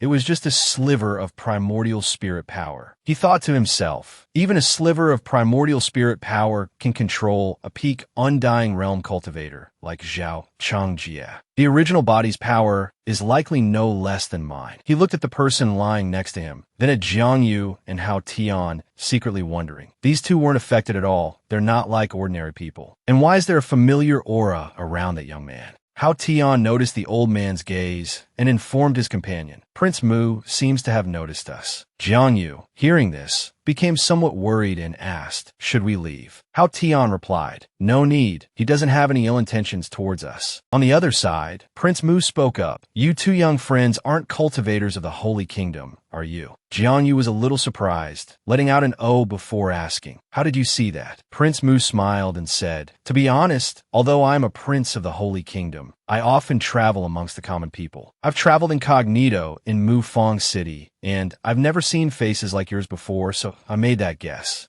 Jiang Yu laughed after hearing this and introduced their background. As expected of the Holy Kingdom's #1 expert, your insight is extraordinary. We are indeed not locals, but come from the eastern region. Prince Mu seemed surprised and asked, the eastern region. If I may ask, did you two young friends come to our Holy Kingdom through the ruins of the Di Luo mountain range? Jiang Yu answered truthfully, indeed. Prince Mu nodded and said, so that's how it is. Could I invite you two young friends to my residence for a discussion? I have some questions I'd like to ask you about those ruins. Upon hearing this, Tion replied, really, I'm also very interested in the Holy Kingdom's #1 expert and would like to have a deeper exchange with you. Jiang Yu also cupped his hands respectfully and said with a smile, in that case, we are happy to obey. Hearing this, Prince Mu happily gestured in a direction, inviting them. At this time, in the Prince Mu's residence, a table was already set with a feast of delicacies. The three of them sat at the dining table, and Jiang Yu cupped his hands respectfully and said to the host, Your Highness, you are too kind. You are a noble prince, yet you treat two insignificant people we met by chance with such grand hospitality. This junior is truly overwhelmed by your favor. Prince Mu smiled in response. Young friend, you are too polite. A true hero's origins are unimportant. Moreover, this is just mortal food and drink. It doesn't have any benefit to our cultivation. For cultivators like us, this doesn't really count as a feast. Jiang Yu politely replied, Then this junior will gladly accept your hospitality. Prince Mu laughed heartily and said, Very good. He stood up and gestured towards the food, saying, Please enjoy yourselves, young friends. I have some urgent matters to attend to, and I must excuse myself for a moment. I will return shortly to join you.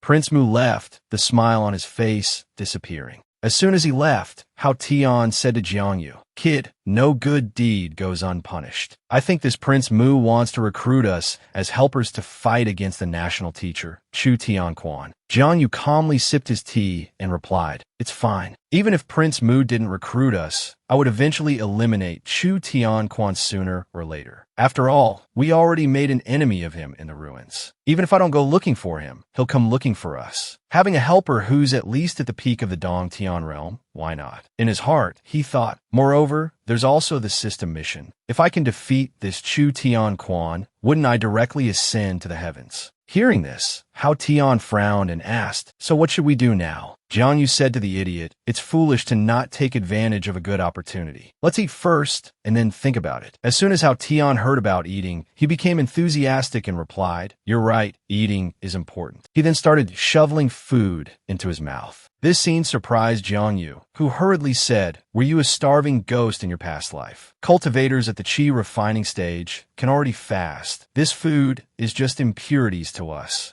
Tion, still stuffing his face, said while chewing, You don't understand anything. Try being locked up for 10,000 years, breathing only the northwest wind every day. In the blink of an eye, the food on the table was almost gone. Jiang Yu hurriedly said, Hey, leave some for me. Just like that, in an instant, only bones and plates remained of the delicious dishes. At this point, neither of them was in a very good state, and Jiang Yu was sprawled on the table. Suddenly, Prince Mu and an old man with rat-like teeth walked in. Seeing the scene before him, Prince Mu said, It seems the effects of the soul-gathering incense have taken hold. The attendant asked doubtfully, Your Highness, although these two have decent cultivation, you could easily suppress them with a flick of your wrist. Why use such precious, intoxicating incense? Prince Mu replied with a slightly gloomy expression, I could indeed suppress these two juniors with a flick of my wrist, but I suspect they are like Zhao Changjie, possessed after leaving the ruins. If I alert them, although I can suppress them, I may not be able to extract any information from them. This soul-gathering incense is a special secret medicine that targets the primordial spirit. Even a cultivator at the early stage of the divine opening realm would be unconscious for half an hour after consuming it. Half an hour is enough for me to examine their primordial spirits. The old man behind him immediately praised, Your Highness is wise. Jiang Yu, still lying on the table, opened his eyes and thought to himself, Fortunately, with Shang Wanyan's help, I awakened the low-level poison-immune physique earlier. Otherwise, I would have really lost here. He then turned his head and whispered to Hao Tion, "Idiot, you're not actually unconscious, are you?" Hao Tion whispered back, "This lord is awake, kid. Let's quietly observe the situation first. Don't reveal anything, and see what this old Prince Mu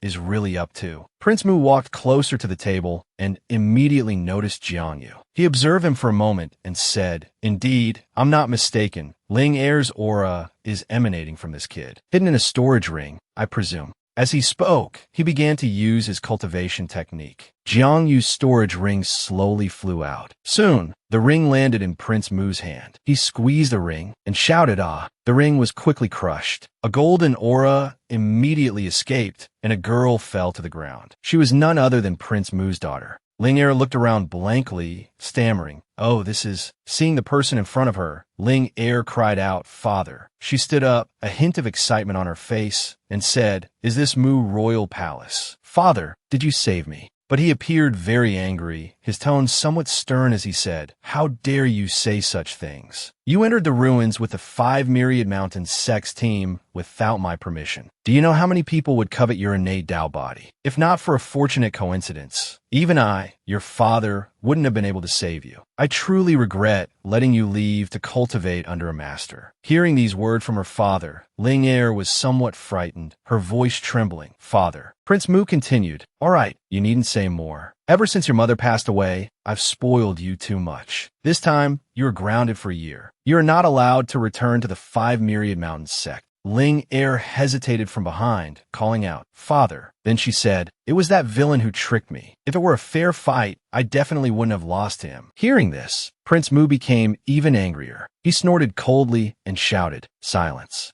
Do you think cultivators are like the servants in the royal palace? A fair fight? How laughable." Ling Er couldn't argue further, but tears welled up in her eyes as she said resentfully, "But grounded for a year." Then she burst into tears and threw herself in her father's arms, sobbing, "Father, I don't want to. I'll suffocate." Behind them, the servant also chimed in with a laugh. "Princess, His Highness only wants what's best for you. You've been confined, unaware of the current chaotic situation within the Holy Kingdom. His Highness has to manage the overall situation and can't be distracted by caring for you. Please don't worry him further." Ling Er, still hugging her father, sobbed a few times in resentment. Then she turned to her father and complained, "It's all because of that villain. If it weren't for him, I wouldn't have to suffer such grievances.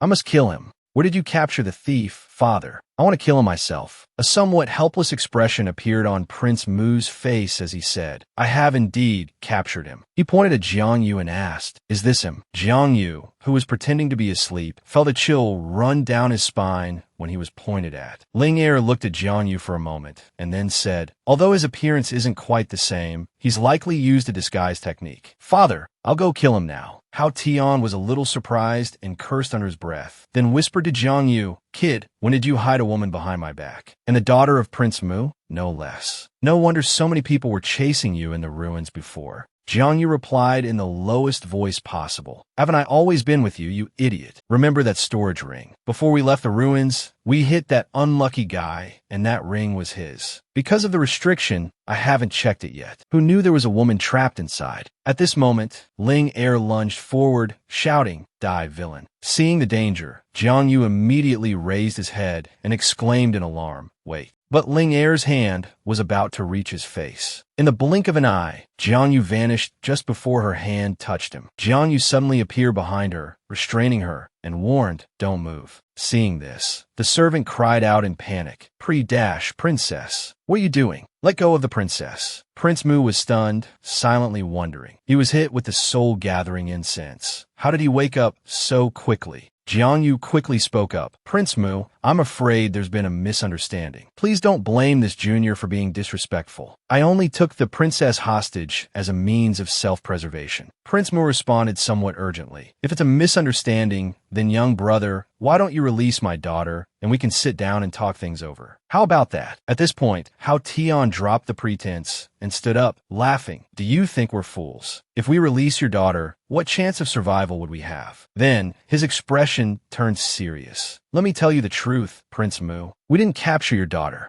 You're wasting your efforts. You're a peak divine realm expert. Can't you tell from the aura on your daughter's storage ring who it belongs to? Hearing this, Prince Mu spread his hand and pondered for a moment, then replied, "This ring is indeed extraordinary. Storage rings capable of holding living beings are rare artifacts left behind by ancient masters." He looked at the symbol on the ring and exclaimed, "This is..." Then, Prince Mu frowned and said, "This is the mark of the Jiang royal family. The Jiang royal family has always been on good terms with me. I've met all its members, and you two are certainly not among them. Could I have misunderstood you?" How Tion, irritated by his words, snapped, "Nonsense. While it's not uncommon for cultivators to rob each other, this lord has never stooped to such underhanded tactics. How could I commit such a cruel act?" Ling Er, unable to contain her emotions, struggled and shouted, "Let me go, you villain. Do you think my father will believe your lies? Father, don't worry about me. Just kill these two villains." Jiang Yu frowned and also yelled, "Girl, why won't you listen to reason? I told you we didn't do it." Without another word, Ling Er bit hard into Jiang Yu's hand, causing him to freeze.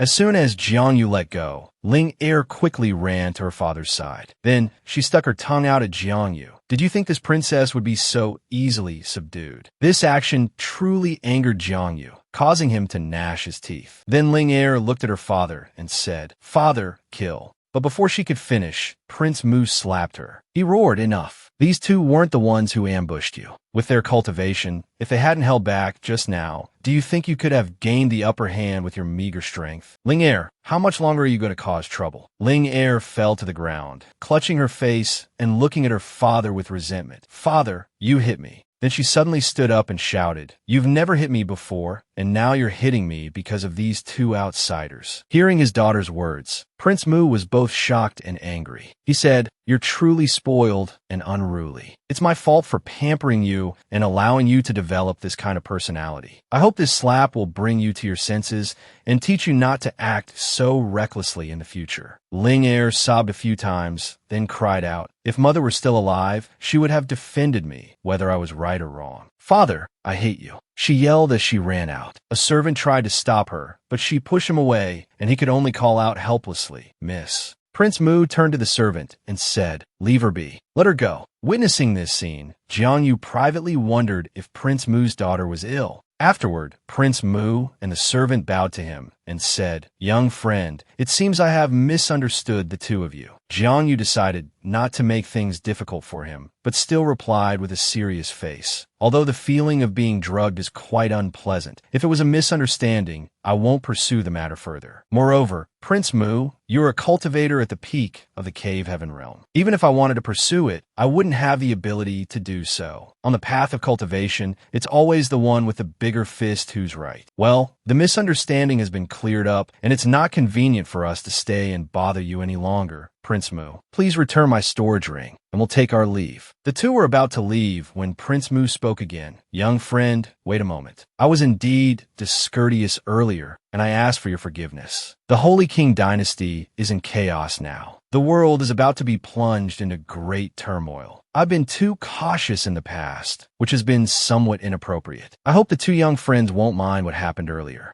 Hearing this, Jiang Yu gestured for him to stop and said, "Prince Mu, I understand your meaning, but I cannot accept it. My brother and I are not from the Holy King dynasty. In other words, the survival of the Holy King dynasty has nothing to do with us, and we don't want to get involved." Then, as he walked out, he said, "As the saying goes, those whose paths are different cannot take counsel together. Prince Mu, I bid you farewell." Jiang Yu and Hao Tion then quickly flew away, leaving only a stream of air behind them. The servant asked with a forced smile, "Your Highness, is it all right to just let them go like that?" Looking in the direction the two had left, he replied, "It's fine. These two are not like Zhao Qingjie. They are indeed ordinary cultivators. If Zhao Qingjie had been possessed by a primordial spirit, he wouldn't have been able to resist the power of the soul gathering incense. It's a pity that these two have extraordinary potential, but I can't use them." After leaving, How Tion and Jiang Yu continued on their way. How Tion anxiously asked, "Kid, are we just going to leave like this?" Jiang Yu indifferently asked back, "Well, should we do?" Hearing this, How Tion became even more puzzled. "But kid, didn't you want to use Prince Mu to eliminate Chu Tianquan before? Why did you change your mind? I really don't understand what you're thinking." Jiang Yu smiled and then explained to him, "Although I wanted to use Prince Mu to eliminate that Chu Tianquan, I also don't want to become someone else's pawn. Moreover, Prince Mu wanted to eliminate us earlier. Although it was a misunderstanding, if we had chosen to actively associate with him at that time, it would have lowered our standing." Then, raising his hand, he continued, "If Prince Mu is truly sincere from his standpoint, he and Chu Tianquan will definitely have a battle. So he will definitely rally all the forces he can to deal with Chu Tianquan. If he's not sincere, then we don't need to deal with Chu Tianquan now. We'll wait until we're stronger and then deal with him. What do you think?" After listening, How Tion felt it made sense and replied, "You're right, kid. You really think things through. But I feel that Chu Tianquan sending his subordinates to search for foreign cultivators is aimed at you. You can't escape." Then his eyes suddenly became alert, and he reminded Jiang Yu, "You have the inheritance of the Red Emperor Supreme, and you made enemies in the ruins. He won't let you off. But then again, how does he know you're in the Holy King dynasty?" Hearing this, Jiang Yu felt a bit irritated and asked, "Remember that strangely behaving cultivator we encountered when we left the ruins? Thinking about it now, that person is 8 or 9 times out of 10 related to Chu Tianquan." How Tion stroked his chin, thought for a moment, and said, "Prince Mu mentioned that many cultivators who entered the ruins were taken over by foreign souls, and there's also the rebellion in the dynasty. Chu Tianquan's cultivation has inexplicably increased so much. What connection is there behind all this? Was the cultivator we met that day also one of those possessed cultivators? Could the sects in the western region that were annihilated overnight also be related to these people?" Jiang Yu also voiced his thoughts. "I feel like there's an invisible hand secretly manipulating all of this. If we sit idly by and ignore it, it might become a hidden danger later on." How Tion stepped forward, patted Jiang Yu's shoulder, and said, "Don't worry about him. We'll cross that bridge when we come to it. What should we do now, kid?" After that, the two continued on their way. Jiang Yu said, "Let's stroll around Mu Royal City, eat, drink, and have some fun. We'll wait for Prince Mu to come find us himself before we say anything." Suddenly, a loud explosion came from within the city. Jiang Yu heard it, turned around, and chuckled, "Just what I wanted." How Tion was completely puzzled. What was that sound?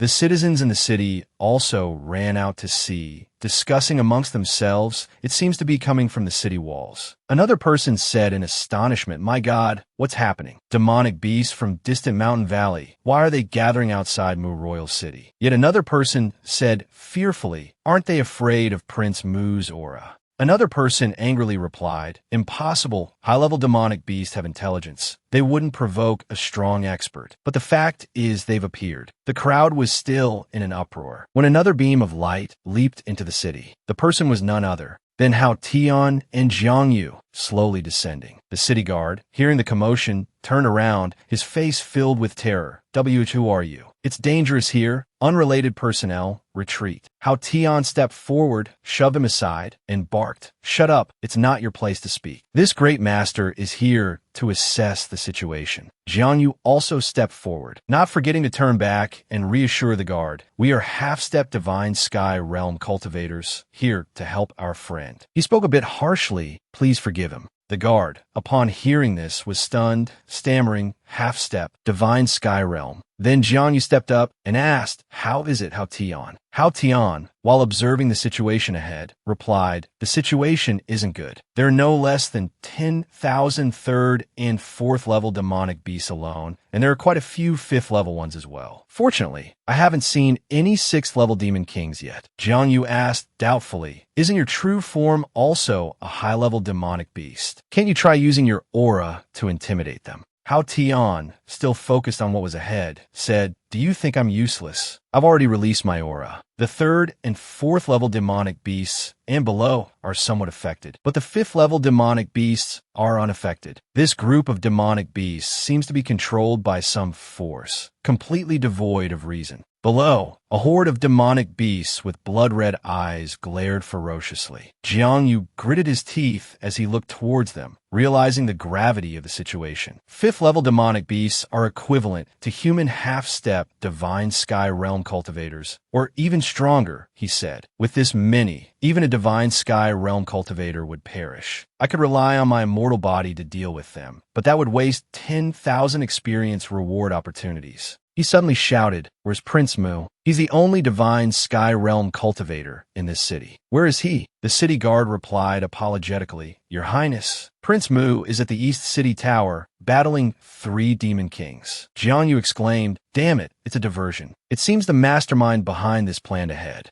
Tion turned to Jiang Yu with a smirk. "Kid, it looks like Mu Royal City is doomed. Want to help?" Jiang Yu frowned and gritted his teeth. "Can we just stand by and watch these lives be lost?" Tion responded indifferently, "I don't care either way. Don't forget, I'm a demonic beast too. We're on the same side. If you want to fight, I won't object. Swallowing demon cores could increase my cultivation." Jiang Yu looked down below and snorted coldly. Truly worthy of the title Demon Lord of the Immortal Realm, treating human lives like grass. "But I can't do that." Without hesitation, Jiang Yu plunged downwards. Tion watched him go, arms crossed, a smile playing on his lips. He thought to himself, this kid has some of the same bearing as the human emperor of old. Below, Jiang Yu landed squarely in front of the demonic beasts. He stood tall and declared, "Your opponent is me." The demonic beasts' eyes glowed red as they roared in unison. Jiang Yu's body began to ignite with flames. "I may not be able to kill you," he said, "but subduing you is within my power. Otherwise, I'd be doing a disservice to my immortal body." The demonic beasts erupted in laughter. "Another human dares to show himself before us." A large python chimed in, "Foolish human. You are nothing but livestock to us, yet you dare to resist." It chuckled again. "Kill this brat and throw his head into Mu Royal City. Let's see if anyone else dares to oppose us." A long-snouted wolf grinned and suggested, "I say we shouldn't kill him just yet. Let's cut off his limbs and make him watch as we destroy the city. Let him understand the folly of opposing our demon race." Jiang Yu silently observed the demonic beasts, concluding inwardly, fifth-level demonic beasts have developed sentience. I thought I could reason with them, but it seems unnecessary now. Truly, different species cannot see eye to eye. He clenched his fist. One move. The demonic beasts murmured amongst themselves. "What did that brat say?" Another asked, speaking so softly, "Is he trying to act tough?" They mocked him, thinking he was scared witless. Jiang Yu stood firm, unfazed. Then, with astonishing speed, he lunged forward. In the blink of an eye, he unleashed a flurry of attacks, sparks flying as he blurred past the demonic beasts. Stunned by his speed, they stammered, "This is..." Another said, "Are there other experts besides Prince Mu in Mu Royal City?" Tion flew over from afar, calling out to Jiang Yu, "Kid, these are fifth-level demonic beasts. Their life force is incredibly strong. They won't die that easily." Condensing spiritual energy in his hand as he flew, Tion said, "The wounds are still too shallow. Let me add the finishing blow." In the blink of an eye, he unleashed a barrage of attacks and quickly landed behind the group of demonic beasts. He turned to Jiang Yu and asked what's going on. "You don't seem like someone who would make such an elementary mistake." Jiang Yu grinned sheepishly and replied, "I did it on purpose." Tion raised an eyebrow and responded, "As I thought." Jiang Yu turned and called out to Tion, who responded with a grunt and asked, "What is it?" Turning fully around, Jiang Yu asked with a hint of worry on his face, "Tion, you're also a demonic beast. If I wasn't holding back, would you also be like them, enjoying killing for fun?" Tion laughed heartily and replied, "Don't compare me to these low-level demonic beasts. We of the Moon, devouring Divine Wolf Clan, only enjoy challenging the strong. We have no interest in bullying the weak." Hearing this, the corners of Jiang Yu's mouth curled up slightly. "Well said, Tion. I can't kill for certain reasons, so I'll leave the last hits to you." The two walked towards the group of demonic beasts together. Tion snorted a few times and said, "I can do that for you, but let's be clear, the demon cores we get belong to me." Jiang Yu immediately replied, "No problem." A stick of incense later, at the furthest point of the encampment, the newly appointed Elephant King, Bear King, Horse King, and Ghost King were waiting for news. Growing impatient from the long wait, the Elephant King asked, "Why haven't we received any news about the capture of Mu Royal City?" "Prince Mu is being held back by the Tiger King, Lion King, and Eagle King are those good-for-nothings unable to even deal with the remaining cultivators of Prince Mu's residence. A woman completely cloaked in black and wearing a face covering spoke up, "Elephant King, please be patient. Don't forget, capturing Mu Royal City is not our main objective. Eliminating another great enemy of our master, Prince Gong, is what we need to do." Looking into the distance, she continued, "Besieged by 3 high-level demon kings, Prince Mu will definitely inform the nearest divine firmament realm expert, Prince Gong, to come to his aid. We are lying in wait here for him."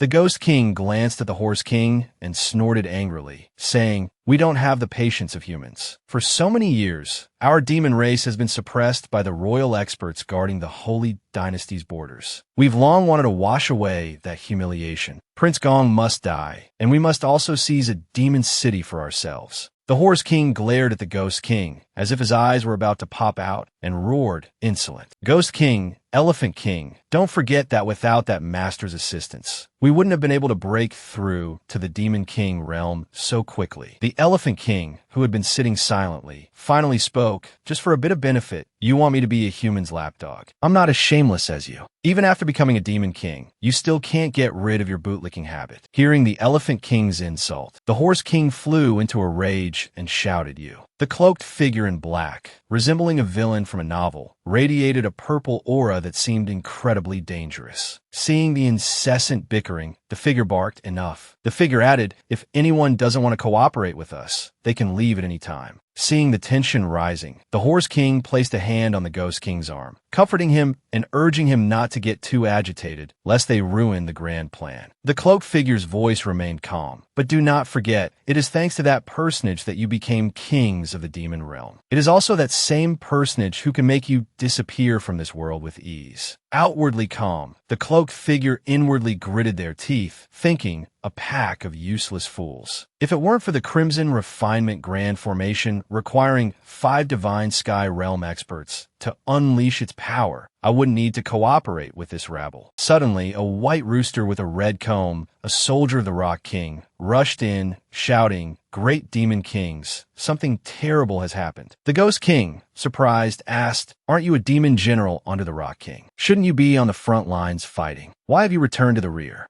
The Elephant King also felt uneasy, but reassured the Rock King's soldier, "What's with the panic? You're embarrassing our demon race. Speak calmly." The Rock King's soldier clasped his hands respectfully and said, "It's bad, great demon kings. Outside Mu Royal City, 2 experts suspected to be of the Divine Sky Realm have appeared. They've slaughtered 10 of our demon generals. We urgently request reinforcements from the great kings." Hearing this, everyone was astonished and exclaimed, "What?" The cloaked figure thought to themselves, "Could there be other Divine Sky Realm experts in that city?" The Horse King asked worriedly, "Suspected to be Divine Sky Realm. Do they possess the unique aura of the Divine Sky Realm?" The Rock King's soldier, still with clasped hands, hurriedly replied, "No, not at all. But their methods are almost on par with the Divine Sky Realm. One has an incredibly powerful physique, even stronger than our demon race. The other's methods are unknown." He merely stood there, and the experts under our demon generals couldn't move,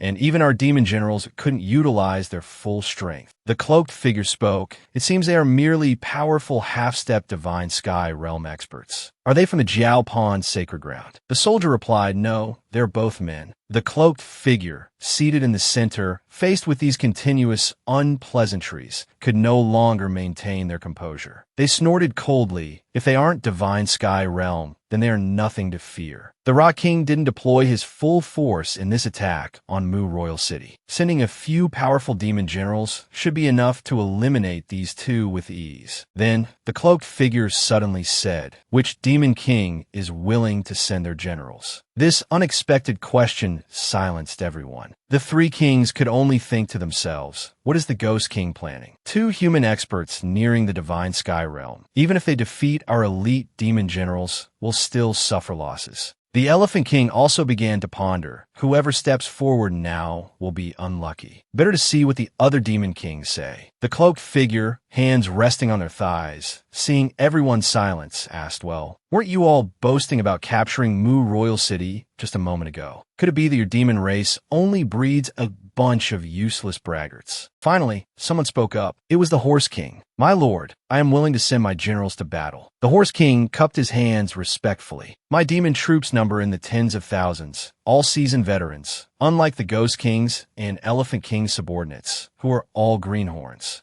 The Horse King continued, trying to gain the cloaked figure's trust. I have a top general, Ma Chao Kuan, who possesses the bloodline of an ancient beast. He is unmatched among the Demon King's forces. He can breach Mu Royal City in the time it takes to burn half an incense stick. The cloaked figure, please, agreed. Very well. If you can breach a royal city, I will report it to that personage and sing the praises of your tribe. Granting your tribe another Demon King title wouldn't be difficult. The Horse King bowed slightly. Thank you, my lord. The Elephant King, observing from the side, was filled with resentment. Had I known there were such benefits, I would have volunteered myself. The Ghost King also watched, outwardly calm but inwardly thinking, this flatterer is truly lucky. Meanwhile, Jang Vu and how Tion had thoroughly frightened the Demon Kings, who dared not move. Seeing this, Jang Vu asked how Tion, what's going on? Why are the demons retreating? Have they given up? How Tion, the demon lord, looked worried. These demons came with such fanfare, they won't give up easily. It seems a powerful expert is about to appear. Be careful, kid, he warned Jang Vu. Jang Vu was also on high alert. Could it be a 6th level demon king? With Prince Mu absent, we have no chance against a demon king, who is even stronger than a cultivator at the same level as the Dongtian realm. We stand no chance. The two stood back to back, waiting for the enemy to appear. Suddenly, a pair of white wings appeared. A giant, horse-like demon with a muscular physique flew over the rank and file, wielding a large saber and looking at them confidently. Seeing the enemy appear, clearly no ordinary opponent, how Tion analyzed, his aura is strong, but he hasn't reached the Demon King level yet. The giant demon landed before them, his aura aggressive. He bellowed, "Are you the two who have been stopping our demon army's advance?" Looking at the two small figures before him, he said contemptuously, "I thought you were formidable opponents, but it turns out you're nothing much." Seeing that the opponents seemed to be a high-ranking commander with an extraordinary aura, Jang Vu smiled and remarked, "Unexpectedly, besides sending the 3 great demon kings, the demons also sent such an elite war general." He then asked, "Who are you? What is your purpose in attacking the royal city?" The horse-faced demon sneered and replied arrogantly, "I am the lieutenant general under the Horse King. As for why we are attacking the royal city, with your half-step Dongtian realm cultivation, you are not qualified to know." He continued in a haughty tone, "Foolish human, you only need to know that anyone who stands in the way of our demon race will be killed without mercy." Seeing his arrogance, Jang Vu said angrily, "Just a 5th-level demon general, and you have such a big mouth." Seeing that the tiny enemy dared to look down on him, he proudly boasted about his status as a demon general. "Last time, I was injured by a king-level expert of the Holy King dynasty, and I gained a glimpse into the Demon King realm. I have been cultivating my martial arts in the Yuanlu mountain range for 2.5 years, and my attack methods are now close to the Demon King level." As he spoke, he immediately executed his cultivation technique, gripping the hilt of his saber and activating his spiritual energy, generating purple sparks. He struck a pose as he explained, "This technique is what I comprehended atop Mount Tai Ling during the Plum Blossom Bloom. Thus I have named this martial art the Tai, my saber technique." What a show-off! He raised his long saber, gathering momentum, and didn't forget to boast arrogantly, "Human,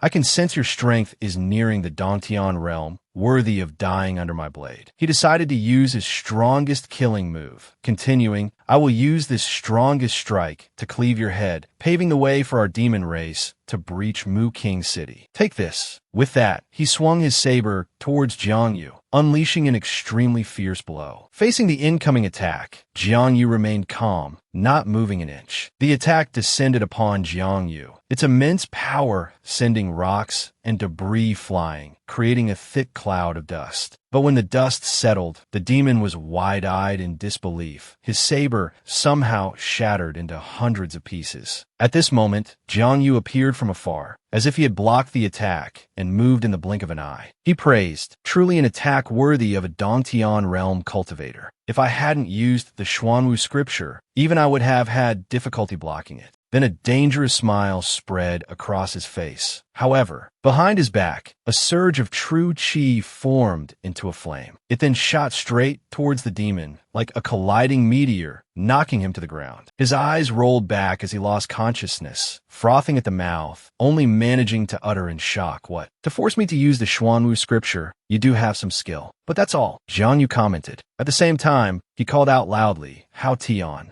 How Tion, who had been nowhere to be seen, suddenly rushed in from somewhere. He leaped into the air, approaching the demon general. "Leave him to me." Such a powerful demon general's demon stone must contain immense energy. "I'll take it." As he spoke, he charged forward. In a flash, a single punch pierced through his opponent's body. The opponent only managed to groan before how Tion held his demon stone in his hand. The scene shifted to the outskirts of Mu King City. A breathless messenger reported, General Ma Chao Kuan was defeated in just 2 moves. A bird-like demon stammered his report. Hearing this, the Horse King revealed a look of disbelief. "Nonsense." He continued, "My General Kuan is invincible among Dongtian realm cultivators. How could he be defeated by a cultivator below the Dongtian realm?" Then, filled with a mixture of anger and worry, he grabbed the messenger by the collar, bringing his face close and asking, "Are you lying about the military situation? Or are those 2 cultivators not actually in the Dongtian realm?" The subordinate trembled in fear, stammering,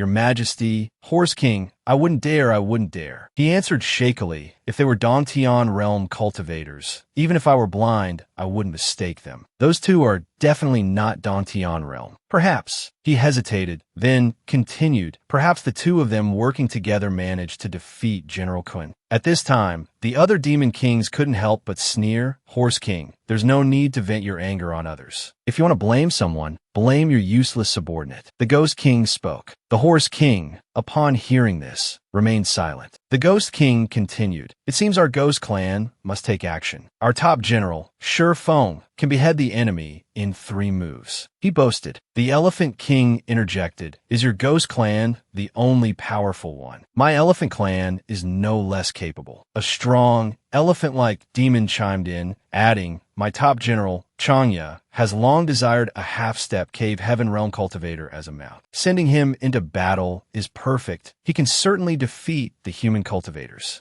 Seeing the demon kings arguing amongst themselves, their leader, a black-haired woman whose entire body radiated black energy, yelled, "Enough. There's no need for further debate." She remarked, "These 2 cultivators are probably not easy to deal with. It's better to send 2 demon generals simultaneously." She proposed, and the other demon kings listened attentively. She added, "Rest assured, what was promised to the Horse King earlier will be delivered in full. You only need to ensure the defeat of Mu King City." Not long after, the demon generals recommended by the Elephant King and Ghost King went into battle, but things didn't go as the demon kings had proclaimed. The other demons were astonished. How could this be? They couldn't believe their eyes. Even Shi Feng and Changya were no match for them. They watched in horror as the 2 demon generals fell at the feet of Jang Vu and Hao Tion. Most terrifying was the pale-faced one. His head was knocked off, yet he reattached it. Is he even human? The soldiers fighting on the city walls were also deeply impressed, finding it hard to believe they had actually withstood the demon attack. Suddenly, someone spotted something and shouted, "Wait, the elite troops from the royal palace are coming from the East City." At that moment, a company of human cavalry approached the city. The soldiers on the wall rejoiced. "Excellent. Thanks to those 2 cultivators." The cavalry commander, ordered to reinforce the North City, had been told of a large concentration of demonic energy there. Seeing the current peace, he thought, "The king said there was a massive demonic presence at the North City and ordered me to reinforce it first. It seems the North City hasn't been breached. A stroke of luck amidst misfortune." Thinking this, he used his light footwork to leap from his saddle onto the city wall.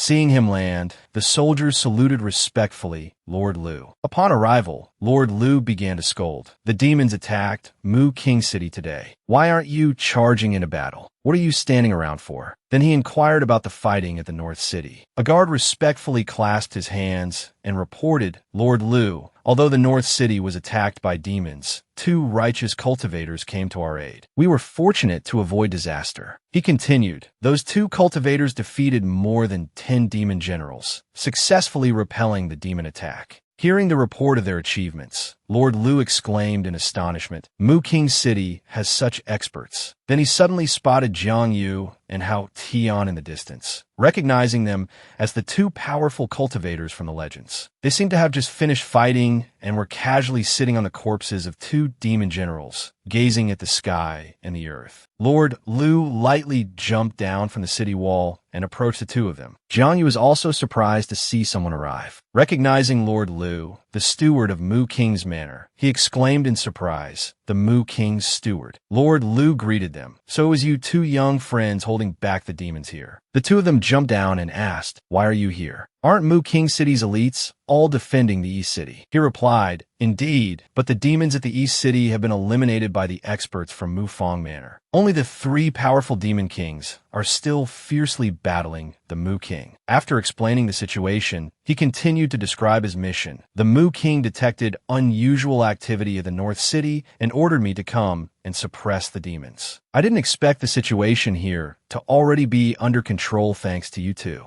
Seeing their assistance, Lord Lu bowed his hands in gratitude. On behalf of the citizens of the city, I thank you 2 young friends for your chivalrous aid. Jang Vu, feeling a bit proud at the praise, cheerfully replied, it was nothing, not worth mentioning. But since you're here, we'll leave the rest to you. Lord Lu responded, naturally. He lowered his voice and continued, however, you 2 young friends, I have another favor to ask. I hope you 2 won't mind the past events and lend a hand to Mu King's manor. After the previous trouble, Tion felt some antipathy towards these people, but seeing their sincerity, he replied, let's hear it. If the reward is sufficient, it's not impossible. Lord Lu spoke seriously, then I'll be frank. The matter is this. With the chaos in Mu King City today, our young miss has gone missing. I'd like to invite you 2 to help search for her. Rest assured, as long as you can protect our young miss, Mu King's manor will certainly reward you handsomely. Thinking of the arrogant and tyrannical young miss of Mu King's manor, Tion expressed his displeasure and unwillingness to accept this task. You want us to go find that crazy girl. Who knows where she is? Besides, I don't want anything to do with that kind of woman. Seeing his friend Tion's temper flare up and speak such harsh words, Jang Vu quickly intervened. Then he gave a charming smile and simply said, all right, we agree. Seeing his friend agree to this troublesome task, Tion was puzzled, his head full of question marks. Jang Vu's single sentence filled Lord Lu with joy. Thank you, young friend. Tion remained silent, but he quickly pulled Jang Vu aside and questioned him. Hey, why are you bringing this trouble upon yourself? Tion began to speculate, I know. That woman is aggressive and cruel. You couldn't pass up this opportunity, right? Jang Vu frowned at Tion's speculation and said, what are you thinking? Then he calmly explained, I agreed to find that young lady purely to gain favor with the Mu King. As for anything else, I haven't given it any thought. After speaking, he coldly turned and walked away. Hearing Jang Vu's explanation didn't completely dispel Tion's worries. He stood there in a daze for a moment, thinking to himself, it's best if you really aren't thinking anything else. At this moment, Jang Vu approached Steward Lu and asked, Sir, do you have any personal belongings of the young Mississippi? Seeing him suddenly ask this, Steward Lu was a bit surprised and puzzled, replying, of course I do. But Jang Vu noticed his hesitation and reassured him, don't worry. After we find your young miss, I will return it intact. I just want to use its aura to search for her whereabouts. He explained further. Despite this, Steward Lu was still hesitant. He said even so, it's the only way. He hesitated for a moment, but understanding that finding the young miss was the most important thing, Steward Lu sighed. All right, take this jade pendant. Saying so, he took out a circular jade pendant with a hollow center from his chest. It looked very precious. Taking the item and examining it carefully, Jang Vu was a bit puzzled by the steward's attitude, thinking to himself, it's just an ordinary jade pendant. Why is he so reluctant? Meanwhile, at a location far from Mu King City, the young miss was hiding behind a bush. She stealthily observed her surroundings, a smug smile on her face. She thought to herself, fortunately, this young miss was born with the ability to sense the heavenly Tao 10 times stronger than ordinary cultivators, allowing me to detect the presence of these demon kings. Concealed in the bush, using her power to mask her aura, she confidently thought, the heavenly Tao power can block all auras. Even demon kings won't easily detect this young Mississippi thinking about the dangerous plan she was carrying out and the great merit she would achieve if successful. The young miss was secretly delighted. If I can capture these 4 demon kings alive, I can show my father my true strength. Although difficult, it's not impossible. This young miss will accomplish a great feat today. It seemed the time had come, as the young woman triumphantly declared they're here. The first to appear, with a multi-eyed, yellow-skinned form and an eerie aura, was a Saint Dynasty expert of the Fong Vong realm. Next was an elephant, who exclaimed, "It's Palace God King." Seeing this, the young woman immediately shouted, "What are you all standing around for? Hurry up and intercept and kill Palace God King." At this time, the young woman also reminded them, Palace God King is a mid-stage Dong Tion realm expert. If we want to kill him successfully, we must work together to use the chain formation. You absolutely must not be careless and act on your own. If the formation is broken, we will all suffer the backlash. Hearing this, the group obediently clasped their hands and shouted, "Understood." Suddenly sensing something amiss, and out of curiosity, Ling Er thought to herself, what's going on? Where are these demon kings going? Then, piecing together what she had just heard, she said doubtfully, I seem to hear them mention Uncle Palace God King just now. Could it be that they're planning to attack him? Driven by curiosity, she said, no, I have to follow and see. Elsewhere, at this moment, Palace God King was also flying towards a certain location. Suddenly, something startled him. Landing on the ground, he seemed to have a bad premonition, not good, an ambush. Suddenly, the young woman's subordinates appeared around him, surrounding him. Seeing this, the elephant spoke up, Palace God King, long time no see. The horse head behind him suddenly laughed loudly. You can't escape, Palace God King. Today is your death day. At this moment, Palace God King sneered. So it's the 4 demon kings plus an early-stage Dong Tion realm demon expert. Truly impressive. Then he added, however, having said that, he suddenly released a burst of energy that enveloped his entire body, lifting everyone around him into the air. Seeing this, he sneered, you underestimate me. The demon scoffed. As expected of a veteran Peak King expert, your strength is truly impressive. It seems we'll have to use that formation.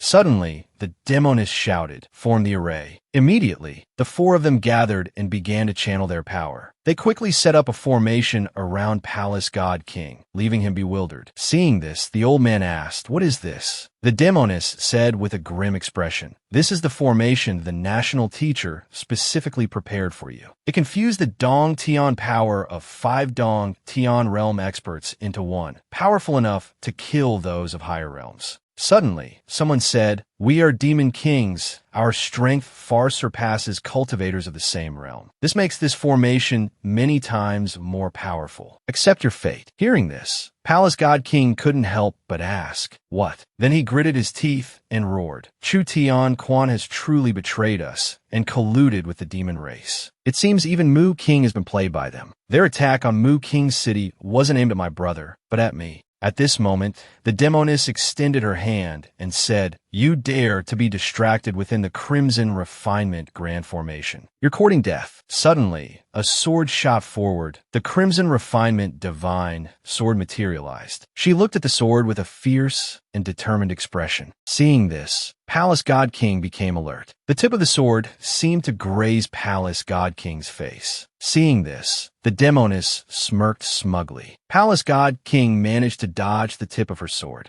Though it was just a graze, it was enough to make Palace God King frown in discomfort and ask, what? He quickly dodged her attack, frowning and saying, impossible, you're clearly only at the early stage of the Dong Tion realm. How can you possess such power? Seeing that she seemed to have the upper hand, the demoness laughed triumphantly. Palace God King, are you surprised? To kill a mid-stage Dong Tion realm expert in one strike. How could I not be thoroughly prepared? This Crimson Refinement Grand Formation is originally a top-tier formation from the Immortal realm. It can combine the power of those within the formation into one. Even with your higher realm, you are no match for me. Then she asked in a low voice, "So, how does it feel to be struck by the Crimson Refinement Sword? Not very pleasant, is it?" At this moment, Palace God King, still furious, roared, "Even so, I have a way to perish together with you all." She, cloaked in black, walked forward gracefully and said, "Self-destruct your dong, Tion. How could I not have considered that?" Then she raised her hand and clenched it, saying, "This Crimson Refinement Grand Formation also conceals a killing formation, something even these demon kings are unaware of." Suddenly, a pool of blood appeared beneath the demon's feet. Seeing this, they looked at each other in confusion. "This is bad. Our power is being drained by this formation." "Chu Han, what are you doing?" Hearing this, she sneered. "For the greater good, there must always be sacrifices. To kill Palace God King, these sacrifices are necessary. You can rest in peace." In the blink of an eye, the demoness clasped her hands together, draining the life force from her surrounding companions. Gradually, they collapsed in agony. The Crimson Refinement Grand Formation originally requires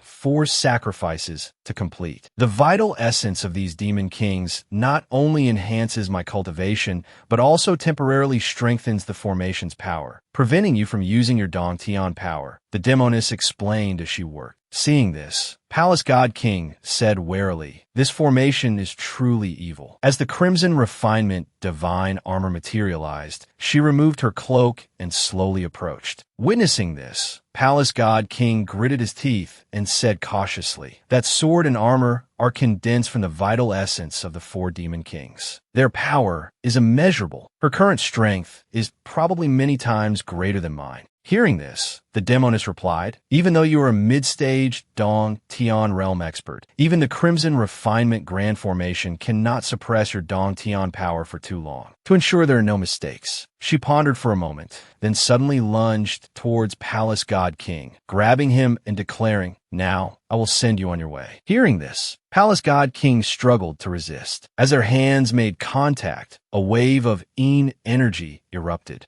They furiously attacked each other, sending debris flying in all directions. Suddenly, a large explosion of fire erupted. Palace God King, sitting amidst the chaos, saw a long path of retreat. The thick smoke made him cough violently. Crouching on the ground, blood trickling from the corner of his mouth, Palace God King muttered, "Could it be that this king is truly destined to die here?" Seeing this, the demoness laughed triumphantly. She slowly walked toward the enraged Palace God King and sneered, "Palace God King, you can die in peace. Once the Crimson Refinement Grand Formation absorbs your vital essence, I will officially break through to the mid-stage Dong Tion realm." Suddenly, something brushed past the demoness' cheek, startling her. She turned around in surprise, demanding to know who had done that. It was Ling Er. Seeing her uncle in a vulnerable position, she angrily stepped forward. Seeing his niece rush into danger, Palace God King cried out worriedly, "Ling Er, why is it you? What are you doing here? It's dangerous. Leave quickly." Ignoring her uncle's pleas, Ling Er charged towards the demoness. "Uncle, I'm here to help you." As she rushed forward, she suddenly thought, "Wait a minute, that face."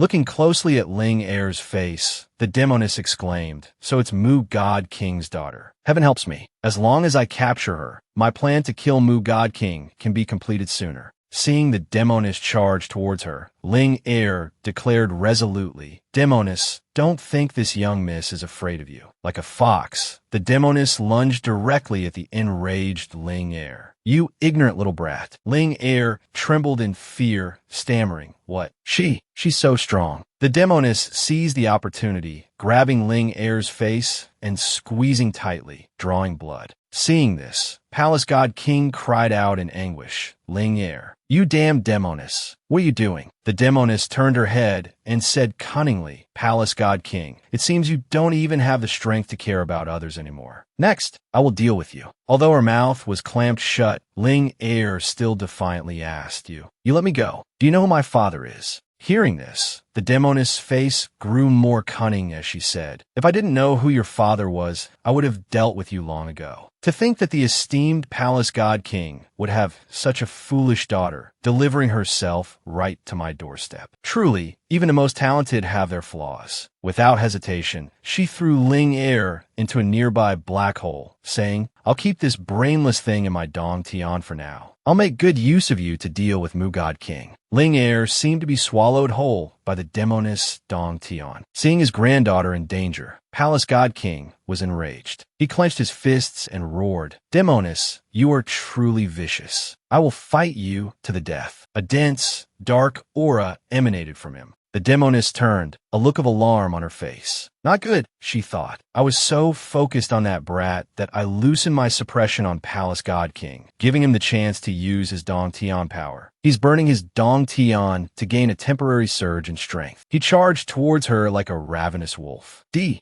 ground cracked and splintered as he lunged. Alarmed and frightened, the demoness cried out, "Are you insane? Burning your Dong Tion like this will obliterate your soul." But hatred seemed to have overtaken reason. His eyes were filled with a red haze of fury. He slammed his fist into the demoness, sending her flying. She crashed to the ground and, staggering to her feet, cursed loudly. Left with no other choice, the demoness thought, "It seems I have to use that power." She slowly approached Palace God King, then suddenly leaped, attempting to seize him. From above, she unleashed the immortal technique, laying Tion quiet. A tremendous explosion rocked the ground, causing everyone to rush towards the scene. Seeing the situation, Jang Vu anxiously asked, "What happened?" "Is that the aura of someone from the upper realm? Let's go see," how Tion soon replied. "Go." The two immediately ran towards the site of the explosion. Palace God King lay motionless, blood trickling from the corner of his mouth. Seeing Palace God King in this state, the demoness muttered as expected,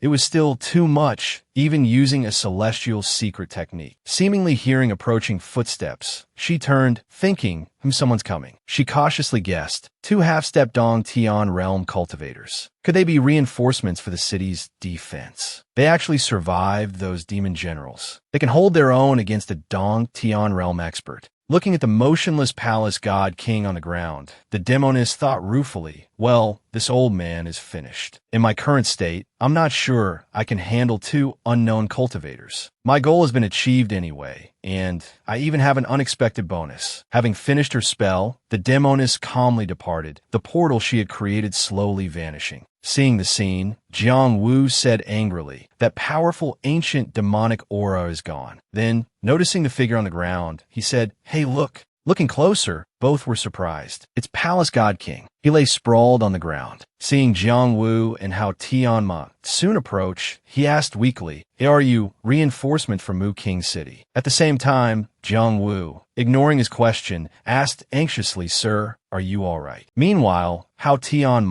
soon seemed to have noticed Palace God King's condition, worriedly thinking to himself, "This person's soul is severely damaged.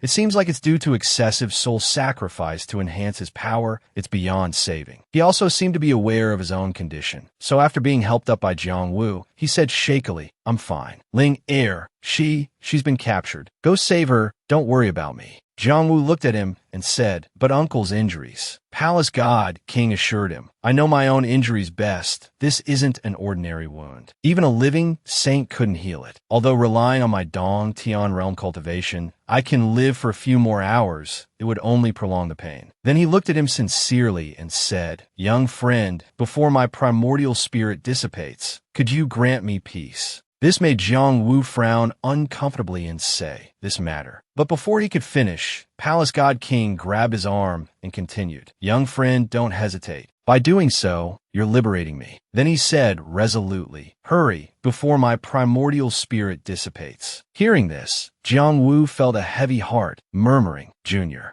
understands." He spoke seriously, simultaneously reaching out and firmly grasping the other's hand. Then, "Thank you, do it," Palace God King said with relief. His action surprised how Tion soon, who was standing beside them, thinking to himself, "This kid isn't supposed to be able to kill. Why the sudden change?" Afterwards, he asked Palace God King, "This junior hasn't learned Senior's esteem name." This made the other party ask back in confusion. My name? Does it still matter? Jang Vu paused, then agreed. That's true. Does Senior have any unfulfilled wishes? Palace God King repeated in confusion. Wishes. Then he grimaced in pain and said to Jang Vu, this king, although of royal blood, was born to a concubine. Since childhood, I was exiled to the border of the Holy Dynasty. Only after realizing the brutality of the demon race did I begin to care about state affairs and focus on cultivation. I only reached this level of cultivation at 45 years old. It's a pity, life's fleeting like a dream. Everything has turned to nothing. Young friend, do it. As soon as he finished speaking, his trembling hand quickly released Jang Vu's. Then Jang Vu clenched his fist, gritted his teeth, and said apologetically, Senior, please forgive me. A few breaths later, birds flapped their wings and flew into the sky.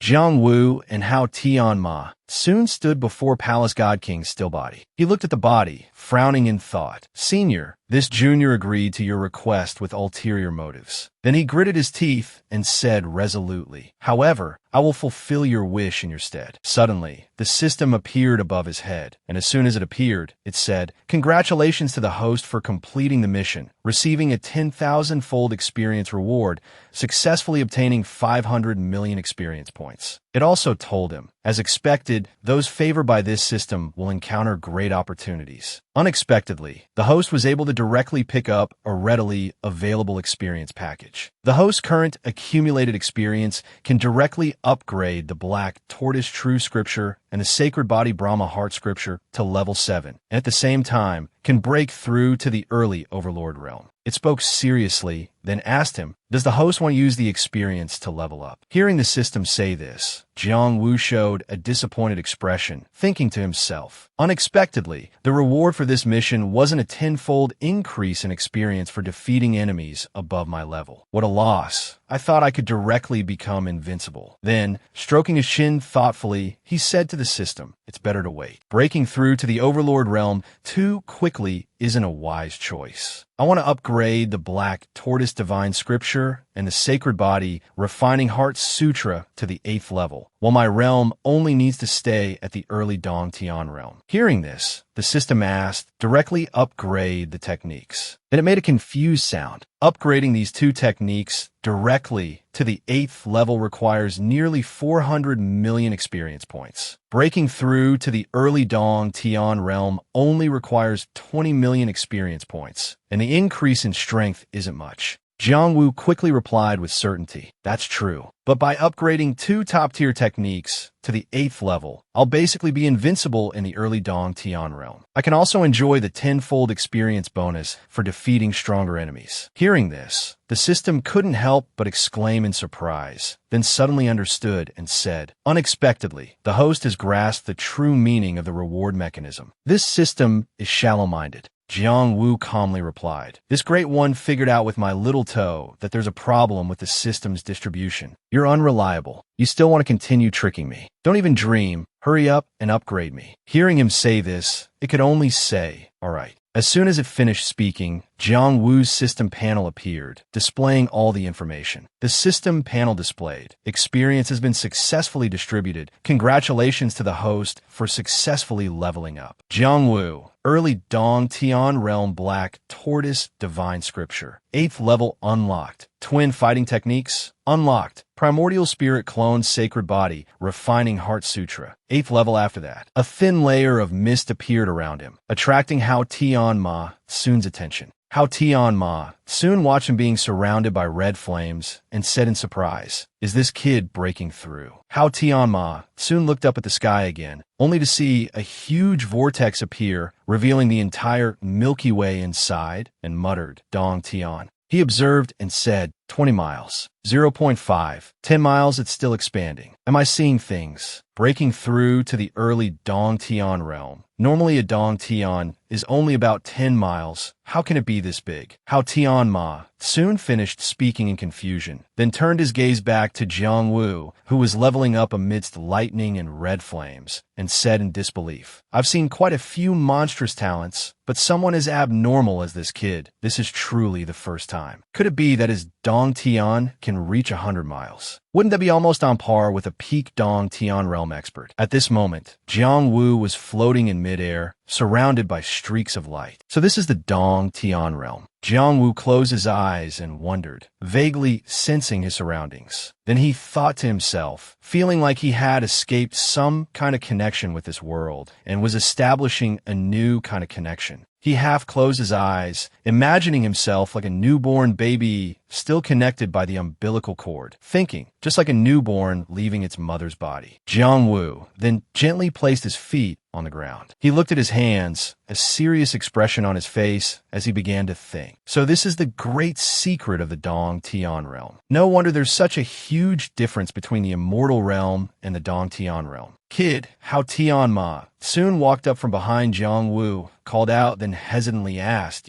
How did you do that? He asked, puzzled, what do you mean? How Tion Ma soon rudely pointed at him and started anxiously asking, what do you mean, what do I mean? I'm asking you, what realm are you in right now? Early Dong Tion realm or late Dong Tion realm? This stunned him. He let out a small cry and asked how Tion Ma, soon in front of him with a suspicious look, of course, I just broke through to the Dong Tion realm. What nonsense are you spouting, you idiot? Hearing this, how Tion Ma soon also revealed a bewildered expression and slowly exclaimed, seemingly thinking to himself in resignation. It seems this kid still doesn't know what a big deal he's accomplished. He then stared at Jang Vu, thinking to himself, however, this kid has reached 100-mile Dong Tion right after breaking through to the Dong Tion realm. This only exists in legends. Only a boundless Dong Tion can reach that size. Even Immortal King powerhouses didn't reach 50 miles when they first condensed their Dong Tion in their youth. This kid has limitless potential. It seems I need to change my attitude towards him in the future. While he was lost in thought, Jang Vu looked at him, frowned, and asked unhappily, what are you scheming about, you idiot? Hearing this, how Tion Ma soon put on a fawning expression, rubbing his hands and saying subserviently, nothing, boss. Whatever you say goes. Seeing this unusual behavior, Jang Vu raised an eyebrow, scratching his face, and thought with suspicion, did the sun rise in the west today? When did this idiot become so well-behaved? Seemingly aware of Jang Wu's expression, he immediately patted his chest and declared resolutely, there's no other boss but you, boss for life. From now on, wherever you point east, I wouldn't dare go west. Jang Vu put his hands on his hips, closed his eyes slightly, and said with a relaxed demeanor, accepting reluctantly,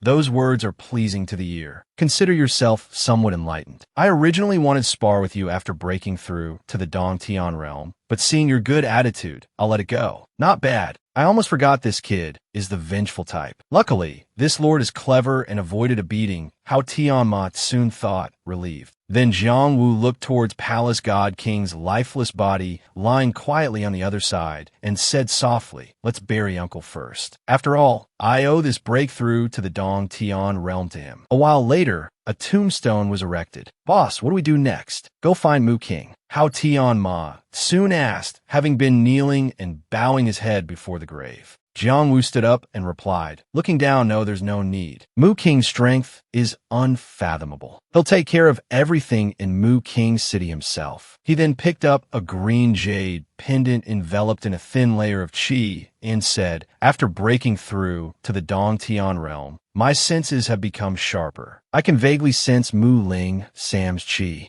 He closed his eyes slightly and said, whether it's for Uncle or the Mu King's palace, we hope to rescue Mu Ling Sam. Compared to fulfilling our obligation to the Mu King's palace, this is even more important. Hearing this, how Tion Ma soon snorted in dissatisfaction, crossed his arms, and said, we still have to go save that crazy girl. Suddenly, Jang Vu raised his head and shouted, found her. Then the two of them leaped into the air, how Tion Ma soon transforming into the shape of a dog. At this moment, a demoness traveling through the air suddenly sensed something and cried out in alarm. She looked down with a frightened expression, thinking, how could someone detect my qi? I'm already at the mid-stage Dong Tion realm. In the entire Holy King dynasty, besides the imprisoned Holy King, there's only Mu God King. Could it be Mu God King? The demoness wondered. Suddenly, a beautiful green spatial zone appeared behind her. Then, the spatial zone sprouted tentacles that wrapped around her, catching the demoness off guard. She couldn't understand what was happening. A crack appeared in the sky, opening a small gap. Seeing the scene before him, Jang Vu said in surprise.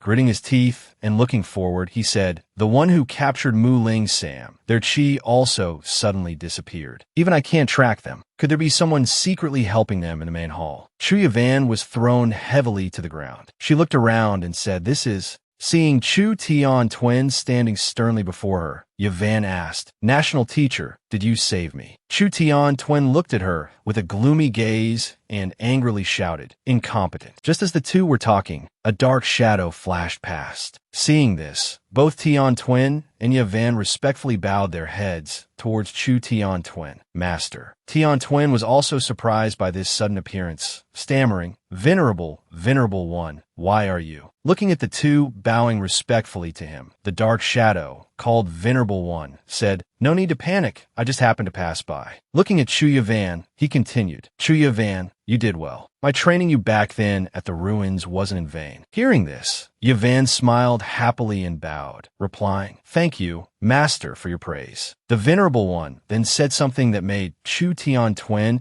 and Chu Yavan's eyes widen. "I originally just happened to pass by." Unexpectedly, such an incident occurred in the Holy King dynasty. Besides Mu God King, another unknown entity has also appeared. Hearing him say this, Yavan immediately reacted and anxiously asked, "Master, you mean the person who just chased us wasn't Mu God King?" Looking at Yavan, he continued, "Of course, wasn't Mu God King. Even I might not have been able to save you. You must know that Mu God King isn't an ordinary late-stage Dong Tion realm cultivator. Even 3 late-stage Dong Tion realm demon kings together are no match for him. If he wanted to break through, he could break through to the sovereign realm at any time." After hearing the Venerable One's explanation, Chu Yavan, now both curious and worried, hurriedly asked, "Master, then who is he?" The Venerable One, standing before the two, explained, a variable outside our expectations, seemingly an acquaintance of ours." Hearing this, Yavan immediately made a guess, saying, "An acquaintance of ours. Could it be cultivator Su Qing Chung from the ruins? Or that mysterious rogue cultivator?" No, the cultivation of these two is still far from the late-stage Dong Tion realm. It couldn't be them. Yavan makes a good point, the Venerable One added. But in the end, they are only at the late Dong Tion realm. With the cultivation speed of human cultivators, those at this realm find it difficult to break through and pose little threat to us. Our strength is recovering at an increasing rate, and I believe that soon no cultivator will be able to oppose us. The Venerable One opened his eyes, looking at the two of them. "You must also continuously improve your strength," he continued, "and conquer this land quickly, returning to the immortal realm. Don't forget, the Mu God King isn't your greatest enemy. Your greatest enemy is the Jiao, Tri-Holy Land. I will be responsible for dealing with the Ling, Shao Holy Land." Having heard the Venerable One's instructions, Chu Tion twin and Chu Yavan replied in unison, "We understand." Back with Jang Vu, how Tion Ma Tsun, who was above him, spoke, "Kid, what do we do now?" Jang Vu held the jade pendant in his hand and replied, "Let me think." Looking at the jade pendant emitting a green light in his hand, he said, "Thanks to this, I can still sense Mu Ling Sam's chi. But her location seems to be within the Holy King Dynasty's imperial city, a place enveloped by powerful restrictions. Even I can't see through it right now. There might be a powerful expert station there."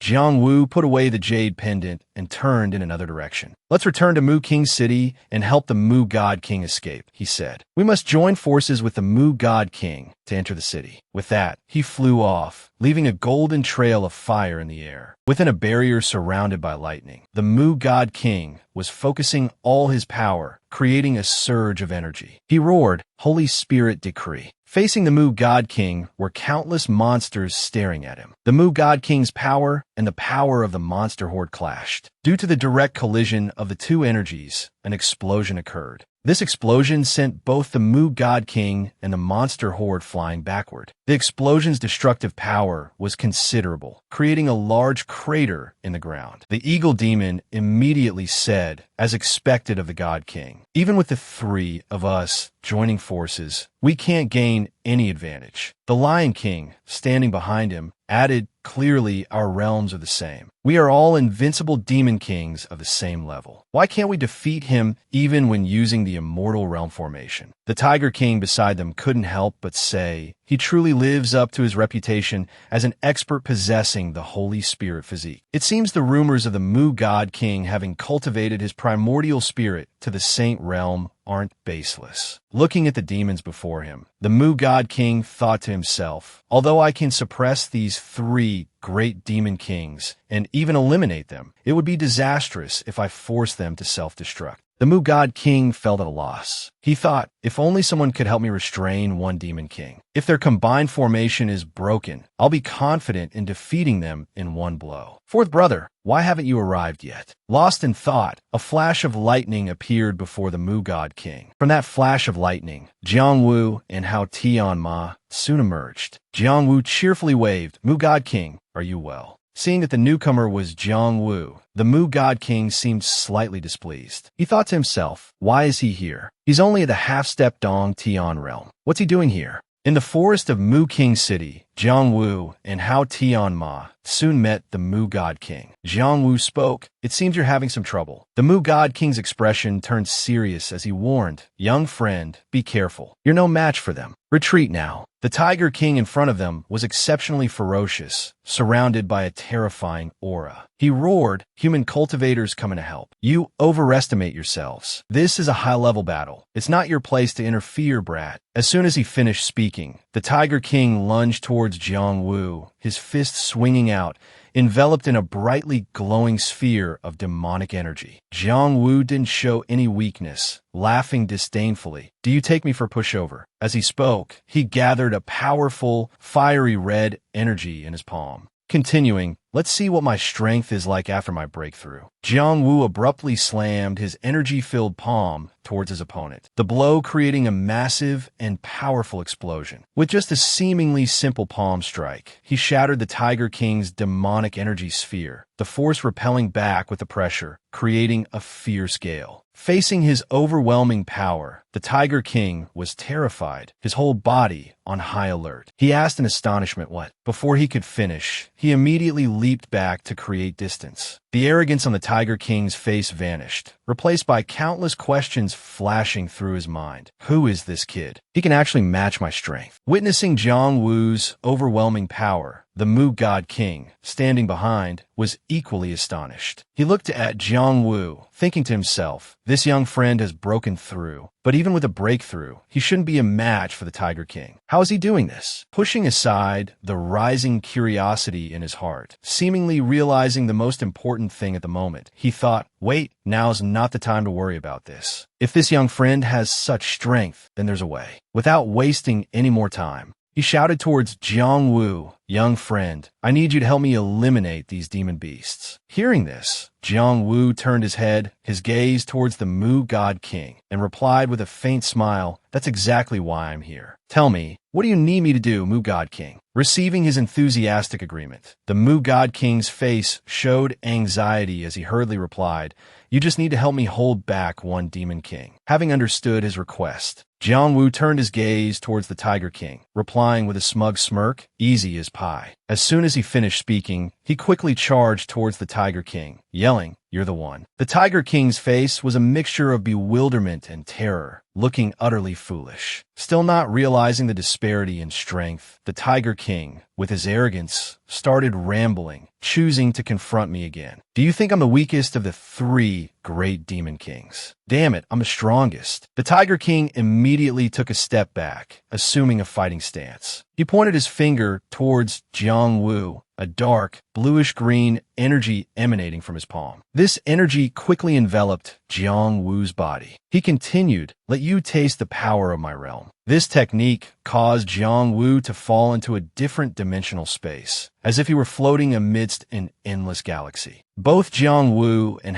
Tion soon couldn't hide their astonishment. Jang Vu was enveloped by a net woven from energy, his body gradually being forced towards another world. He spoke with a doubtful tone. It's just Dong Tion power. how Tion Ma soon, seemingly grasping the situation, warned Jang Vu to be careful, explaining that it was a realm. Jang Vu looked at it with a puzzled expression. How Tion Ma soon hurriedly elaborated. A realm is the final evolutionary point of a Dong Tion. Only when a Dong Tion reaches 100 miles or more, reaching its maximum limit, can it condense into a realm. The biggest difference between a realm and a Dong Tion is that the rules within a realm are different from the outside. Therefore, someone with a lower realm cannot utilize their full Dong Tion power. He continued, normally, only Overlord realm experts can possess a realm. Only a few exceptionally talented individuals can grasp it. I didn't expect this Tiger King to have such strength. This is going to be difficult. The net transported them to a desolate wasteland. Jang Vu quickly surveyed his surroundings, assessing the situation. The gateway connecting the two realms gradually disappeared into the void. The terrain here treacherous and complex.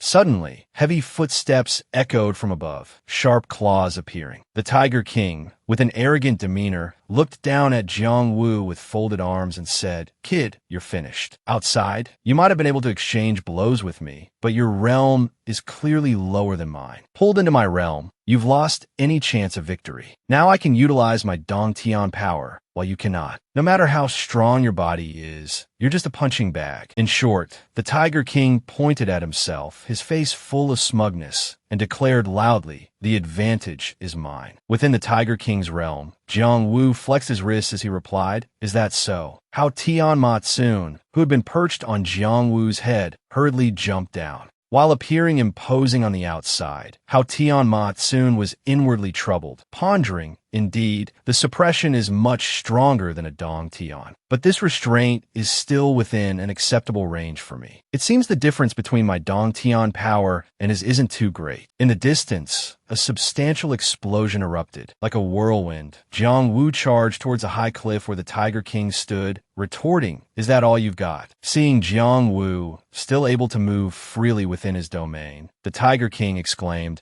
to be able to unleash such physical strength under the realm suppression. In the blink of an eye, Jang Vu was before him, his expression resolute and menacing, causing the Tiger King to recoil in fear. The Tiger King's heart was gripped by intense panic. Just what realm is this kid's body cultivation at? Jang Vu attacked, causing a massive explosion that shattered the surrounding rocks. Fearing Jang Wu's power, the Tiger King raised his arms to defend himself. A single blow significantly injured the Tiger King's arm. He stared at his arm, thinking to himself, such terrifying power. This kid wasn't using his full strength when we fought outside. Sensing pressure from behind, the Tiger King quickly turned around. Jang Vu stood before him, ready to unleash a punch, a look of fear evident on the Tiger King's face. With a calm and unwavering expression, Jang Vu swung his fist toward the Tiger King, cursing die. The Tiger King, staring at Jang Vu in terror, yelled no. From above, Jang Vu brought down a heavy punch, imbued with immense energy, towards the Tiger King. The collision of spiritual energy caused a massive explosion, its power incredibly frightening. Jang Wu's attack created a purple haze of illusory mist. How Tion Ma soon observed silently from the side, thinking to himself, is this kid a monster? He's able to suppress an attack like this, even within someone else's Dong Tion.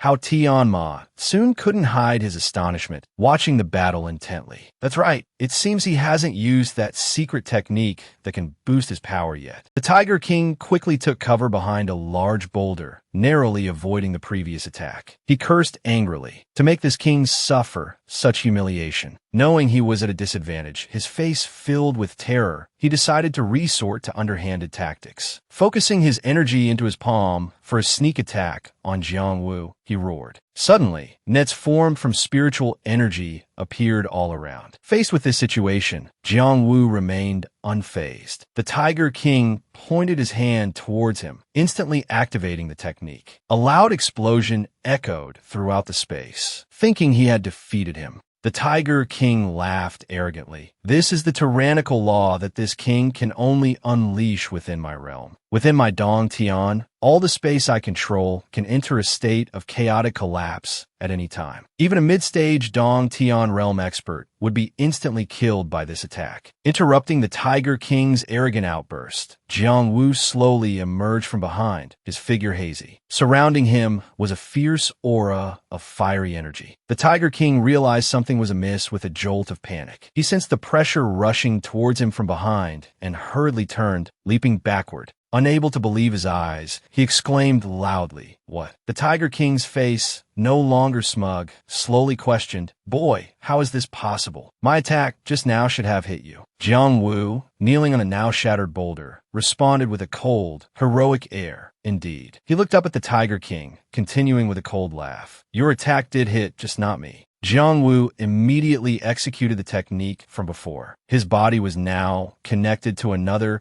translucent figure that was gradually taking shape. Slowly, his features were etched onto the figure. Separating from his current body, another Jang Vu appeared before the Tiger King. This is the clone technique. Astonished by this miraculous technique, he stammered, "What's going on? How are there two of you?" He thought to himself. Moreover, their auras are identical. Both bodies face the Tiger King, mocking his foolishness. "Idiot, have you never seen the primordial spirit clone technique? You call yourself a demon king." The Tiger King roared, "Don't underestimate demons. I don't care what tricks you use. Today this king will break them all with one force." He declared, "I will show you the true power of the tyrannical law." The sky changed color, thunder rumbled, and the Dong Tion power of the four kings erupted. How Tion Ma soon rushed over to investigate, carefully observing along the edge of the volcano. He warned, "Big brother, be careful. This tiger demon is going all out against you, using power beyond his current control." Jang Vu scoffed, "Going all out? I've never been afraid. I admire your courage to risk it all before me. Even human cultivators wouldn't go this far." He unleashed his next attack. Black spiritual energy materialized, forming a vortex. The Tiger King exclaimed in shock, "What? Dong Tion power? How can this brat still wield Dong Tion power?" Jang Vu explained, "As soon as I entered this fox demon's Dong Tion, I attempted to briefly enter the Heavenly Harmony realm. While in the Heavenly Harmony realm, I can't perfectly utilize Dong Tion power, but I can still manage to this extent." His attack created a massive vortex. He was utterly astonished. He thought to himself, self-destructing a Dong Tion. This kid is truly insane, even crazier than me. How Tion Ma soon urgently yelled, "Big brother, I don't want to die. I'm still here." Faced with its panic, Jang Vu calmly said, "Less nonsense. Aren't you able to enter my nascent soul? Enter my nascent soul, and I guarantee you won't die." How Tion Ma soon leaped in his chest. "All right, big brother, I trust you, boss. I'll entrust this dog life of mine to you, boss." Jang Vu quickly brought it inside, continuing powerfully. "All right, let's see my strongest attack after entering the Dong Tion realm." The Tiger King said fearfully, "Damn it, I don't want to die either. You madman, I'm not playing with you anymore." He turned to flee, but was immediately blocked by Jang Vu. The Tiger King looked on in terror as several more of them appeared. Clones that had somehow restrained him. Jang Vu said with a smile, "My dear friend, let me show you what hell truly is." The Tiger King cried out in fear, "This brat is even more terrifying than our demon race." He wailed, "Let me go home. I won't be a demon anymore. I was wrong, big brother." He said with a cold laugh, "Unfortunately, it's too late." Jang Vu and his clones vanished, leaving only the Tiger King's desperate cry of no. Mu God King unleashed a heaven-shaking fist towards the Lion King. He was sent flying, and the Eagle Demon charged forward. Mu God King spun around and delivered a kick, but the Eagle Demon quickly blocked it. Then the Eagle Demon hastily retreated, astonished. "You were hiding your true strength." Mu God King prepared to attack, realizing it now is too late. Lightning gathered in his hand. Mu God King launched his attack die.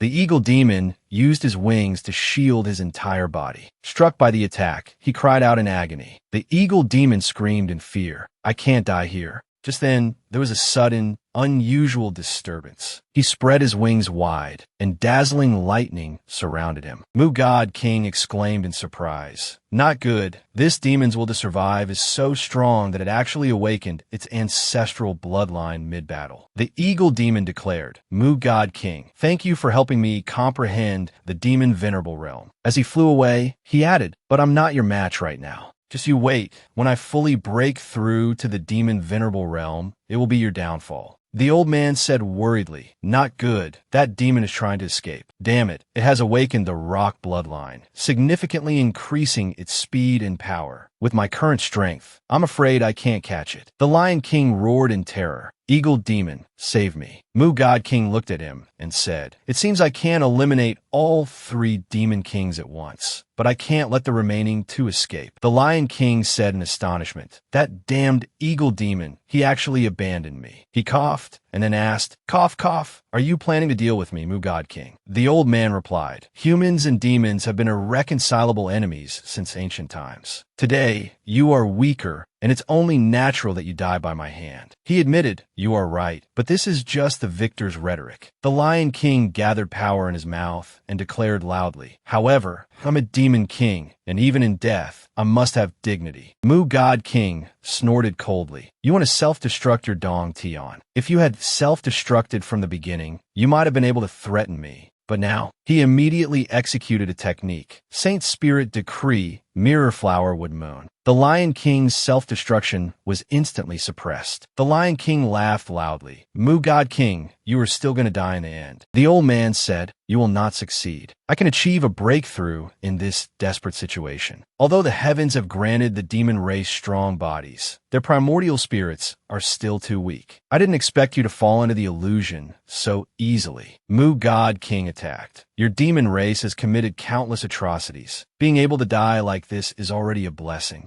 Finally, his soul left his body, turning into smoke and dissipating into dust. The old man made up his mind. Next, I should go and deal with the last demon king. With my little brother's newly broken through strength, I'm afraid he might not be able to handle a high-level demon king. Suddenly, a loud explosion came from afar, and a massive surge of spiritual power erupted. Mu God King realized with alarm. Not good. This is the power of a Dong Tion level self-destruction. Mu God King leaped up, swinging his arms and releasing power. I must quickly set up a barrier to protect Mu King's city. A golden power instantly enveloped the barrier, like a crystal ball. Then it gradually spread and concentrated at the edge of the barrier. A giant golden ring slowly rose into the air. The explosive power is equivalent to a nuclear bomb. The flames created by the explosion were as high as city walls. Witnessing this scene, Mu God King said in astonishment, such power, at least the power of a late-stage Dong Tion realm self-destruction. Could it be that my little brother and the Tiger King perished together? From within the smoke, a figure emerged, accompanied by a violent cough. It was Jang Vu, one of his arms regenerating. He was equally astonished. I didn't expect the power of a Dong Tion realm self-destruction to be so exaggerated. This is the first time I've died so thoroughly. Looking at his gradually recovering arm, Jang Vu gritted his teeth and said, even my immortal body can't recover instantly like before. It's truly terrifying. Hearing this, Mu God King slowly approached, muttering, my little brother's aura has appeared. Jang Vu was startled and quickly turned around. Mu God King. Jang Vu exclaimed.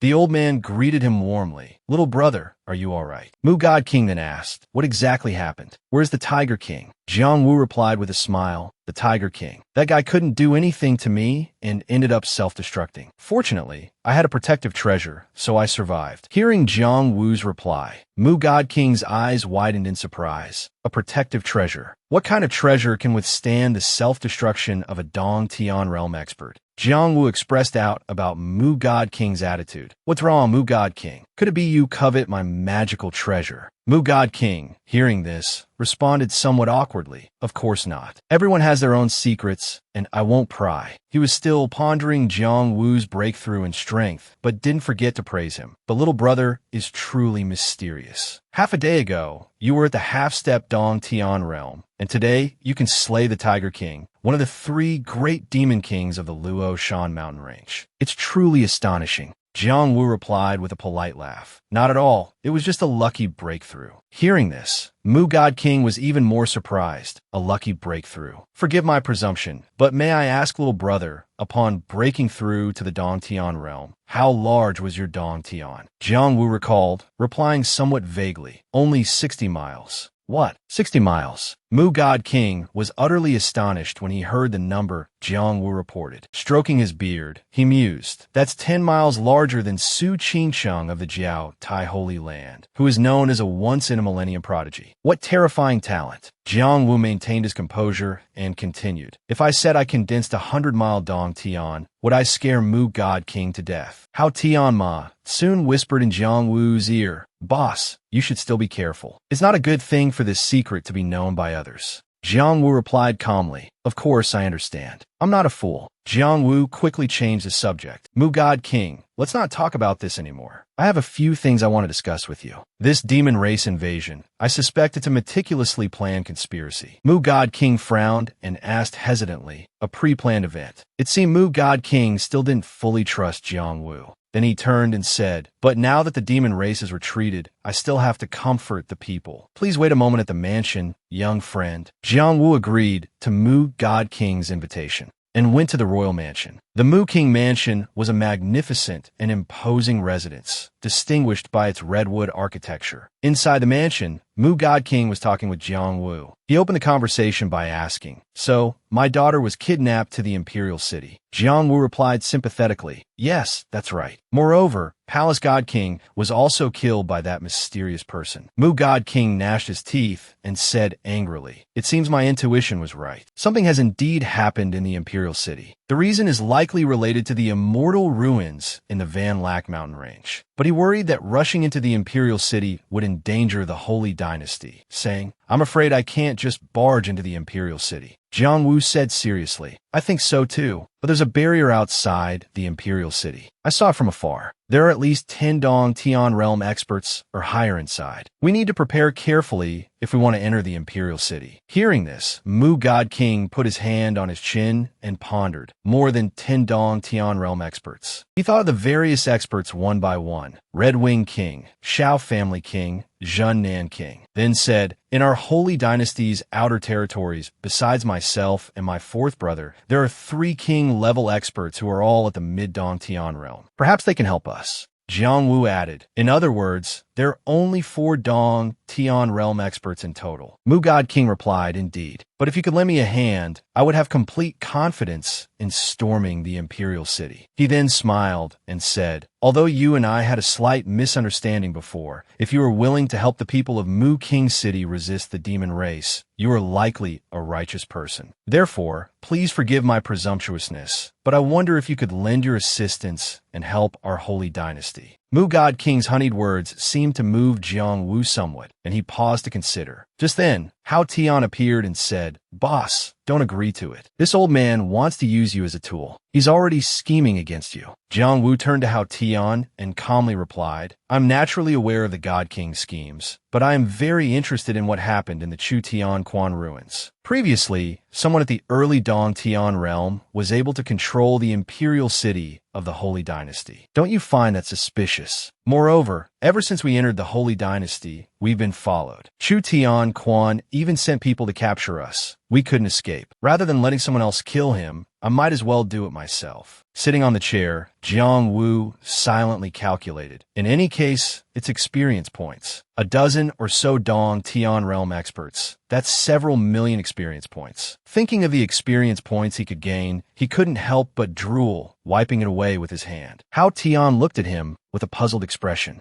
Then he stood up and turned to Mu God King, saying, "Since Mu God King has spoken to this extent, it seems I can't just stand idly by. But this trip to the Imperial City is quite dangerous. We might even encounter ruler realm experts. Without some benefit, I'm afraid it's not worth risking my life." Hearing Jiang Wu's request, Mu God King didn't hesitate to comply indeed. To ask a master capable of killing high-level demon kings to risk their life naturally requires a corresponding price. "I understand this principle," he continued, speaking about the reward for Jiang Wu. "So, I will take the liberty of deciding and gift you a spirit vein of our holy dynasty, along with 10 Demon King cores as a token of gratitude. I wonder if you're satisfied with these terms." As soon as Mu God King finished speaking, Hao Tion excitedly said to Jiang Wu, a spirit vein, 10 demon king cores. Such generosity. Quickly agree, boss. It seemed to be very interested in the God King's reward and couldn't contain its excitement. In contrast, Jang Vu frowned and said, "Can you have some integrity?" He suddenly stood up and solemnly declared, "But if I want to rebuild the Xianwu Gate in the future, I will indeed need such a place. A spirit vein. Even the 4 great sacred grounds wouldn't easily offer such a condition. This is actually acceptable." Then he cupped his hands in agreement with a smile. "All right, since Mu God King is so sincere, I will agree to your request." Seeing Jang Vu agree so readily, Mu God King also appeared elated and joyfully replied, "You are indeed straightforward. I will summon the 3 kings. In 3 days, we will storm the imperial city. You can rest at the king's mansion for these few days. Wait for me to finish preparations, and then we will depart together." Jang Vu cupped his hands and bowed in response. "Then I shall respectfully obey your command." Under the starry night sky, inside the room within the king's mansion arranged for Jang Wu's rest. At this moment, Jang Vu was sitting on a chair, resting his chin on his hand, lost in thought. Unexpectedly, in just a few short months, I've already become a Dong Tion realm expert. He frowned, calculating. Even facing the Ling Shao Holy Land now, I'm no longer a minor character to be pushed around. But even with experts like the Palace God King in the Holy Dynasty, overthrowing the Ling Shao Holy Land doesn't seem easy. He looked up toward the distant point, wondering, deep why, "Elder Wu, are you too all right?" Then he spoke aloud. "After helping the Mu God King deal with Chu Tian Quan this time, I'll go find you too. Then I'll fulfill my promise to the senior and rebuild the Xianwu Gate here." He suddenly slammed his fist on the table, determined. "I'll even make Xianwu Gate surpass the Holy Land." Suddenly, Hao Tian Matsun, in his spirit beast form, approached. He asked Jang Vu, "Boss, what are you thinking about?"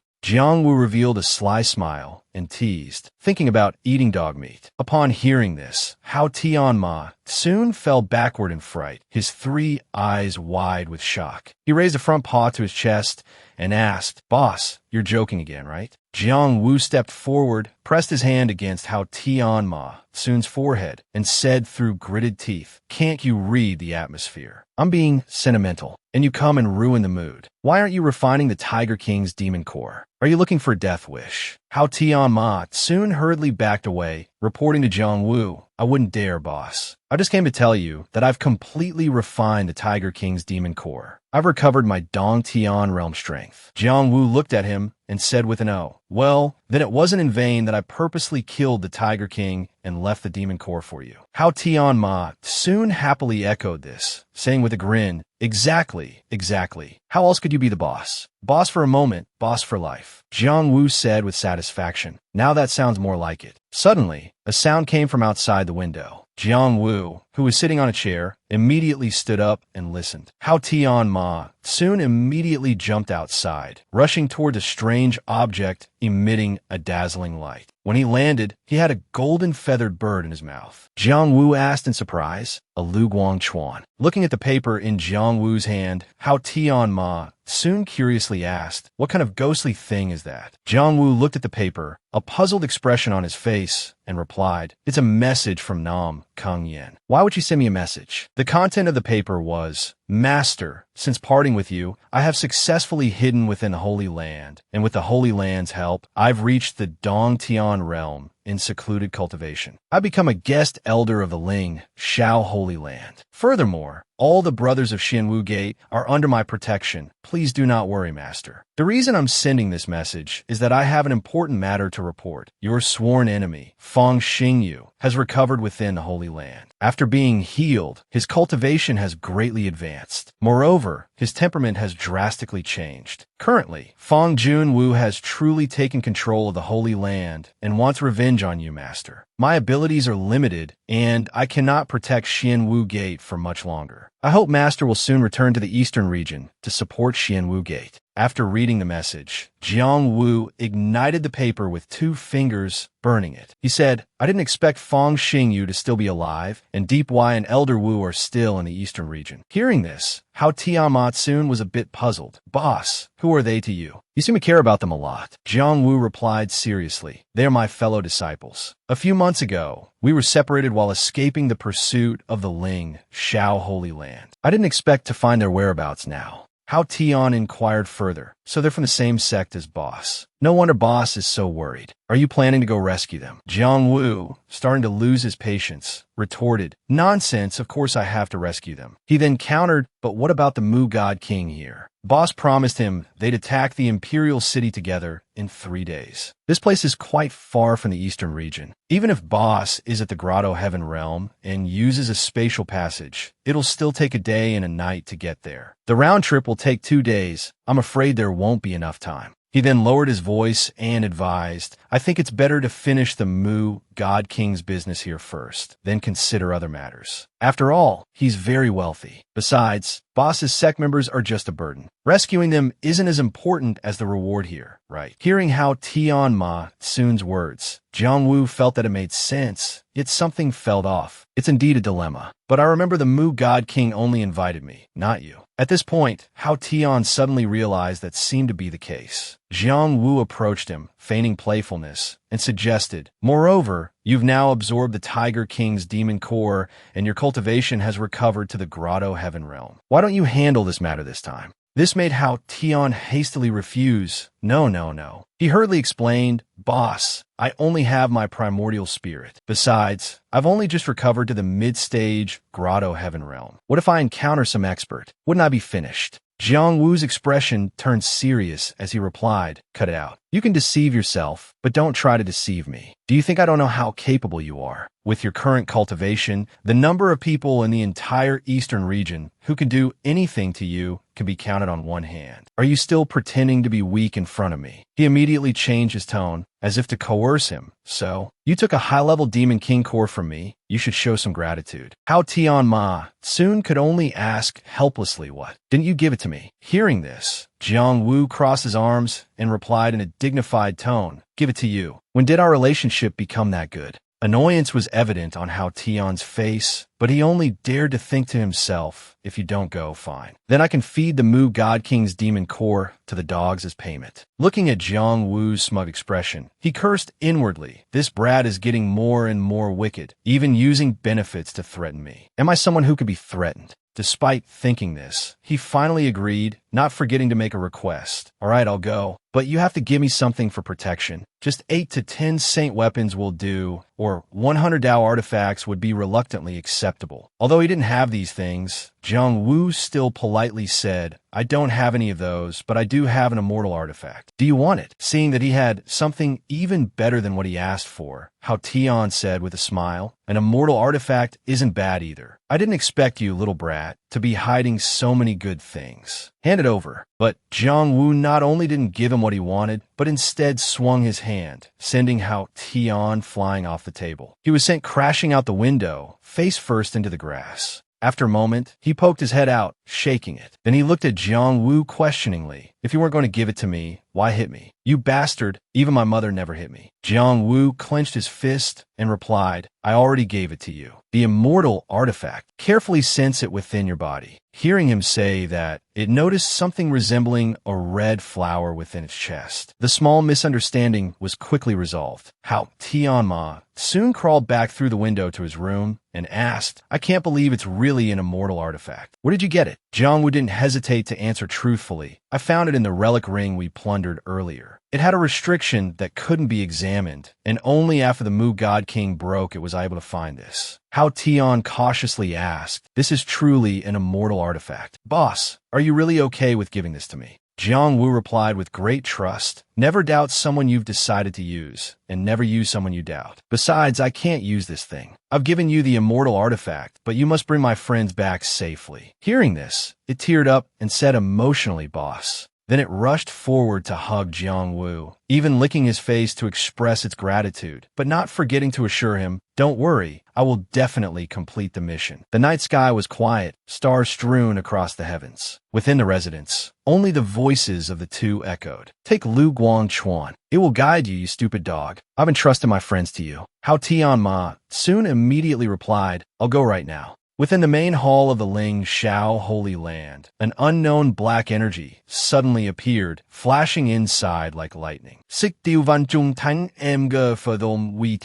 He braced his hands on his thighs, preparing to stand, while Feng Xingyu waited beside him. As soon as he appeared, The other person spoke. You're back. Have you arranged everything at the Holy King Dynasty? Zichu Van Trung Tan respectfully reporting to Immortal Venerable, your subordinate has made all the necessary arrangements. The Holy King Dynasty will soon be completely in our hands. After defeating the Holy King Dynasty, the end of the Jiao Tri-Holy Land won't be far behind. Hearing this, the other person turned around and praised. Excellent, well done. Fong Xing, you folded his arms and seriously analyzed. The 4 holy lands guarding this place are the key to opening the passage to the immortal realm. Only after completely defeating the 4 holy lands can we proceed to the next step of our plan. Fong Xing, you continued to explain in detail. The inheritors of the supreme beings from ancient times will also be a threat to us. Who knows, among them, there might even be reincarnated supreme beings who could awaken after their rebirth. Those old geezers are not to be trifled with. We must be cautious of them. The heavenly Tao cycles, Yin and Yang, complement each other. Now that we have returned to life, the hidden karma will also reconnect. Those old geezers didn't all die 10,000 years ago. With our reappearance, those hiding in the shadows will gradually surface. Van Trung Tan knelt down, respectfully listening to Fong Xingyu's teachings. He resolutely replied, your subordinate understands. 10,000 years ago, it was these supreme beings who ruined our plans. We cannot repeat the same mistakes. He continued angrily. In these 4 holy lands, 10,000 years ago, they were nothing more than our hunting dogs in the lower realm. Yet they dared to betray their master and establish their own sections. They truly deserve death. Fong Xingyu reminded him, we cannot rush this. Besides their external strategies, the 4 holy lands also have a group of old geezers sleeping in their forbidden grounds. Now is not the time to confront them.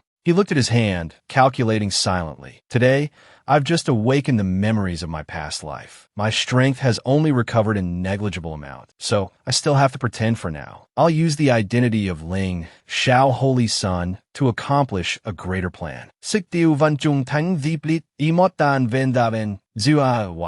Suddenly, a subordinate rushed in to reporting to the 2 holy sons, the Holy Lord requests an audience. Fong Xingyu asked contemptuously, is that my lowly old man here? What does he say he wants? The subordinate bowed his head and replied, reporting to Holy Son, the Holy Lord didn't specify. He only said he had an urgent matter to discuss with you. Fong Xingyu narrowed his eyes and curtly replied, then I'll see him briefly. The subordinate clasped his hands and promptly obeyed. Yes, I'll immediately invite the Holy Lord into the hall. At this time, Fong Xingyu's father was waiting outside. He worriedly thought, ever since I saved Xingyu's life, his personality has changed drastically. After Van Trung Tan returned from the perilous land, he also seemed like a different person. He originally didn't get along with Xingyu, yet today he's so respectful to my son. The more he thought, the more worried he became. Currently, both Xingyu and Van Trung Tan claim to be reincarnated immortals, and I don't know if it's true or not. But Xingyu's current strength has greatly increased. He single-handedly eradicated the Van Ni clan's forces in the west and seized control of the Holy Land. Now, even I, his father, need to request an audience to see him. As the subordinate hurried towards him, he was still lost in worried thoughts. I don't know if this will ultimately be a blessing or a curse. However, Xingyu is still a member of the Fong family. If he doesn't do anything against the family's interests, I, as his father, needn't worry. Hearing the subordinate report, Holy Lord, the Holy Son invites you in, a look of joy appeared on his face. Fong Xingyu's father hurriedly entered. He joyfully called out, Xingyu.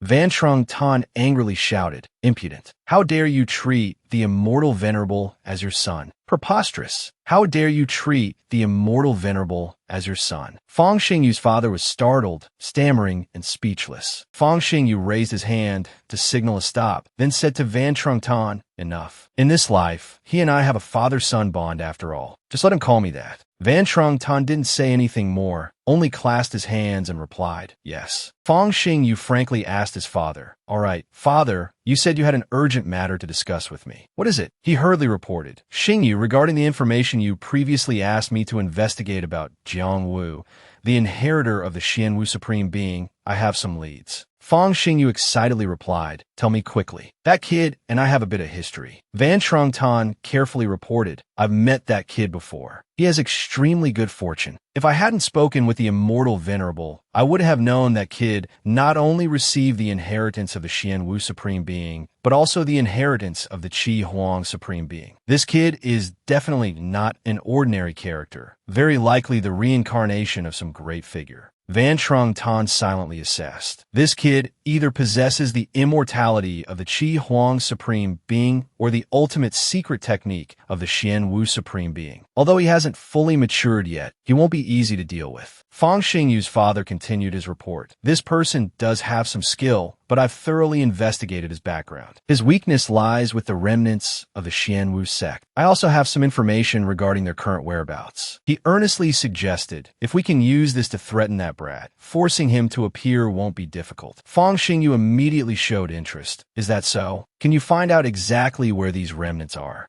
He replied decisively, "They are currently within the Five Poison Sect." Fong Xingyu stroked his chin thoughtfully. "Isn't the Five Poison Sect the sect of the newly appointed elder Shangwan Yin? Could Shangwan Yin have betrayed us?" Fong Xingyu's father speculated, "It must be so. Shangwan Yin previously reported having killed Jang Vu in the Holy Land. Now that Jang Vu is alive and well, this person must have colluded with him." Van Trung-tan exclaimed in alarm, "There's such a thing. Why wasn't this reported sooner?" He calmly explained, "I've only just taken over the affairs of the Holy Land. Previously, it was the Western Branch that managed matters. I'm not entirely clear on the specific situation." Van Trung-tan hastily ordered, "Then what are you standing around for? Quickly apprehend Shi Yi, capture Shangwan Yin and the Xianwu sect, and then annihilate the Five Poison Sect. Go, quickly lead the men." Night fell, and a gentle breeze blew. The Five Poison Sect headquarters was quiet. Shangwan Yin stood by the window, enjoying the breeze. Lost in thought, she murmured to herself, "The wind heralds an approaching storm. I wonder if Master has received the message." Suddenly, a subordinate handed her a cloak, softly and considerately reminding her, "Sect leader, it's getting dark. Be careful not to catch a cold."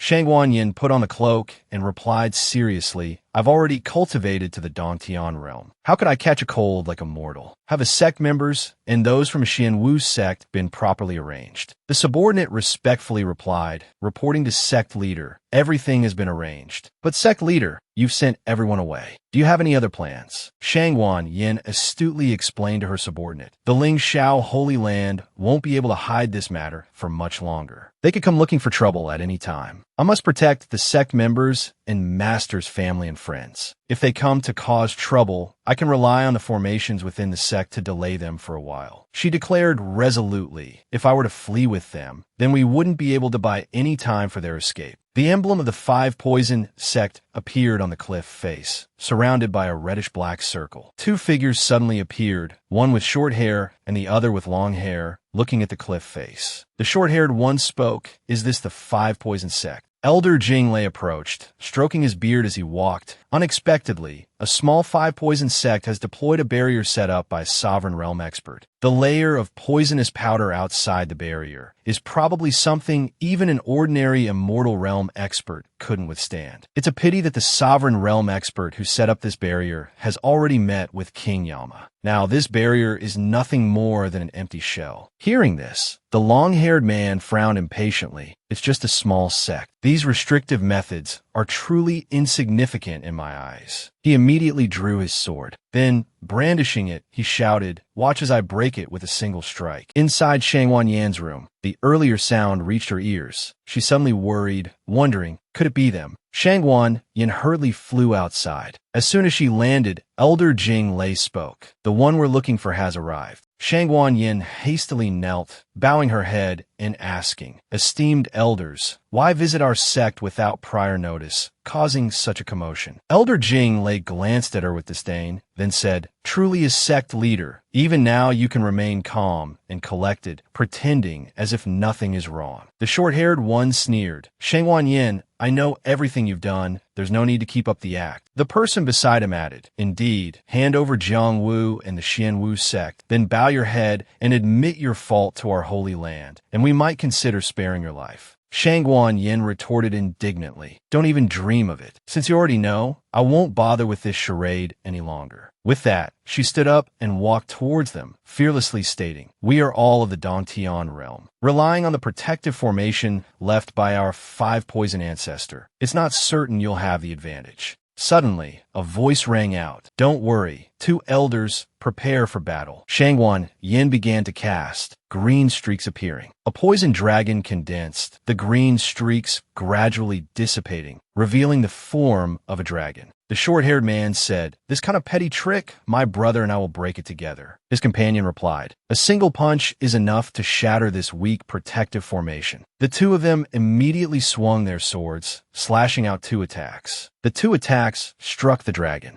The dragon vanished, and Shangguan Yin gasped. What? He said smugly, my brother and I combined our strength to execute the yin-yang sword technique. Even a late Dongtian realm cultivator would have to temporarily evade, let alone you, a mere early Dongtian realm junior relying on a formation. How could you possibly withstand it? Elder Jing Lei spoke. The 2 elders' yin-yang sword technique has truly reached the grand completion stage. He raised his hand to the sky, then deployed a formation, then allowed this old man to also show off a little. A purple attack descended upon the 5-poison sect. That energy began to flow into Shangguan Yan's body, and she panicked. Blood began to flow from her mouth, her body unsteady, collapsing to the ground, cursing, damn it, so this is the strength of a Holy Land elder. Too strong, it's simply not something I can withstand. The 3 quickly advanced towards her. The short-haired man turned back and asked, how is it, Elder Jinglei? With your Dongtian encompassing 60 miles, have you detected the auras of those people? He replied, nothing detected. Aside from Shangguan Yin, this 5-poison sect only has a bunch of mortals left. They must have left long ago. The long-haired man asked her, where did you send those people? But Shangguan Yin gritted her teeth, refusing to speak. Seeing this, his face darkened as he glanced at her. You're quite stubborn. He kicked her in the face, then turned and asked, Elder Jinglei, how should we deal with her? He replied sinisterly, bring this woman to the Holy Land branch. I have 210 methods of torture. Even the mouth of a great Luo golden immortal can be pried open, let alone a woman's. A moment later, a golden bird soared across the sky. How Tion Zun hurriedly chased after it, wondering aloud, is that the place? Looking at the surrounding ruins, he realized it seems someone has already been here. Damn it, if that brat finds out I messed things up, won't he skin me alive when I get back? Suddenly, he smelled something and exclaimed, oh. Then how Tion Zun remembered, wait, this smell is similar to the one on the Lu Guang Shui. It seems it's not from here. He followed the scent, wondering, could there be someone still alive? The scent is drifting in another direction, as if someone carried it away. Then how Tion Zun decided to follow and see. How Tion Zun tracked the scent and stopped at the border of the Ling Shao Holy Land. How Tion Zun cautiously observed the area ahead, thinking, the scent stops here. It seems this is the place. How Tion Zun quickly used his heavenly eye, closing his eyes to sense. Through his heavenly eye, images of everyone searching appeared. How Tion Zun said in surprise, there are actually 4 Dongtian realm cultivators. One of them has a similar aura to the one on the Lu Guang Shui. It must be the person they're looking for. It seems this trip wasn't in vain. How Tion Zun suddenly gritted his teeth, his eyes cold. He said, the remaining 3, 2 are at the peak of the mid-Dongtian realm, and 1 has just entered the late Dongtian realm. A bit difficult to deal with. How Tion Zun stroked his chin, a thoughtful expression on his face. He speculated, this place is heavily guarded, and I've just broken through to the Dongtian realm. My aura is not easy to conceal. If I rush in, I'm afraid I'll alert those 3 experts. Ordinarily, with my reputation, this small matter would be easy for me to handle. How Tion Zun used a technique to summon his primordial spirit. How Tion Zun said tensely, however, this won't be too difficult for me. My primordial spirit realm far surpasses these 3. I'll first split off a primordial spirit clone to check the situation. The primordial spirit clone condensed, a purple light appearing in his palm. From the primordial spirit clone emerged a sleeping dog. How Tion Zun looked at it with amusement. Observing his creation, how Tion Zun could hardly contain his joy. This clone only has the power of the undying realm. Moreover, it's a part of my primordial spirit. Ordinary cultivators won't be able to detect it. It's just a pity its power is too high.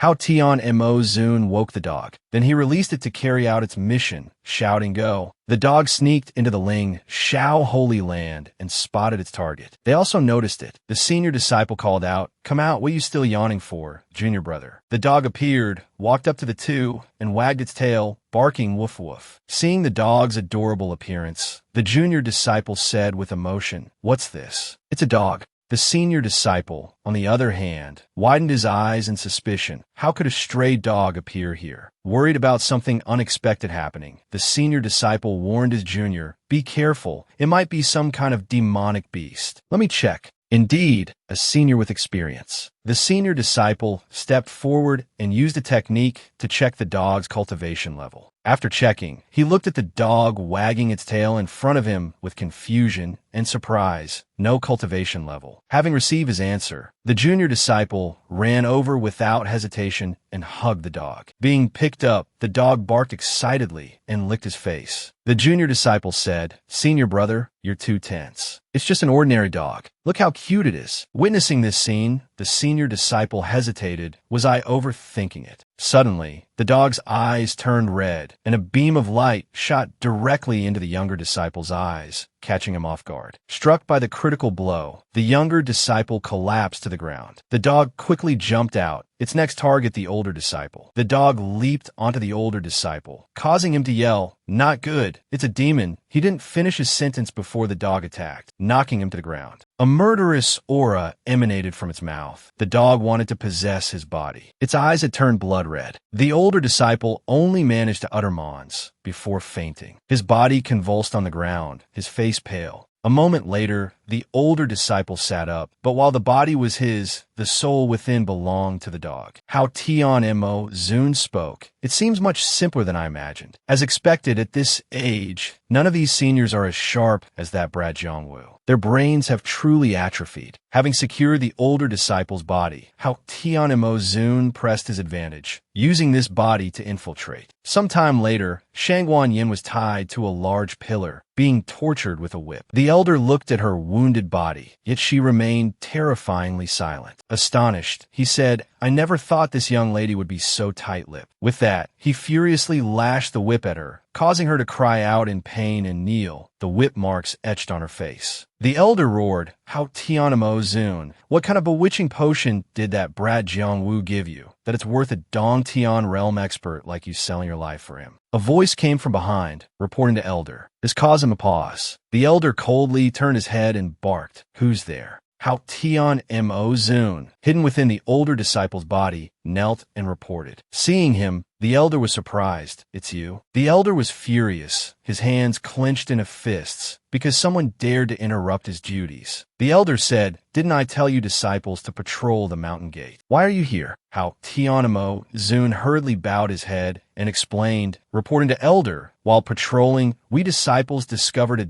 Dong Tian realm expert secretly investigating. Fearing to alert them, we came specifically to report to elder." Playing this role for the first time made him a little nervous, his expression stiff. Hearing this news, the elder frowned unhappily, his scrutinizing gaze resting on the young man. The elder said, "There's such a thing. Is this information accurate?" Seeing the elder holding the whip, muscles bulging, knowing that one wrong move could cost him his life. How Tion Mo Zun nervously replied, "This disciple's cultivation is low, and I dare not be completely certain. However, while patrolling, this disciple did sense a powerful expert investigating. I implore elder to investigate this matter thoroughly." The elder turned to look at Shangguan Yin lying on the ground, thinking, could it be Jiang Wu coming to rescue Shangguan Yin? Let me see. Then, the elder used a spell to investigate the situation, to see if what Hao Tion Mo Zun said was true. The elder commanded, "Dong Tian power, activate." A moment later, the image of Hao Tion Mo Zun's true form appeared outside. Seeing this, the elder gritted his teeth and glared. The elder said, "Indeed, there's a powerful expert secretly investigating." He didn't want to let this matter rest, and turning to look at the bewildered Hao Tion Mo Zun, he ordered, "You guard the prisoner here." I will inform the other two elders to handle this. This was exactly what Hao Tion Mo Zun wanted, completely in line with his plan. This disciple obeys, Hao Tion Mo Zun replied. After the elder left, Hao Tion Mo Zun stayed behind. Waiting until the elder was far away, he began to act. A mocking expression appeared on Hao Tion Mo Zun's face as he glanced in the direction the elder had left. Hao Tion Mo Zun smirked to himself. I intentionally leaked a trace of my aura, just so you wouldn't miss the bait. Having completed half of his mission, Hao Tion Mo Zun looked at the bound Shangwan Yin in surprise. Unexpectedly, she's a beauty. I wonder what relationship this woman has with Jang Vu. Shangwan Yin woke up and looked at the man in front of her in a panic, shouting, You, what do you want?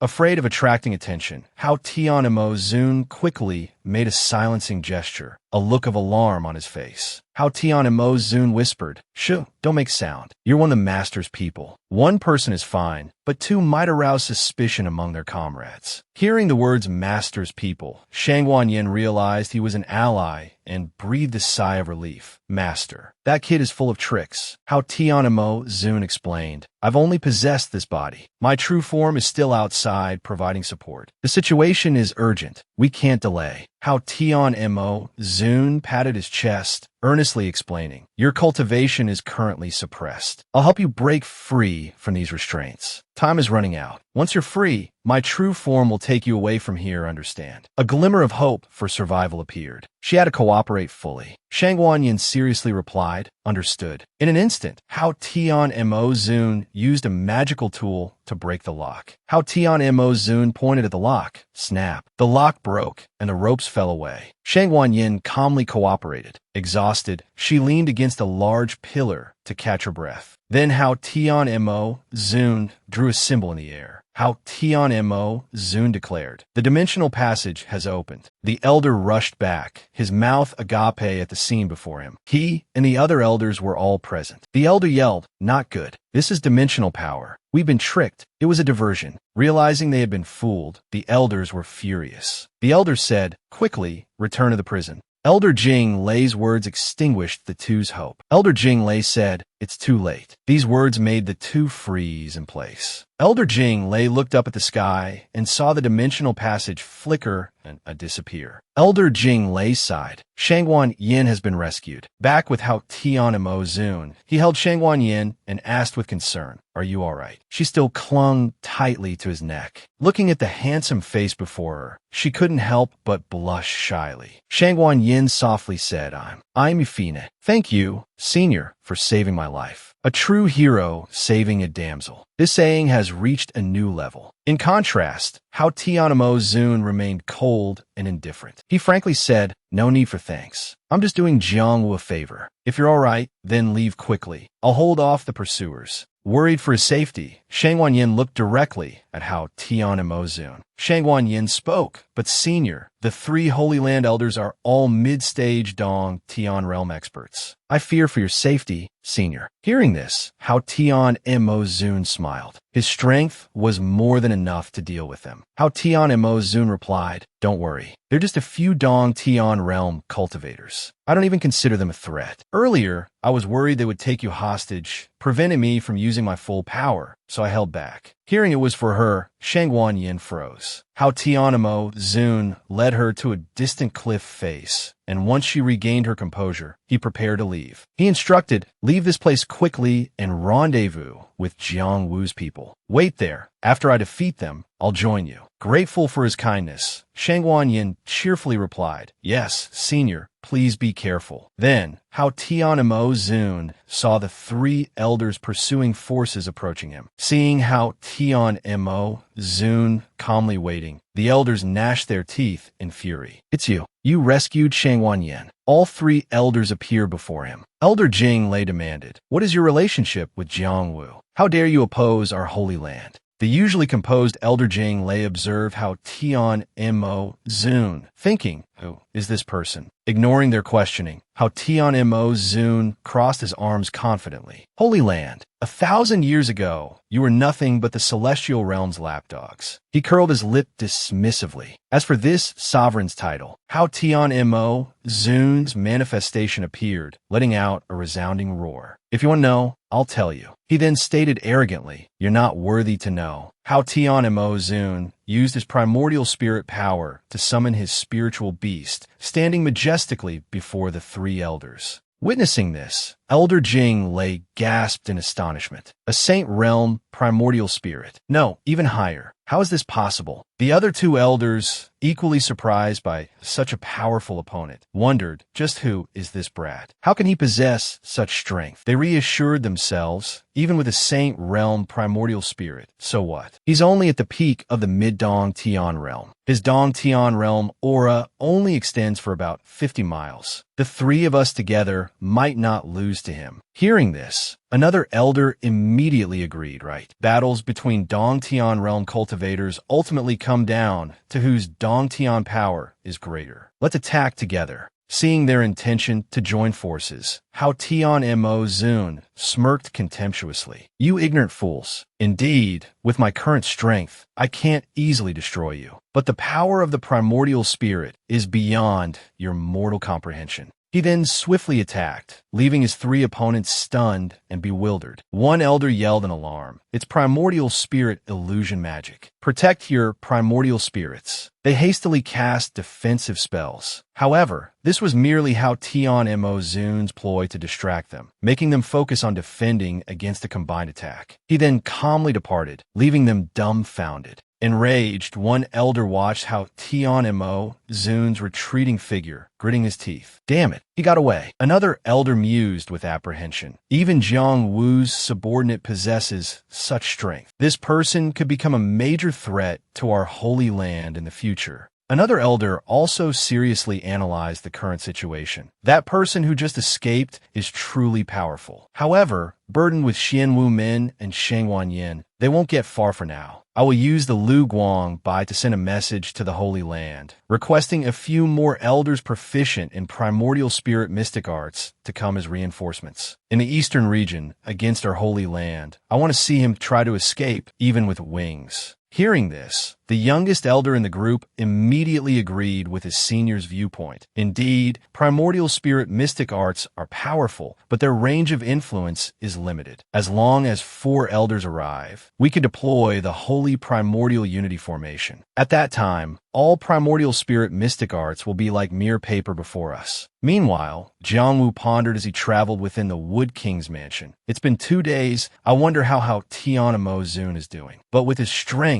and with the immortal artifact protecting him, he should be fine. Furthermore, I've also left a portion of my Tao, primordial spirit, within the immortal artifact. As long as he doesn't encounter a Holy Lord level expert, he should be essentially safe. Jiang Wu's contemplation was interrupted by the Wood King's call. He said, "Young friend, so you're here. I happen to have something to discuss with you." Jiang Wu responded politely, "Wood King, what is it? Are the preparations complete?" He laughed heartily and said, "Young friend, it hasn't even been 3 days. The other 3 kings are on their way and should all gather here by tonight." Then his expression suddenly turned serious as he said, "I came to discuss another matter with you." Jiang Wu was somewhat surprised upon hearing this. Another matter. The Wood King didn't elaborate, getting straight to the point. "It's about the situation inside the royal city. I have the latest information." This surprised Jiang Wu. The situation inside the royal city. Isn't there a barrier sealing it off? How did you learn about the situation inside? Hearing Jiang Wu's question, the Wood King didn't hide anything, recalling, "Speaking of this, it happened last night. Since we'll be entering the royal city in a few days, I projected my primordial spirit to sneak into the city, hoping to gather some intelligence beforehand. My primordial spirit realm has reached the Saint realm. It can be said that in the entire western region, besides Jiao Li Holy Mother, only the Supreme Elder of the Holy Land can compare. Naturally, it was easy to sneak into the royal city. However, when I reached the royal palace, I was discovered by experts hidden within. There were 2 of them in total. One was the national teacher, Chu Tianquan. As for the other person's identity, even I don't know. At that moment,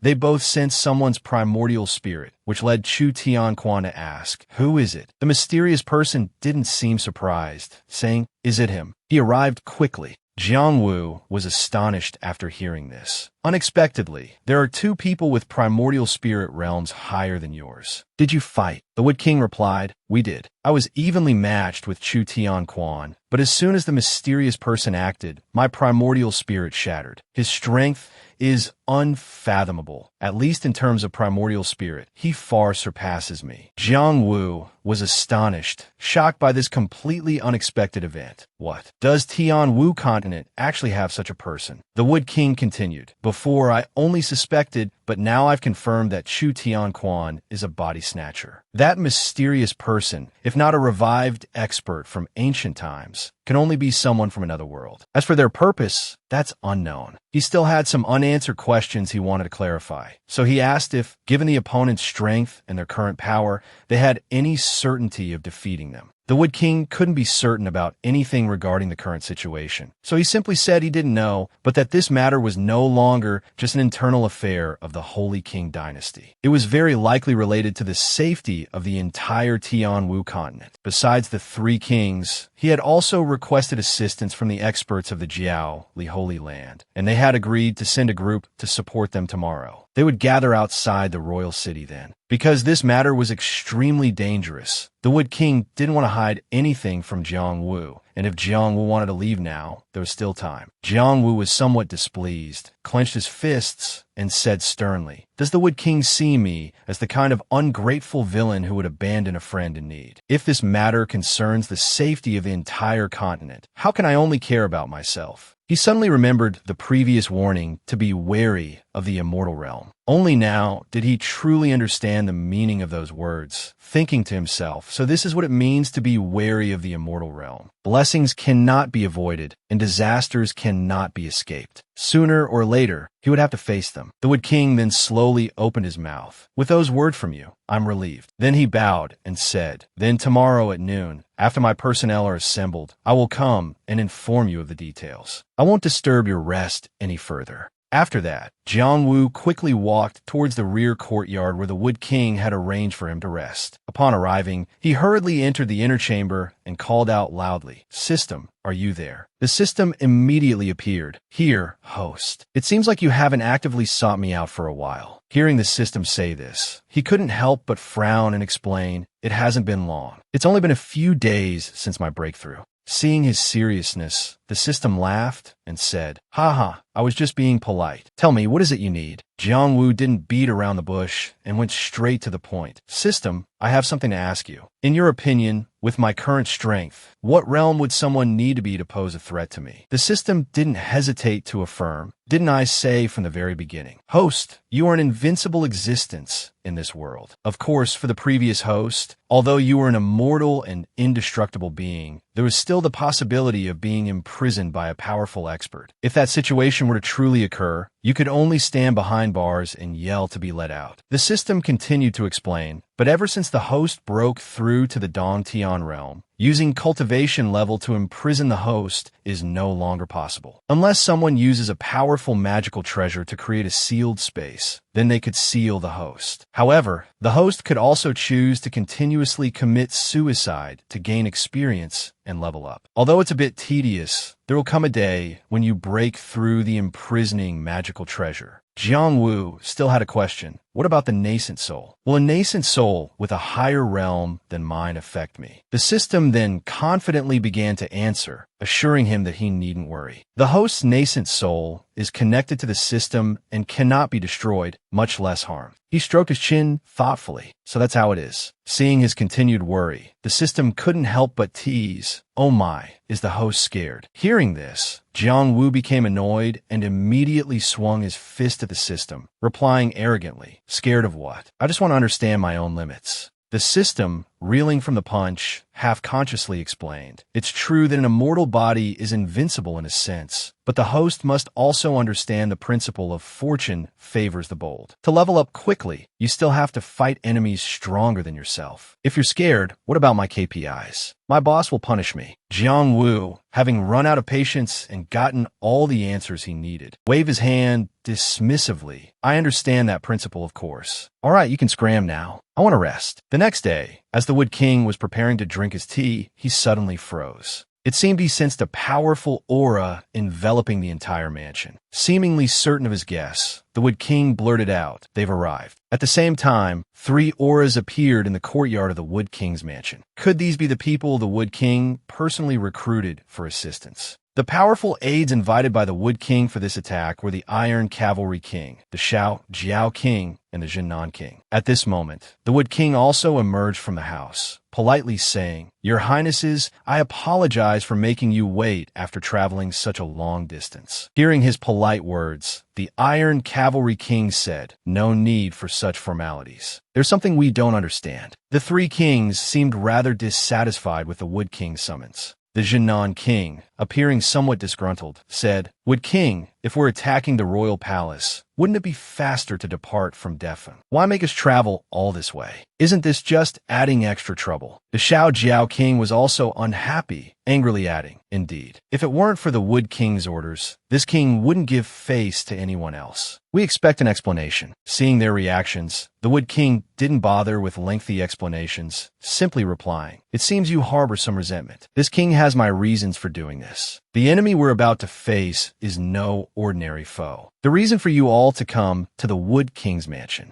is because the Gongshin King was previously ambushed by the enemy and unfortunately perished. Your Highness's strengths are comparable to the Gongshin King's. This king's actions are solely to preserve the strength of the Holy King's dynasty and prevent any mishaps from befalling you." The 3 kings, eyes wide with disbelief, found it hard to accept the gravity of the situation. In unison, they exclaimed, "How can this be?" The Shao Jiao King, regretfully clasping his hands, apologized. "All right, we misunderstood the Wood King. We apologize." He then added, "But before this, the Wood King had a newcomer at the Tion realm arrive with us. Why hasn't he come to greet us?" The Iron Cavalry King fully agreed. "Indeed, I strongly object to outsiders interfering in the affairs of our Holy King dynasty. Besides, he's just a kid at the early Tion realm. How could he possibly influence the war?" Hearing this, the Wood King could only close his eyes in resignation, thinking to himself, "These kings are too accustomed to their arrogance. It's fine, let them suffer a bit." He then explained, "Although this young friend has only recently broken through to the Tion realm, his strength is quite astonishing. I hope that when you attack the royal city, you will follow his commands and not cause any further trouble." The Shao Jiao King reacted vehemently, shouting, "What? Wood King, have you lost your mind?" The Iron Cavalry King couldn't help but speak up as well. "We only agreed to follow you because we respect you as the strongest expert in the Holy King dynasty. Having us take orders from a brat is going too far." The Jinnan King also adamantly refused to obey a youngster, protesting fiercely, "Everyone, the Wood King is doubting our strength. Fine, let's capture this brat first and show the Wood King whether a newcomer to the Tion realm is qualified to command us. That brat is in the back courtyard, isn't he?" He then began to channel his divine power, shouting, "Tion," and extending it outwards for 50 miles. The Tion power spread towards the back courtyard. At that moment, Jang Vu was strolling around and happened to witness the Jinnan King using his Tion power. This alone was enough for him to understand that the Wood King wanted him to subdue these individuals. He would simply help him with this small task. The scene shifted to the Wood King's mansion. The Jinnan King, who had just used his Tion power to capture the young man, was now vomiting blood in pain. Seeing this, the Iron Cavalry King and Shao Jiao King immediately rushed to support the collapsing Jinnan King. Just then, Jang Vu appeared before them. The Shao Jiao King roared furiously, filled with hatred. Jang Vu then unleashed his divine power, shouting, "Majestic Dragon Divine Palm." He struck out with a palm towards the remaining 2 kings. The Iron Cavalry King, now worried, suggested, "This is bad. His power is terrifying. We must attack together." With that, the two kings quickly combined their divine powers to counterattack. But the majestic dragon divine palm fiercely struck them, producing a loud boom. In the end, the three kings each collapsed in a different direction, completely outmatched by Jang Vu. Jang Vu raised his head and stepped forward, sternly asking, "Well, are you convinced now?" The Wood King looked at Jang Vu, smiled warmly, and said, "Remarkable, truly remarkable. Young friend's strength is almost on par with this old man's." Hearing the praise, Jang Vu responded with a modest smile, "You flatter me, Wood King. It's just that I always act decisively. If your highnesses weren't convinced earlier, I had no choice but to demonstrate my strength a little." Hearing this, the Wood King's smile became slightly strained as he thought to himself, "This kid only managed to defeat the Demon King thanks to his magical treasure." Jang Vu stood before the three kings, cupped his hands, and said, "If I have offended you in any way, I ask for your forgiveness." Seeing Jang Wu's calm demeanor, the Iron Cavalry King's expression turned unpleasant. "This brat doesn't take us seriously at all," he said, still kneeling on one knee. The Iron Cavalry King felt a surge of anxiety as Jang Vu approached, his eyes filled with wariness. Jang Vu stood before the Iron Cavalry King, looked down at him, and said, "This king showed a hint of hostility towards me just now. Could it be that you're still not convinced?" A sinister smile spread across Jang Wu's face. "Very well. The battle begins tomorrow, and I haven't fought in a while. It just so happens I have some techniques I need to test." He continued, "I wonder if your highness would be willing to spar with me." The Iron Cavalry King's face paled, and he stammered, "Teach this." Seeing the situation take a turn for the worse, the Shao Jiao King quickly intervened. "Young friend, you misunderstand. The Iron Cavalry King has been guarding the border all year round and rarely has the opportunity to spar with experts. So, seeing your astonishing strength, he naturally wanted to experience it firsthand." The Shao Jiao King's face was etched with worry as he glanced at the Iron Cavalry King and continued, "It wasn't out of hostility towards you, young friend. Please don't overthink it." Jang Vu clearly didn't believe the Shao Jiao King's explanation. "Is that so? But why did I clearly sense hostility and not a desire to spar?" His words hit the mark, and the Shao Jiao King became flustered, stammering, "Teach this."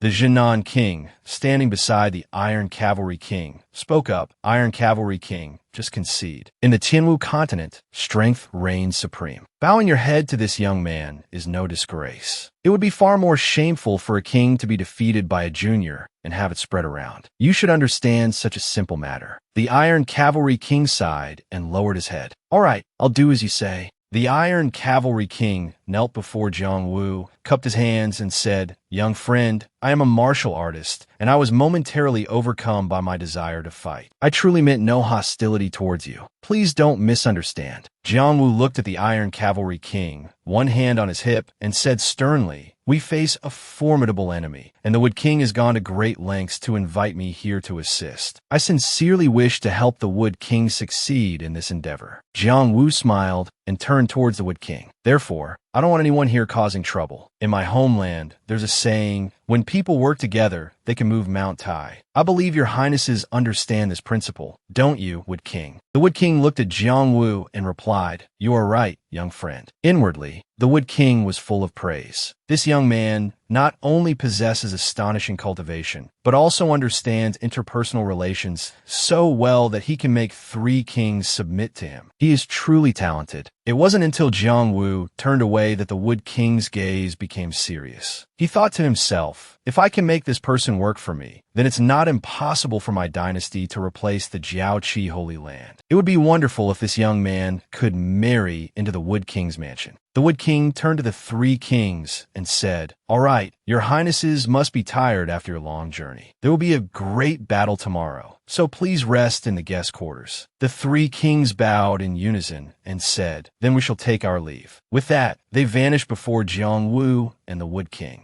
Seeing the three kings depart, Jang Vu turned to the Wood King and said, "Wood King, there's something I don't understand." The Wood King immediately guessed what Jang Vu wanted to ask. "Are you asking why I invited these three troublemaking kings to assist us?" Jang Vu was slightly surprised. So the Wood King already knew. The Wood King's expression turned serious. "This matter shouldn't be discussed here. Walls have ears. Young friend, please follow me." Jang Vu followed the Wood King. Seeing something, A look of surprise flashed across his face. What is this? The Wood King led Jang Vu to a large hall. The interior was simply furnished. The Wood King clasped his hands behind his back, completely focused. The large room had been enveloped by a barrier set up by the Wood King. Seeing this, Jang Vu said in astonishment, "This is a cave heaven barrier." The Wood King finally breathed a sigh of relief. "Now, young friend, we can speak freely." His expression turned serious again. "Don't you think it's too much of a coincidence that someone was lying in wait for the Gongshin King?" Jang Vu crossed his arms and thought for a moment before replying, "Indeed, it is."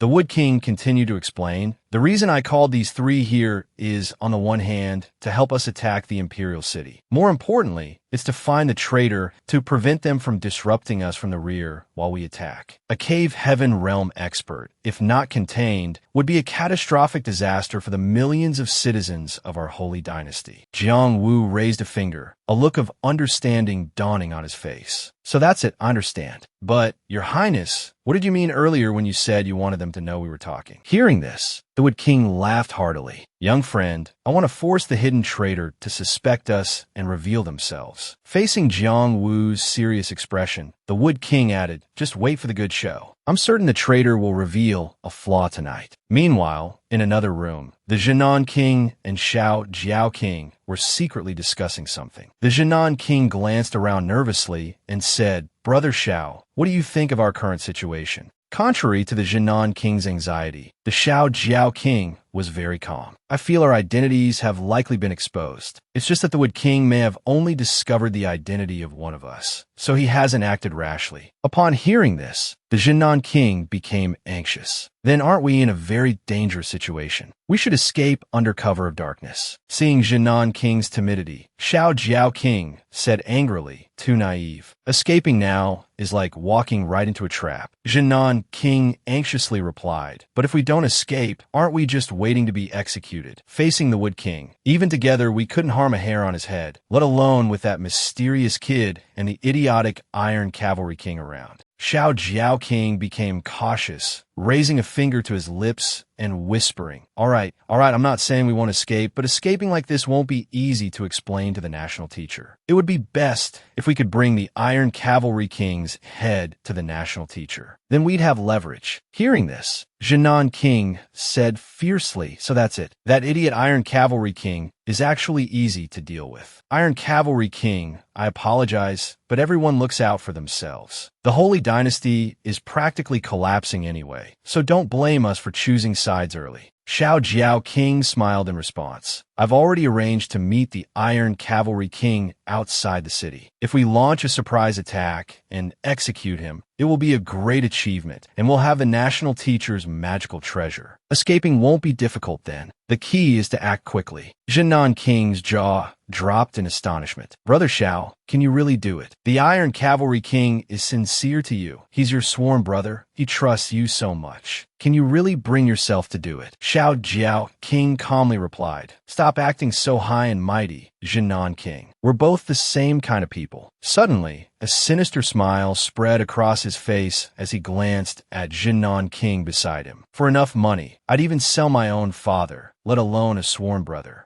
With their plans set, Jinan King and Xiao Jiao King left the room, using immortal techniques to fly into the sky. At this time, Jang Vu was sitting in the room with the Wood King and was startled by the commotion. Jang Vu looked towards the source of the noise. Are they making their move already? The Wood King, seemingly anticipating this, wasn't surprised. His gaze also turned towards a noise. "It seems our secret conversation during the day has made the hidden traitor suspicious, forcing them to act prematurely. Otherwise, they would have certainly waited until tomorrow to collude with Chu Tion Quan, attacking us from both inside and out, which would have been much more troublesome." Hearing this, Jang Vu quickly stood up, setting down his teacup. "We shouldn't delay, Wood King. I'll go with you to watch this good show." The Wood King slammed his teacup down on the table. This king was just thinking the same. "However, I'm unsure of your current mastery of the Dongtian power. Can you perform Dongtian internalization?" Jang Vu, feeling his abilities questioned, replied, "Are you worried, Wood King, that my cultivation is insufficient and my aura will be detected? Rest assured, containing my Dongtian power is no problem for me." With that, Jang Vu immediately entered a state of heaven-man unity and began circulating his energy. The Wood King stared at him in astonishment, wondering just how many more trump cards this young man had hidden. Watching Jang Vu focus on circulating his energy, the Wood King thought to himself, being able to perform Dantian internalization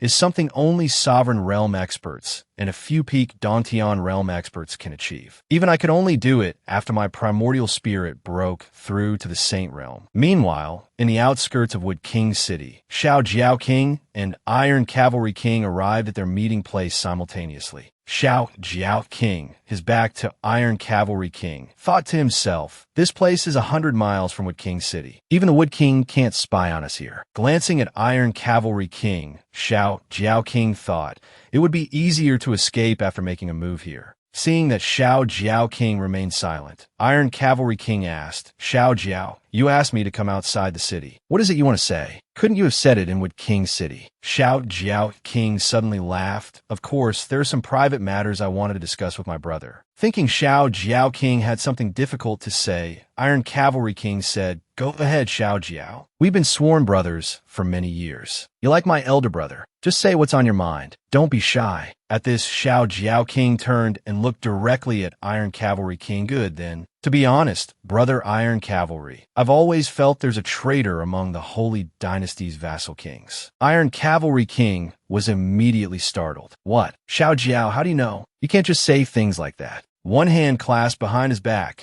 Xiao Jiao King spoke calmly. Think about it. Wood King told us that national teacher Chu Tianquan is rebelling. But who is Chu Tianquan? He just entered the Dantian realm. His cultivation isn't even as high as ours, the vassal kings. To say he can suppress his majesty, the holy emperor, how believable do you think that is? Persuaded by Xiao Jiao King's words, a worried look appeared on Iron Cavalry King's face. Indeed, his majesty is already a sovereign realm expert. Although he suffered some setbacks during his tribulation and can't fully utilize his power, looking at the entire southern region, only the Jiao Pond Holy Mother's strength surpasses his. It truly seems impossible for him to be suppressed. Seeing that Iron Cavalry King had finally taken the bait, Xiao Jiao King continued, Brother Iron Cavalry, actually, besides the Jiao Pond Holy Mother, there's one other person. Iron Cavalry King's eyes widened in surprise. You mean Wood King? He immediately felt something was wrong and loudly refuted. Impossible. Wood King had the opportunity to ascend the throne, but he willingly yielded it to his majesty. He absolutely has no desire for power. Brother Xiao Jiao, don't speak carelessly. But he willingly yielded it to his majesty. He absolutely has no desire for power. Brother Xiao Jiao, don't speak carelessly. Seeing Iron Cavalry King becoming agitated, Xiao Jiao King stepped forward and placed a hand on his shoulder. Brother Iron Cavalry, don't be so hasty. It's just a conjecture. To be honest, I have some doubts about all the vassal kings, and am secretly investigating the truth of the matter. Seeing Iron Cavalry King remain silent, Xiao Jiao King continued. After all, only we vassal kings know about his majesty's condition. Taking advantage of his majesty's weakness, any powerful vassal king could harm him. Hearing this, Iron Cavalry King became agitated again and loudly questioned, So, Brother Xiao Jiao, are you even suspecting me? Feeling the situation gradually spiraling out of control, Xiao Jiao King quickly tried to smooth things over. No, it's just that this matter is of grave importance. I wanted to find someone trustworthy to investigate the truth with me. Iron Cavalry King calmed down. Xiao Jiao King continued. Iron Cavalry King, we've known each other for many years, and I naturally trust you. However, for the safety of His Majesty the Holy Emperor, I feel we should put aside personal feelings for now. Xiao Jiao King's eyes, obscured by his hair, gradually turned sinister. If you would open your nascent soul for me to see, consider it proof of your innocence. This way, we can further trust each other, and naturally, it will also facilitate our next course of action. Feeling he could prove his innocence, Iron Cavalry King replied without hesitation, For His Majesty, I agree. Having said that, Iron Cavalry King closed his eyes and began to project his nascent soul. Seeing Iron Cavalry King's nascent soul emerge, Xiao Jiao King rejoiced inwardly. As expected, he's weak-minded. Killing someone at the mid-stage Tion realm is difficult, but projecting one's nascent soul. Even someone at the early stage Tion realm can do that. Xiao Jiao King immediately assumed a stance, preparing to attack. Iron Cavalry King, seeing this, was horrified. Xiao Jiao, what are you doing? At this moment, Jinnan King appeared behind Iron Cavalry King. Turning his head, Iron Cavalry King saw Jinnan King also channeling his inner strength, preparing to attack. What? Even you, Jinnan King. Jinnan King and Xiao Jiao King simultaneously focused their power, attacking Iron Cavalry King's nascent soul, catching him completely off guard. Iron Cavalry King collapsed to his knees, vomiting a mouthful of fresh blood, his face contorted in pain. Seeing their plan succeed, Jinnan King smiled. His nascent soul is now damaged. Only a sliver remains. Xiao Jiao, let's join forces and quickly finish him off. Xiao Jiao King replied cheerfully. All right. Suddenly, a kick flew out, striking Xiao Jiao King squarely in the face. Before Xiao Jiao King could react, Jang Vu landed another kick, sending him flying. Iron Cavalry King, still kneeling on the ground, was astonished as Jang Vu and Wood King appeared simultaneously. Wood King's face was etched with worry. Unexpectedly, we were a step too late. I calculated everything, but I didn't account for the bond between Iron Cavalry King and Xiao Jiao King. They still managed to make contact. Wood King stepped forward and helped Iron Cavalry King to his feet. Iron Cavalry King looked at Wood King with gratitude, stammering, Wood King. Wood King immediately interrupted him. All right, no need for words, I understand. Rest assured, I won't let these two traitors leave here alive. Seeing their near-successful plan foiled, Xiao Jiao King, standing to the side, said angrily, these two were actually able to conceal their Tion realm auras. Iron Cavalry King won't last much longer. Don't be reckless. Seeing the situation turn unfavorable, Xiao Jiao King shouted, Jinnan King, retreat. Jinnan King raised his hand, opening a spatial rift. All right. As the rift opened, Wood King simultaneously attacked, saying, try to run. Just like that, the spatial rift Jinnan King created was instantly destroyed by Wood King. Xiao Jiao King became tense. Wood King's power is truly terrifying. He can actually interfere with the opening of a spatial passage. While he's distracted by Jinnan King, I'll go first. Xiao Jiao King immediately created a spatial rift and slipped inside. Jang Vu turned to Wood King and said, Wood King, you focus on dealing with this old man. I'll go after Xiao Jiao King. Wood King glanced at Jang Vu and replied, all right. Be careful, young friend. Don't fight inside the spatial passage, lest you get swept away by the chaotic spatial currents. Having said that, Jang Vu also entered the spatial rift, disappearing before everyone's eyes. Wood King watched Jang Vu leave and then said, all right, Jinnan King, now let's settle the matter between us. Jinnan King was somewhat afraid. We are colleagues. Do you really intend to strike me down? Wood King immediately channeled his inner strength. A chaotic traitor dares to call himself my colleague. Jinnan King didn't expect Wood King to act so decisively, showing no regard for their past relationship. If that's the case, then I won't surrender easily. Heaven revealing wisdom. Jinnan King also channeled his inner strength, assuming a fighting stance. Let me experience the might of the Holy Dynasty's #1 expert, whose prestige shakes the 8 desolate lands. At the same time, within the spatial passage, Jang Vu had caught up to Xiao Jiao King. Found you. Xiao Jiao King was startled. What? How did you catch up so quickly? Xiao Jiao King stopped running and channeled his inner strength. Although moving too fast within the spatial passage risks being swept away by the chaotic spatial currents. I have no other choice now. Having said that, Xiao Jiao King shot off like lightning. Jang Vu was a little surprised, 10 times the speed, burning his aperture realm power to push his speed to the limit. So, besides explosive power, aperture realm power can also be used like this. Having grasped this application of power, Jang Vu smiled. I see. In that case, here I come. Jang Vu immediately chased after Xiao Jiao King like a bolt of lightning. Before long, Jang Vu caught up to Xiao Jiaoqing again. Xiao Jiaoqing was astonished. What? Is this kid crazy? Burning Aperture Realm power not only damages one's foundation, but moving too fast in the spatial passage also risks being swept away by the chaotic temporal currents. He's so young and talented. Is it worth risking his life against me? This is unbelievable.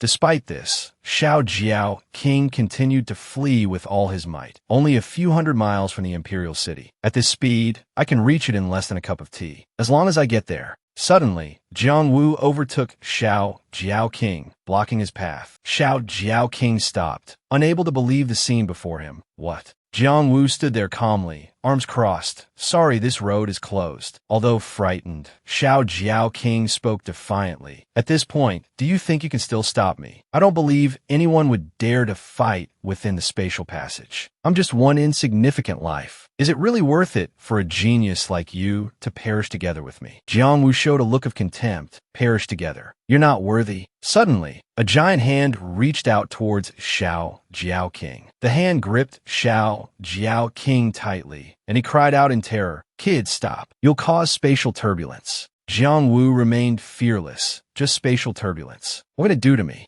Jang Wu's eyes turned fierce, filled with killing intent, fixed on Xiao Jiao King. Xiao Jiao King, today you will die. Suddenly, a powerful force enveloped Xiao Jiao King, causing him to yell frantically, "Madman! You're a madman. I'll fight you to the death." Aperture Realm Self-Destruction. The force surrounding Xiao Jiao King grew stronger and stronger, forming a giant sphere. The sphere of power boomed and disappeared into space along with Xiao Jiao King. Space distorted and Jang Vu fell to the ground. System notification, rebirth successful, experience increased by 100. Jang Vu, covered in wounds, breathed a sigh of relief, fortunate to be alive. The power of spatial turbulence is truly terrifying, dozens of times stronger than Xiao Jiao King's self-destruction. No wonder they say only Saint Realm experts can survive encountering spatial turbulence. Jang Vu then realized his surroundings were unfamiliar, but swept away by spatial turbulence. I shouldn't be too far from my original location. Where is this?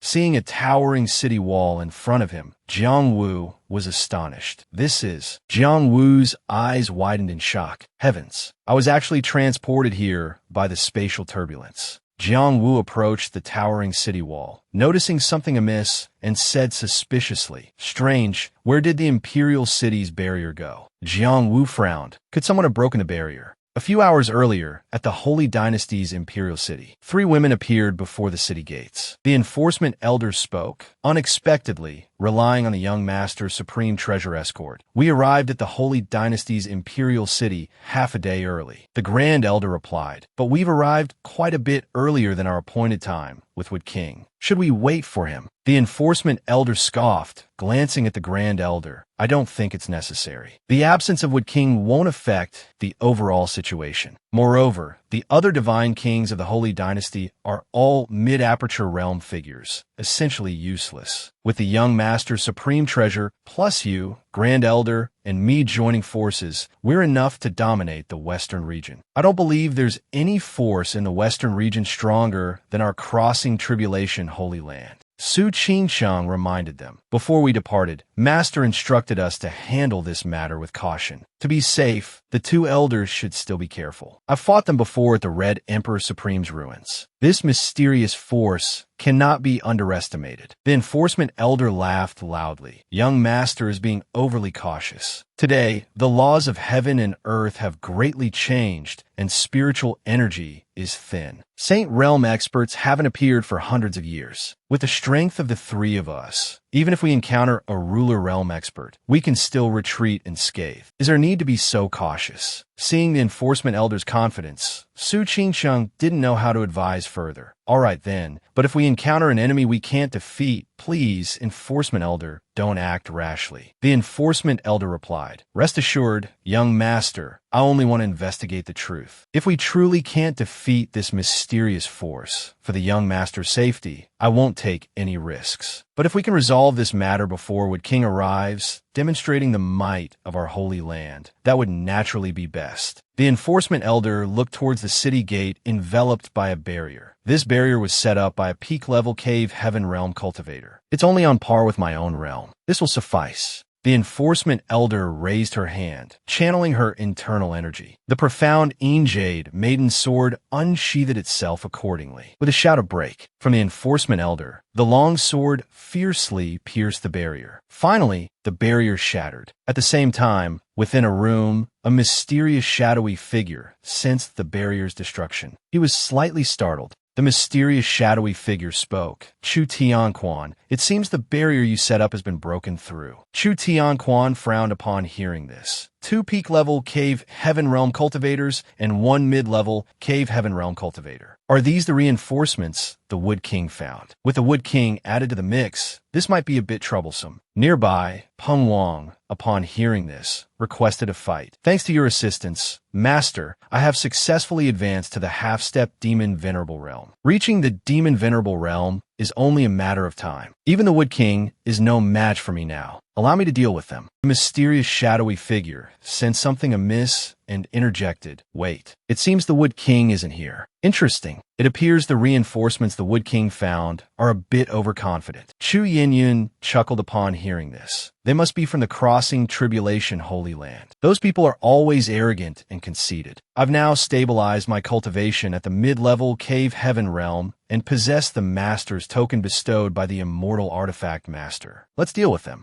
The mysterious shadowy figure revealed a sinister grin. "Good. The 3 of you go first. I'll lurk in the shadows and strike at the critical moment, eliminating them with a single blow. Once these reinforcements are eliminated and their essence devoured, the Wood King alone will be no cause for concern." The 3 subordinates replied in unison, "We obey." Jang Vu caught a faint scent and suddenly realized what it was. A look of astonishment appeared on his face, the smell of blood. Jang Vu leaped into the air, intending to enter the city. "It seems someone has attacked the Imperial City before us. It must be people from the Crossing Tribulation Holy Land." Jang Vu looked down at the city from above, an expression of utter astonishment on his face. Corpses were strewn everywhere within the city. The stench of blood emanated from within. Jiang Wu speculated, these soldiers seem to have been controlled by some sort of secret technique, similar to the Yin-Yang demonic seed great method. To control so many soldiers simultaneously, the one wielding this technique must be above the cave heaven realm. At this moment, Su Qingcheng had entered the city and was playing her zither with all her might. Seated midair, Su Qingcheng's playing generated a terrifying force. Suddenly, Chu Yinyun appeared, using her weapon to shatter Su Qingcheng's formation. Su Qingcheng looked up in astonishment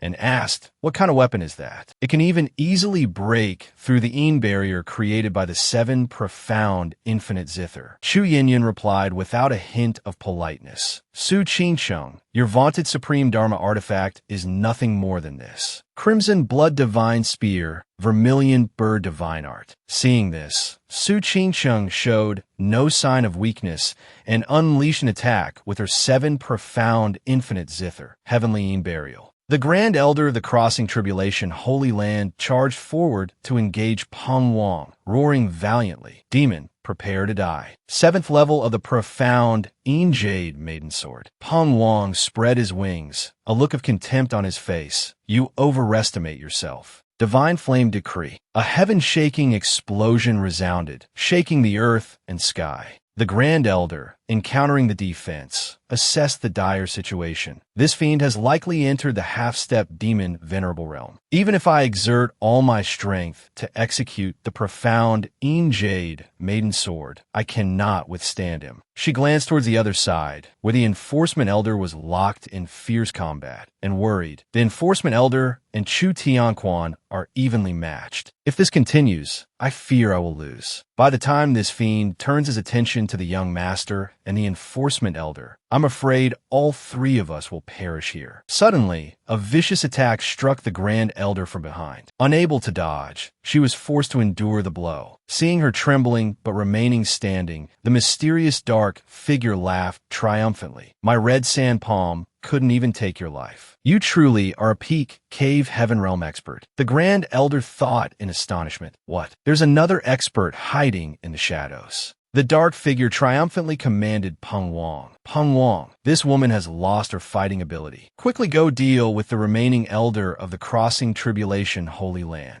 He clasped his hands in response. "As you command, I will immediately go assist the national teacher." With that, he swiftly charged toward the other battlefield. The enforcement elder panicked, sensing the unfavorable situation. The Grand Elder has lost. If this continues, I'll be attacked from both sides and will certainly be defeated. She quickly rushed to Su Qingqing's side and declared resolutely, "The young master is the hope of the Crossing Tribulation Holy Land. We cannot allow the young master to die here. No matter what, we must get the young master out first." Seeing this, Peng Wang scoffed, "Arrogant. You think you can escape? My speed has never been surpassed by a cultivator of the same level. Do you think you can be faster than me?" With a single flap of his wings, his enormous shadow fell upon the enforcement elder. Realizing he was about to attack, she cried out in alarm. "What?" The enforcement elder quickly summoned the long sword in her hand and executed the profound Yin Jade Maiden Sword. Peng Wang used his wings to block the attack, roaring, "You're showing off your meager skills." Chu Tion flew in front of the enforcement elder, summoning countless flying swords to revolve around him, and arrogantly shouted, "Immortal technique, Tomb Soldier Decree." In that critical moment, the enforcement elder recognized them as illusory images of 36 high-grade extraterrestrial immortal artifacts. Struck by the attack, she fell freely in pain. The enforcement elder lay motionless on the ground, closing her eyes to regain her composure. Seeing their seamless coordination, Chu Tianquan laughed loudly in praise. "Well done, Peng Wang." He continued triumphantly. "With that, those who could pose a threat to us have been dealt with. Only the little girl remains." Peng Wang nodded in agreement. This little girl also has some skill. In a one-on-one situation, she actually managed to defeat Chu Yinyun, who was wielding an immortal artifact.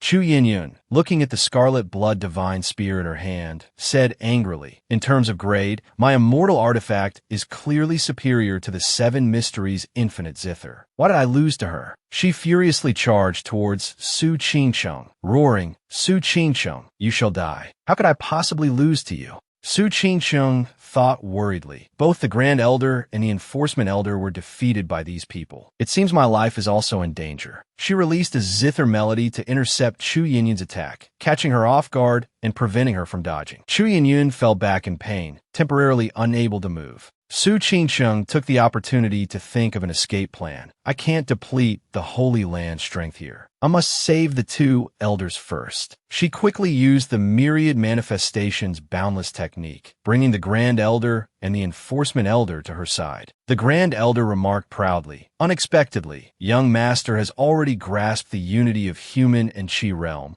and can even fully utilize the power of the artifact." The Enforcement Elder excitedly guessed, "Young master, could your strength have already?" Su Qingcheng sternly interrupted, "Now is not the time to discuss this. We underestimated these people's strength. We must leave this place first and wait for Wood God King's reinforcements." The Enforcement Elder bowed his head in shame. "It's all this old man's fault." Su Qingcheng put away her zither and waved her hand, shouting, "Spatial passage, open." Peng Wang hurriedly unleashed his demonic energy, threatening loudly, trying to run. He quickly moved in front of Su Qingcheng and launched an attack. Peng Wang boasted, "Even if the Heavenly King Lousy himself were here today, you would still die here." As he spoke, Jang Vu suddenly appeared, kicking Peng Wang in the head. With just one kick, the force caused a series of explosions to erupt from Peng Wang's body. He turned and greeted Su Qingcheng with a smile. "Miss Su, long time no see. How have you been?" Peng Wang quickly stabilized himself and said warily, "Such powerful spiritual energy, it was actually able to injure me." "Who are you?" Seeing that it was Jang Vu who had attacked, Peng Wang was astonished. Jang Vu. How could it be this brat? He's still alive after fighting Tiger King.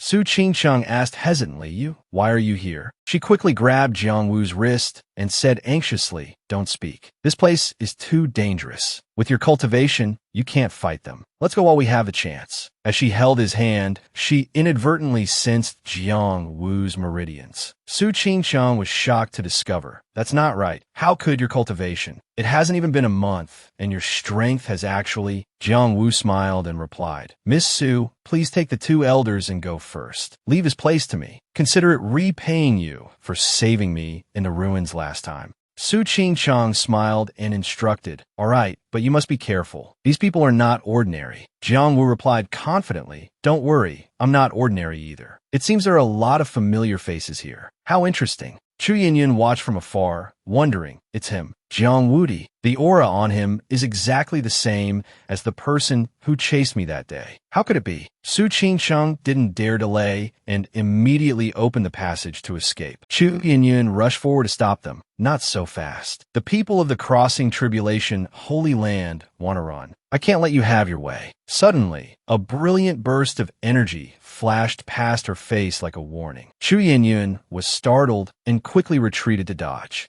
Seeing that the passage had been successfully closed under Jiang Wu's protection, Chu Yinyun angrily shouted, "Damn it, you dare ruin my plans." Jiang Wu frowned and thought, "Why does this face look familiar?" He asked Chu Yinyun loudly, "Is that you? Aren't you the servant of the Holy Son of the luminous sky Holy Land? Last time that lecherous skeleton abandoned you, I thought you were dead. How did you end up like this?" Chu Yinyun held her divine spear and angrily shouted, "I didn't expect you to remember me." She suddenly charged towards Jiang Wu, furiously demanding, "We have no grievance or enmity. Why did you ruin my plans?" Unexpectedly, Jiang Wu blocked the tip of Chu Yinyun's spear with just 2 fingers. Their auras clashed violently. He smiled and praised, "Interesting. You've improved quite a bit since last time." Contrary to Jiang Wu's composure, she thought in panic, "My full-powered attack, combined with the immortal weapon, was so easily caught by him. Moreover, the soul of the Scarlet Blood Divine Spear is locked down by him. I can't break free from his control at all." Jiang Wu approached her and asked curiously, "But it seems you weren't possessed. I'm very curious how you survived that lecherous skeleton and even managed to—"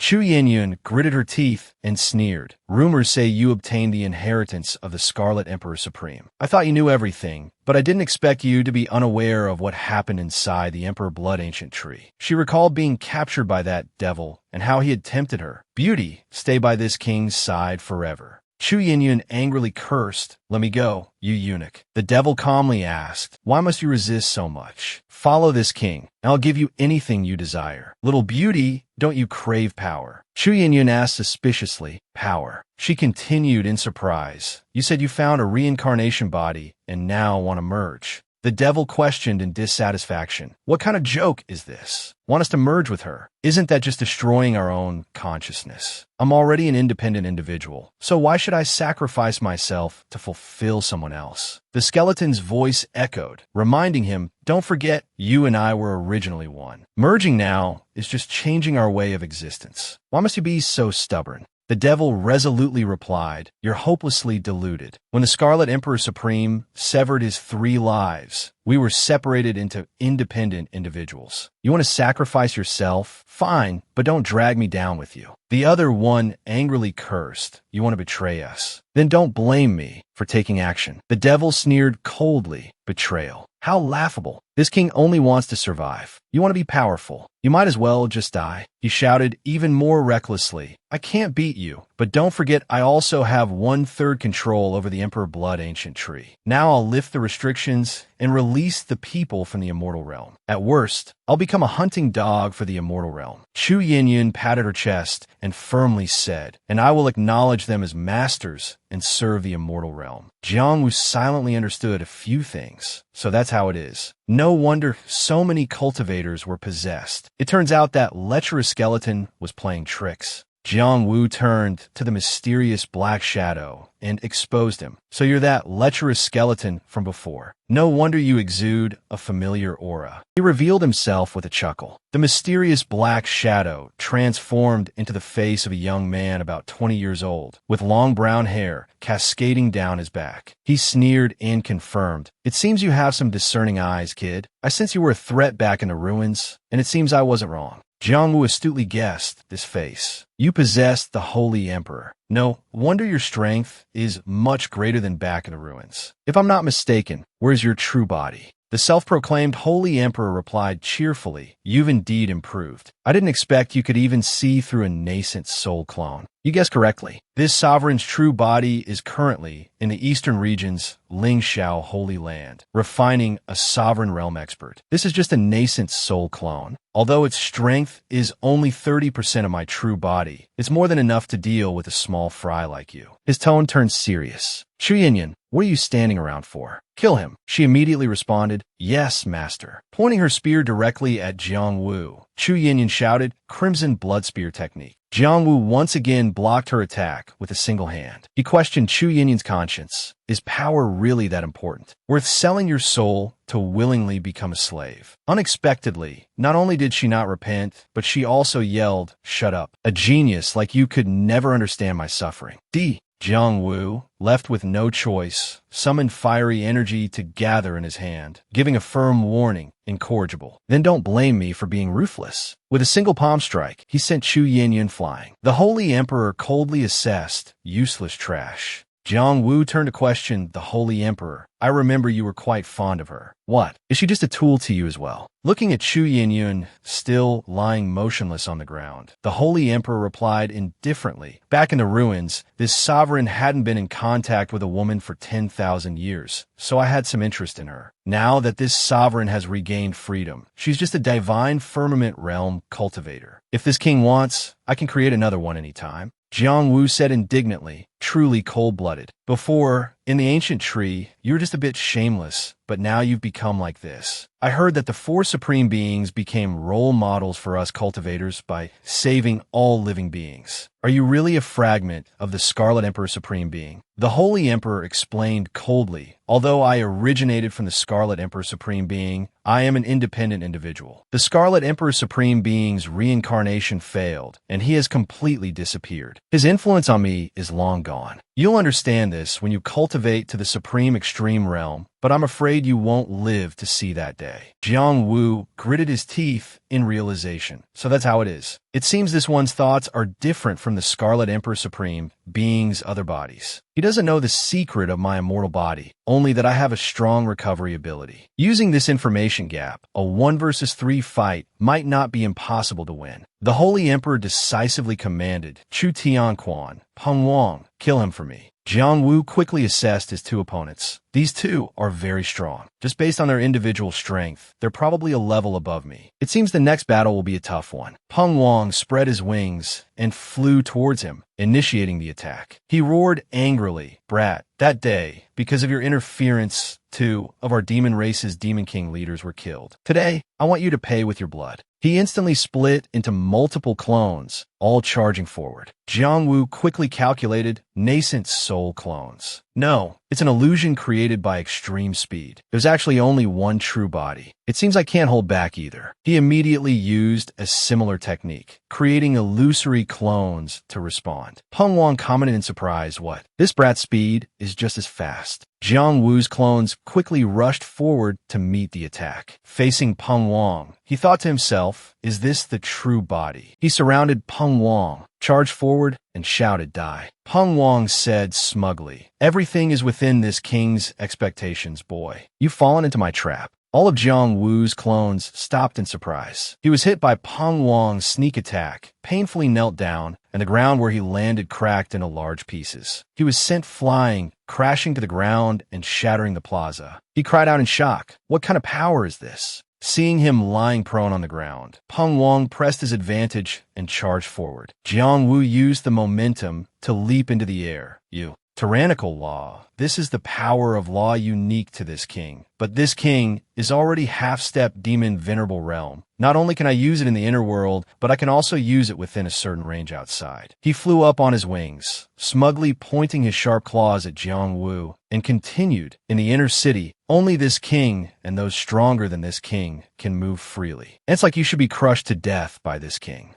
After speaking, he launched a fire elemental attack towards Jang Vu. Suddenly, a powerful spiritual force bound him, and the power he had just released was reflected back. Caught off guard and bound, he cried out in alarm, what? He exclaimed in astonishment. How did this kid's power suddenly increase tenfold? At this moment, Jang Vu was no longer as weak as before. He leaped into the air, arrived beside Peng Wang, gathered his power into a fireball, and shot it towards the Birdman. With a palm strike to the ground, the plaza cracked and debris flew everywhere. Seeing Jang Vu gain the upper hand, the Imperial tutor below gathered his spiritual energy, gritted his teeth, and muttered, "What kind of technique is this? Even I have never heard of it. This is bad. Peng Wang is in danger." His spiritual energy suddenly surged, strengthening the beast man. Seeing the sudden increase in powerful spiritual energy, Jang Vu quickly dodged. Staying here is courting death. Seeing the unfavorable situation, Jang Vu gritted his teeth and thought, 1 against 2 seems a bit difficult. I didn't expect that even focusing the power of my exploding inner world into a single attack couldn't kill this Peng demon. The life force of a half-step demon venerable is truly formidable. He quickly got up and continued to ponder. However, although the fist technique I created is quite powerful, it consumes too much energy. That punch just now almost destroyed half of my inner world. By now, the Beastman had landed. He sighed. That punch was terrifying. If I hadn't defended in time, I would probably be dead now. Seeing him land safely, the Imperial tutor hurriedly flew over and asked, "Peng Wang, are you all right?" The Birdman said, "My essence has been injured by that brat, and I can only temporarily exert 70% of my strength. However, that brat isn't much better off. Although his counterattack was strong, it injured him more severely than me." Then he ordered, "Quickly, kill him." He flew to Jang Wu's side and said, "I'll deal with this brat, and then I'll help you heal." Seeing him approaching like the wind, Jang Vu said, "Damn it, it seems I have no choice but to reveal the secret of my immortal body." At this moment, the old man stopped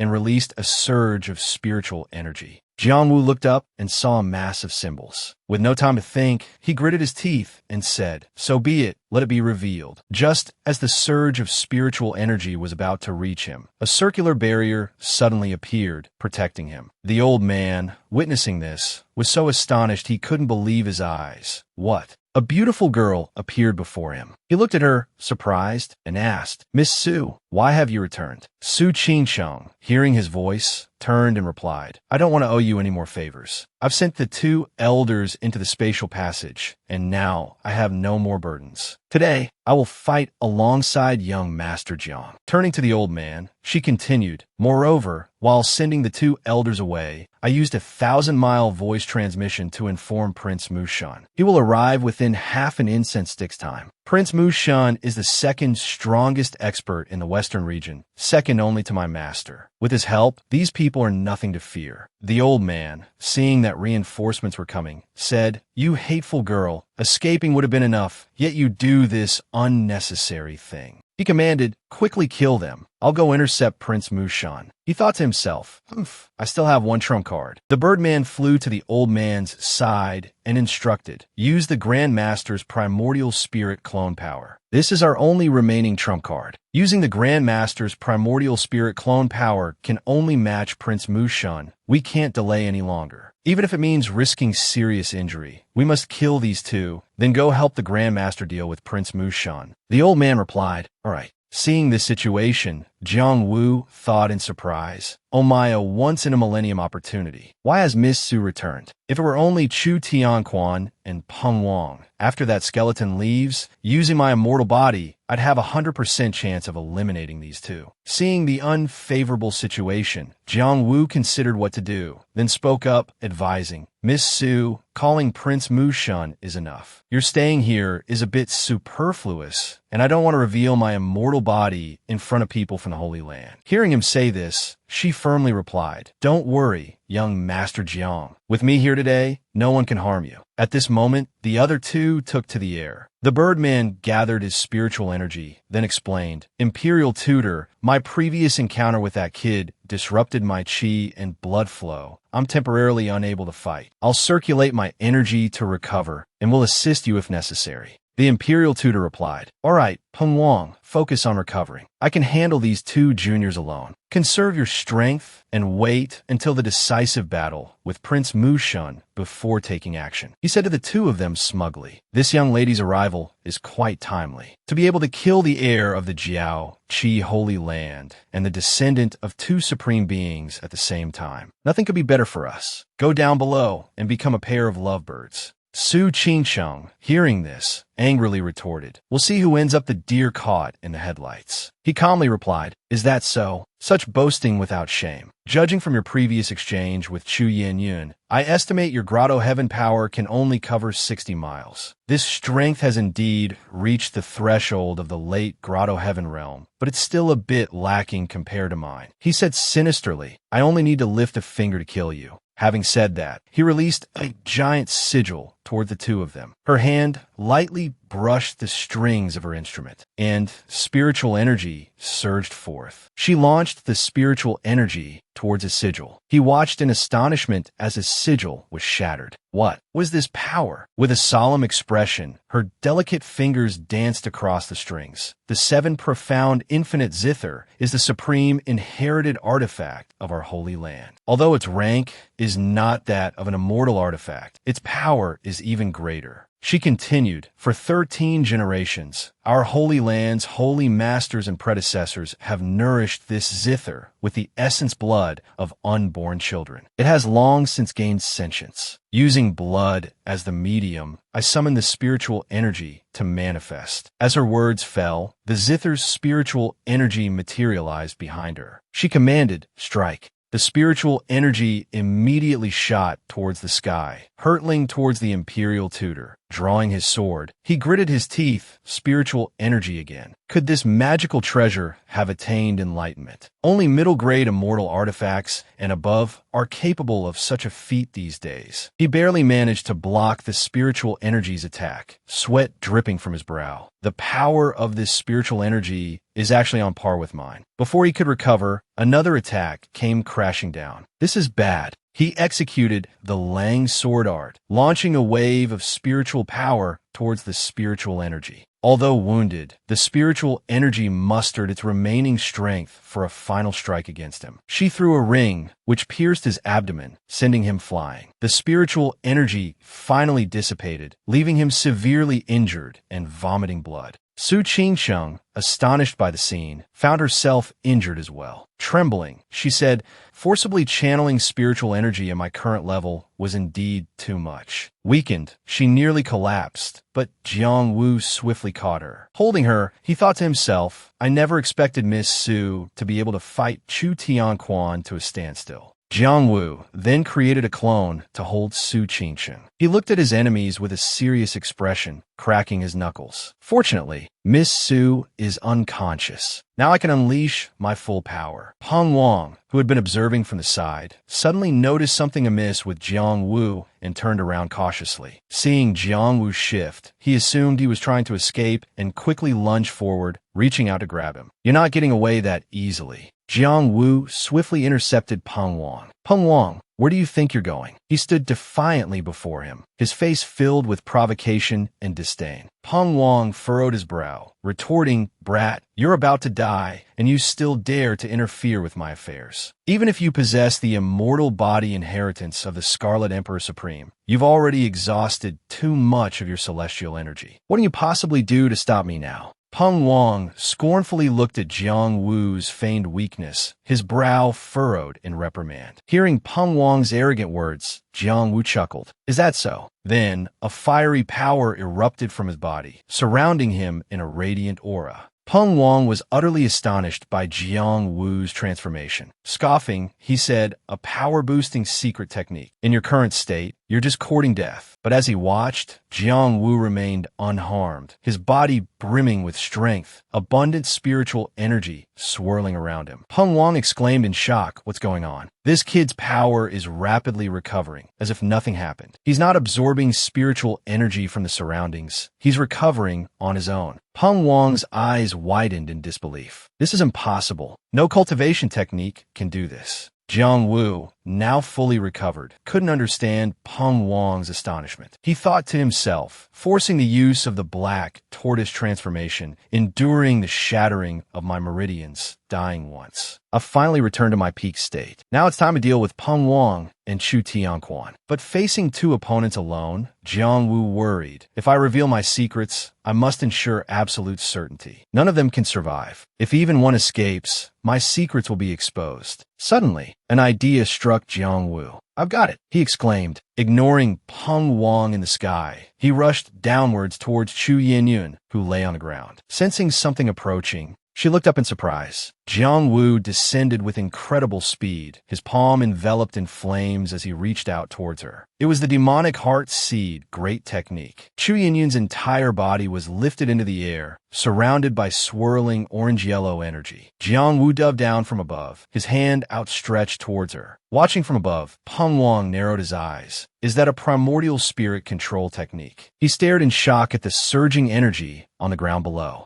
As the smoke cleared, Chu Yinyun was kneeling submissively before Jang Vu, who stood with his fists clenched. Jang Vu looked up at the sky and commanded, Chu Yinyun, kill Chu Tianquan. Chu Yinyun's expression was docile as she replied, yes, master. She then shot upwards like a streak of fire, leaving a long trail of light. The spot where she had knelt erupted like a volcano. Seeing her fly towards the monstrous being within Chu Tianquan, Peng Wang cried out in alarm, damn it. The imperial tutor is still severely injured and unconscious, unable to resist. If this continues, before he could finish, Jang Vu appeared behind him, startling him. Jang Vu raised his hand, preparing to channel his energy. Your opponent is me, he said. Peng Wang. He lunged towards Peng Wang, extending his hand and shouting, Domain power, activate. A violet-blue circle enveloped them both. Seeing Jang Vu activate his domain power, Peng Wang spun around in astonishment. What? You're lower in realm than me, yet you dare pull me into your domain. Jang Vu calmly continued channeling his energy. Don't worry yourself, he replied. I have my own ways of killing you.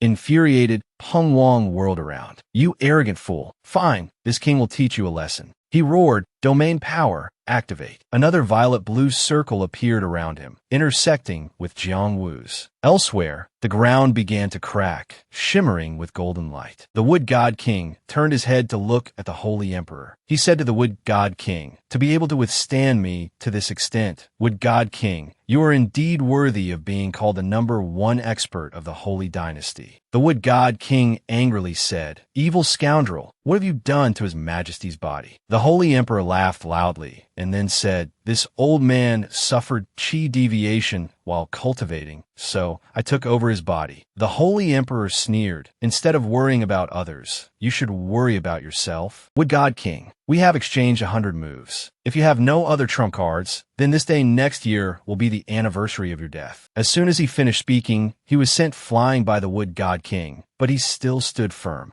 The Wood God King frowned, his eyes fixed on him. Then he unleashed his power, clenched his fists, and roared. The extraordinary might and power caused his clothes to be torn to shreds. The pieces of cloth on the Wood God King gradually fell down. This made the Holy Emperor panic and couldn't help but feel a little scared. But then he regained his composure, flying towards the Wood God King. He generated power in his hands, red lights swirling in his palms. And the Wood God King was not to be outdone, his muscular figure an imposing aura on full display. Golden light struck down from out of nowhere. It hit the Holy Emperor's leg, causing him to hastily dodge. He looked at the Wood God King, then thought, unexpectedly, it's lightning tribulation. Only by breaking through to the middle stage of the Overlord realm would one encounter lightning tribulation. The Holy Emperor's eyes widened, continuing to think, could it be that he wants to break through 2 realms at once? The Wood God King maintained his majestic posture, his eyes white, power swirling around him. Suddenly, he resolutely shouted, break for me. Power exploded, and he cried out in pain.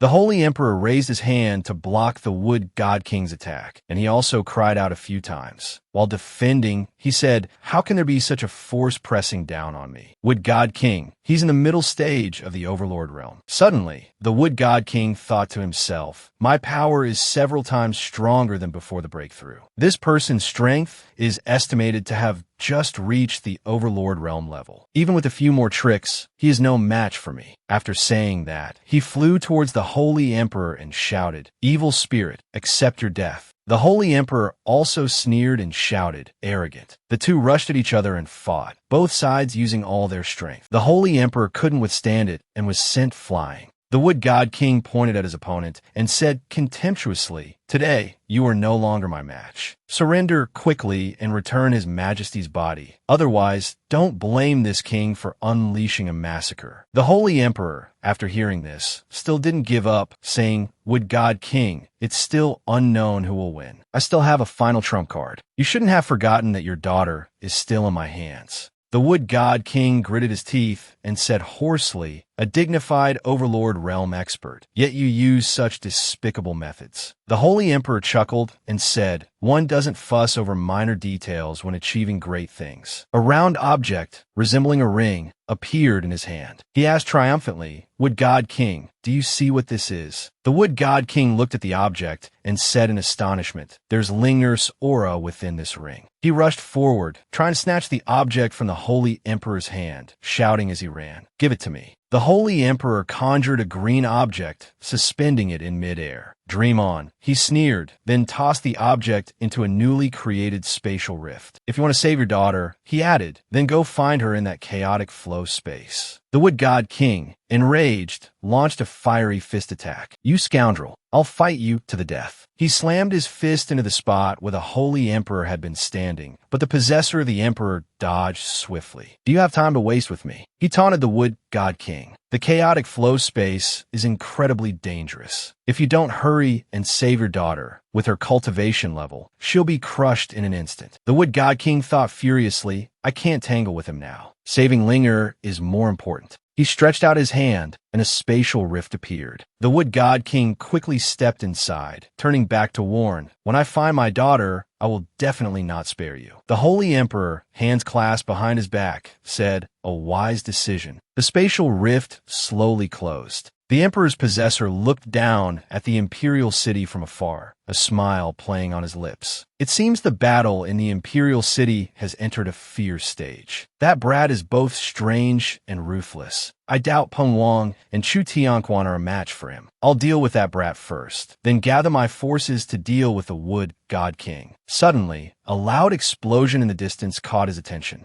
His expression turned anxious as he bit his lip. That self-destructing heavenly energy, it came from the direction of the Imperial City. Who is it? He immediately soared into the sky, flying towards the Imperial City. "Something's wrong. There's been an incident in the Imperial City. I must return at once." He landed within the city, where smoke billowed from below. Standing on the roof of a mansion, he looked around, his fists clenched in anger. What's going on here? What happened? He anxiously searched for his subordinates. Where are Peng Wang and Chu Tianquan? Their auras have disappeared. Could they have been? Suddenly realizing something, he leaped from the rooftop, turning his head to shout, "Who's there?" Jang Vu suddenly appeared from behind, striking a fighting stance. The Holy Emperor whirled around in surprise. "It's you, brat." Jang Vu crossed his arms and unleashed an attack, smiling. Surprised, he asked, "Take this." The Holy Emperor lost his balance and fell to the ground, sparks flying from the friction of the attack against the ground. He quickly dodged, kneeling on the ground and demanding furiously, "Brat, what have you done to my subordinates?"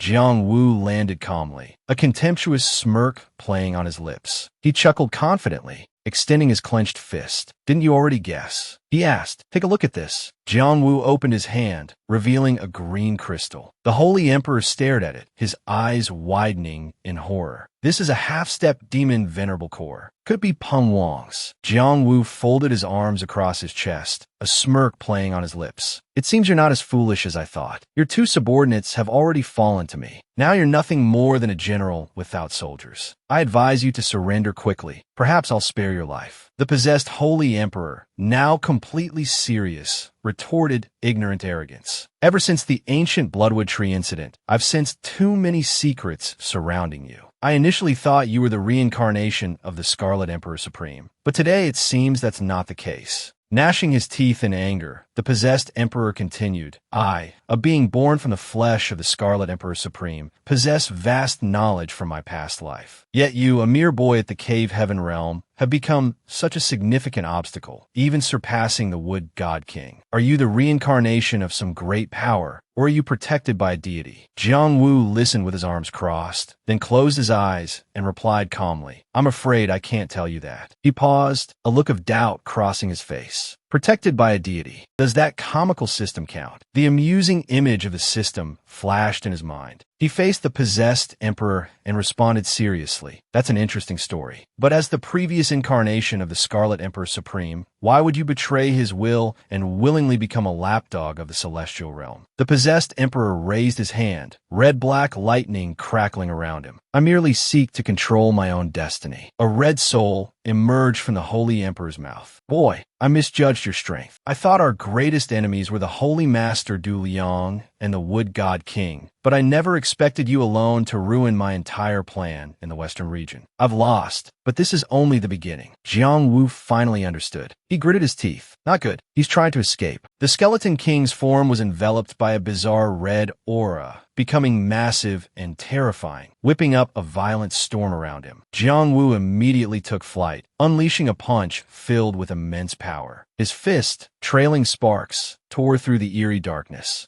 revealing the Skeleton King's cold face. Boy, you won't be so lucky next time. He quickly transformed into a wisp of red smoke and vanished into the wind, leaving behind a parting threat. Jang Vu and the Holy Emperor, whose body had been possessed, lay motionless. As the Skeleton King's form dissipated, Jang Vu thought to himself, it seems I was only a fragment of his primordial spirit. If a mere fragment is this powerful, his true strength must be nearing its peak. Terrifying. He looked down at the Holy Emperor lying on the ground. So this is the Emperor of the Holy Dynasty. Looking at the Emperor's exhausted face, Jang Vu felt a surge of relief. He's still breathing. It seems the Skeleton King hasn't completely taken over his body. Suddenly, Jang Vu heard a voice in his ear. Young friend, quickly come help me. His face paled in alarm. It was a voice transmission from Chu Han. He frowned, wondering how Chu Han could send a voice transmission from another dimension. Remaining tense, Jang Vu turned to look into the distance and made a swift decision. I don't have time to worry about the Holy Emperor right now. Jang Vu threw a fiery punch, shouting ah, as the surrounding barrier shattered into pieces. Cracks spread rapidly, forming a large hole that transformed into a gateway to another space. Jang Vu immediately flew inside, within the shifting environment of the spatial transfer. He closed his eyes, placed his index finger on his forehead, and used telepathy to communicate with the Wood God King. Wood God King, where are you? Are you surrounded? On the other side, the Wood God King mirrored Jang Wu's gesture and replied, it's not I who is trapped, young friend. My daughter has been thrown into turbulent space. It's very dangerous. I lost my way while searching for her and only just sensed your aura. I recall my steward entrusted you with an item connected to my daughter's spiritual energy. I implore you, please help. Jang Vu opened his eyes, lost in thought. So that's what happened. I thought you'd been killed, Wood God King. It turns out that lecherous Skeleton King used a delaying tactic. It seems he intended to stall you, then return to the Imperial City to deal with my people and the Jiaoqi Holy Land before joining forces against you. He didn't expect I'd kill them all. No wonder they retreated so decisively. He then retrieved a sparkling jade-green bracelet with prominent golden veins. A mystical green spiritual energy emanated from the bracelet, though faint, prompting Jang Vu to think, I can indeed sense a weak aura. He turned and earnestly assured the Wood God King, don't worry, Wood God King, leave the princess to me. Seeing the determination in his eyes, the Wood God King said trustingly, then I'll be relying on you, young friend. Suddenly, the bracelet in his hand shattered, releasing a faint spiritual energy. Within the thin jade-green membrane emanating from the broken bracelet, the princess was curled up. Gradually, the membrane dissipated, and the princess awoke, disoriented and confused. Is this the chaotic void? How'd I get here? Her expression turned anxious. This is bad. I've heard only Tion realm experts can freely traverse the chaotic void. With my strength, if I don't find a way out soon, I'll be swallowed by the turbulent space. Suddenly, streams of green energy rushed towards her, threatening to engulf her. She hastily retreated. Overwhelmed by fear, the princess lost her balance and fell backward, screaming in terror. In that moment of utter despair, she cried out, "Father, save me. Someone, please help me. I don't want to die here." She squeezed her eyes shut, hoping for a swift end to her terror. Just then, a voice rang out, "Found you." At the same time, a hand grasped on her feet. It was Jang Vu. Looking at the girl before him, he smiled. The princess, still dazed, asked, "It's you. What are you doing here?" But the situation was growing increasingly dire. Jang Vu cast a spell, creating a circular barrier that enveloped them both. Looking at the scene outside, he didn't answer the princess's previous question, instead saying, "Now's not the time to talk about this. I'll get you out of here first." The princess, still disoriented, asked, "Get me out." Suddenly, something occurred to her, and she said in astonishment, "Wait, to open a passage out of this turbulent space, wouldn't one need a cultivation level of the Tion realm or higher?" In response to the princess's question, Jang Vu didn't say anything, only shouting, "Huh." As he spoke, he punched forward, and the invisible barrier within the turbulent space shattered into pieces. A fissure opened, leading to the real world. Grabbing the princess's wrist, Jang Vu prepared to pull her through. Sensing his power, the princess thought to herself, "How is this possible? Could his cultivation already be?" At that moment, a voice brought her back to reality. "What are you standing around for? Let's go." As he spoke, he pulled the princess's hand and moved. This left her speechless and flustered, only able to follow his lead. Through the fissure Jang Vu had created, they slowly stepped out, their feet landing on the lush green grass. Suddenly, the princess's cheeks flushed pink, then deepened to a crimson red. Unable to look at Jang Vu, she shyly covered her mouth and said, "Could you let go of my hand?" Noticing the princess's gestures and words, he unconsciously looked down and realized he was still tightly gripping her wrist. He quickly withdrew his hand, replying awkwardly, "I apologize. The situation was urgent, and I was presumptuous. I hope you'll forgive me, princess." The princess's face remained flushed, but now, amidst her shyness, a hint of reserve appeared, her eyes carrying a trace of sadness. She meekly replied, "How can you say that? You saved my life. There's no question of presumption." Then, she thought to herself, "Does he think I'm so capricious and unreasonable?" Jang Vu then took out a jade green bracelet and presented it to the princess. "Right, this is yours." Looking at the jade bracelet in Jang Wu's hand, she stared, hesitantly asking, "This is..." As the jade bracelet returned to her wrist, Jang Vu continued, "Your manor steward gave this to me, saying it was your personal belonging. I relied on its aura to find you. Now that you're safe, I naturally have to return it to its owner." The princess brought the bracelet closer for a careful examination, thinking with displeasure, "That foolish steward Lu, how dare he casually give such an important token to a stranger? This is a relic left to me by my mother, a betrothal gift for my future husband." Yet, from afar, someone came running, panting heavily. It was none other than the Wood God King. Seeing his daughter, he anxiously asked, "Ling Shi, are you all right? Are you hurt? Did they harm you?" Reunited with her father after so long, the princess felt a great sense of relief, her face revealing joy. She ran toward her father, saying, "Father, I'm fine. I'm sorry. It was my stubbornness that almost caused a great disaster." Then, turning to look at Jang Vu, she said to her father, "It was thanks to young Master Zhang's rescue. Otherwise, Haier might not have been able to see you again, father." To express his gratitude to Jang Vu, the Wood God King clasped his hands and said, "Many thanks, young friend, for your assistance. I truly don't know how to thank you. Rest assured, once I've dealt with this matter, I will fulfill all my promises to you. I will not go back on my word."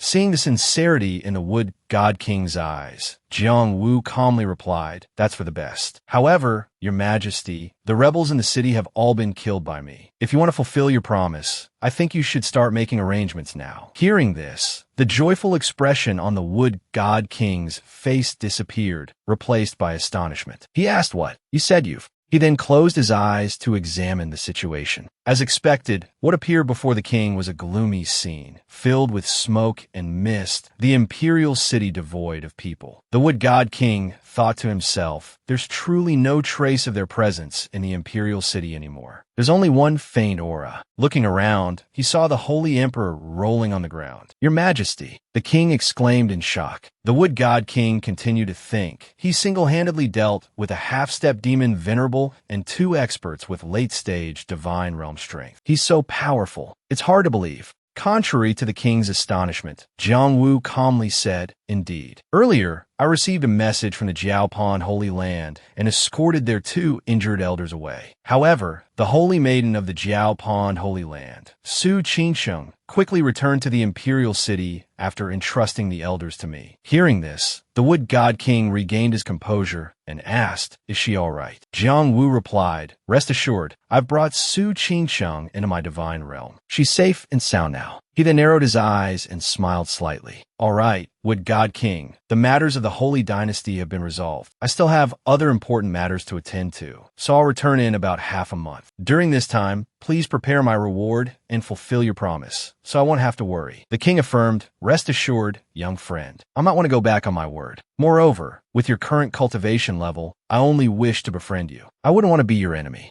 Jang Vu waved goodbye to the father and daughter, saying cheerfully, "That's good then. I must go attend to my matters. I hope there won't be any issues when I return for my reward in half a month. Now that the great battle has concluded, your Majesty also has matters to attend to, so I won't disturb you any further." With that, Jang Vu soared into the sky. Even after Jang Vu had left, the Wood God King continued to watch the direction he had departed in, saying to the princess, "Truly even more formidable than master." Hearing her father's words, she turned her head and asked in confusion, "Father, you think so too?" The Wood God King looked at his daughter with affection and replied softly, with a hint of teasing, "What's wrong, Ling Shi? Could it be that your heart has been stirred?" Just a few words made the princess blush. She hurriedly defended herself. "Father, don't talk nonsense," and lightly punched the Wood God King's chest. Seeing his daughter's unusual behavior, he just laughed loudly and replied, "Since ancient times, beauties have admired heroes. It seems it's time to discuss marriage for my daughter." Elsewhere, Jang Vu was soaring through the clouds to handle his affairs. The natural scenery was beautiful, but a series of different thoughts flashed through his mind. Just now, I sensed that how Tion's aura weakened slightly. I have a soul contract with him, and with this feeling, he must have been seriously injured. It seems I must quickly go to the eastern region. Otherwise, the people of the Hongwu sect and how Tion will be in danger. But before that, passing through a spatial rift to a desolate place devoid of life, Jang Vu was now holding Su Qingsheng. Looking at the exhausted and lifeless form of Su Qingsheng, the holy maiden of the Jiaopan Holy Land, he thought, her injuries are severe. She's still unconscious. Before going to rescue Hao Tion, I should take her back to the Jiaopan Holy Land. Just then, Su Qingsheng woke up. Seeing Jang Vu right in front of her, she struggled to speak. Are you all right, young Master Jiang?" Seeing that the holy maiden of the Jiaopan Holy Land had awakened, he happily replied, "I'm fine. It's you who's seriously injured. It's best if you don't move too much." But in his heart, he thought, I didn't expect her to wake up now. Seeing Jang Wu's concern for her, Su Qingsheng shyly smiled and turned her face away, saying, "I have a supreme divine artifact protecting me, so I'll recover quickly. Young Master Jiang needn't worry. But, young Master Jiang, could you please put me down?" Hearing this, Jang Vu stammered, unable to speak. "I apologize. I was presumptuous." After saying that, he slowly put Su Qingsheng down, helping her stand firmly. Su Qingsheng immediately turned to Jang Vu, speaking with a puzzled expression. "I don't blame you, young Master Jiang, but I'm very curious. Although I felt you were somewhat mysterious since we first met at the ruins, I'm even more curious now as to how you could escape safely from a group of experts." Facing Su Qingsheng's question, Jang Wu's expression changed, unsure how to answer. He could only say, "About that, Miss Su, why don't you ask the Wood God King yourself?" He then quickly changed the subject. "Oh right, I forgot to tell you, Miss Su, the Holy Dynasty's enemies have been dealt with. I have some personal matters to attend to. I originally intended to personally escort you back to the Jiaopan Holy Land, but it seems unnecessary now." Jang Wu's words raised more questions in Su Qingsheng's mind. Personal matters. Didn't young Master Jiang claim to be a rogue cultivator? Why does he have so many personal matters? I'm increasingly curious about his true identity. Su Qingsheng began to recall the past. He used a false name at the ruins before, and I couldn't find him. Could he be hiding his identity from me? Jang Vu cupped his hands and smiled, replying, "Please forgive my presumption, Miss Su. I am Jang Vu of the Hongwu Sect, pursued by the Ling, Shao Holy Land. As someone from one of the 4 great holy lands, Miss Su, it shouldn't be difficult to investigate my identity. My strength is now sufficient to stand on my own, so there's no harm in revealing my identity." Having said that, Jang Vu leaped into the air and flew away, turning his head back to say one last thing to Su Qingcheng. "All right then, Miss Su, since you're awake, I won't see you off. I have urgent matters to attend to. Please excuse me." He left Su Qingcheng standing there alone. Watching Jang Wu's figure gradually disappear into the clouds, Su Qingcheng thought to herself, "Jang Vu of the Hongwu Sect. I suppose I could have guessed. I just don't know what's so special about him that he can escape danger so many times by a hair's breadth." The scene shifted to the desolate extinction wilderness, a desolate and uninhabited land. At this time, only how Tion, Jiang Yu, and Dai Yi were walking step by step on the hard ground. But by now, Dai Yi was too exhausted and collapsed, unable to support herself any longer. Gasping for breath, she said to everyone, I can't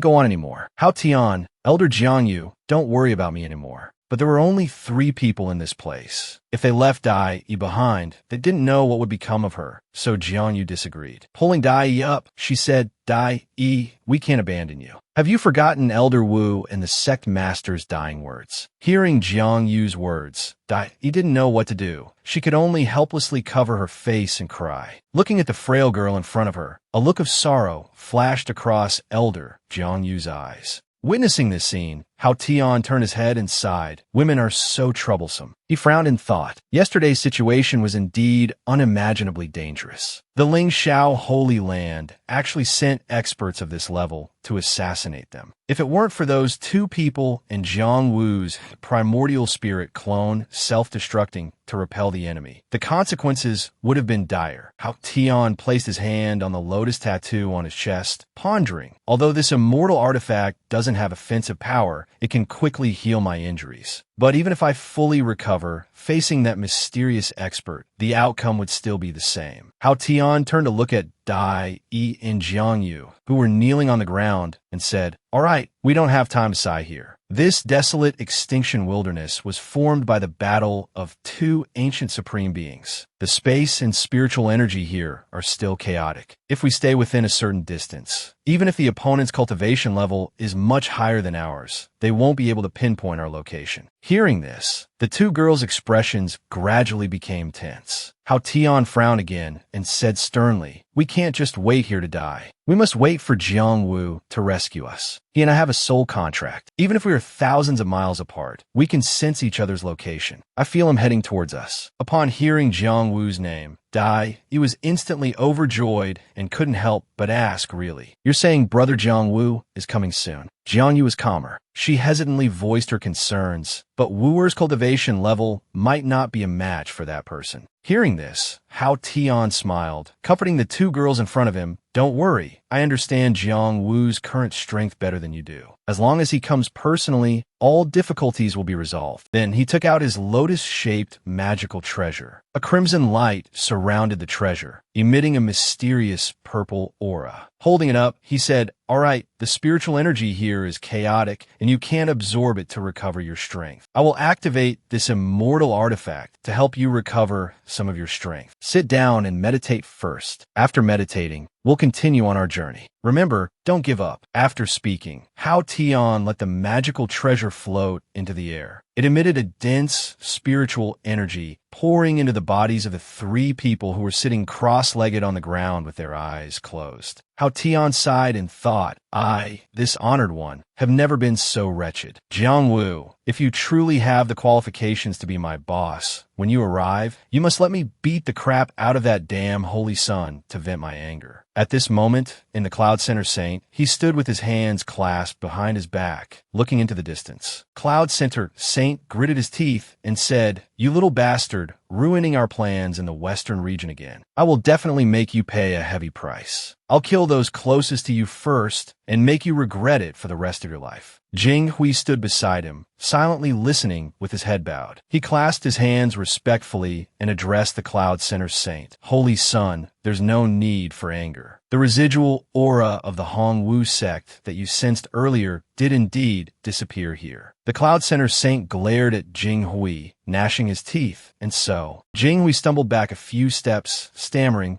Great. Great One, you may not know, but this desolate extinction wilderness is a forbidden zone. Even saints can become lost here. We rushed in, and although we escaped, we couldn't release our domains to search for the enemy's tracks. Hearing this, the Cloud Center Saint turned, narrowed his eyes, and looked ahead. So that's how it is. It seems they were prepared to flee. He snorted coldly. Though it's a bit troublesome, it won't stop me. He then shouted, Appear. Instantly, a censer-like artifact materialized in his hand. The Cloud Center Saint pushed the artifact into the air, handing it to Jing Hui. Jing Hui quickly caught the artifact. The Cloud Center Saint turned back to him. This can distinguish auras within a 100-mile radius. I've already imbued it with the aura of the Hongwu sect remnants. The three of you, take this and track them down. With that, he soared into the air, addressing the three below, will split up. The three respectfully clasped their hands, bowing their heads and replying in unison, yes. After separating, the remaining three used the artifact to continue pursuing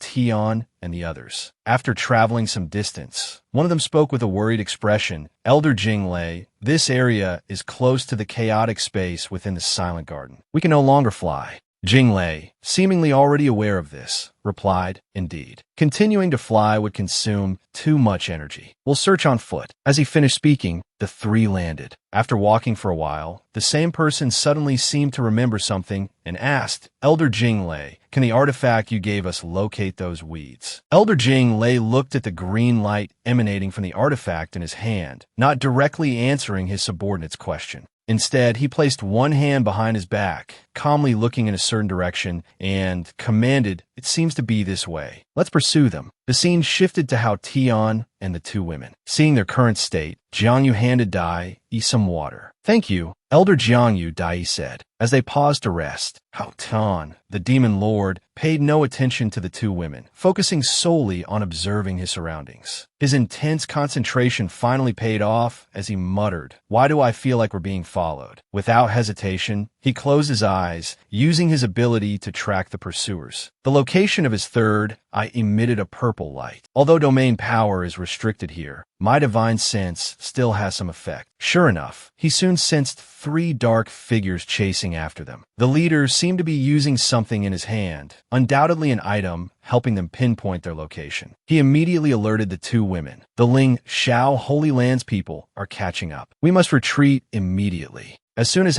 Tion finished speaking, Jiang Yu's relaxed expression suddenly turned worried. She hurriedly asked so fast, Isn't this the Silent Garden? How could they find us so quickly? Tion tried to explain as quickly as possible. They might have used some kind of artifact. Now's not the time to discuss this. Time is of the essence. Despite being at a disadvantage with the demon lord's arrogant nature, he still stood there with his arms crossed and said, In our current state, we have no chance against them. We should avoid direct confrontation. He thought to himself, I must stay calm. As long as I can stall until Jang Vu arrives, the people from the Ling Shao Holy Land are nothing to worry about. After a moment of deliberation, Dai Yi, still frowning, hesitantly said, Tion, Elder Jiangyu, you two should leave me behind. I'm just a burden. You won't get far with me. Hearing Dai Yi's words, Tion glared at her angrily and scolded. What nonsense are you talking about? You and Jiang Wu are fellow disciples, yet you don't have an ounce of his decisiveness. Being scolded, Dai Yi didn't know how to respond, stammering speechlessly. Before she could finish her thought, Tion transformed into his beast form. The fur on his body grew at an astonishing speed, and his sharp teeth were revealed. Fine, reaching this point with your cultivation is already your limit. As soon as he finished speaking, a giant wolf appeared before Dai Yi. It approached her, gesturing for her to climb on. Come on, climb on my back. I'll carry you. It'll be faster. Sensing the demon lord's intention, Jiangyu also stepped forward and persuaded, This is indeed a good idea, Dai. Listen to him. The situation is urgent. Seeing that both Hao Tion and Jiang Yu wanted to save her, Dai Yi's expression relaxed, and she smiled, replying, "Thank you, brother Hao Tion." Watching Dai Yi climb onto his back, Hao Tion thought to himself, maintaining this form consumes a lot of energy, and I've never carried a woman before. If you weren't Jang Wu's girlfriend, I wouldn't bother with you. Finishing his thought, he said, "Hold on tight, let's go." The three of them started their journey together. On the other side, Elder Jing Lei and his group were still using the artifact to search for Hao Tion's location. Suddenly, he felt the artifact weakening, and his expression became worried. The artifact's signal is getting weaker. Not good, they're getting further away from us. Another person anxiously asked, "Is it a coincidence? Or did they really sense us approaching?" Elder Jing Lei's expression seemed to have returned to its usual calmness. He looked into the distance and thought for a long time before speaking. That demonic beast is no ordinary creature. If it weren't injured, even in a one-on-one fight, we wouldn't be its match. Pausing for a moment, as if he had thought of a brilliant plan, he continued, "They are currently fleeing from us. If it's a coincidence, then it's fine. But if they sensed us, it proves one thing." A triumphant smile gradually appeared on the corner of his mouth. That demonic beast is currently severely injured and might not be able to handle us. Having said that, he immediately ordered them to continue the pursuit. Hearing Elder Jing Lei's deduction, his subordinates all expressed their admiration. Among them, a talkative one praised, "Elder Jing Lei truly sees through everything." At that moment, in another location, Jiang Yu had landed in the Silent Garden. Upon landing, he observed his surroundings, looking around for a long while, as if realizing something. "I see, this is the place." Jiang Yu's complexion wasn't good, his brow furrowed. He assessed, "The space here is chaotic. No wonder my spatial passage couldn't reach this place." Without further thought, he closed his eyes and began to exert the power of the heaven and man unity realm. Dozens of golden lights crowded and swirled around his body. While exerting his power, he showed an expression of excited anticipation. "Entering the heaven and man unity realm can greatly enhance my perception range. Let me see who exactly could force Hao Tion to such an extent." Not long after, Jiang Yu's perceptive eye detected 3 people in black clothing. They were the 3 elders of the Holy Land. The strongest among them was only at the late stage of the cave heaven realm, not considered a formidable figure. Searching further, he discovered a very peculiar figure, also surrounded by a protective aura. Jiang Yu felt very familiar with this person, and their profound strength was unfathomable, likely having reached the sovereign realm. While observing from behind, that person suddenly turned their head around, seemingly detecting Jiang Yu watching them. He gave a ferocious grin and said, "Jiang Yu, you finally arrived. I've been waiting for you for a long time." Hearing him suddenly say this, Jiang Yu was startled, snapping out of his perceptive state. He exclaimed in great surprise, "It's him." Raising his hand to rub his chin in thought for a moment, Jiang Yu recalled the scene of their last encounter at the ruins. His cultivation has progressed rapidly compared to when we were at the ruins. It seems he's also been possessed. Sensing that person approaching him, he gave an intrigued smile and said, "Coming closer to me. It seems I'm his main target." Having finished speaking, Jiang Yu also adopted a stance, preparing to set off. "It's best to capture the king first. I want to see what kind of deity you truly are." Thinking this, he excitedly flew towards that person. While Jiang Yu was searching for him, he wasn't idle either. From afar, Jiang Yu saw him seemingly flying toward him as well, wanting a one-on-one with me. Just what I wanted. The more he thought, the more excited he became. While flying in midair, a voice came from afar, "Forbidden." As soon as the words were spoken, numerous purple rays of light appeared around Jiang Yu, resembling iron chains tightly binding him, rendering him immobile. "What's happening?" Jiang Yu asked, puzzled. He was forced to land, unsure of the reason. "I can't mobilize any cave heaven power." "What kind of technique is this?" While he was trapped, a burst of loud laughter rang out, and a figure appeared before him. "Cloud Center Saint, is that you?" Jiang Yu asked. "Jiang Yu, this feeling isn't very pleasant, is it?" Cloud Center Saint spoke. Seeing him, Jiang Yu agitatedly said, "What have you done to me?" Seeing his agitation, Cloud Center Saint was quite pleased. He replied unhurriedly, "This is the power of rules, something only sovereign realm experts can use. Of course, a few cave heaven realm experts can use it under special conditions, but only sovereign realm experts can freely wield this power." After listening, Jang Yu thought. I remember Tiger King used a similar power before, but that rule leaned more towards destruction. Cloud Center Saint's rule is more about binding. Damn it, it's my counter. This is troublesome. Without giving Jang Yu a chance to think further, Cloud Center Saint continued. It seems the intelligence we received wasn't wrong. You have a strong regenerative ability. Therefore, damage from rules doesn't pose a great threat to you, and I happen to be your nemesis. He spoke as he slowly walked towards Jang Yu, seemingly having discovered the truth of the matter. Jang Yu countered with a question. Should I call you Cloud Center Saint? Or another name? Who are you? Why do you understand my secrets so well? Cloud Center Saint covered his face and laughed loudly. Then his appearance began to transform, revealing a bizarre and evil skull-like face. Jang Yu, your observation skills are truly impressive. We actually met once before. Now let you see my true face. Jang Yu exclaimed in shock. Immortal Realm War General. He asked in confusion, how could you escape the Red Emperor Supreme Seal and even transform back into a human form? The War General sneered. I have you to thank for disturbing things. Jang Yu, you are the enemy of my immortal realm. I can't let you live any longer. He suddenly rushed towards Jang Yu. Although your terrifying regenerative ability is somewhat troublesome, as long as I seal you within a celestial artifact, nothing can hinder us. Cloud Center Saint gently placed his hand on Jang Yu's shoulder. I will bring you back to Ling Shao Holy Land and suppress you for life to prevent a variable like you from interfering again. Jang Yu's expression remained unchanged, and he calmly asked in return, is that so? Do you really think I'm a fish on a chopping block?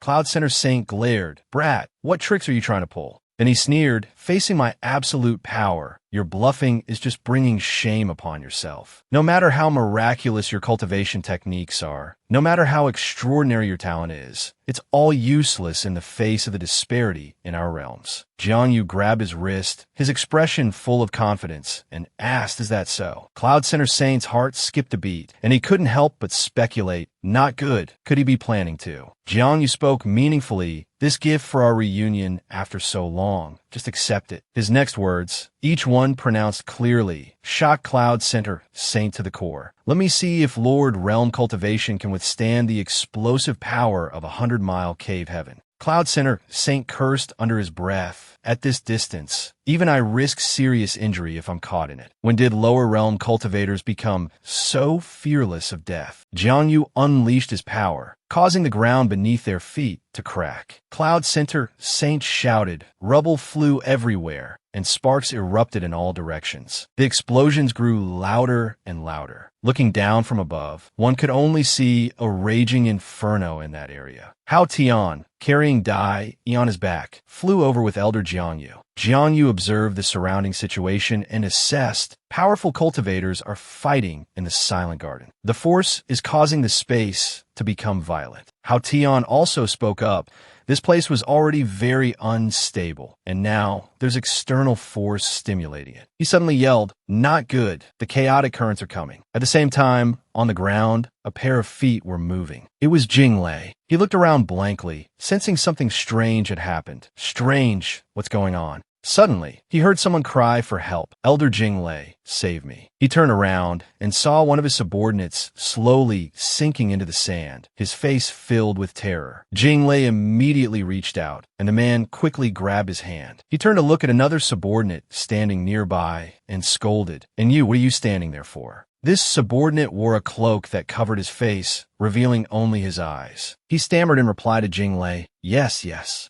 Then, the ground beneath his feet suddenly collapsed, and his legs began to sink into the sand. The situation became extremely dangerous, as all three of them began to sink. The subordinate Jinglei was holding fared even worse, his body buried up to his neck. He cried out in terror, what is this? The dust gradually settled, revealing a purple sphere radiating an evil aura in the middle of the collapsed ground. It pulsed once, then shattered into small pieces, and Cloud Center Saint appeared. He looked extremely disheveled, his hair messy and his clothes tattered. He knelt on one knee, frowning and cursing. Damn it, the power of that explosion was equivalent to a blow from a Saint Realm expert. He looked at his still trembling hand. Even though I used all my strength to defend, I still suffered significant internal injuries. Cloud Center Saint stood up, looked around, and muttered, where is that brat? Asleep. but he immediately dismissed the thought. No, I can still sense his faint breath. Could it be that brat self-detonated his cave heaven and still survived? Impossible. Even the Scarlet Emperor Supreme couldn't do that. Suddenly, he noticed a wisp of golden smoke swirling beside him. The smoke slowly coalesced, and a voice emerged. Is that so? Then, Jiang Yu's figure appeared within the smoke. Cloud Center Saint was completely shocked, breaking out in a cold sweat. He's completely unharmed. Not even his cultivation base has suffered. Reaching a certain level of cultivation can indeed regenerate bones and flesh, but I've never heard of anyone being able to do this without any loss of cultivation. Even Immortal King Realm experts can't do that. Jiang Yu looked at him, equally surprised. Not badly injured, are you? He spoke as he pulled out his system interface. It seems your cultivation is truly extraordinary, the strongest I've ever encountered. He thought to himself, then felt a bit disappointed. It seems I can't destroy an expert of this level without increasing my realm. Cloud Center Saint suddenly changed his mind and turned to flee. This brat is a monster. It seems I need to find another way. I can't risk my life against him. I must inform the others. Jiang Yu watched as the system displayed upgrade complete, then saw Cloud Center Saint leaving. He cursed under his breath, met someone who knows what's up, and he just runs. Doesn't want to fight me. He quickly flew after him, his entire body enveloped in flames. You learned my secret, and you think you can run. Cloud Center Saint was astonished. What? Burning cave heaven. This brat is determined to kill me. But he quickly regained his composure, a look of disdain on his face. Even if you burn your cave heaven, you can't catch up to my mid-stage Lord Realm cultivation. Once I reach the center of the Silent Garden, you won't even be able to fly. After saying this, he accelerated, widening the distance between himself and Jiang Yu.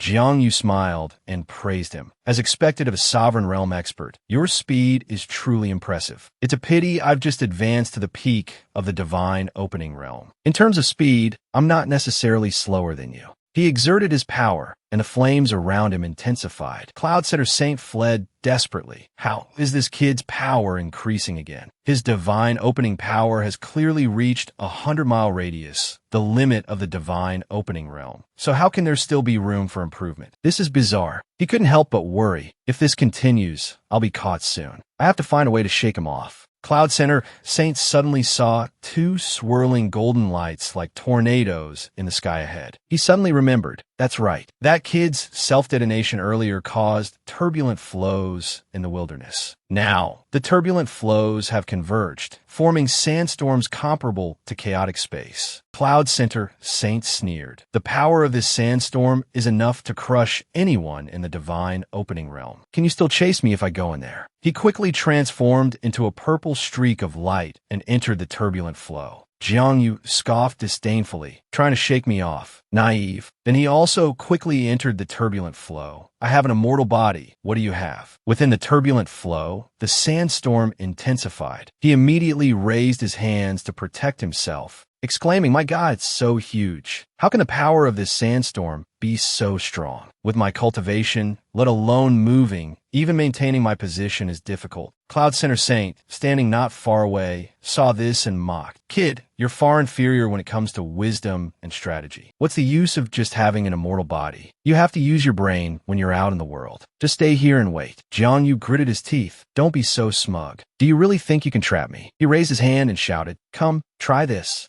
Cloud Center Saint's eyes widened in disbelief. Is this kid actually going to self-detonate in this situation? His face immediately contorted. Are you crazy? If you self-detonate here, the consequences won't be just a turbulent flow. We're very likely to be sucked into a space-time rift and be lost forever. He pleaded, "No, Jiang Yu, don't do it." Jiang Yu was terrified when he heard this. Lost forever. He cried out in despair. Wait, why didn't you say so earlier? It's too late now. Cloud Center Saint cursed. You idiot. Do you ever think about the consequences of your actions? Then he turned and fled. The flames of the self-detonation grew more intense, and Cloud Center Saint suddenly stopped, his face pale. No good. He was filled with terror. I'm about to be sucked in. No, I don't want to be trapped in a space-time rift forever. An extremely powerful suction force pulled him into the void. He struggled desperately, his screams echoing through the turbulent flow. Jiang Yu woke up groggily, clutching his head in his hands as he sat up, his eyes still closed. He slowly opened his jade-like blue eyes, wondering, where is this? Gradually, he recalled his past memories. I remember my self-detonation caused space to lose control,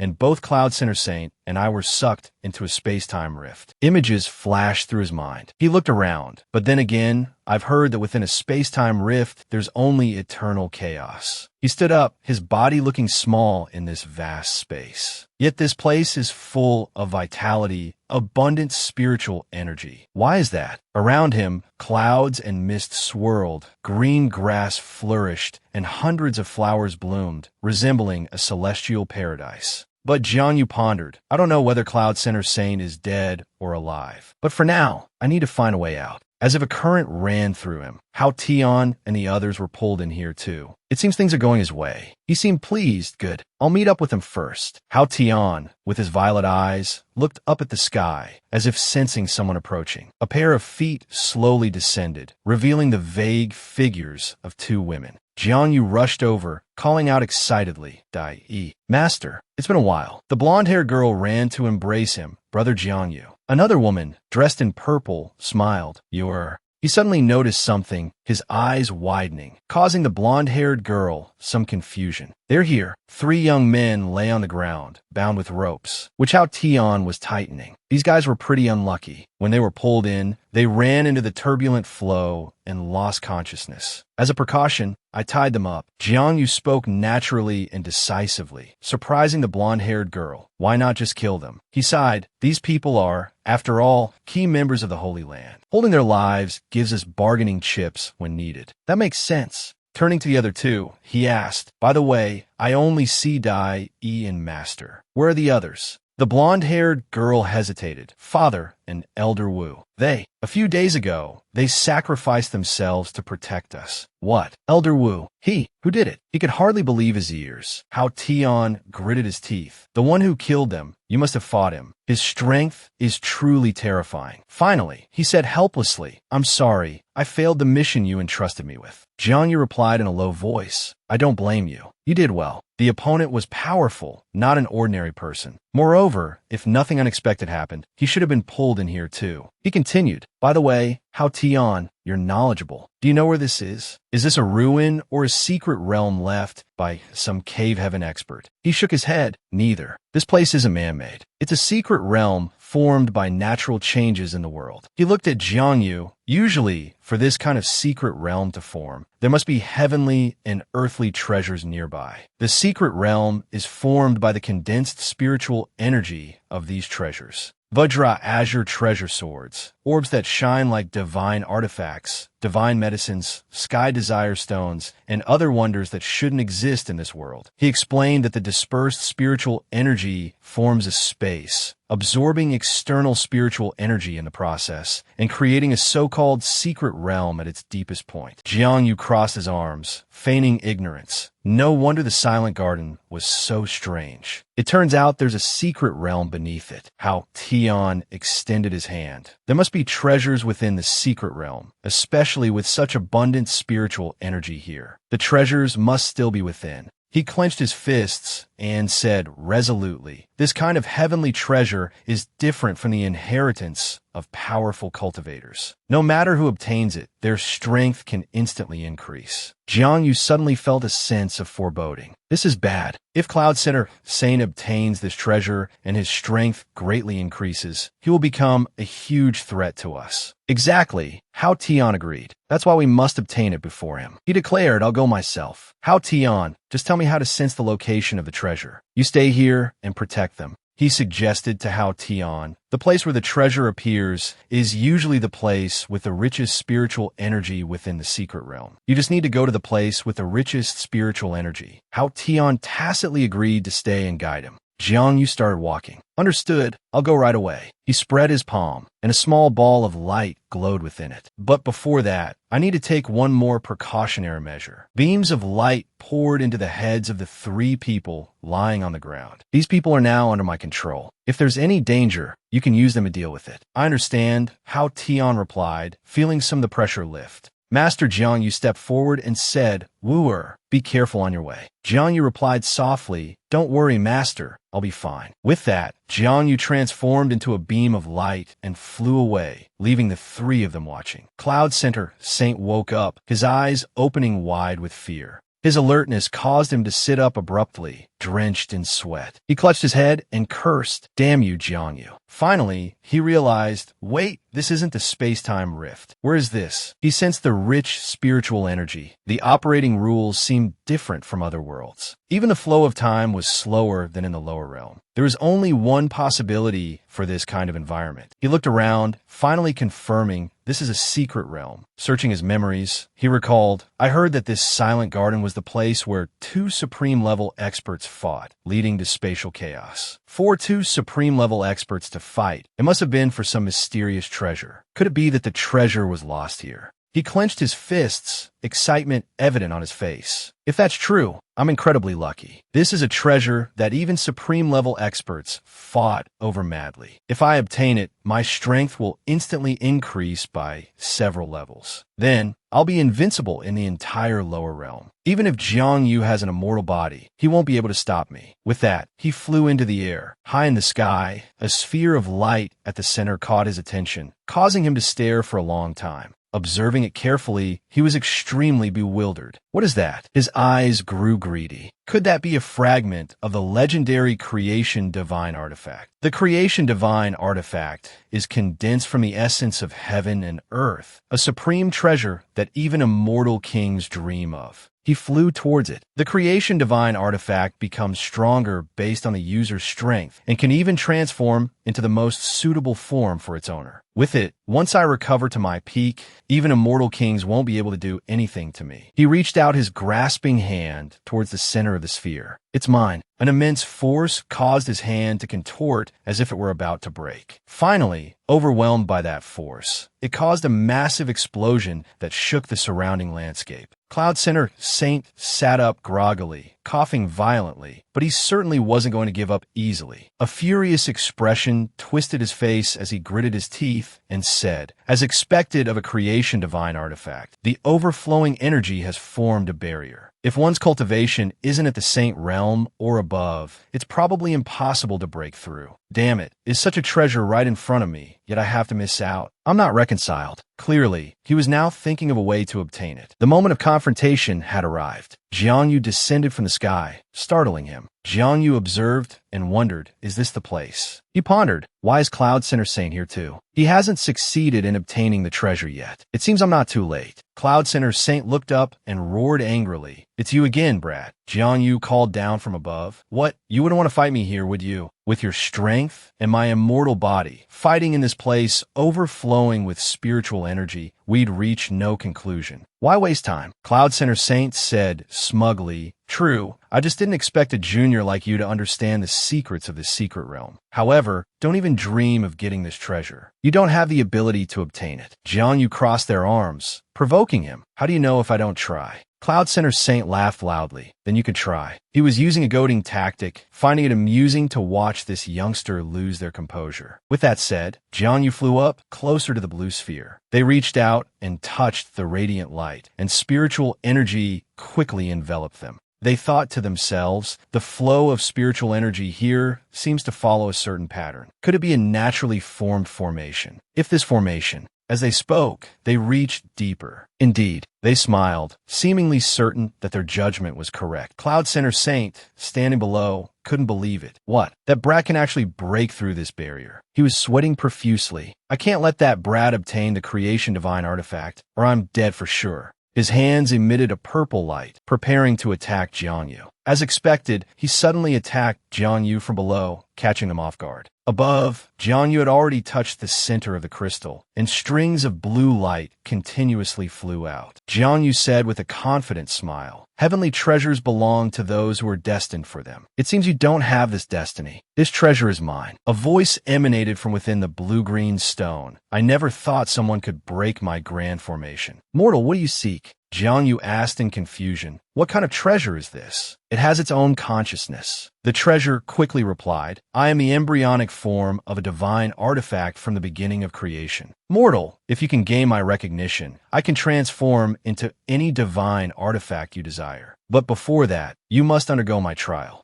Jiang Yu appeared impatient. What trial? Let's hear it. My trial is very simple. You just need to withstand 1/10 of my power without dying to become the master of this divine artifact. With your current cultivation, you simply can't do it. If you give up, I can guide you out of this secret realm. Jiang Yu laughed loudly and asked, What trial do I have to undergo? He declared resolutely, I've got you today. Even if the Celestial Emperor himself came, it wouldn't matter. Begin. A ball of blazing red fire appeared in Jiang Yu's palm. With that, Jiang Yu waved his hand and said, You asked for this. Then, Jiang Yu's clothes were torn to shreds, and his body was covered in blood. A voice emanated from within the stone. Foolish mortal, you overestimate yourself. However, Jiang Yu continued to touch the gem. His eyes flashed with excitement. Now I am worthy of possessing you. He continued to command it stop. He reached out with both hands to grasp the gem. It cried out in astonishment. What? A mere mortal can actually withstand my power. Impossible. Sensing its imminent capture, the gem shrieked, No. After a divine artifact acknowledges its master, I will disappear. No, I don't want to disappear. Finally, he retrieved the gem. So that's how it is. This creation divine artifact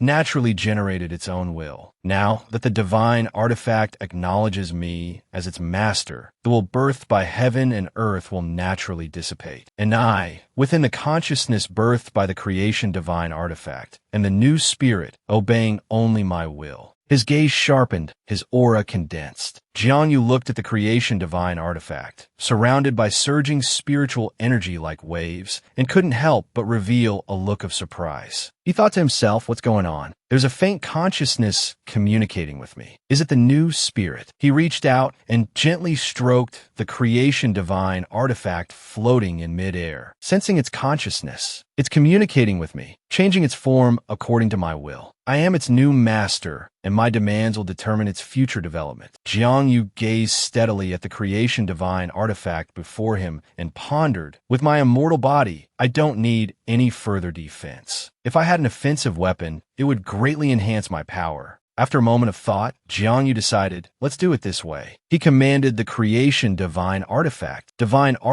forge yourself. Suddenly, the divine artifact's spiritual energy surged into Jiang Yu's body through his arm, causing him to widen his eyes in astonishment. Jiang Yu's entire body was enveloped by red strands of spiritual energy, swirling around him and making him glow. Cloud Center Saint, watching from below, was startled by the powerful red spiritual energy appearing in the sky. His expression was one of alarm. He frowned, his voice tinged with urgency. Not good. He's refining the divine artifact. Cloud Center Saint raised his hand, condensing purple spiritual energy. If that brat successfully refines the creation divine artifact, I'm doomed. He summoned the Bamboo Dragon General, a multi-legged dragon covered in purple spiritual energy, with horns and a ferocious appearance, which flew towards Jiang Yu. Suddenly, a brilliant crimson light flashed. Jiang Yu, wielding the fire spear forged from the creation divine artifact, cleaved through Cloud Center Saint's Bamboo Dragon General. He raised the spear high, preparing to attack, his eyes cold, the corner of his mouth slightly raised. Looking for trouble, Jiang Yu thrust the fire spear down towards the ground with all his might. Cloud Center Saint stared at Jiang Yu in disbelief, his face filled with panic. What? I used my full strength, a celestial level martial art. Even an expert of the same level would have to dodge. How can it be this easy? His gaze firm, his voice tinged with apprehension. Cloud Center Saint said, It seems the legends are true. The power of the creation divine artifact is truly terrifying. I must seize it and find a way to refine it. He raised both hands, summoning two powerful orbs of purple spiritual energy. Launching his attack, the orbs flew forward simultaneously at incredible speed. His voice resolute, he declared, I refuse to believe that even with all my golden immortal primordial spirit and the power of a lord, I cannot subdue you, creation divine artifact. Cloud Center Saint exerted all his strength, his hands clenching around the creation creation divine artifact as it hurtled towards him with terrifying force. "Give it to me," he commanded. After a struggle, he finally grasped the artifact. Its terrifying pressure radiated outwards, forming a powerful wave of energy. The surrounding air vibrated violently, emitting a loud boom as the brilliant light emanating from the creation divine artifact enveloped Cloud Center Saint. Cloud Center Saint finally grasped the spear, his face unable to conceal his delight as he laughed heartily. He looked at the creation divine artifact excitedly, his voice filled with smugness. "The divine artifact is mine," he declared. Cloud Center Saint praised, as expected of the creation divine artifact. "Subduing you has cost me half my cultivation." He glanced sideways with a cunning smile, a look of contempt on his face. "Jiangyu," he said, "thank you for helping me refine the creation divine artifact." Cloud Center Saint laughed arrogantly, and after his farewell, turned to leave. At this moment, Jiangyu stood in midair, his eyes following Cloud Center Saint, secretly sneering. Naive, he thought. The creation divine artifact has already acknowledged its master. How could you, a mere Lord Realm cultivator, erase its mark? Suddenly, Jiangyu chuckled coldly. I just didn't expect the power of the creation divine artifact to be so great, and for Cloud Center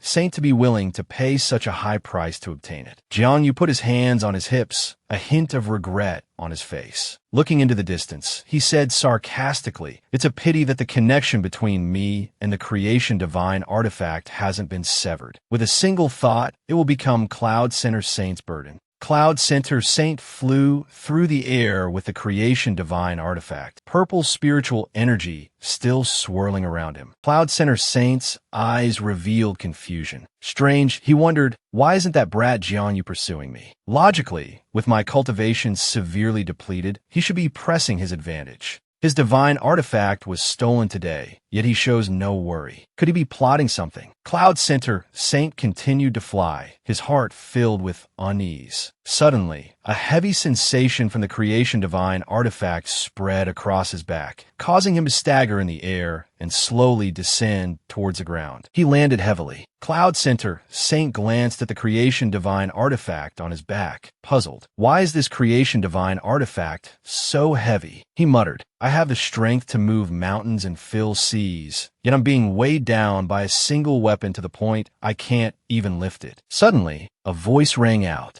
startling Cloud Center Saint, a Lord Realm expert, yet so pathetic. Truly amusing. Cloud Center Saint asked in alarm, Is that you? Are you playing tricks? Jiangyu looked down at him from above and calmly replied, I didn't do anything. It's just that the creation divine artifact has fully recognized me as its master. Our minds are connected. He continued, if anyone tries to steal it from me, a single thought is all it takes for it to return. Jiangyu finished speaking, and Cloud Center Saint's face went completely blank. Jiangyu snapped his fingers and said, like this, for example. Immediately, the creation divine artifact on Cloud Center Saint's back flew off. He frantically reached out to grab it, but it was too late. The creation divine artifact quickly flew back to Jiangyu, landing firmly in his hand. He looked at Cloud Center Saint with a cold smile. Cloud Center Saint stood rooted to the spot, astonishment and confusion written all over his face. He stammered what? Utterly shocked, he stared at Jiangyu, doubting reality. No, impossible. Inwardly, he questioned, how could this kid establish a mental connection with the creation divine artifact in such a short time? Holding the divine artifact, Jiangyu couldn't help but admire its power. As expected, the newly born spirit within the artifact recognizes only me as its master. Unless I die, and I am immortal. In other words, no one can take this artifact from me. Jiangyu immediately brandished the creation divine artifact, pointing it towards him and boldly declared, Cloud Center Saint, your death day has arrived. Confident due to Cloud Center Saint's excessive use of techniques earlier, Jiangyu stated,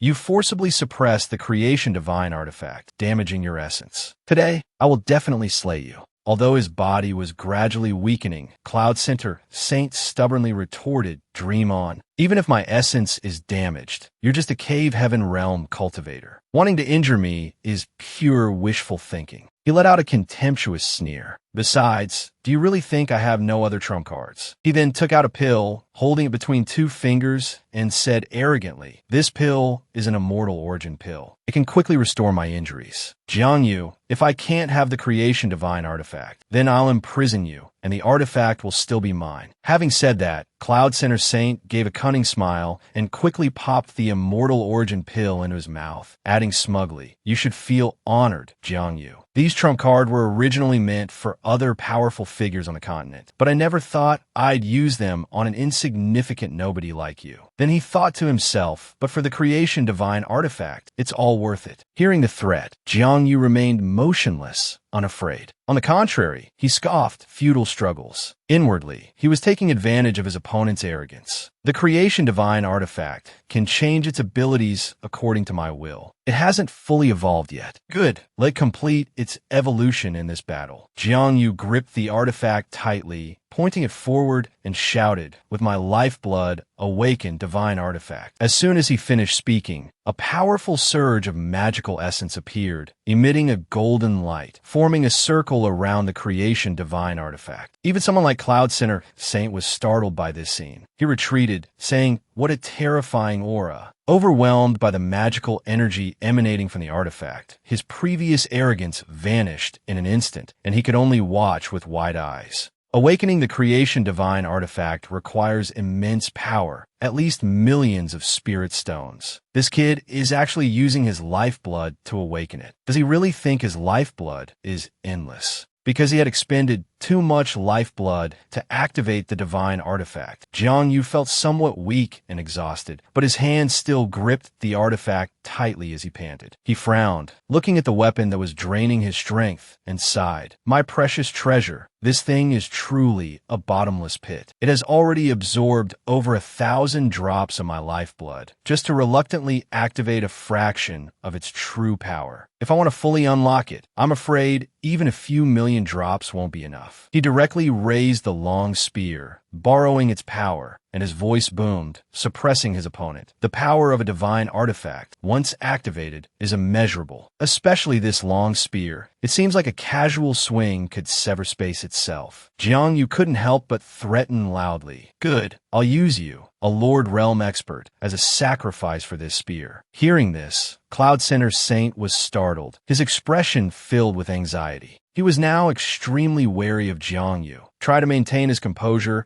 as he analyzed the power of the weapon. "Should I continue? I'm not certain of the true extent of the creation divine artifact's power. Approaching this brat now isn't wise. I should use my realm advantage to suppress him from a distance." Having said that, he silently cast a purple spell behind his back, rejoicing inwardly. The myriad boundless immortal technique, at full power, is enough to suppress even a saint. It was originally intended to subdue ancient hidden experts on the continent, but using it on this brat isn't a waste. Outwardly, he maintained a calm facade, but inwardly he plotted. The myriad boundless has only one chance to trap the enemy. It must be a one-hit kill. Unaware of Cloud Center Saint's intentions, Jang Vu, relying on his initiative, charged forward, shouting, "Your life is mine." At this moment, he revealed his hidden move, placing his hand on his chest as a powerful suppressive force emanated from his palm. Sensing danger, Jang Vu immediately became alert and leaped back defensively. Facing this uncomfortable sensation, he frowned and sighed inwardly. This is troublesome. A Lord Realm expert's control over space is truly difficult to deal with. My Cave Heaven power is 3 times that of a typical Cave Heaven Realm cultivator, yet I'm practically powerless against his suppression. As soon as his feet touched the ground, Jang Vu gripped the creation divine artifact tightly, ready to face any enemy. He raised the long spear, its power still blazing like a flame. Jang Vu said, "The creation divine artifact seems capable of breaking Cloud Center Saint's spatial power." Then, pointing the artifact downwards, he smiled confidently and said, "I just need to use the power of the creation divine artifact." As he spoke, he swung it forward, shouting, "Break his domain."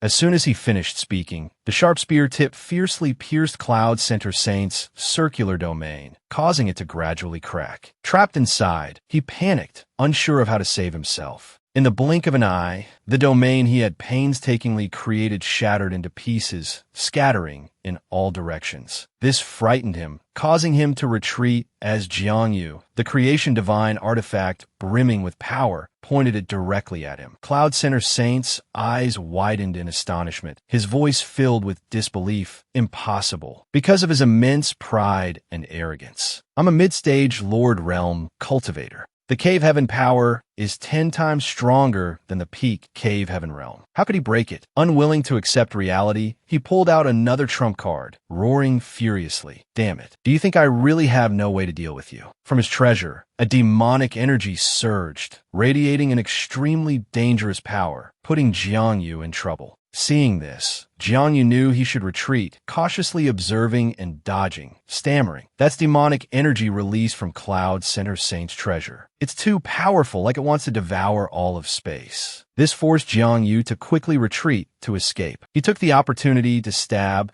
the blazing treasure into the ground as a support. Then he gripped it tightly to avoid being knocked down by Cloud Center Saint's pressure, saying with difficulty, "Not good. This magical treasure is releasing a devouring energy. I've heard that it's sealed in the form of a magical treasure. If one is sucked in, it's very difficult to escape." Seeing that he had suppressed Jiangyu, Cloud Center Saint laughed triumphantly, his tone incredibly arrogant. "Jiangyu, even if I can't kill you, I can seal you. What good is your immortal body then?" Jiangyu, still struggling to defend himself, frowned and gritted his teeth. "Don't celebrate too soon." Then Jiangyu leaped back a distance, his eyes full of determination. Gripping the creation divine artifact tightly in both hands, he quickly unleashed countless attacks towards the void. Suddenly, he released his hold on the supporting treasure and soared upwards, thrusting the long spear downwards towards the demonic magic below, shouting, "Go." At that moment, the sharp spear collided with Cloud Center Saint's treasure, shattering it. His eyes widened in astonishment. He frowned in shock, thinking, this is impossible. His mind was still full of questions. The myriad boundless immortal technique is a middle-grade immortal technique. How could it be destroyed so easily? Even if the power of the creation divine artifact far surpasses immortal techniques, how much of its power can this kid possibly wield? Seeing his unsightly expression,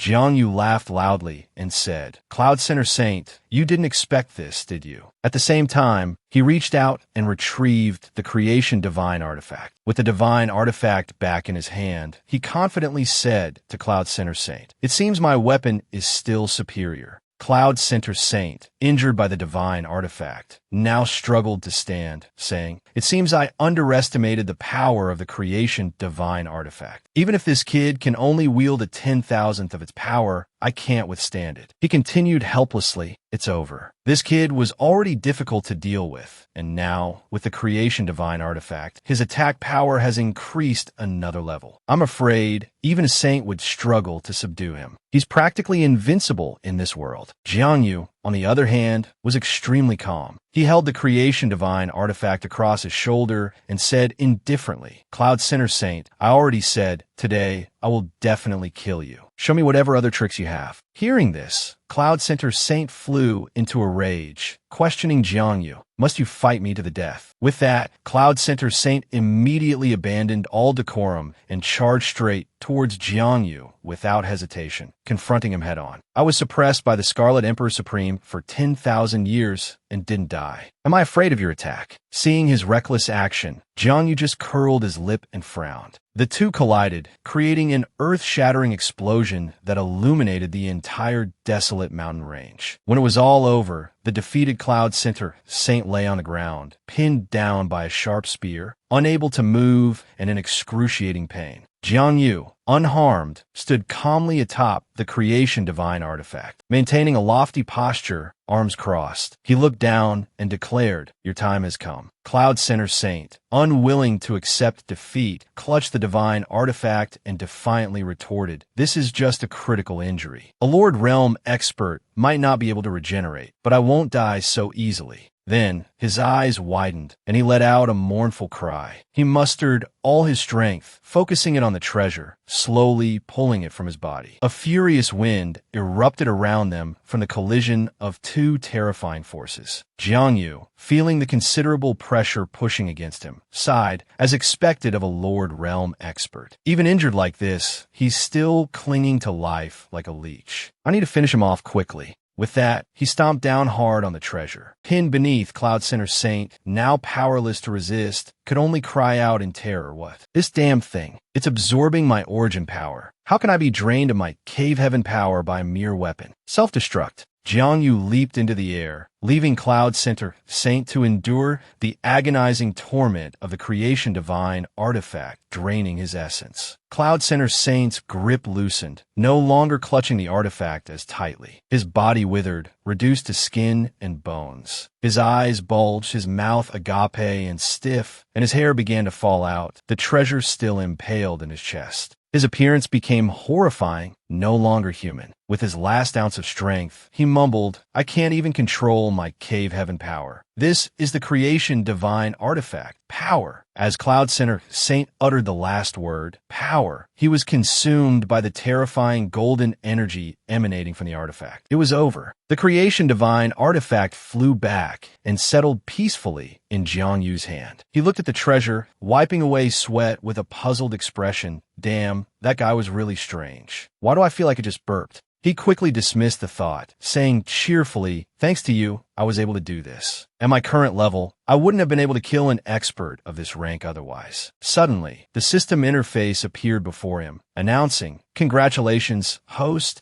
on successfully slaying a heavenly general-level expert. Experience gained, 100 million. Jang Vu cried out in astonishment. What? 100 million? He turned around, exclaiming, "Good heavens." It seems this guy's original realm was extremely high. Although his current cultivation was only at the Lord Realm, the system calculated the experience based on his original cultivation. A triumphant smile spread across Jang Vu's face. 100 million experience points can help me reach the middle stage of the Lord Realm. Moreover, I can upgrade the Black Tortoise Divine Scripture to the 9th level. My body will be comparable to a saint. If I break through now, I might become truly invincible. Even if a saint were to return, I would have the power to defend myself. Filled with excitement, he clicked on the system interface and declared upgrade. His finger touched the system screen. In an instant, a powerful surge of energy erupted, like a massive bolt of lightning descending from the heavens. Jang Vu immediately felt himself growing stronger and stronger. He exclaimed, "So this is the cultivation level of the mid-stage Lord Realm." He conjured a ball of flames in his palm and said, "My power is 10 times greater than when I was at the peak of the Cave Heaven Realm. If I were to fight Cloud Center Saint again, even without the creation divine artifact and the self-destruction technique, I could kill him within 3 moves. He furrowed his brow, his gaze hardening as he declared, "Finally, I have truly become invincible in this world. Only the legendary Supreme Immortals could pose a threat to me." Jang Vu stood tall, his aura majestic and imposing, his tone resolute as he said, "Next, even if I have to forcibly overthrow the Lingxiao Holy Land, I will completely end this feud." 3 days later, Jang Vu, Hao Qian Demon Lord, and Dai Yi were flying in the sky. Suddenly, Hao Qian Demon Lord asked, "Jang Vu, my boy, destroying a holy land is no small matter. Are you really sure about this?" Jang Vu calmly curled his lip and replied, "What? Are you scared?" Hao Qian Demon Lord retorted indignantly, "Scared? I'm scared that you'll die and your blood will splatter on my face." A purple aura suddenly enveloped Hao Qian as he continued arrogantly, "I've absorbed the Demon King cores you gave me, and my cultivation has recovered to the early stage Lord Realm. What's there to be afraid of? It's just that the Lingxiao Holy Land isn't as simple as you think." Jang Vu, hearing this from behind, agreed. "Indeed, the Lingxiao Holy Land has stood for so many years. It's definitely not as simple as it appears on the surface." Then she suddenly became worried, saying, "Although thanks to Yuer's help, I successfully refined the cave heaven power of the Ancestor and broke through to the Lord Realm. But thinking about confronting the Lingxiao Holy Land, I still have a bad feeling." Noticing his companion's unease, Jiang Yu reassured them. Don't worry, leave the difficult opponents to me. He then continued confidently, I'm 10 times certain that I can overthrow the Ling Shao Holy Land. Hearing this, Hao Yin Demon Lord felt somewhat reassured. He praised Jiang Yu and resolved to fight to the end. You truly are someone who can't be judged by common sense. All right, this old man will go crazy with you. Suddenly, 3 dazzling golden lights appeared in the sky as the 3 of them accelerated, preparing to descend. Hao Yin Demon Lord added, but before that, we still need one more fighting force. It's time for her to return. After a period of acceleration, Jiang Yu, Hao Yin Demon Lord, and Dai Yi safely landed on the ground. Jiang Yu stood there, observing the surroundings, recalling the unpleasant events of the past. Back then, when we were pursued by the Ling Shao Holy Land, Nangong Yin sensed the summons of the 5 Poison Sect's ancestor here. The 5 Poison Sect's ancestor has been a cultivator whose power has nearly reached sainthood for thousands of years. I wonder if Nangong Yin has successfully received his inheritance. Hao Yin Demon Lord excitedly sensed her imminent arrival. She's almost here.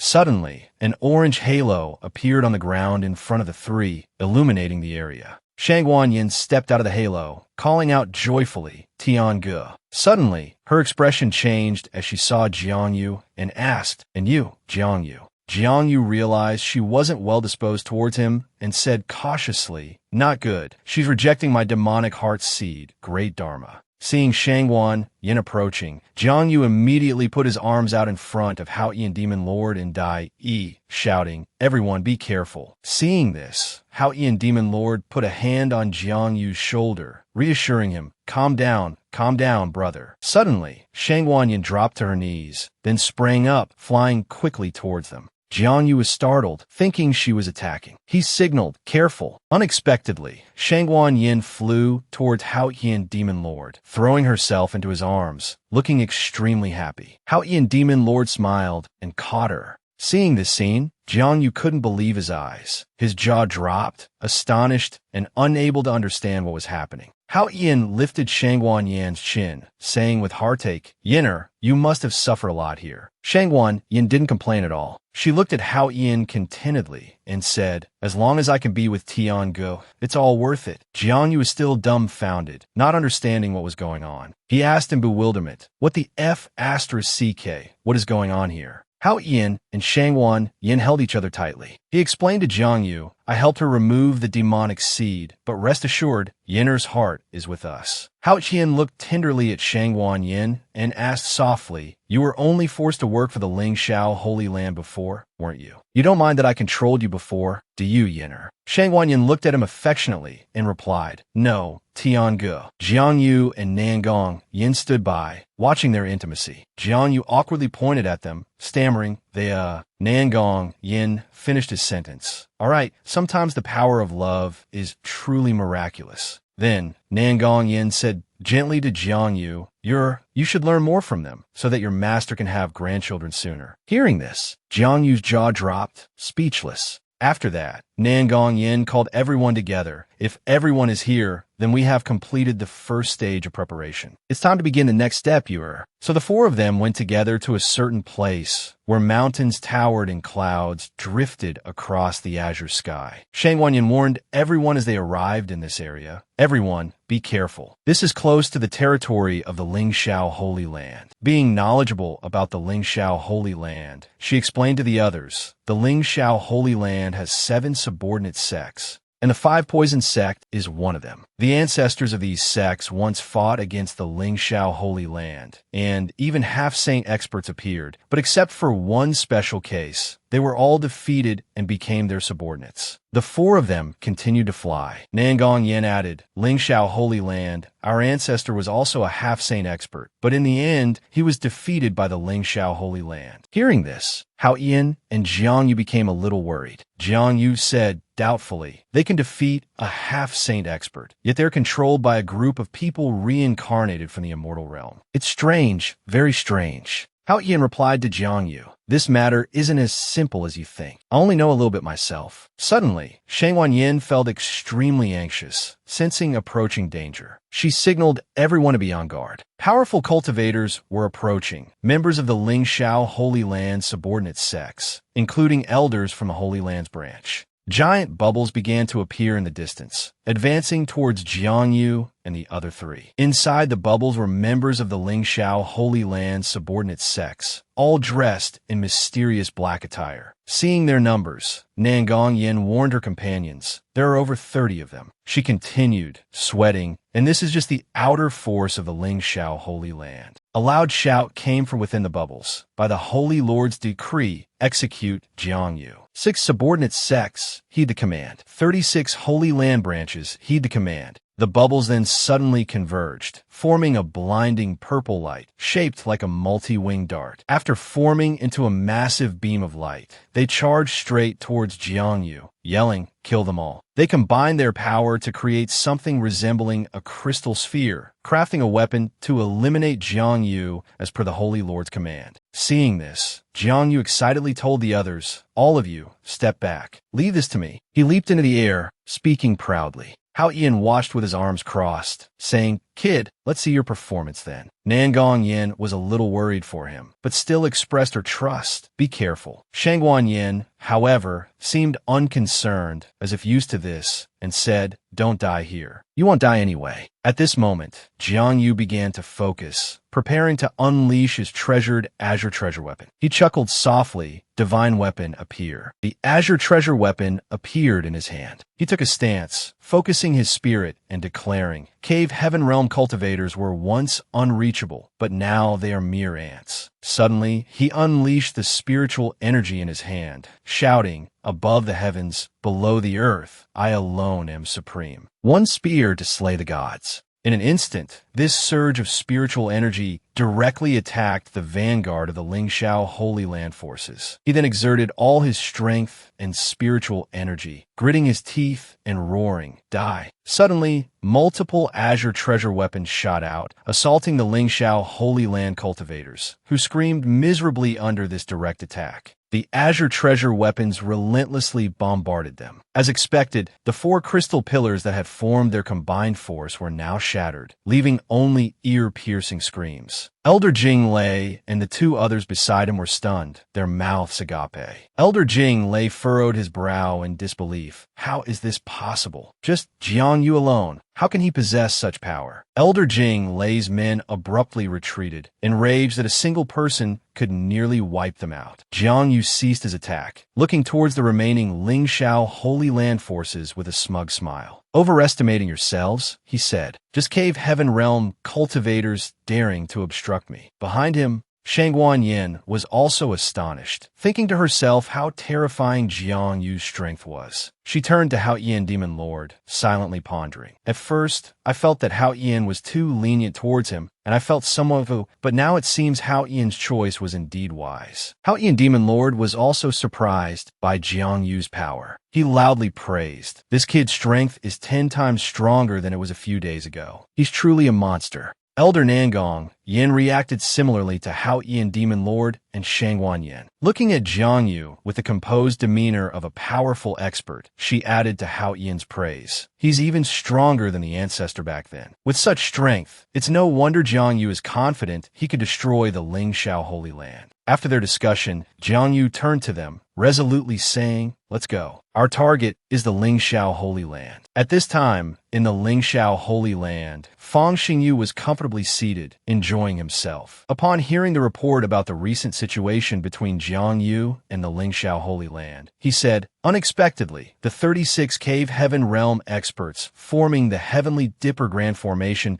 couldn't even hold out for the time it takes to drink a cup of tea." After hearing the news of his side's crushing defeat, Fang Xingyu let out a few scornful laughs and calmly said, "Interesting. It seems Yin Zhongxing also died at their hands. Being able to break the Heavenly Dipper Grand Formation, they truly possess such strength." After hearing Fang Xingyu's words, one of his subordinates suddenly spoke up, "Young Master Xingyu, the 36 Heavenly Dipper Grand Formation is only our Holy Land's first measure. Our Holy Land still has 108 elders whose cultivation has reached the peak of the Cave Heaven Realm. They form the Heavenly Origin Grand Formation. Its power is 10 times that of the Heavenly Dipper Grand Formation and can withstand even half-Saint Realm experts. You needn't worry too much. Fang Xingyu, finding this reasonable, ordered the subordinate, "Go tell your father to make the arrangements." The man, upon receiving the order, joyfully replied, "Yes, sir." Seeing the man's gleeful expression, Yun Jingtian's face became extremely unsightly. Suddenly, the demonic figure standing there reported to Fang Xingyu, "Immortal Venerable, do you truly believe the Lingxiao Holy Lands formations can stop Jiang Yu and his group?" At this moment,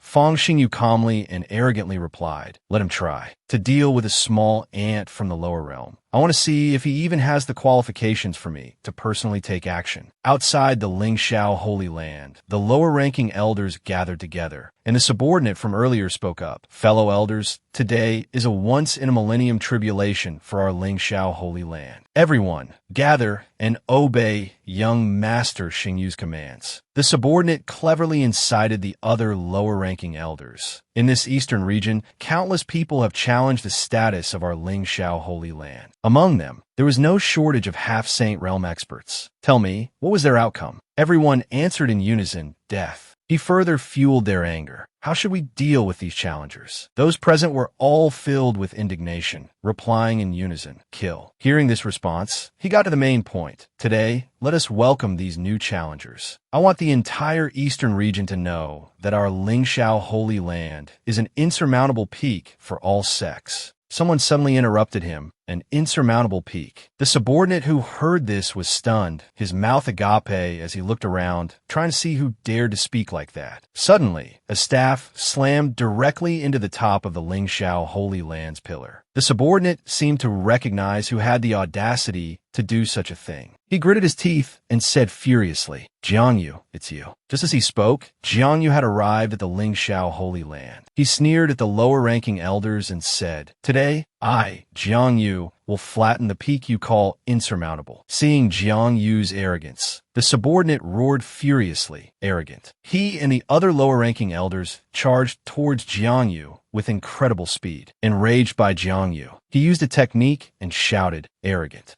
brat, let me show you the true strength of the Holy Land." The elders of the Lingxiao Holy Land flew up, their eyes resolute, and formed a formation called the Lingxiao Formation. Their spiritual power connected, forming a small sphere of spiritual energy in front of their chests. Jiang Yu watched them focus on deploying their formation and sneered to himself, "A formation. Only the weak rely on formations." Jiang Yu roared, raised his hand, and deployed a massive sphere of spiritual energy in the air, attacking the Lingxiao Formation. At this moment, Yun Jingtian quickly recognized the dangerous situation and immediately warned everyone, "Not good. This person's cave heaven power is nearing the Saint Realm. Elders, be careful and use the Heavenly Origin Grand Formation to resist together." Jiang Yu frowned, his eyes filled with contempt as he said, "Wishful thinking." Suddenly, a long spear shot out from within him with blinding speed. Jiang Yu's voice rang out, "Divine Spear Break." As fast as lightning, it pierced through the formation, leaving the elders horrified and unable to react. The spear's powerful impact shattered the entire formation, causing it to lose control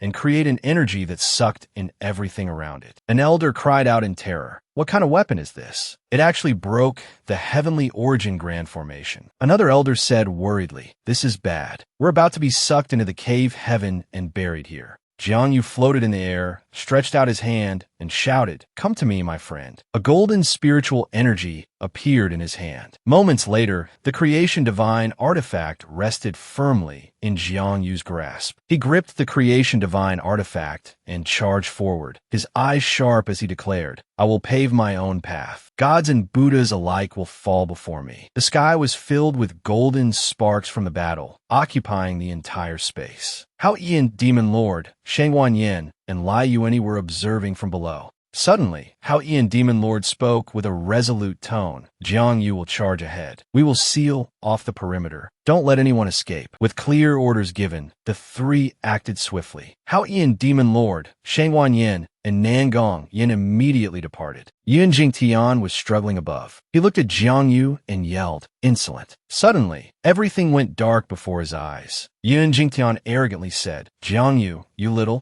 take this, my instant kill divine art." Instant kill divine art, highest realm. Jiang Yu watched him gather spiritual energy. Gripping his spear tightly, Jang Vu sneered, perfect timing. Now that you have the formation's blessing, your power is almost at saint level. Just right for me to use some real strength against you. Don't run away too quickly. He chanted black tortoise scripture, azure dragon transformation. A burst of azure spiritual energy erupted, enveloping his entire body. The light formed by the spiritual energy created a solid protective layer, and two long dragon horns appeared beneath Jang Vu's eyes. He immediately launched an attack, creating a massive explosion that illuminated the entire space. A furious gale howled, swirling up a blinding cloud of dust. The elders caught in the blast were quickly reduced to ashes, their screams of agony echoing. Jang Vu clenched his fist, his eyes filled with disgust. Just a peak Lord Realm expert aided by Divine Firmament Realm. Are they really this pathetic? Tion exclaimed in shock. What? White smoke billowed around him. Suddenly, the sword in his hand shattered into pieces. His tone shifted. For thousands of years, this sovereign has relied on this technique to defeat countless half-saint experts. So naturally it will. He hesitated. Suddenly, Tian's eyes turned red, and his face was no longer his own. A hazy spiritual energy radiated from his entire body. It seems we all underestimated this kid. A pity I realized it too late. Tian's voice echoed in the air. You were a run.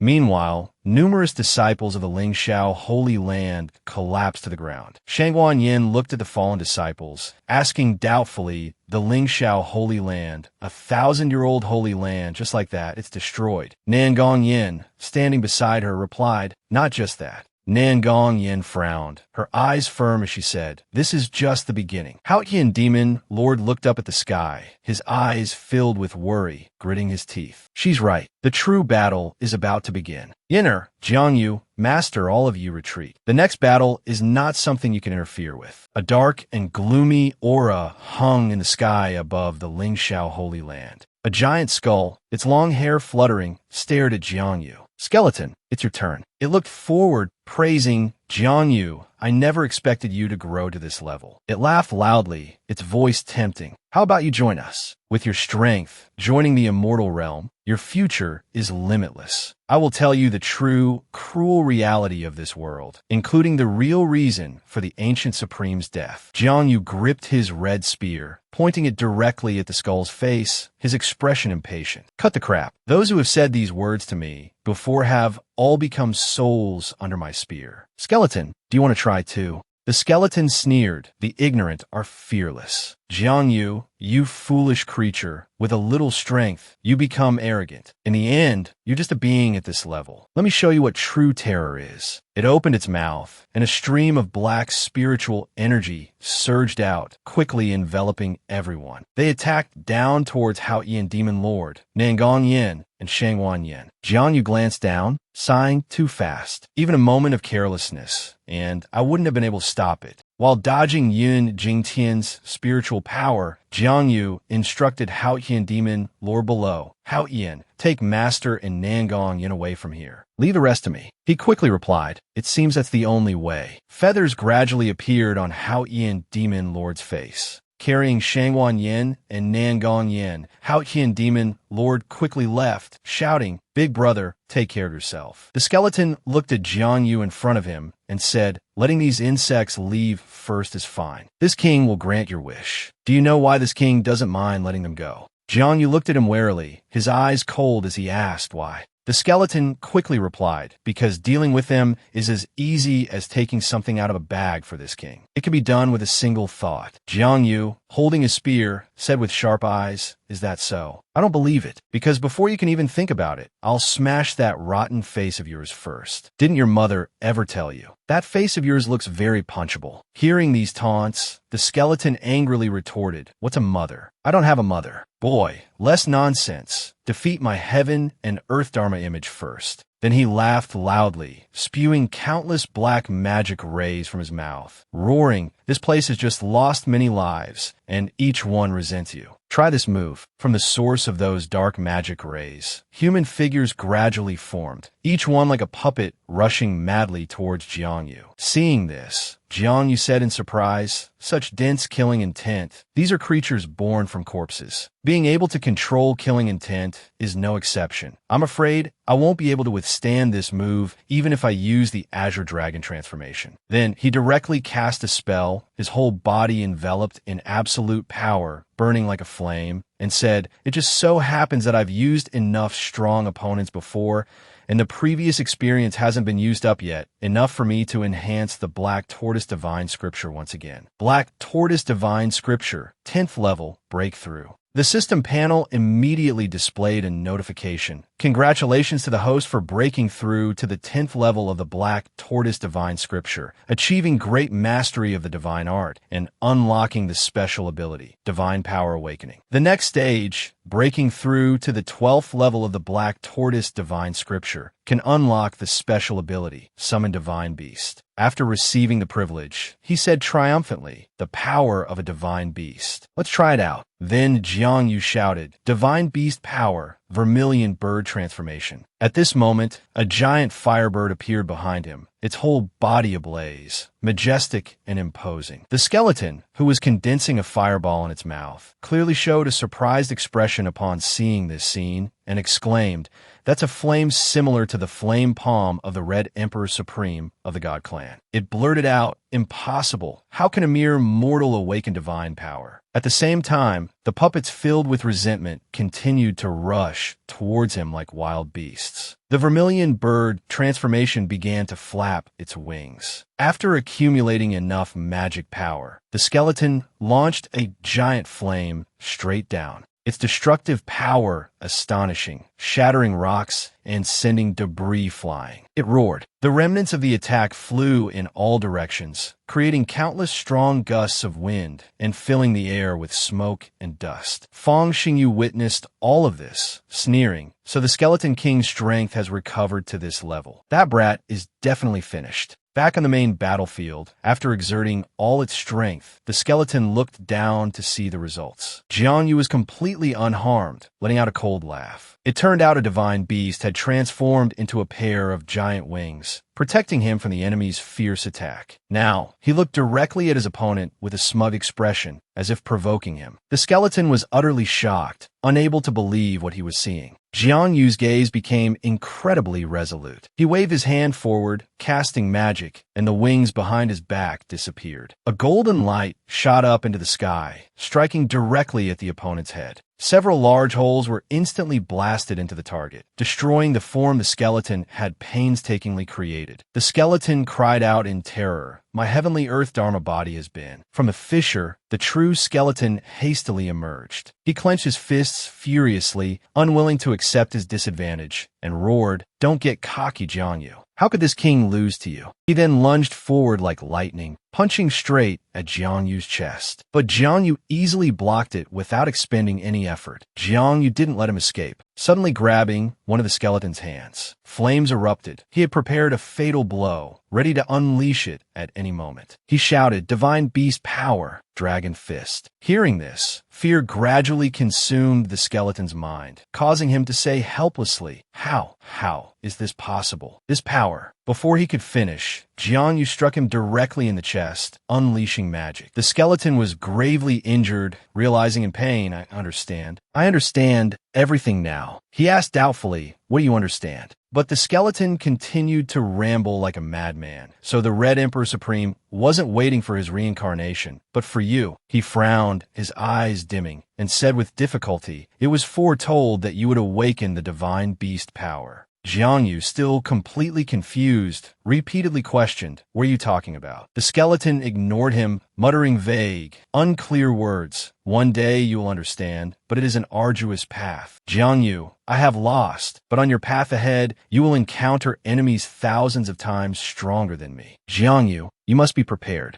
These rambling words filled Jiang Yu with both anger and worry, prompting him to urge, "Explain yourself clearly." Suddenly, the skeleton's entire body began to swell. When it had fully inflated like a balloon, Jiang Yu immediately turned and fled, self-destruction. "This is bad." Finally, the skeleton exploded, leaving only a brilliant, dazzling red light in the sky. Jiang Yu, in his spirit form, floated in mid-air, sighing, "The power of self-destruction is truly terrifying. Even with my current cultivation, I would have died." Suddenly, his attention was drawn to a building enveloped in a red barrier. Seeing it completely intact, Jang Vu couldn't help but frown in suspicion. Unexpectedly, it remained unharmed despite such a powerful explosion. It seems there are still experts within the Holy Land whose strength probably surpasses even that skeleton. Just who are they? He continued to wonder. To ascertain the truth, he launched an attack towards the building. "Come out." Strangely, as his attack neared the barrier vanished. The attack continued straight towards the building without deviating. However, something strange happened. Jang Vu's attack was reflected, flying straight back at him. But Jang Vu dodged to the side, just in time. Witnessing what had just happened, Jang Vu was astonished and worried. "Although I'm not currently using the Black Tortoise Scripture enhancement, I was clearly defeated in a single move," he asked incredulously. Jang Vu retreated, continuing to speculate about the identity of the house's owner. This person's strength is unfathomable, at least 10 times stronger than the skeleton. Could it be that their strength is nearing supreme? Jang Vu was unaware that at this moment, a man sat inside the house, looking up at the ceiling with a disappointed expression, yet a smile played on his lips. It was Feng Xingyu. "Jang Vu, is this all you've got? You truly disappoint me." As soon as he finished speaking, he transformed into a streak of red energy and flew out through the roof. In the blink of an eye, Feng Xingyu appeared before him. Seeing who it was, an expression of disbelief and astonishment spread across Jang Vu's face. It's you." A moment later, he regained his composure. Jang Vu stepped forward and shouted, "Feng Xingyu, you're actually still alive." Contrary to Jang Vu's surprise, Feng Xingyu simply stood there calmly, a smug look on his face. "I have you to thank for that, Jang Vu. If you hadn't gravely injured me before, I wouldn't have awakened the consciousness of my past life so quickly." He spoke words of gratitude, but his tone was laced with sarcasm. Hearing this, Jang Vu finally found a way to retort. "You speak of a past life. Could you be a reincarnated expert?" he asked, half joking, half serious. "So that explains your current strength. But as the Holy Son of the Holy Land, you could stand by and watch me destroy the Holy Land without lifting a finger. Could you truly sit idly by? I'm curious, whose reincarnation are you?" Hearing Jang Vu's words, Feng Xingyu laughed loudly. "Jang Vu, do you really think you could destroy the Lingxiao Holy Land?" he asked pointedly. "The true foundation of the Lingxiao Holy Land is far greater than you can imagine. There are countless old figures slumbering beneath, whose strength is nothing compared to my peak. But considering this entire realm, they are still experts capable of destroying heaven and earth." He continued, "As for my identity, I'll tell you before you leave." His eyes widened, staring at Jang Vu with a crazed look. Unfazed by the provocation, 2 dragon horns appeared on Jang Vu's head, and scales emerged on his face. "I have a general understanding of your strength, roughly equivalent to the mid-stage Saint realm. Although powerful, you're still too naive to think you could defeat me." As he spoke, a bluish-purple energy gradually enveloped his hands. An ordinary person would have been terrified by his words, but Feng Xingyu remained unperturbed, speaking confidently, a secret technique. He asked with interest, "Indeed, it has increased your strength several-fold. With your mid-stage Lord Realm strength, to be able to boost your power to the early stage Saint Realm is truly impressive. No wonder you were able to defeat the Skeleton King." Without waiting for him to finish, Jang Vu immediately charged forward, but Feng Xingyu remained calmly in place, neither moving nor showing any intention of resisting. Watching him charge straight towards him, Feng Xingyu simply raised a hand, extending his index finger, and said with a smile, "Too weak." He flicked his wrist, and a streak of green energy shot out, heading directly for Jang Vu. Seeing his attack prove completely ineffective against Feng Xingyu, Jang Vu froze in place, stunned for a long moment. While he was still in a daze, Feng Xingyu made a motion like pulling a trigger, and a mysterious black energy appeared. That energy flew straight towards Jang Vu, enveloping his hand and transforming into a handcuff inscribed with strange characters. Handcuffed by this object, Jang Vu clutched his restrained arm and cried out in pain. Seeing him like this, Fong Xingyu was extremely pleased, the corner of his mouth curling up in a sneer as he asked, "What? I only used 1/10 of my power, and you can't handle it already." A moment later, the handcuff on Jiang Yu's hand had vanished without a trace, but Fong Xingyu swung his hand downwards. At first, Jiang Yu didn't understand the meaning of this action until he opened his eyes wide in astonishment, discovering that his body had completely lost control. Jiang Yu plummeted from the sky, then landed face down, unable to move. Where he fell, a sizable shallow crater formed. Lying there, looking up at Fong Xingyu, he remained calm. Jiang Yu's thoughts raced. His strength is probably not just mid-stage Saint Realm. I'm afraid he's almost reached Supreme Realm. Seeing him motionless, Fong Xingyu prepared to attack, 3 yin-yang emblems appearing. As expected of someone with a physique similar to Red Emperor Supreme, to still be alive after suffering injuries equivalent to the crushing force of a small world. So, if I increase the power a few times, can you still endure it? Fong Xingyu asked excitedly, and as soon as he finished speaking, the 3 yin-yang emblems flew towards Jiang Yu. These 3 things rushed straight towards Jiang Yu, causing him extreme terror. His body experienced a bout of excruciating torture, and Jiang Yu couldn't help but cry out, "Damn it, the difference in strength is too great. Someone this powerful, I'm afraid even all the experts on the entire continent combined couldn't defeat him. Perhaps only some hidden experts could match him. Could he be a reincarnated immortal realm expert?" Thinking of this possibility, Jiang Yu's face, already distorted by pain, became even more contorted. It seems only self-detonation can counter this attack. As soon as the thought crossed his mind, a massive explosion occurred, forcing Fong Xingyu to fly higher to avoid it. He looked at the explosion, laughing heartily, still struggling even when you're about to die. He asked with amusement, "Interesting," Fong Xingyu exclaimed. Just as Fong Xingyu finished speaking, the explosion grew even larger, engulfing his entire body as he hovered in midair. After Fong Xingyu unleashed his powerful attack on Jiang Yu, he calmly stood there, waiting to see how Jiang Yu would struggle. However, what was beyond his expectations was that, despite experiencing such a violent explosion, Jiang Yu was still there. This surprised him. His aura is still there. What kind of secret technique or special physique is this? To answer his question, he landed on the ground and discovered a large amount of red mist appearing where Jiang Yu was standing, converging toward a single point. He finally discovered Jiang Yu's trick, saying, "Within these blood mists, there's the aura of that brat. Is it some kind of blood revival technique? Interesting." But no matter how hard Jiang Yu tried, how could a ruthless person like Fong Xingyu easily let him go? He sneered, "How can I let you revive so easily? I want to see if you're truly immortal." As soon as he finished speaking, he reached out towards the mist, using his power to pull the red streak towards him, saying, "Come here."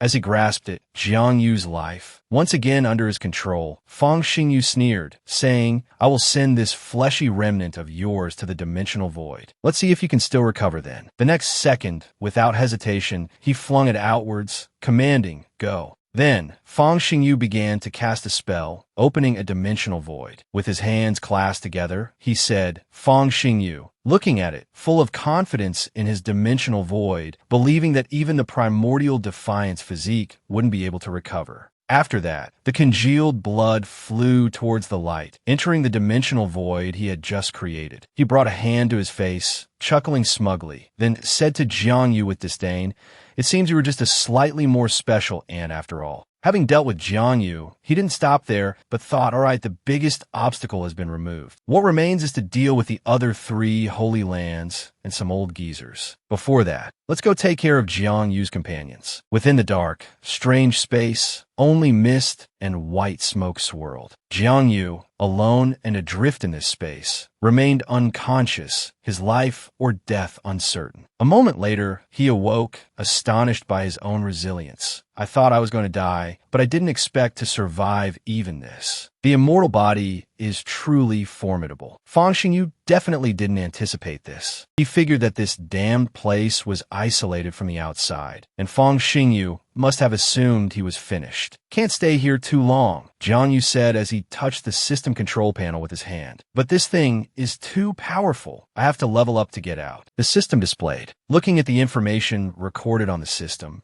He recalled the experience gained after defeating the Skeleton King. I've gained quite a bit of experience, several times more than from eliminating Yin Zhongxing. Jiangyu was secretly delighted. This experience is enough to raise my cultivation to the mid-stage Saint realm. Moreover, it's enough to raise the Black Tortoise True Scripture and the Sacred Body Heart Tempering Scripture to the 12th level. Suddenly, a powerful red aura radiated from his entire body. Sensing the surging power flowing within him, Jiangyu couldn't believe his own eyes. Stroking his chin, he said in disbelief, "This power is too formidable. What an incredible increase. I'm afraid I could crush my former self with a single breath now." His heart filled with joy, wielding extraordinary power. This power is so strong. I even feel that if I unleash it fully, this world won't be able to withstand it. Could this be the power of the supreme level? No wonder they say supreme experts in ancient times had to go to the outer realms to fight, because if they went all out, they might directly cause a world to collapse. With a clear understanding of his dramatic improvement in strength, his worries vanished, replaced by intense confidence. No matter what kind of reincarnation you are, this daddy can now shatter your soul with 3 punches. Fang Xingyu still stood calmly outside, believing Jiangyu was dead inside. An anomaly caught his attention. Suddenly, from the entrance of the dimensional void, a hand reached out, striking Fang Xingyu squarely in the face.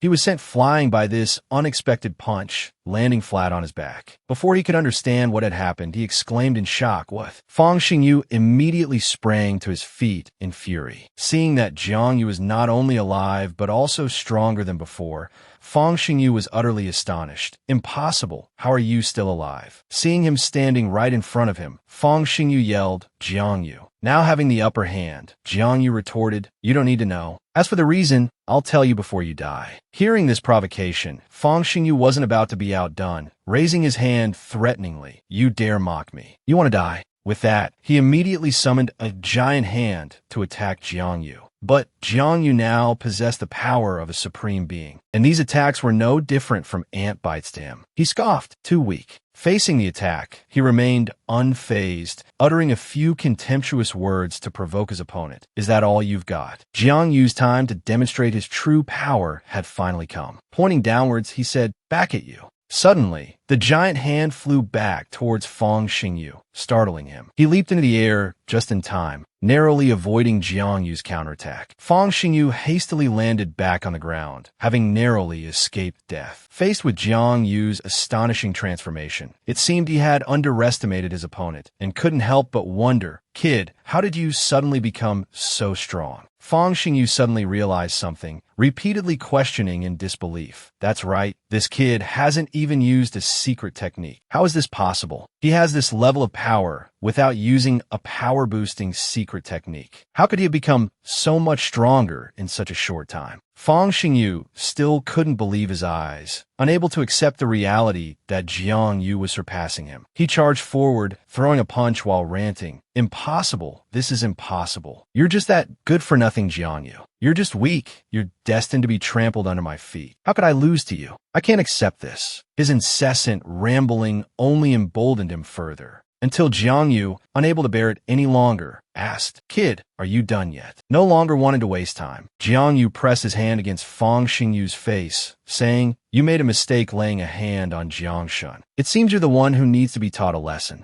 Without giving Fang Xingyu a chance to react, he slammed his head into the ground. The mighty force shook the heavens and earth, the surrounding air seeming to shatter, and dust and rocks flew everywhere. Seeing the tables had turned, and Fang Xingyu couldn't withstand his overwhelming power, Jiangyu said, "Too weak, too weak. It's not that I'm too strong now, it's that you don't even qualify to be my opponent." He now completely held his opponent's life in his hands. Not wanting to continue the torment, he decided, "I don't like bullying the weak, so I'll send you to heaven." Fang Xingyu still refused to admit defeat or beg for mercy, stubbornly retorting, "Who are you calling weak? You're just a lower realm nobody. If I were my peak cultivation, I could crush you like a bug." Hearing him remain unrepentant even on the brink of death, Jiangyu decided to put him out of his misery. "Too bad I won't give you that chance." Jiangyu immediately summoned the majestic dragon divine palm, a majestic golden dragon appearing behind him. Seeing Jiangyu capable of summoning such a powerful technique, Fang Xingyu was stunned, exclaiming, "What? Jiang Yu roared, commanding the dragon to destroy, and the dragon swiftly obeyed, rushing towards Fang Xingyu like a tempest. Fang Xingyu refused to sit and wait for death, deploying a defensive technique, the Heavenly Origin Star Formation. Upon its completion, a series of orbs appeared before him. Still arrogant, Fang Xingyu declared, "You want to deal with me? Dream on. I am eternally indestructible." Hearing his boasting, Jiang Yu found it laughable, retorting, "Eternally indestructible. Such words are ridiculous before me." The dragon, following Jiang Yu's command, pierced through Fang Xingyu's technique, splitting the ground in two and sending debris flying. One of his strongest techniques proved utterly ineffective against the dragon, leaving Fang Xingyu astonished. "My Heavenly Origin Star Formation, broken so easily." The dragon generated a halo, brimming with earth-shattering power, which then hurtled directly towards Fang Xingyu.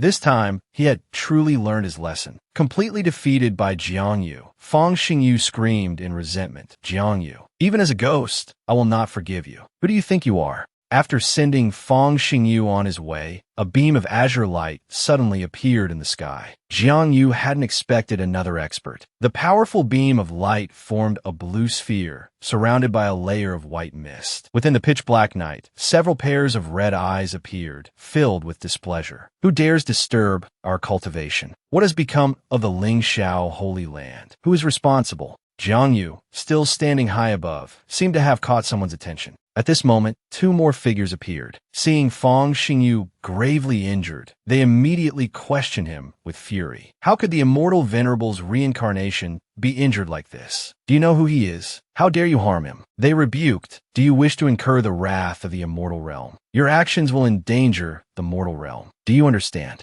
Despite being scolded, Jiang Yu calmly replied, "So this is the true secret of the Holy Land. 4 Peak Saint Realm experts guarding it, allowing it to stand for so many years." As soon as he finished speaking, Jiang Yu saw a golden opportunity present itself, and he said with a smile, "It seems I can gain quite a bit of experience." Just as he was about to attack, someone below shouted, "Wait, young friend, we have no intention of becoming your enemy." Hearing this, Jiang Yu was puzzled and asked, "I have annihilated your sect, yet you still don't wish to fight me." Interesting. He was their enemy, but they held no animosity towards him. All because the person who had flown towards him said, "Young friend, your cultivation is extraordinary. We naturally do not wish to become your enemy. The Lingxiao Holy Land has lived to this day. Its destiny has run its course. This is fate. We have no intention of pursuing the matter." He then warned, "The destruction of the Lingxiao Holy Land is of little consequence, but you have caused a great calamity for the people of the immortal realm. You will bring upon yourself a catastrophic disaster." Indeed, there were many things he couldn't foresee. He replied, "So you knew long ago that the immortal realm had infiltrated the Lingxiao Holy Land. Yet you remained idle, truly becoming more timid with age." Hearing himself called timid by a youngster, the elder showed no reaction, only saying, "Young friend, you are unaware of something. You don't know the true terror of the immortal realm, hence your fearless ignorance. But we have lived for tens of thousands of years, each once a supreme being. We crippled our own cultivation to resist the immortal realm, secluding ourselves here to live out our remaining days. If you wish to know the truth, follow me to a certain place." Finding the proposal intriguing and potentially enlightening about the immortal realm, Jiang Yu agreed without hesitation. "All right, I'm quite interested in these ancient secrets. Besides, you wouldn't dare try anything." The scene changed as the two went deeper into the forest. Before them was a clearing with several large stones on the ground. Jiang Yu gently touched a stone and asked, "Is the truth behind the ancient immortal war carved on this?" The elder replied, "That is correct." Jiang Yu understood, "I see." Jiang Yu had realized at the moment he obtained the supreme power.